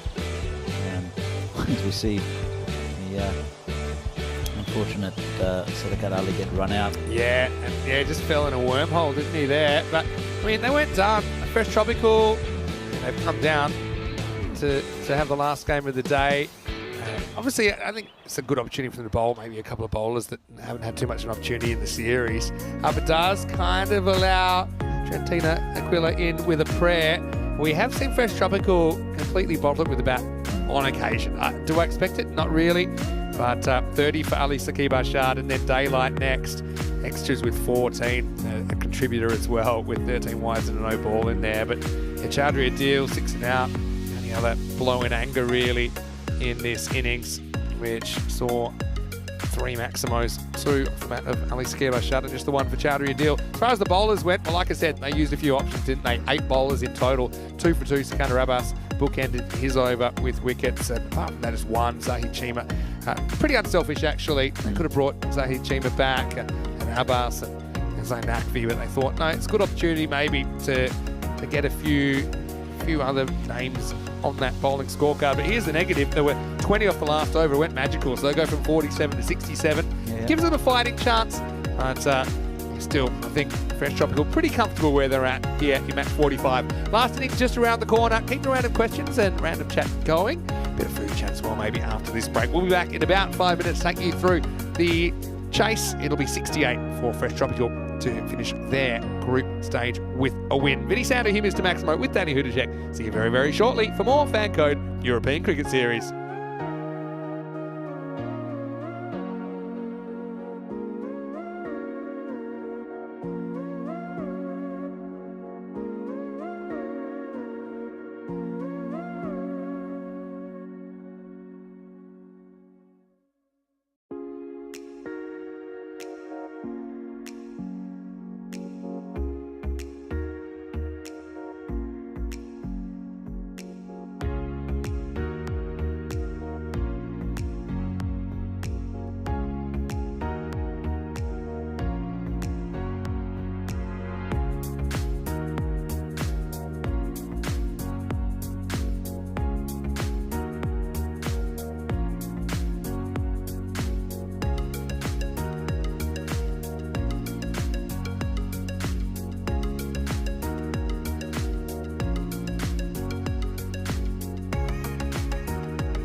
The European Cricket Series is proudly brought to you by HCL Software, Fan Code, and Grizzly Bear Sports. Hello, cricket lovers. Welcome back to the MCG. That's the Milan Cricket Ground here in the north of Italy. We're getting ready for the final innings of the day. Fresh Tropical, their only appearance of the day. It's also their last appearance in the round robin stage, their 10th match. Trentino Aquila had a longer day, though. They're into their third appearance. They've scraped together 67 runs in their 10 overs, loss of 9 wickets. Fresh Tropical chasing 68 for victory. There's Javan Maharsh. That's the non-striker Zain Naqvi will get us going. And there's Ali Saqib Ashad on 1 foot coming in. And Zain pushes, gets Fresh Tropical off the mark straight away. Many sound to you, Mr. Maximo. I'm here with Danny Hudacek. And yeah, Danny, certainly a tall order, but not an impossible order now for Trentino Aquila. Well, it's a pretty good last over. They scored 20 from it to pump the score up to 67. I did call it early. And against the top team, they were struggling. It was at 7 for 21. And Fresh Tropical have put in some players who probably won't be there at the end of the week, just to give them a bit of a hit. And that's what they did, bowled 8 bowlers. And Fresh Tropical, I mean, they do win games, do Fresh Tropical. And yeah, it's not a great run rate. They probably get a bit more out of this batting chase as well, with it not being quote-unquote foregone conclusion. They're still going to have to bat well. We have seen lots of scores lower than 67 in this series. True. We've seen some today already, including Jandra Brescia. It's pretty close, you know. Has a good pick and he's gone. Well, it seemed pretty adjacent to me. We'll check it out on the replay. But look at the line. Sneaks across the front of the stumps a little bit. Nips back. It's out. Yeah. It has to be out. And it's the seam movement from Ali Saqib Ashad that does it. Good decision. It's been a long day for the umpires as well. So that's a big wicket first up. It is. And that sound was pigeons flying because the cat is amongst them. It's 2 for 1. I like this this battle between Fresh Tropical and Ali Saqib Ashad, because that's what it is. It's a one-man show at the moment. And that's a big wicket early. Zain Naqvi is a destructive batsman. Pretty easy decision, really, if there's no bat on it. It's nipping back. And it's the sideways movement that does the batter there. So if you're going to get good players out, it helps if you can move the ball off the straight. That certainly did seam in from Ali Saqib Ashad, who, well, he'll certainly be front and centre of the player of the match conversation should Trentino Aquila pull this off. As it's going to be Nakash Raza, who was the man that went for a few in the last over. He gets the number 3 spot. So an opportunity for him to make some runs. Yeah, absolutely. And well, great start for Fresh Tropical. Sorry, not for Fresh Tropical, Trentino Aquila. Not a great start for Fresh Tropical. Trentino Aquila were able to restrict Jandra Brescia to 62 earlier today. If they could do that again, they'd be unlikely victors. They've got a good bowling lineup, and this man's leading them. Pretty confident looking shot actually from Raza first up. Yeah, with Awais Ashgar, who's been pretty consistent wicket taker and quite economical, and also Chowdhury Adil, Gurpreet Singh is a bit of a mixed bag. They bowled well. They just haven't made enough runs in this series, I think. If they had, it'd be a completely different story. This one comes in prodigiously as well. Fumble at the crucial moment from Saki, as Raza scrambles through a run that gets him off the mark. Yeah, the key to these scores is if you can just keep it quiet early, keep it quiet in the power play. Getting Naqvi goes a long way to doing that and push that run rate required up to the 8s to 9s. Now you're talking a bit more of an average run rate required. So Absolutely. First you have to do that. Maharsh, a bit more responsibility on him on the top of the order. Jumps across and pushes and runs. And a very good first over from Ali Saqib Ashad. At the end of 1, it is 4 for 1. Indeed. And as we see, 13 games since the last Golden Ball. Could we see one here, Vinny? It's possible. It is certainly possible. Don't see it happening, but yeah, I'm always expecting the unexpected. That'd be a nice way for you to sign off before your day off, Danny. Yeah, it'd be good. And as we see, Gurpreet will be taking the ball. I started calling him mixed bag because that's what you get from him. You get a wide, then a brilliant delivery. And gets a lot of sideways movement, just lacks a bit of control, does Gurpreet, but he's been much better today. And he'll come in and we're going to Maharsh, and he's capable of swinging the ball away and cutting it away. Yeah. There is a deep third man right on the boundary that might come into play if Maharsh has a bit of a swing at it. Gets an edge. All right, here we go, over number 2. Wild swings are an edge on this. There is, and so Maharsh is going to have to go. He looks nonplussed, but Gurpreet comes up with a good straight away, as wickets have been tumbling regularly in this match. Again, whether he nicks or not, I can't tell you, but it's not a great shot from Maharsh. It's not. They were convinced, weren't they? It seemed like a genuine appeal. So Javed is going to have to go maybe a little scratch on the bottom of the bat. And it's 4 for 2. I know that you were prepared to say this one was signed, sealed and delivered a few overs in, but could be some drama here in the last game of the day. I might have to eat my words because, as we know, they've added a couple of players in here at the Fresh Tropical skipper has given a few new players a go, and well, I'm just going to leave this here. It would be, what are they defending, 67? So they might sneak onto the list on a count back. Royal Strikers defended exactly that score in 2021 in Malta, but I don't see Italy anywhere on there. So it certainly would be the best defence we've seen in Italy. Let's get back to the action. Here's Gurpreet. Hassan Jamil comes out in the number 4 spot. So it's an interesting one. You just have to bat as if you're ignoring the fact that there have been 2 early wickets. I mean, you've got 2 genuine bats out there at the moment. And yeah, you just can't let it get in your head. But if I tell you not to think about blue spaghetti, what are you thinking about right now? Exactly. Italian food. Incorporating a bit of food chat there. I think that might have carried, you know. It did. Straight down the pitch, middle stump to middle stump. Gurpreet had to change direction because in his follow-through he was heading off the pitch. But, if that sticks, that's another big moment for Trentino Aquila. Tell you what, Gurpreet is, we call him mixed bag because you never know what's going to come out. But it's coming out pretty well now for Gurpreet. So taking 1 for none. Got to just keep ticking it. That's the thing. You don't necessarily need to go the big shots, but you need to just hit a few balls, feel like your score's moving. This is where the power play kind of works against you a bit as a batting team here because you're cramped. You would love right now for there to be 5 outfielders there. You can just hit the outfield and take ones and just start chipping away at this target. But you feel like probably the only way to the boundary is over the top at the moment.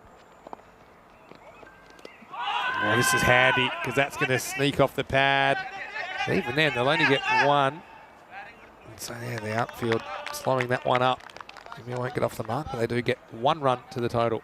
Still hasn't conceded a run off his bowling apart from that leg by Gurpreet Singh. And it's a eerily similar start to for both teams here. Lightning can strike twice. James saying thanks for the shout out to Jacob. He said the shout out to Jacob makes him like watching cricket with his dad even more. That's great to hear. That's good to hear. Oh, that'll do. That is just a little whip away. And Raza, well, he might have gone for a couple, but that one's almost knocked something out of the top of that tree. Maximo, bit of a steadier. Raza shows he can pack a punch. That's a nice shot. I didn't tell you, I did name those trees. It's, did you? Well, have a look at it. There's a big white tree, as we see the table here. Fresh Tropical up the top. Trentino at 8. Could be an upset. But they pretty much guarantee top spot with a win here. Yeah. Fresh Tropical, they can't be caught. But if they were to lose, then potentially they could be caught by Kings 11 and or Brescia. And the main thing is your 7 wins that they've got already guarantees them a spot in the top 4. But I mean, we don't know what the weather will be like later in the week. Obviously, if you can finish in the top 2, you'll be the higher ranked semi-final team. And so that's quite important as well. Let's give a shot. Comes back on for a second over. Makes sense. You got to throw everything at it if you're Trentino Aquila. And Jamil, at the moment, 0 off 5. He certainly had a bit of a rough start to his innings, though he did kick away 1 leg by so far. It's been a really good start here from Trentino Aquila. And it's a skipper leading the charge. Comes in again. Oh, bold. Yeah, just going back to the trees, Vinny. There's a big one, which has got white flowers, a smaller one with pink flowers, and then the other little one with white flowers. So I named them Papa Bear, Mama Bear, and Baby Bear. Oh, I like that. I like that very much. There you got the 3 in a row. Very fitting at a cricket field. You have 3 trees pretty close together. Yeah. This one goes in that general direction, but across the ground, Jamil, who's played out his own personal maiden, now gets off the mark at the 7th opportunity. I think apart from the opening bowlers here have been very good, we'll see Awas Ashkar and also Chowdhury Adil. There we go. There's Mama That's Bear Mama there. Bear. with That makes sense. Yeah. I like the colour scheme there. There's a bit of a hole in that tree, isn't there? That's where all the cricket balls have been going through. I think so. He's had a bit on it from Ali Skibashad. He continues to get the ball through pretty well for a guy that certainly is nursing a foot injury. Raza has had a pretty bright start to his innings. He moves to 8. Yeah, look, Awas Ashkar and also Chowdhury Adil have been excellent all tournament for Trentino Kia. There's probably one innings where they've taken a bit of stick, but apart from that, really tight bowling, picked up wickets. It's a short, and it's not put away. Good venom there from the skipper. So have a look at this one. The bounce has been rarely employed just because a lot of them turn out to not come through that fast and they get smashed. But let's keep our shot. Again, credit to him for getting the most he can out of this pitch. So he's got 1 ball to go on his spell. That's it. We've seen some good medium paces. We haven't really seen any genuine pace bowlers here. I think in this tournament. Tries it out again. Might have had a wicket. He does. So Jamil, pretty miserable 1 off 9 for him. Takes on the field and loses. Ashika Waste with the catch. So let's keep our shot. He's going to take 2 for 6, and that goes with his 30 in the first innings. He's been the only player really turning up for Trentino Aquila in this game. So the power play keeps the game alive. Fresh Tropical 13 for 3 after 3. Yeah, it's well, Fresh Tropical. They are the top team, and well, logically they should win, and I did call it, but it's a lot closer than what I expected. Logical doesn't always win. No, that's true. In ECN land anyway, 13 for 3, but you can't really afford to have a bowler go for plenty if you're Trentino Aquila. But they do bowl well, and they catch pretty well for the most part. I mean, here's a guy, Sadiq Ali, he's a match winner, isn't he? He is. He's been brought in pretty early. I think you have to shuffle your big cards to the front of the deck, don't you, if you're Trentino Aquila. So the new batsman for Fresh Tropical is Ataullah. So let's see if he can live up to his namesake from Cyprus. Shrugs nailed it in the chat as well, saying last year there was so little grass here, it looked like the surface of Mars.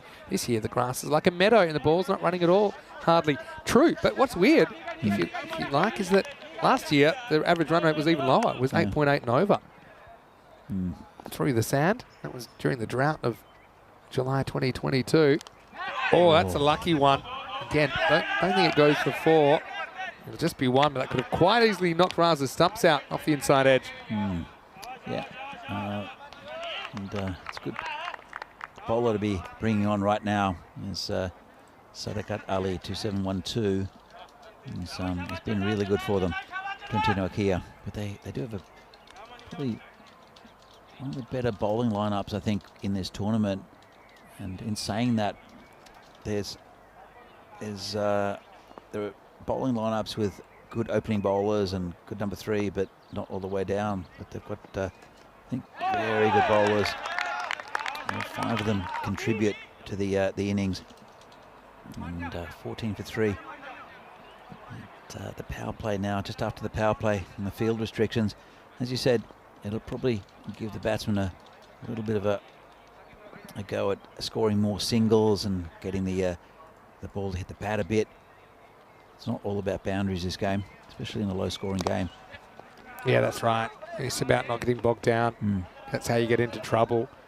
Having said that, we talked about if you can get that required run rate in the kind of 8s, 8 to 9, and suddenly it's like you're chasing, well, now it's like you're chasing 82 or so. So, especially with the slightly unusual batting lineup that we're seeing, I think it's about trying to give people opportunities, but right now, a little bit of a hole. But having said that, you look at who they have at their disposal. Skander Abbas yet to bat. You've got Bilal Hamid yet to bat. Yeah, true. So there's enough batting there. Zahid Cheem, I suppose, he's not the worst. We'll see. But at this stage, it's a pretty tight affair. Sanakat doing his job pretty well. This one would have hit the stumps instead. It presents an opportunity for a deal to make the stop, and he does. So Raza moves to 10. Looks like he hits it pretty well to that part of the ground. He's found the same fielder twice, and Ataula. He's 1 from 2. But these singles will be important. They need a couple of boundaries as well. As bowler comes in, outside off stump. And well bowled. Yeah, very well bowled. This was heading for a wide, but it hits the seam and comes back in. Let's have a look at it. I think it was a good decision as far as I'm concerned. Just comes in at the last moment, keeps it good. And so takes it to the end of the 4 overs. And it's going to be interesting little worm graph here. 16 for 3 after 4. But it's just 6.8 required. They find themselves trailing at this stage. And don't count any team out after 5 overs, no matter what you see. It looks like it's such a high bar, but it's only 6.7, that So red bizarre, line. isn't it? Absolutely bizarre. But I need someone to stand up, like I said.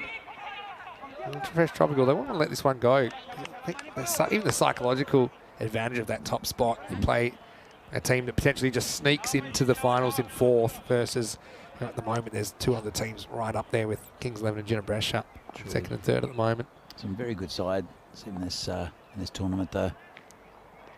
And this could be out. Another one. Well, it is, and Raza goes for 10. Chowdhury Adil comes on and gets a wicket first ball. Lovepreet, well, you know that he's happy about it as well. The master defender's going to work. Fresh Tropical, 16 for 4. Again, really wouldn't have expected this. And it was that last over of the Trentino Ikea innings that pumped the score up to 67. They got 20 from it, and they bowled well, and they do have a good bowling lineup. And Chowdhury Adil is one of those bowlers. He's a very tricky customer coming around the wicket, and he does sneak behind the umpire, which might put the batsman off. But that one hit pretty well, but a good catch taken. He's taken quite a few out there, has Lovepreet. Yeah, he has. Ah, well. Last game drama. Here it is. You ordered it. Skander Abbas comes in. He's one guy who he's certainly very capable, but we know that it's hard to score those boundaries without taking risks. Yeah. And you're at the stage where you kind of do need a boundary and over now, don't you, to stay on track. Yeah, I know that if Fresh Tropical do go down here and that things go against them and teams around them win, I'll come back to that in a moment. Oh, he's gone. No, he's dropped. Wow. Just remember that. The deal really should hold this. Doesn't come as quick as he anticipated, I think. And he spills it. Wow, this was a huge opportunity to get rid of Skander Abbas for a golden duck. It was hit pretty hard back at him, and he's put it down. That would have been a great catch. And yeah, Skander Abbas is a pretty competent batsman. Yeah, just going back to that. If they do lose this game, there's a possibility of teams around them catching them if they play well in a couple of games. Now, I know that it's 1st against 4th, all right, who will play, and 2nd against 3rd. And get a bit of medical treatment. Nurse Nancy no longer with us. That's an end of the finger. It's George the Animal Steel, the new nurse. Yeah, I'm liking it. Big lad. Yeah. And I'm just so glad that can didn't get crushed. So, yeah, just going back to that. Yeah. We hopefully won't get any rain. We haven't lost a match in. So that's one thing. Yeah. If it's rained out, then Fresh Tropical have made a tactical error here, right? Possibly. Still a long way to go in this game.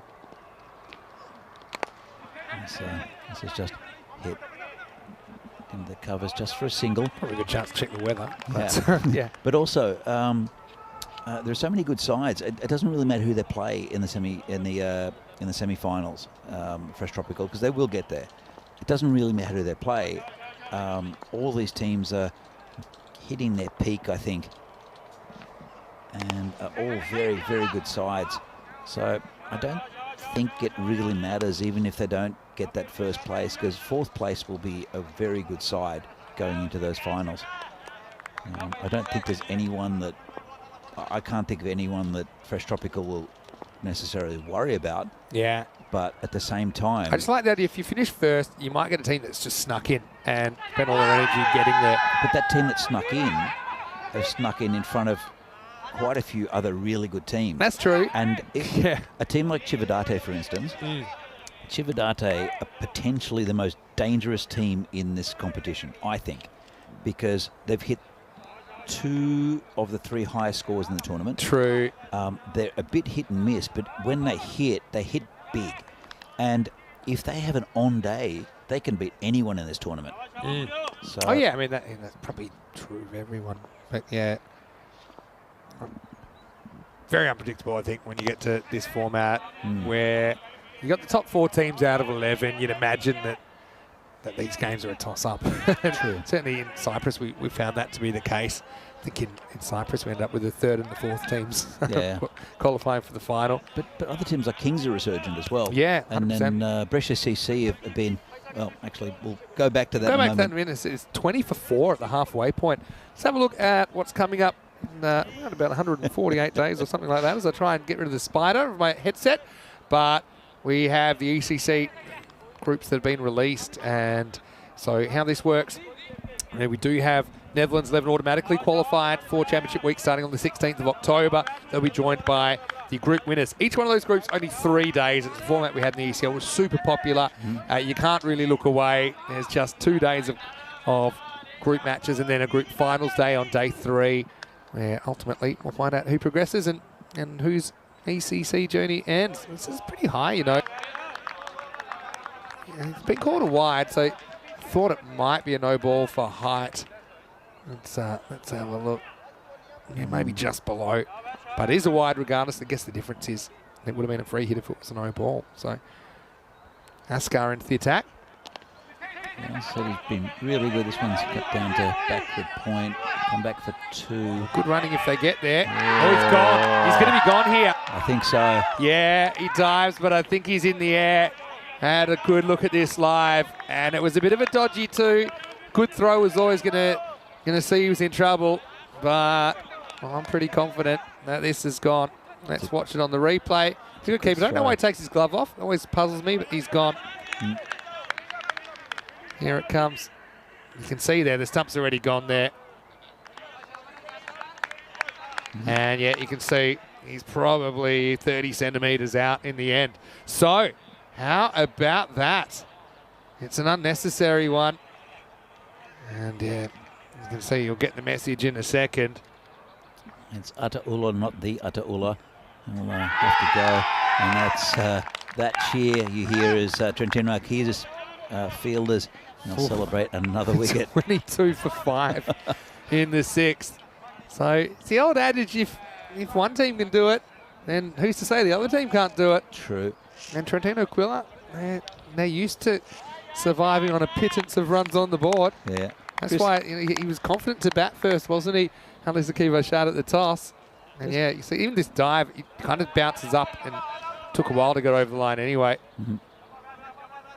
There's some things I don't really understand, and one of them is taking your glove off when you have no intention of throwing the ball. I think it's just a bit of a nervous tick. The best one actually was Amar Sharma in Malta, who last ball the innings, there was a ball that went straight up. He took off both gloves and dropped it, which I'm not quite sure where that was coming from, that strategy. So, a very good batsman comes in Bilal Hamid. We've seen him bat pretty low in this tournament for some reason, but he's the one who hit the 6 and the golden ball. As OS comes in again. Good start there. He's going up for an LB appeal. But Plenty of chat. Eventuate. Plenty of chat in the chat. Well, here's the thing. This is the partnership Yeah. of 2 really dangerous players. Bilal Hamid is having such a great time with the bat. I think if you get him, then you're on. These are the 2, though, I think can take it away pretty quickly. There's a lot of pressure on them now. 2 good bowlers have got. Oh, not out. I think it was an inside edge. He's run himself out. And he's just so concerned about the LB appeal. And Sakana Abbas has taken off. It was going down leg side. There was a lot of movement from the bowler, Askar. But this is what happens, is you get the brain fog. You hit on the pads.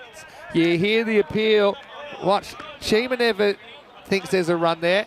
He says, no, where are you going? And Sakana says, well, now I'm just having to go back to the pavilion. Sakana knows he's just had a bit of a mental error there. So I suppose Askar deserves some partial credit for causing the confusion. But that's 23 for 6 now, Fresh Tropical. Oh, incredible. Keeps the gloves on this time. Wow. Some good bowling, though, from Trentino Akia still to come as well.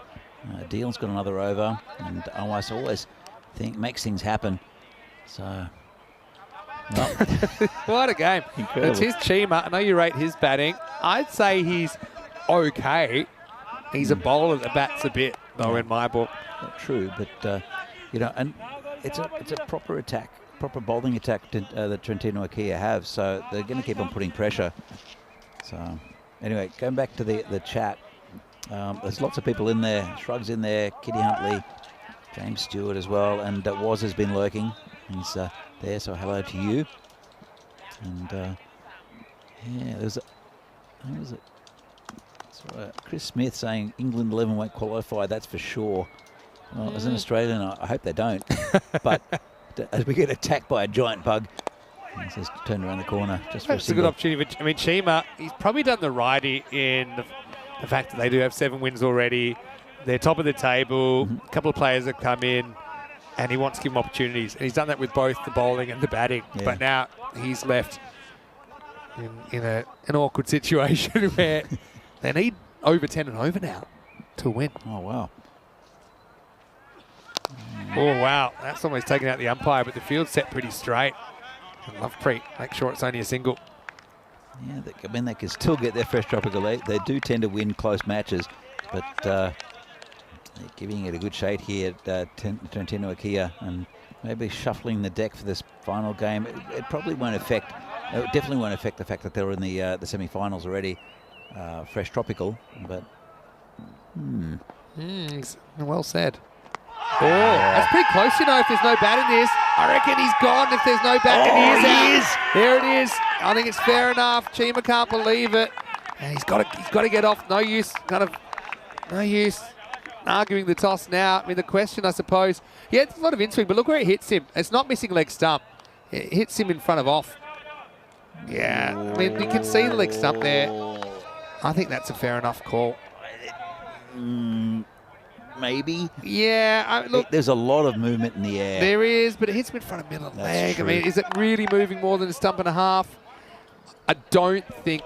I mean, for me, it's maybe umpire's call on impact, but I think it's a fair call. Yeah. And that makes it 25 for 7. Probably looked worse live because he was on the move towards the off stump. That's true. And so I thought it hit him a bit more in front of middle and off. Actually, when he slowed it down, it hit him middle and leg impact. But I think it's a fair enough call. Familiar looking. It sure is. Bilal Hamid now becomes super duper important. And yeah, I know. There was a bit of an in-swing there, well, more than a bit. But I think, yeah, for me, just watching that live, you could see why the umpire would think they'd hit the stumps. To be honest, even after the replay, I still think it's hitting. Yeah. Just wasn't hitting it was as very conclusively full. as I thought. It was very full, wasn't it? Caught on the really crease. good bowling there, though, from Awas Ashkar. He's been really good this tournament, and as has this man, Chowdhury Adil. Well, this is a big over, I think. Hamid is completely under pressure now, and he loves to swing. Again, it's hard to get twos here. They can happen, but we've seen balls pulling up pretty quickly when fielders are chasing, and he'll want to control the strike. Well, I think I'm not sure what Zahid Jim is thinking at the moment. I've got to say, as Adil will bowl again around the wicket, going to Hassan. And it's just poked out to point and tried to go for it, probably not wise. Oh, wow. Never call him too early. Well, I mean, you're no rookie, Dan. Danny, you've done about 100 games or more. Yeah. Look, to be fair, there was one player who scored any runs, and that was Ali Saqib Arshad, and there were 8 bowlers used by Fresh Tropical. And one of them went for 20. And so says, well, it's going to be a run out of the bowler's end now. The long way gone. And he thought he was going to the danger end, but there were two danger ends. Again, it's just too bad it's not on the same page. So here San glares back at Bilal Hamid saying, what have you done to me? I think you've got to, as soon as you hit it, you've got to look at your partner. And I think probably you've had to be critical of Hassan at all. He spends too long watching the ball, and that's time he could have spent running. And whether he would have made it or not, I'm not sure. But that's 8 down, and somehow they're in a worse position than even Trentino Aquila were in the first innings. I was about to make the comparison saying that Trentino Aquila lost their first 7 wickets for 20. In this innings, there was 7 wickets for 25. Or you can add another wicket to that now because it's 26 for 8. Well, Bilal Hamid has to do an Ali Sakibasha. Exactly, yeah.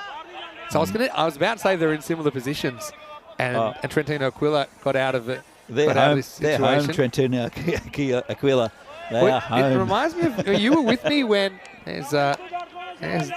what's his name again? George the Animal Steel. That's it, George the Animal Steel, that's right. Famous. Maybe Jesse Ventura about him as well. You were with me when Prague Tigers defended 60, and we were eyeing off an early lunch. I think the Pies had arrived, and we thought, this is great. Prague Barbarians might knock this over in 4 or 5 overs. But don't they get bowled out for 39 or something? They made 34 for 8, and they just were restricted. Hassan goes without scoring. Amjad now. So they weren't even bowled out. They weren't even bowled out. They just it's a bit like this. They just couldn't score. And Vinoj in Prague is sometimes a bit of a slow field at times as well. It's meant the pitch just keep quite low, so it's hard to get under it. But yeah, okay. So, I mean, look, a few big sixes. True. This can turn around. You certainly got a guy that can do it. He was the Golden Ball hero the other day. Amjad isn't facing. He's not even wearing his gloves yet. Pitching outside leg stump. That can't be out. But then I think you've got the added issue of Bilal wanting to have pretty much all the strike. And I guess this is the difference between kind of needing to do it and not needing to do it. I mean, they had no set idea in the first innings of a certain amount they needed. They were just kind of hoping for the best. But now Fresh Tropic will need to do it. It's a big wide. Big wide. We need to have that big over, you'd think, with 3 overs to go after this. What a performance from Trentino Aquila. They've been the ultimate topsy-turvy side, haven't they? But they've had a good day today. Can Bilal hit his straps here. Okay. I think he wanted to go leg side, and then when it wasn't there, he kind of just locked up and said, okay, I'm not going to risk it. I'm not going to risk hitting the ball straight up in the air, but with the ball's ticking past. I like a comment from Shrug. Medic and club bouncer all in one there. Indeed. True. Interesting combination of roles. There it is. Goes for it and gets it. Maximo. And you might say, well, what's he doing? As Chima takes a nice catch. Shub, of course, staying well out of the action. You might say, well, why did he leave the last one? And I think, yeah, he decided he wanted to be selective, didn't want to kind of skew and attempted that shot straight up in the air. Chima doing the fielding, bit of friendly fielding, end of the over. 7 overs down, 33 for 8. Coming up tomorrow, more cricket as we head into day 10. Just 2 more days of the round robin matches. And yeah, tomorrow we'll get to see some more teams kind of finishing their campaigns. And so Brescia CC versus Gina Brescia. Brescia Derby will be a really good one first up. But Chivadate, again, they've shown a lot of improvement this year. Zain Ali has been great for them. We'll see him play for Italy this weekend. It'll be a great experience. And then we've got another Brescia Derby to finish the day with Brescia CC versus Jandra Brescia. Jandra were just a bit off today, weren't they? Trentino Aquila also finish their campaign tomorrow. Join us, 7:30 AM GMT, which is 9:30 in Central Europe, and 1 PM in India for day 10 of this Fan Code European Cricket Series. Right now, don't look away. In a low-scoring game, a 6 is just worth so much more. Sure. And so, what's that? Just over 11's required. Now, Amjad needs to find a way to get out the way, and I would be really gambling on bringing fielders in. They've got the short wicket. I like that. Because also, if you can get him out, then they're really down to their last legs. Sure. Whether Bilal, you don't even have to get Bilal out then. Maybe you can get the other batter and finish the game. It's going to be Gurpreet to come on. So, yeah, Amjad, he'd be nervous. I'll tell you that much. What do you think from the mixed bag? It'll be. I think it's better that he's bowling with an older ball because he just absolutely. probably has to get one straight. Well, his Doesn't first have to do a lot with it. His first over was very good. It was Gurpreet's took a wicket. Only 6 from it. All right, here we go. Over number 8 with Gurpreet. Moves it down the leg side. I like this from Shrug saying, if that guy sprays you, then you will feel better or else. I like that. I love it. It kind of works two ways. Trentino Quilla, I thought they might be a bit fatigued. But the other thing with Fresh Tropical, look at the scores, identical, 34 for 8 at this stage. Fresh Tropical, it's hard to kind of get your mojo on compared to a team that already been there all day. Goes for the big shot, Amjad, and misses out. I think Bilal's just had a bit of a chat to him to say, just play straight back, because he needs to be on strike. So Amjad, he's only young. Amjad needs to read the room. He's very deep in his crease. He is. Hope he doesn't hit his own wicket. Yeah, I was just thinking that normally when you go back this far, you also got to get outside the legs, outside the off stump a bit, so your back left doesn't knock the stumps over. I'm nervous for him. Oh, close. He's a long way back. Now we'll probably have a run out anyway, so it doesn't matter. He's gone. Wow, can you believe it? So, I mean, the thing is, he was so far back there that even though it kind of hit him in line with middle leg or leg stump, and I'm pretty sure, that's just, I've got it maybe just missing, but it's close. I don't think there's any issue here. As long as he takes the bails off, the umpire kind of blocks the camera. So he's definitely out. Yeah, he's out. The bails are off. So I don't know what the debate is, but Bilal, unfortunately, has run out another partner. Let's have a look at it here. It was really close, I got to say. Maybe some doubt. It might be sliding. He does get he has to go around the bowler. He's not even watching. And, no problem there. They finish the wicket. Wow. So now it'll be... Now the underdog story is Fresh Tropical. I mean, can Bilal hit them to victory? Unfortunately, that's going to be a duck for Lukman Amjad. So... I don't think they communicated very well, the batsman, because obviously Bilal has to be at the other end. Yeah, and also balls are ticking past. We're getting to the point now. It's 34 or 15, so... Well, what have we learned today, kids? Shouldn't call games early. Note to self. It's all right, you're allowed to. You're allowed to expect the usual. Anyway, last man stand now. In the air, runs, and 4 of them. Do not count out Bilal Hamoud here either. I mean, he's a genuine boundary hitter, but they are jumping out of a plane without a reserve parachute right now, 9 down. Well, Hyde is the batsman at the other end. It's Ali Haider, and I don't think Bilal wants him to face too many. I think you consider just not taking singles anymore. Oh, you can't. I think you're just going boundaries and then a 1 to finish the over. Exactly right. Hits this pretty well. Picks out the fielder. Oh, this could have finished the game. Again, there's not really a lot of communication. I mean, you do want 2s, so it's not necessarily about having Ali Haider sitting on his bat, but this is going to be out if it hits, and that would have finished things. Again, what has Bilal actually said anything to the players who have come in? We might have a few chats to have later.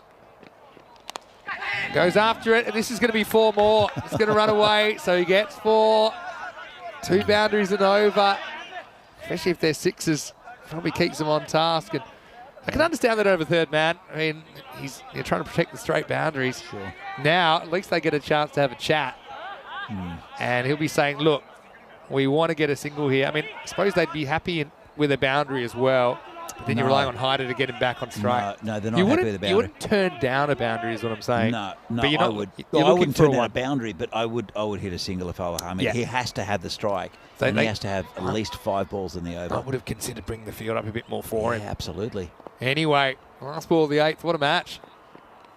Oh, it's a wide. Can't run on that, but it will be 1 more to the total.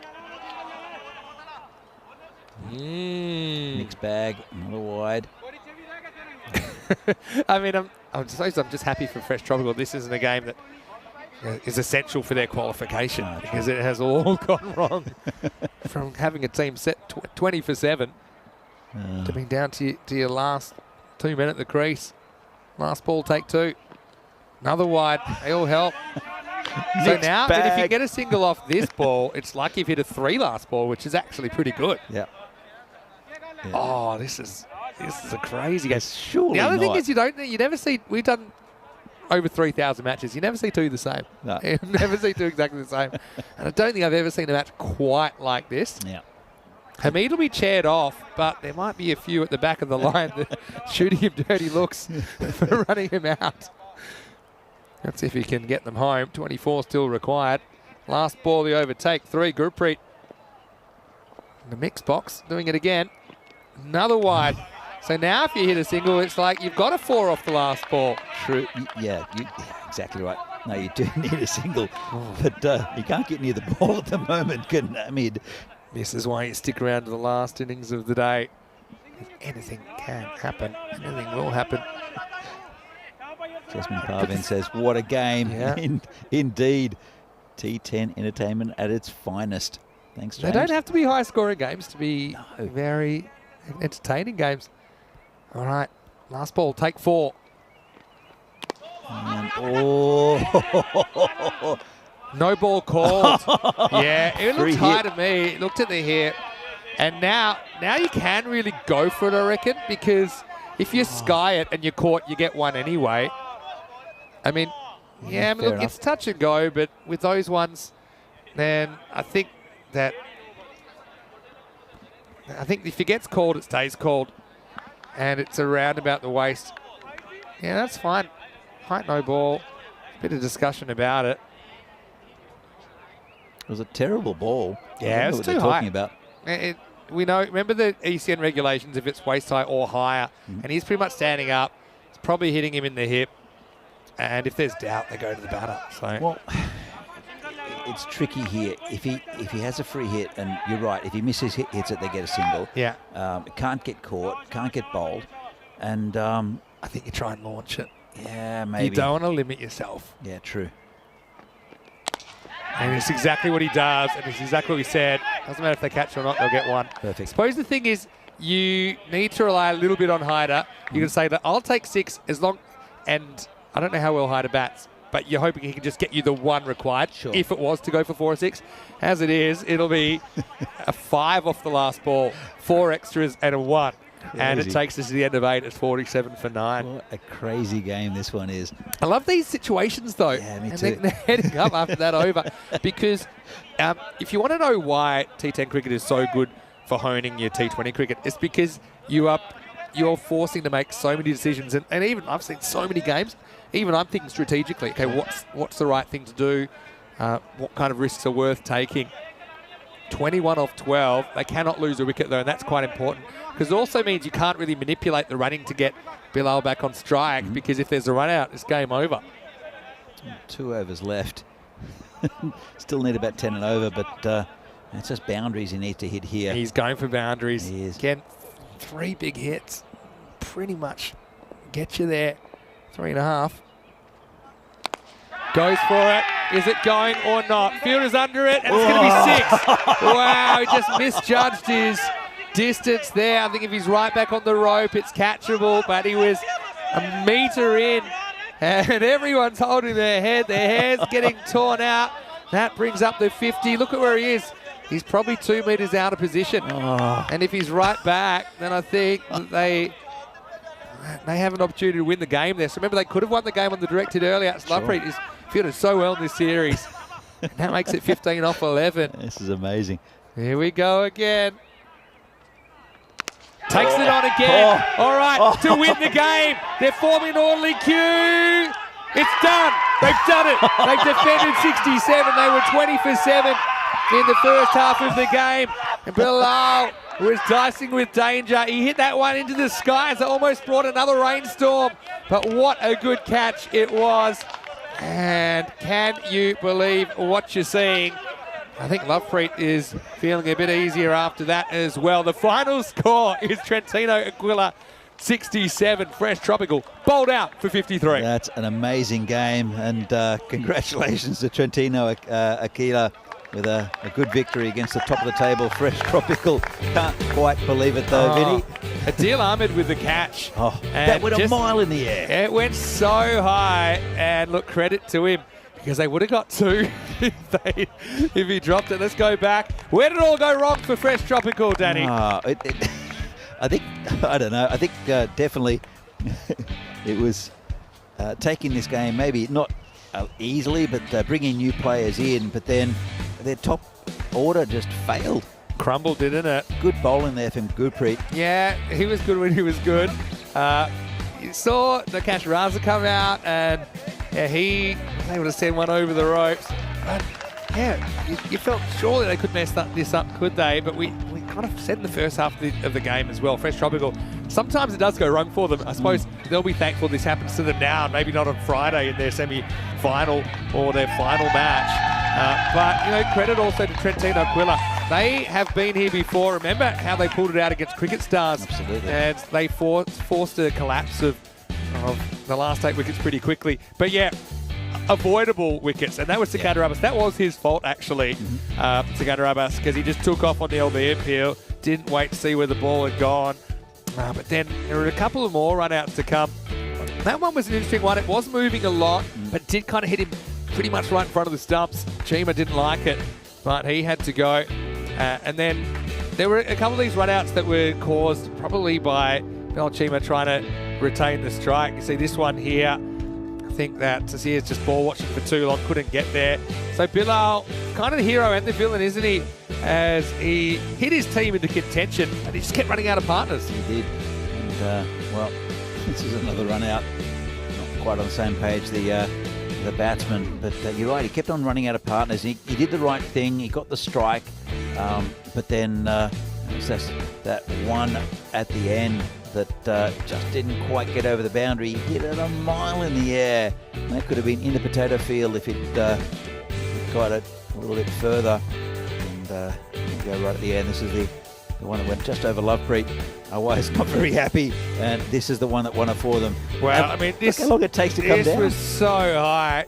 And Adil Ahmed took responsibility. And you can see how much it meant. He spikes the ball. He turns around, has a little glare at the bench and says, yeah, you didn't think we could do it? Well, we sure showed you. Here we were thinking we were heading for an early dinner. Well, we are, but not for the reason we thought. There's 8.2 overs. Fresh Tropical bowled out, and they lose by 14 runs. Looking at the scorecard, Bilal almost got in there, 24 off 13.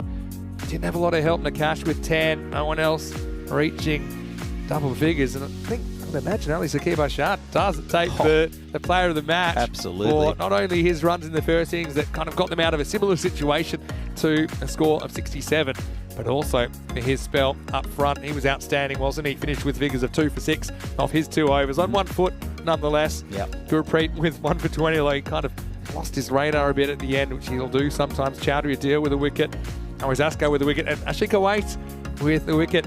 Second ball, the first ball might have been caught, it went for 6, but the 10th and final wicket brought up an unlikely victory. Now, the only bad news for Trentino Aquila is that they don't quite make the list on a countback, because there was a total of 67. I think there's been a couple actually that have been defended, but they held the opposition to less. But wow, what a game to finish the day. And I'll say it, I've said it before, I'll say it again. You only see this kind of stuff on the European Cricket Network. Absolutely. Well, yeah.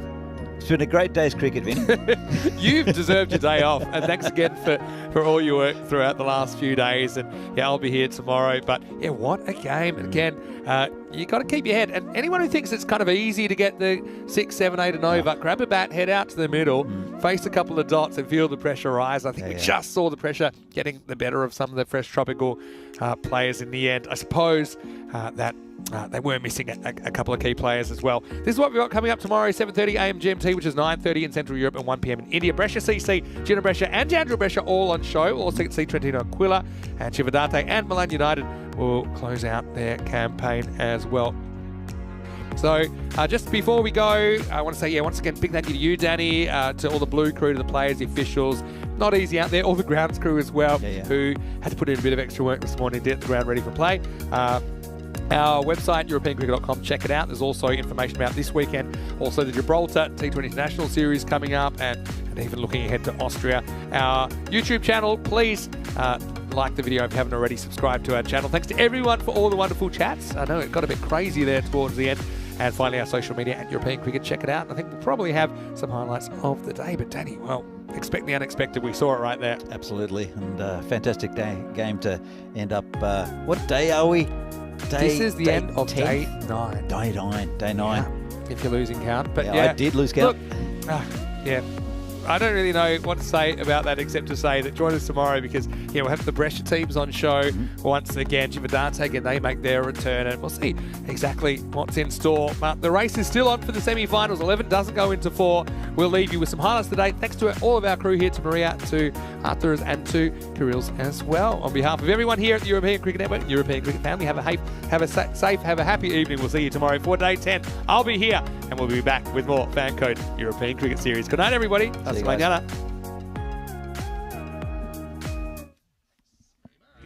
Cricketers, share your passion for riding the flag with the world. Cricketers, European cricketers, time to cheer and show the world what you got. Time to cheer and show the world what you got. Time to cheer and show the world what you got. Turbo earlier, that's supercharged. 6 runs, that's gone into orbit. It's another Kookaburra ball that's going to be circling our planet for years to come.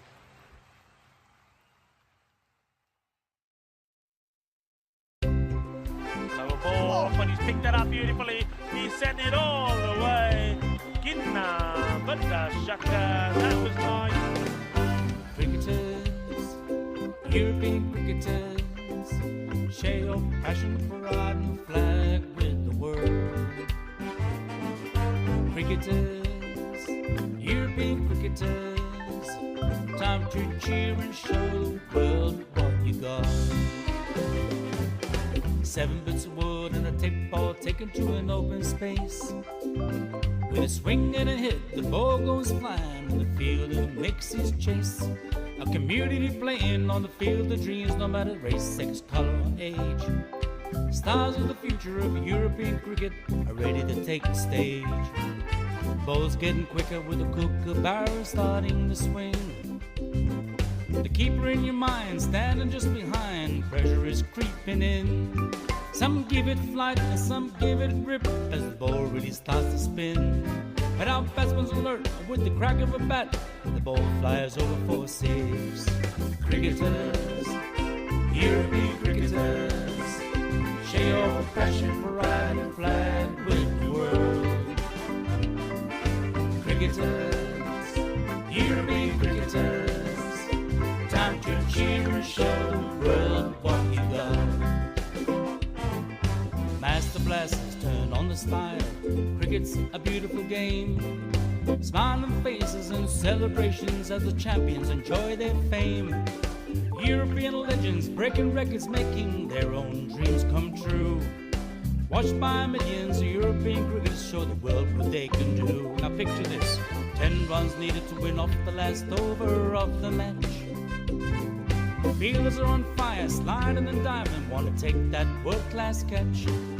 Tension building as the ball runs in. Will it be short, a yorker or slow? A 6 will win it, 4 to tie into the golden ball we go. Cricketers, European cricketers, share your passion for riding the flag with the world. Cricketers, European cricketers, time to cheer and show the world what you got. Another one, that's the big one. That's gone all the way over into the clubhouse and ordering a pint at the bar. Hundreds of clubs all over Europe are coming together today. Thousands of cricketers want to be stars, show their talents when they play. We've got commentary, action-packed cricket frenzy. You're hooked, you can't deny. Worldwide audience watching to see which team will lift the cup up high. Oh, cricketers, European cricketers, share your passion for riding the flag with the world. Cricketers, European cricketers, time to cheer and show the world what you got.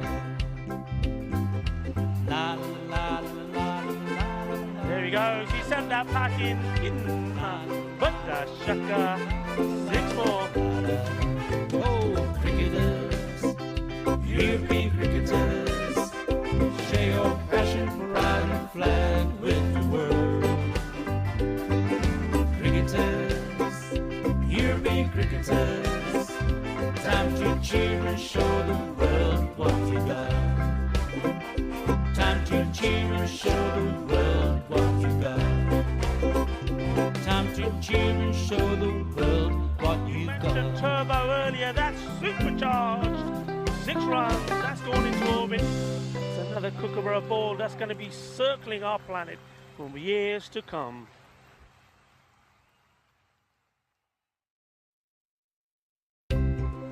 Lower ball, but he's picked that up beautifully. He's sent it all the way. Ginna, but the shaka, that was nice.